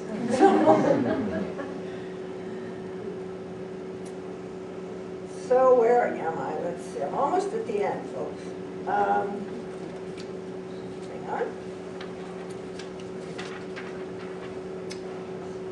So the other thing that happened, we did that, and then starting in 2018, we began working with FEMA, the Federal Emergency Management Agency, on a new plan to turn Melrose into a flood mitigation area. We applied for, and we're still waiting to hear on an application to become a moving to work agency, which would allow us to be even more creative and more resident focused than we are now. But we haven't, I don't think we will hear on that for a while. And we started in earnest the planning for phase 2. So as 2019 comes to a close, I want to look back with you and the staff with a great deal of pride on the work that we have all done. Every staff person at BHP has worked to achieve these successes, and they have done so with substantial dedication and respect for the work they do, their coworkers, and above all, the residents that they serve. And I include the board in that. We have strengthened our resident communications this year by putting in a very active resident advisory and communication committee. The resident wellness and services team has really solidified its presence as a critical component of our housing retention and resident support. The voucher program and its grants remain fully utilized and are really seen as models for the entire state. The maintenance team has been reorganized and is more fully focused on the needs of specific properties. And believe it or not, 3 years later, we got our FEMA award. So we will be starting our $3.2 million project to convert Melrose, more than half of Melrose, into flood storage. And 4 of the Melrose buildings have come down. The development team for Red Clover 2 has gone beyond 50% design development on that project. So we're really cooking here. The 2 greatest achievements for us in 2019 have to be the conversion of our rental subsidy from public housing to RAD, or the Rental Assistance Demonstration Program, which I think for those of you that are residents, you're so tired of hearing about it. Like, stop. Stop talking about it. But that program is done. We got to closing. We have now converted our properties. I think it will make life much better for our residents, and for the agency. We now own the properties outright, which we did not before. And we always had to go and ask HUD, Mother, may I do this? May I do that? And it always entailed about a 3-year process of filling out forms and seeking approvals.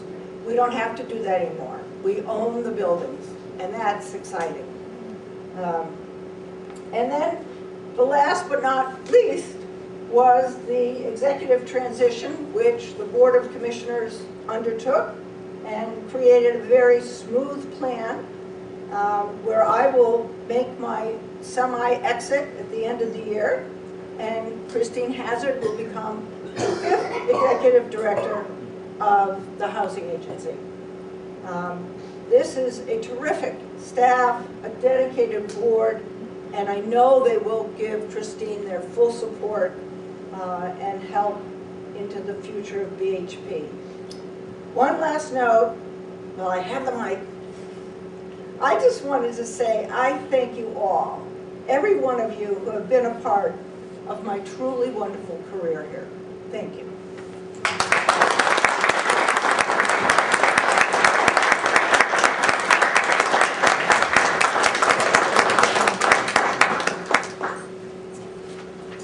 Well, I want to definitely say thank you to Chris.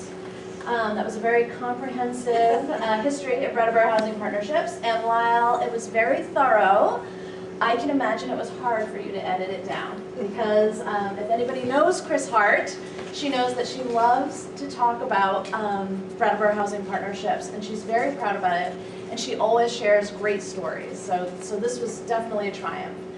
I wanted to thank Chris for 24 years of service. We're so fortunate to have had her leadership during those years, and she's really brought the organization to a great place. So as I talk about the future of Brattleboro Housing Partnerships, I'm going to start off today by talking a lot about Chris as well. So if you're not tired of RAD, you will definitely be tired of this. So, but frankly, I wouldn't be in this room if it wasn't for Chris Hart. And in all honesty, none of us would be in this room or in this building if it wasn't for Chris Hart. So just looking around, it really is a testament to her. So Chris has the rare and unique ability to focus on the big picture, while also sensitive to the fine details of running an organization. An example of this is Red Clover Commons and the residents within. Chris worked tirelessly from the late summer of 2011 through the winter of 2017 to create a safe and thriving space for our residents in the Brattleboro community. During this time, her vision of this space never faltered as she chipped away at the daily deliverables, the problems, and the issues that came across her desk. And there were several problems. Chris always continued to prioritize the big picture and the light at the end of the tunnel. So as the new executive director, I will strive to prioritize positive growth for our residents and community by looking broadly to see how to improve our neighborhoods within the Brattleboro community. I will balance this with the understanding understanding the many small details of the organization and how combined they add up to big issues. Chris's vision for supportive services predated my time here. However, I've had the fortune to be given the opportunity to focus on the resident wellness and supportive services group for several years. One of my goals going forward will be to continue to strengthen this group to understand the needs of our residents and community members as we plan for the big projects of the future. It's rare to find someone with the combined skills of being able to come up with creative ideas and the practicality and work ethic to make them happen. I will say that Chris has had a lot of creative ideas. And sometimes the staff, myself included, has tried to rein her in a little with some of them. However, the Rental Assistance Demonstration RAD program conversion as well as the Moving to Work application are two places where I have witnessed the gears turning and there was no stopping Chris. As she envisioned new and creative ways to make Brattleboro housing more sustainable as we move through the changing landscape of public housing.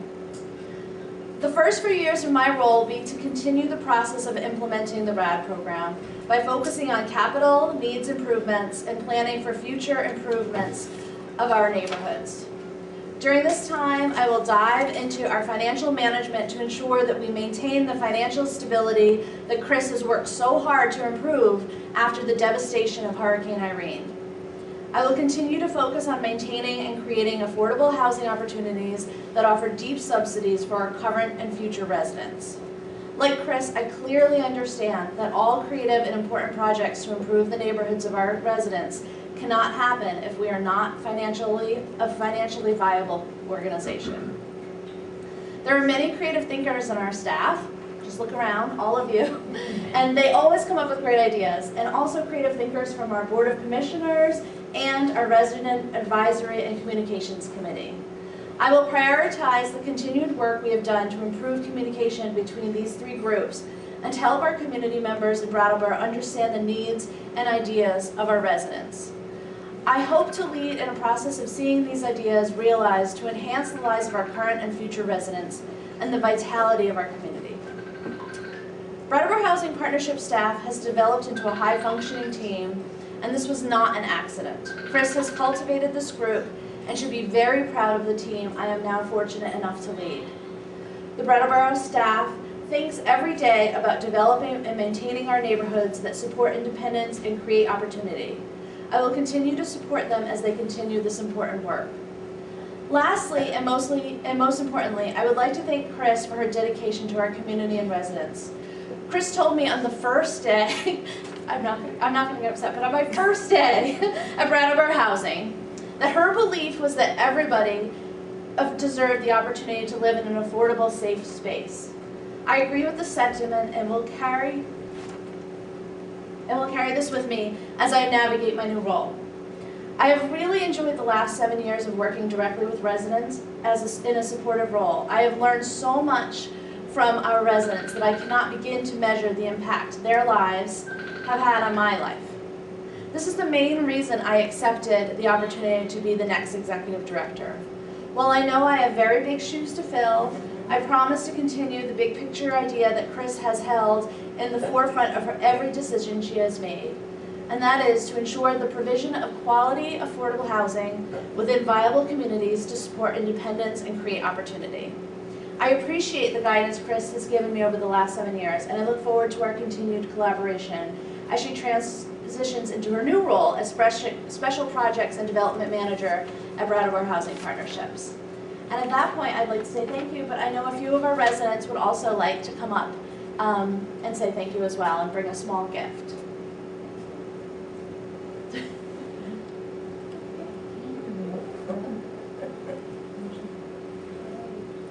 Arlene, did you want to come up? Everybody wants to try now. We have a group.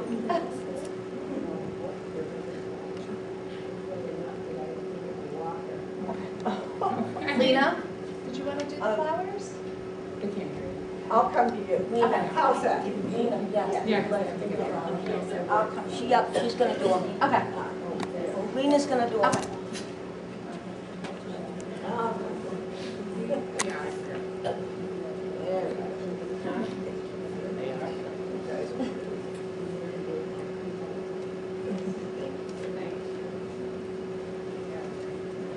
Thank you all.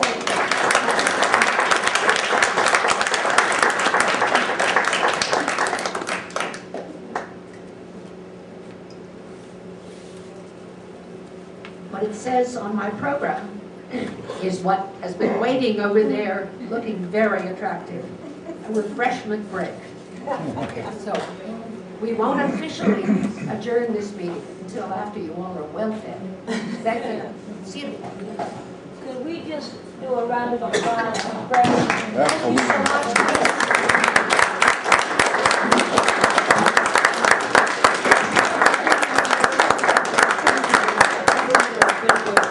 I can show you them on my computer. I just can't get them on the screen. We had done it and it wasn't today. There's some wires like this.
I'm Attorney General T.J. Donovan. With me today is Justin Jiren from the Chittenden County State's Attorney's Office, Dominica Padula, who is the Chief of the Attorney General's Criminal Division, and Major Ingrid Jonas from the Vermont State Police.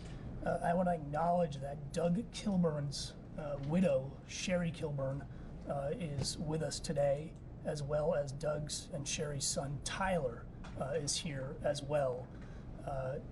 Tyler and Sherry will have a statement to make to the media after we are done. I want to thank Sherry and Tyler for being here today. Earlier this week, I met with Sherry and Tyler to inform them of my decision. I want to thank them for their time that they spent with us. I want to thank them for their presence here today. We are here to announce our conclusion of the review of the use of force incident involving Burlington Police Officer Corey Campbell with Douglas Kilburn. We have reviewed the officer use of force incident that occurred on March 11th, 2019 in Burlington. The Attorney General's office is declining to prosecute Burlington Police Officer Corey Campbell for charges related to the use of force against Douglas Kilburn. Based on the totality of circumstances, I've concluded that it was reasonable and justified for Officer Campbell to use force to defend himself. It should be noted that Officer Campbell's actions in his second interaction with Mr. Kilburn, while justified under the law, did contribute to the situation in which the need for self-defense arose. Training and accountability on de-escalation techniques are essential to ensuring that officers are not putting themselves and citizens in danger. It's our hope that the Burlington Police Department will take necessary steps to ensure that their department is equipped with the tools that they need to effectively and safely respond to members of our community in crisis. In reaching this decision, our office considered the opinion of a police use of force expert, Steve Iams, whose report will be made public after the conclusion of this press conference, and reviewed all the materials provided by the Vermont State Police, who conducted a very thorough investigation into this matter.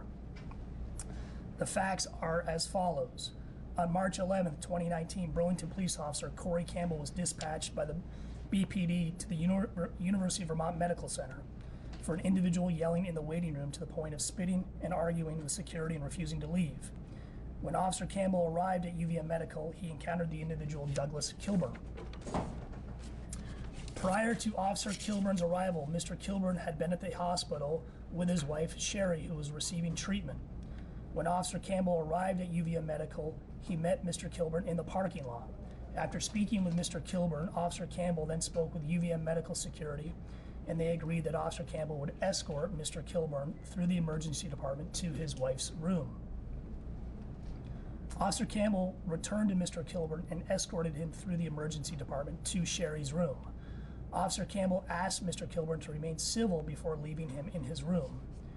After a brief discussion with the medical staff, Officer Campbell left the area. Campbell was then dispatched to provide a ride from the emergency department to a shelter for another unrelated individual. Soon after Campbell left Mr. Kilburn in his wife's room at the hospital, staff again requested UVM Medical Security to remove Mr. Kilburn from his wife's room, making the decision that his behavior was not conducive to his wife's health, who was critically ill. UVM Medical Security officers asked Mr. Kilburn to leave and escorted him out of the hospital. Mr. Kilburn swore and screamed at them the entire way. A short time later, UVM Medical Security Officer Heather Gray observed Mr. Kilburn pull his vehicle into the ambulance bay of the emergency department. This is a restricted area with signs to that effect. Officer Gray approached Mr. Kilburn in the ambulance bay. At the same time, Officer Campbell was also exiting the emergency department with the individual he was transporting to the shelter. UVM Medical Security Officer Gray confronted Mr. Kilburn, telling him he had to move his vehicle from the area. Kilburn continued to argue with her and did not move his vehicle. Officer Campbell asked UVM Medical Security Officer Gray if they were going to trespass Mr. Kilburn, and she stated she did not know. Mr. Kilburn then said they did not need to trespass him as he was leaving. Mr. Kilburn started to drive away. He stopped and pointed to the vehicle saying, quote, "Christ, I've known that guy for 30 years. The following exchange ensued. Officer Campbell, shut the F up and leave. Go, they don't want you here. Mr. Kilburn, did you just swear at me? Officer Campbell, yes, I did. Mr. Kilburn, you're an effing punk. Officer Campbell, yeah, whatever. Officer Campbell then began to walk away. Mr. Kilburn, get the F before I come over here. After this exchange, Officer Campbell turned around and approached Mr. Kilburn's vehicle. At the same time, Mr. Kilburn placed his vehicle in park and began to exit his vehicle. UVM Medical Security Officer Gray yelled no at Mr. Kilburn. As Officer Campbell approached the vehicle, the driver's side of Mr. Kilburn's vehicle opened and Mr. Kilburn began to get out saying, "He ain't got the right to swear at me." Officer Campbell then put his right hand on the door and then on Mr. Kilburn's left shoulder as Mr. Kilburn continued to exit the vehicle with the seatbelt still on his left shoulder. Mr. Kilburn repeated, "You ain't got the right to swear at me." Officer Campbell grabbed Mr. Kilburn's left arm with his right hand and attempted to put it behind Mr. Kilburn's back. Mr. Kilburn continued to move forward, getting out of the vehicle.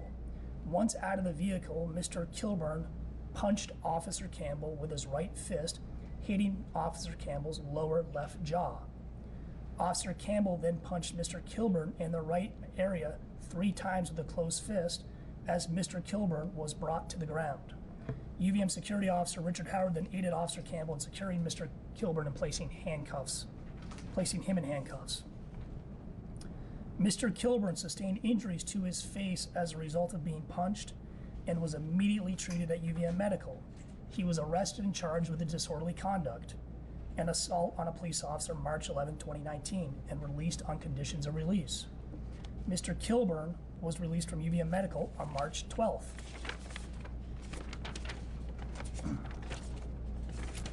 On March 14th, members of the Burlington Police Department conducted a welfare check at the request of Sherry Kilburn.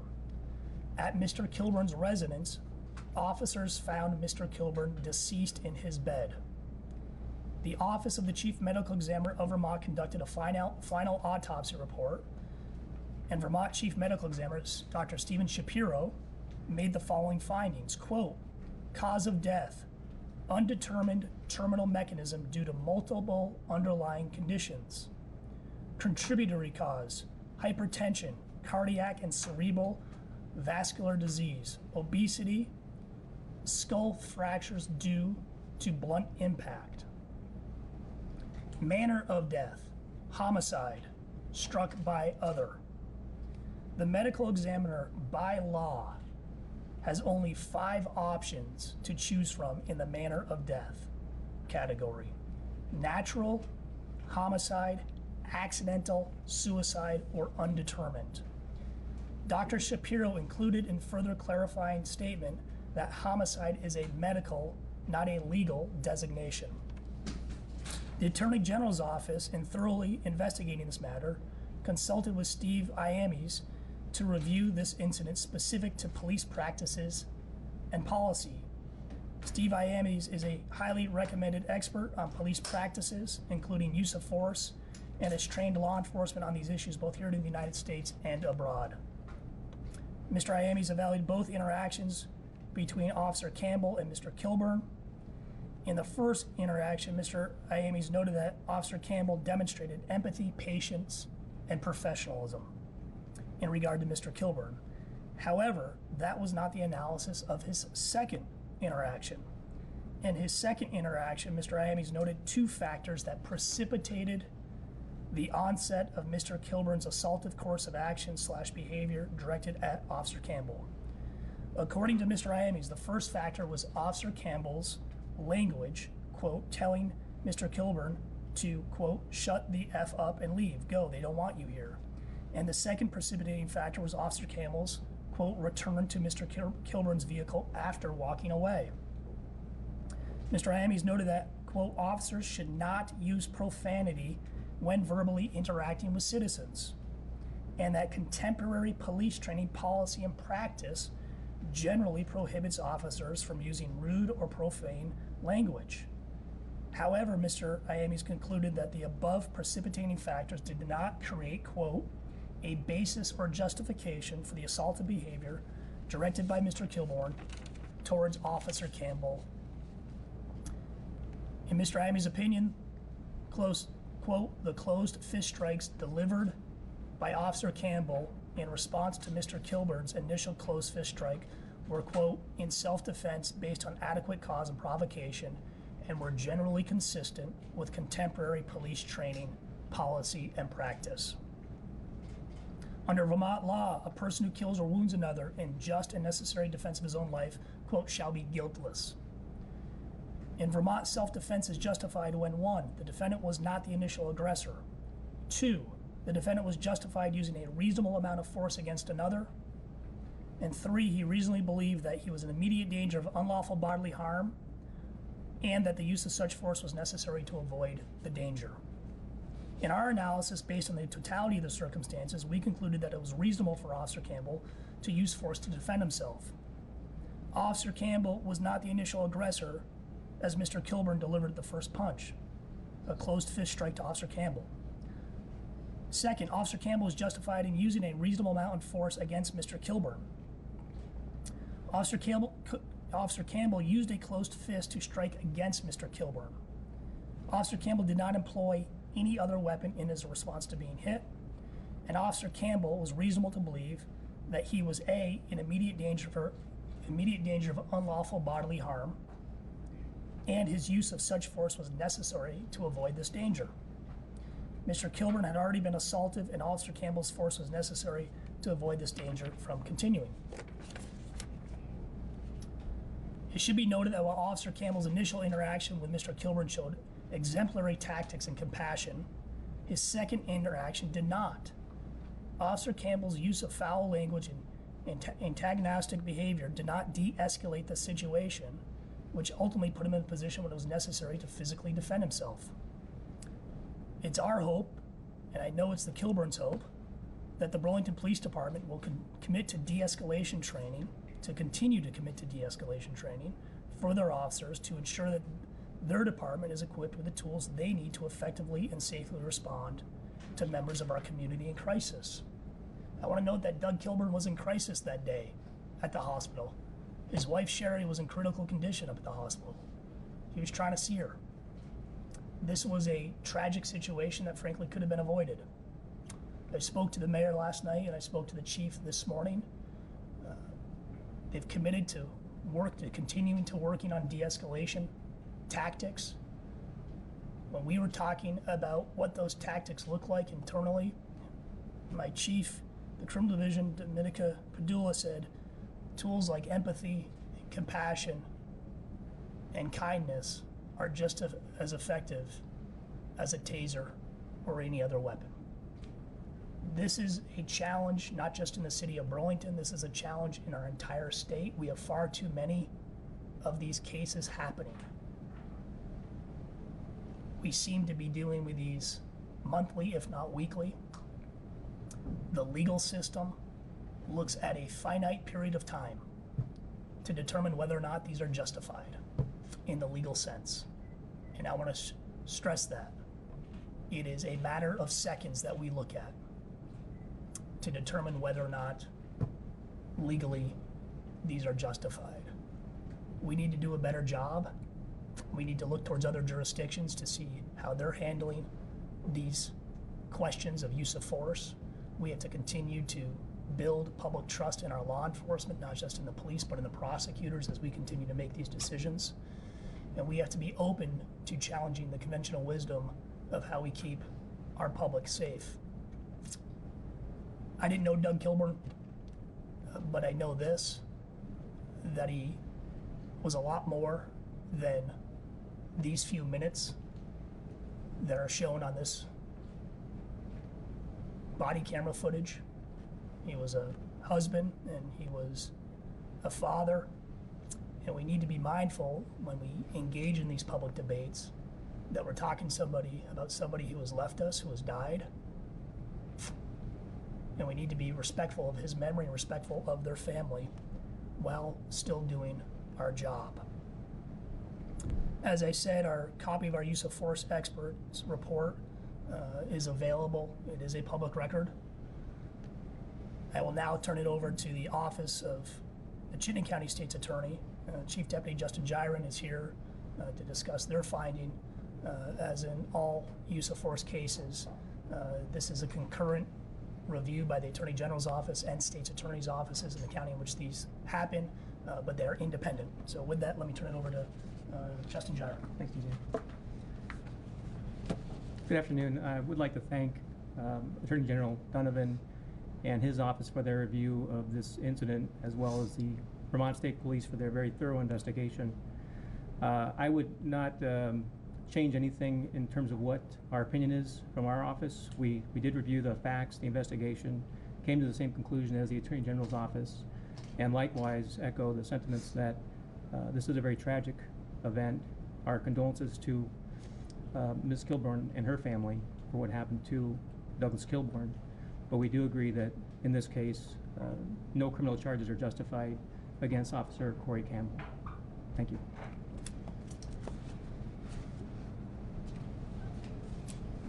Before we open up to questions, I want to acknowledge and thank Major Ingrid Jonas from the Vermont State Police for being here today, and thank the Vermont State Police for conducting a thorough investigation into this matter. I want to note that on all these cases throughout our state, we look to the state police to do these types of investigations. I know they remain committed under the leadership of Major Jonas and Colonel Birmingham to continuing to develop not only the best practices, but the emerging best practices in this nation to best police our communities in a safe, transparent way where communities have trust and communities feel safe. And we have work to do, and we acknowledge that. So with that, let me open it up to questions. Douglas Kilburn died while facing, as I understand it, a criminal charge for disorderly conduct as well, and I think an assault on a police officer. Was that charge against him justified in light of the body cam video, which showed that he seemed to swing at the officer in response to the officer putting his hand on his wrist? So I believe that was brought by the State's Attorney's Office, so I'll let Mr. Gyron address that. So yes, the review of the body cam and the investigation, the subsequent investigation by state police, wouldn't change the decision to charge Mr. Kilburn as we did. Obviously, the charges were dismissed after his death, but there's no reason to think that anything we learned afterwards would have changed our decision to charge. It was dismissed by a judge or by your office? By our office.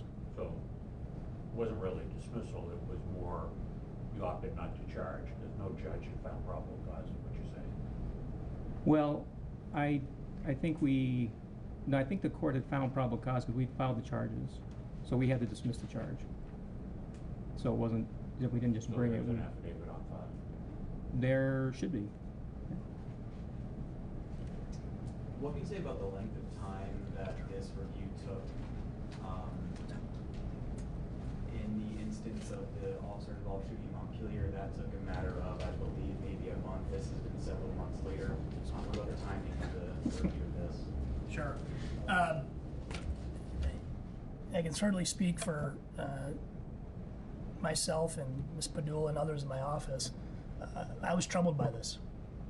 I think we're all troubled by what happened here, and I think when you look at that expert opinion, the decision by Campbell to engage Mr. Kilburn and use that language escalated the situation at that point in time. And I thought that it was incredibly important to bring in an independent third-party expert in the use of force to look at this and provide that expertise and opine whether or not that his actions were reasonable under the circumstances, because we were troubled by what we saw on that video. And the length of time was because we were waiting for the expert's report. How did you find this independent expert? He's actually used and worked with VSP, and I think is very well regarded by the Vermont State Police. What was most troubling to you about the interaction? Because it could have been avoided. That's the bottom line. It could have been avoided. Did you anyone in the investigation end up talking to Campbell? No. Interviewing him? Nope. Would that potentially have made a difference in any part of this investigation? Look, everybody has a right not to be interviewed. You know, we're having this debate right now about whether or not police officers should be entitled to review body camera footage before they're interviewed by the police. I agree with the Vermont State Police that they should not. Here's why. Any other suspect in any part of this state today that is interviewed by any member of law enforcement is not going to be presented evidence before they're interviewed. No, but they may have seen it in, you know, somebody else's video or photos. But they're not giving it to them by law enforcement. That's entirely different. And this comes down to public trust, and I think I'll let Major Jonas speak about this. We want their perceptions of what they remember. But let me turn it over to Major Jonas to talk about that.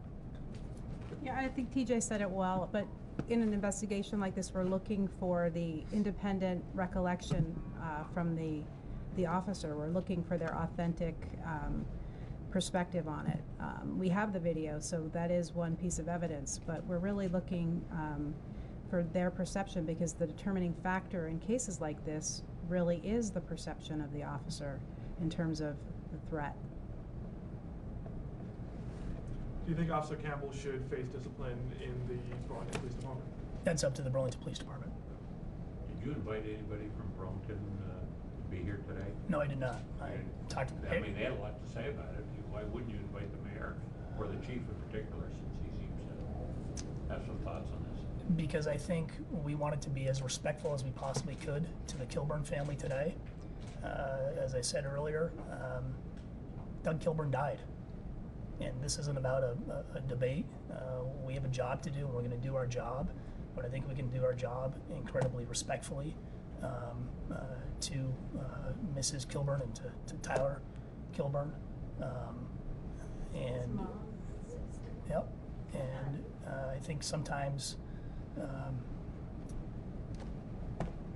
we all lose sight that there's a community member here and families who are grieving.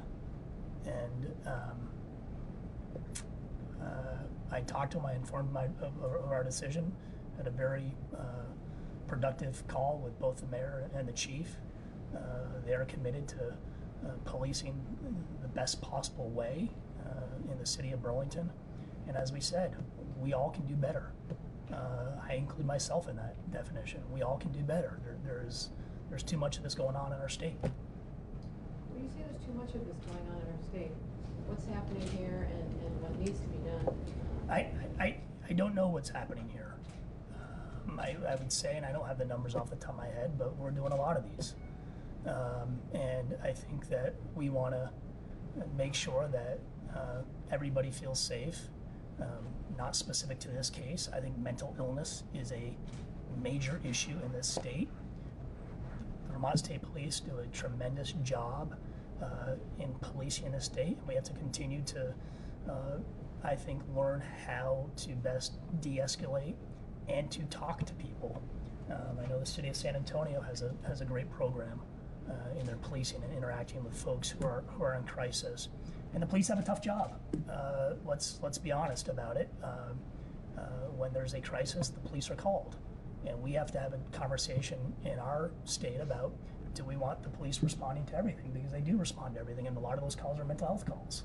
Or do we have community outreach? Are we willing to fund those programs? Are we willing to train on them?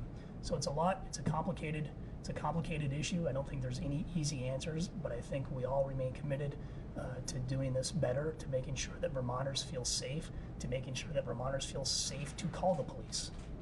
And that comes down to public trust. You mentioned trust in your opening comments and everything. I'm just wondering, you and your predecessor are like 1 for 45 now for filing charges against police and use of force cases. In one case you did file, called a grand jury. why no grand jury in this to let the citizens in Chittenden County determine whether this conduct was proper or improper, rather than you, who has a record of not prosecuting? Well, we look at the facts, and that's our job. And you talk about transparency and the need for transparency. You know as well as I do, the downside to a grand jury is that They could indict. or they could not, and then nothing would be released. No, you can release. Nothing would be released. A grand jury proceeding is secret, Mike. You and I both know that. You are free to talk about it. Your I predecessors disagree. have talked about grand I juries. would respectfully disagree with you on that. I'll show you a newspaper. And I think our job is to make decisions based on the facts, to do it in a transparent way that the public, while they may not agree, can acknowledge and understand the reasons why we made a decision, and to do it in a way that is, as I said, transparent. So whether people agree or disagree, at least they understand the factors and the facts for which we made our decision on. In mid-September, when refiling the charge against Aida Gurung, you said the community hears the evidence, all the evidence, and they get to decide. If you were very interested in the community weighing in on that case, what's different about this one? I'm not sure I understand your question. Each case is different, and you go by the facts and the evidence. We reviewed the facts and the evidence, and we ruled that the use of force used was reasonable. Therefore, there is no criminal charge. So question, this is the second case that I've heard where you've said at a press conference similar to this one that our scope of the law is too limited in situations like this. But yet I have yet to see anything legally change as a result of that. And as you mentioned in your comments, we keep coming back to these kinds of cases. Yeah. At what point do we actually take a look at what our law says is allowed and change it if we're going to keep coming back to the same statement at press conferences about use of force incidents? I think you've had some conversations this session. I think this is incredibly complicated. I think there is no easy answer. And I think what we struggle with is the facts, which I articulated, really come down to those matter of seconds. And I think there's a whole other story that we try to tell about why was Doug Kilburn at the hospital? Why was he struggling that day? What was going on with Sherry? And I think understanding the full context of the situation is incredibly important. But when you get into the use of force and whether or not something's justified, you're going to look at those seconds where force is presented, and then the question is, was that reasonable how this person responded to that force directed at him or her? And I think, I know California has changed their law, and I'm not endorsing the change in California. What I am endorsing is a conversation about it. Would you support, if that conversation comes up, expanding that window like California has done? What I would support is a conversation and to challenge the conventional wisdom of our current practice. And what that means, Liam, whether or not that's going to be a change, I don't know. What I do know is this, that we have to take a critical look at our system and to get all the facts and the evidence and see what works. You seem to have an issue, though, or at least are troubled by some of this. So supporting a conversation is easy, but supporting change is more difficult. So, where would you come down? Well, it would also be unreasonable to support change when you're not fully cognizant of all the nuances of the law, and I'm not there yet. And I think we got to do more work, but I think any prosecutor, any police officer, any member of our community is going to be troubled by this. Somebody lost their life. I'm troubled by that. How is the law too limited? Because you look at seconds and you look at use of force, and it's the force directed at you, and whether or not the force that you respond with is reasonable. And in this incident and many others, that is a matter of seconds. And I think that when we look at the totality of circumstances, somehow expanding that and looking at perhaps at some of the other factors is something that we should do. The other part is to acknowledge that just changing law is not going to solve this. We have to do a better way of building trust in our community and responding to mental illness in our community. Would your decision in this case have been different if you had been able to look at the wider? I don't know. It depends on the standard of law. It depends on the standard of review. And I made a decision based on our current law. I'm confident in my decision. My point simply is that I am troubled by this. Anytime somebody loses their lives is troubling. We have to legally justify it or not. I don't make any of these decisions lightly, and it troubles me. Was any, oh, sorry, David. No. Keep going. On a different subject, what did you say to the city of Burlington when you called them up during Del Pozo's press conference? Say that again? After Douglas Kilburn died, Brandon Del Pozo hosted a press conference in which I understand you made a call to city officials during the press conference to say something. During the investigation, you wouldn't comment on it, saying the investigation was ongoing. Wondering what you said. Well, generally my private conversations are my private conversations, but I think what I most likely said was, let the process play out. Did they? Yeah, they did.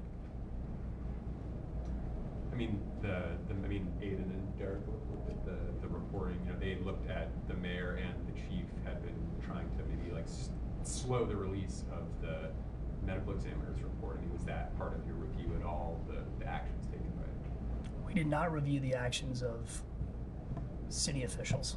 Do you have any comment on? Will you? their actions? No, I won't. Why not? I think that we have to be mindful and respectful that somebody lost their life. Doug Kilburn died here. And he died with involvement with a member of the police. That triggers a review by the state's attorney and my office. And if we're talking about public trust, then you have to let the process play out.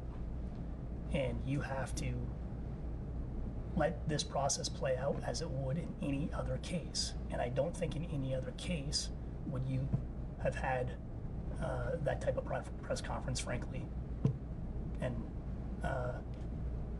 treat people with respect, treat people fairly, and do your job. And I think that's what we should be doing.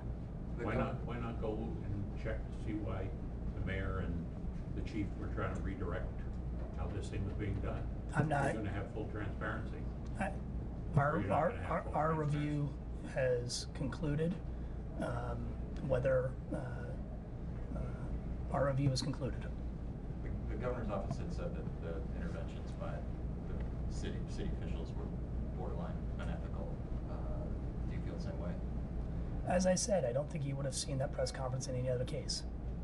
And you want to treat people fairly, you want to treat people respectfully, you want to treat it like there's anything else. At the end of the day, you let the process play out. And you let independent prosecutors, investigators do their job. That's how you build the public. I'm not sure I understand, because you said you felt like they let the process play out, but it also sounds like you didn't see the press conference as appropriate. Well, I think I'm being incredibly clear. I called because I was concerned. I called during the press conference. That's been reported. I told you why I called, and since that day, the process has played out. Did you look at all at the medical examiner's report? I mean, the chief and the mayor were raising questions or concerns about that. Was that part of your review at all?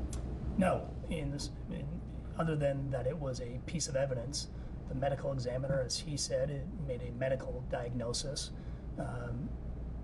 You have cause of death, which he articulated many different factors, and then you have manner of death, and he has 5 choices to make, and he made his decision. The fact of the matter, there was a use of force. That then triggers a review by us. We then determine whether or not a crime occurred. So we've talked about this press conference, but I don't think you've addressed the fact that the mayor and police chief reached out to the Department of Health chief, which is what the Scott administration officials were questioning is, ethical or not. Do you think that decision to reach out and question the results of that? I'm gonna let the city of Burlington answer those questions, and I'm sure those questions will be brought up in different venues. One question: did anyone, as part of this investigation, check why the hospital released Mr. Kilburn, and then he later died at his home from injuries in part that he sustained? Was there any investigation or question on why he was released when he was was clearly not well. That's not part of our review. We looked at whether or not Officer Campbell's conduct arose to the level of a crime. I'm sure your review was consistent with that. Oh, absolutely. Yeah, it wasn't part of our review to go and talk to the hospital about the care that Mr. Kilburn received. I'm curious, does anyone actually look at that? I think in different venues, those questions may be asked. What venue would that be? I think in different venues, those questions may be asked. Which one? Other questions? The Burlington police have been pretty vocal about their use of force training. Do you see anything lacking in that training? I go back to what Dominica Padula said earlier about how we de-escalate and what we use as tools. And I think meeting people where they are, oftentimes in crisis, understanding why they're in crisis, asking those questions, demonstrating compassion and empathy are effective tools, and sometimes just listening. And I know when you look at the city of San Antonio, their outreach is really based on that. Meeting people where they are and simply listening and understanding as a way to de-escalate. Frankly, in this case, Officer Campbell demonstrated that with his first interaction. But it was a completely different interaction the second time he encountered Doug Kilburn. And I think that's troubling to me that, and I think the expert talks about this, that he really was an exemplary police officer. That first interaction, he was compassionate, he was demonstrating empathy, he was trying to solve a problem. But that did not happen the second time they met. What's the status of Officer Campbell right now? I don't know. I know you'd have to ask Burlington Police. My understanding is that Officer Campbell is on, he's not doing his regular duties. I think he's doing administrative type tasks inside the department until this review is complete. So I'm sure that they'll reassess after today's decision. Thank you. So let me now turn it over. Did he return to the street before he gets a little more training? That is a question for the Burlington Police Department and the mayor. And if they ask you your opinion? I will give them my opinion in a confidential manner. With that, let me turn it over to Tyler and Sherry Kilburn. Thank you.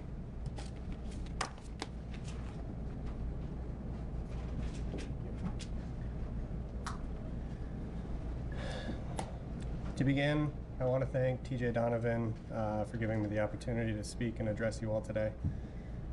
I'll be reading a statement, and I personally will not be answering any questions at the conclusion.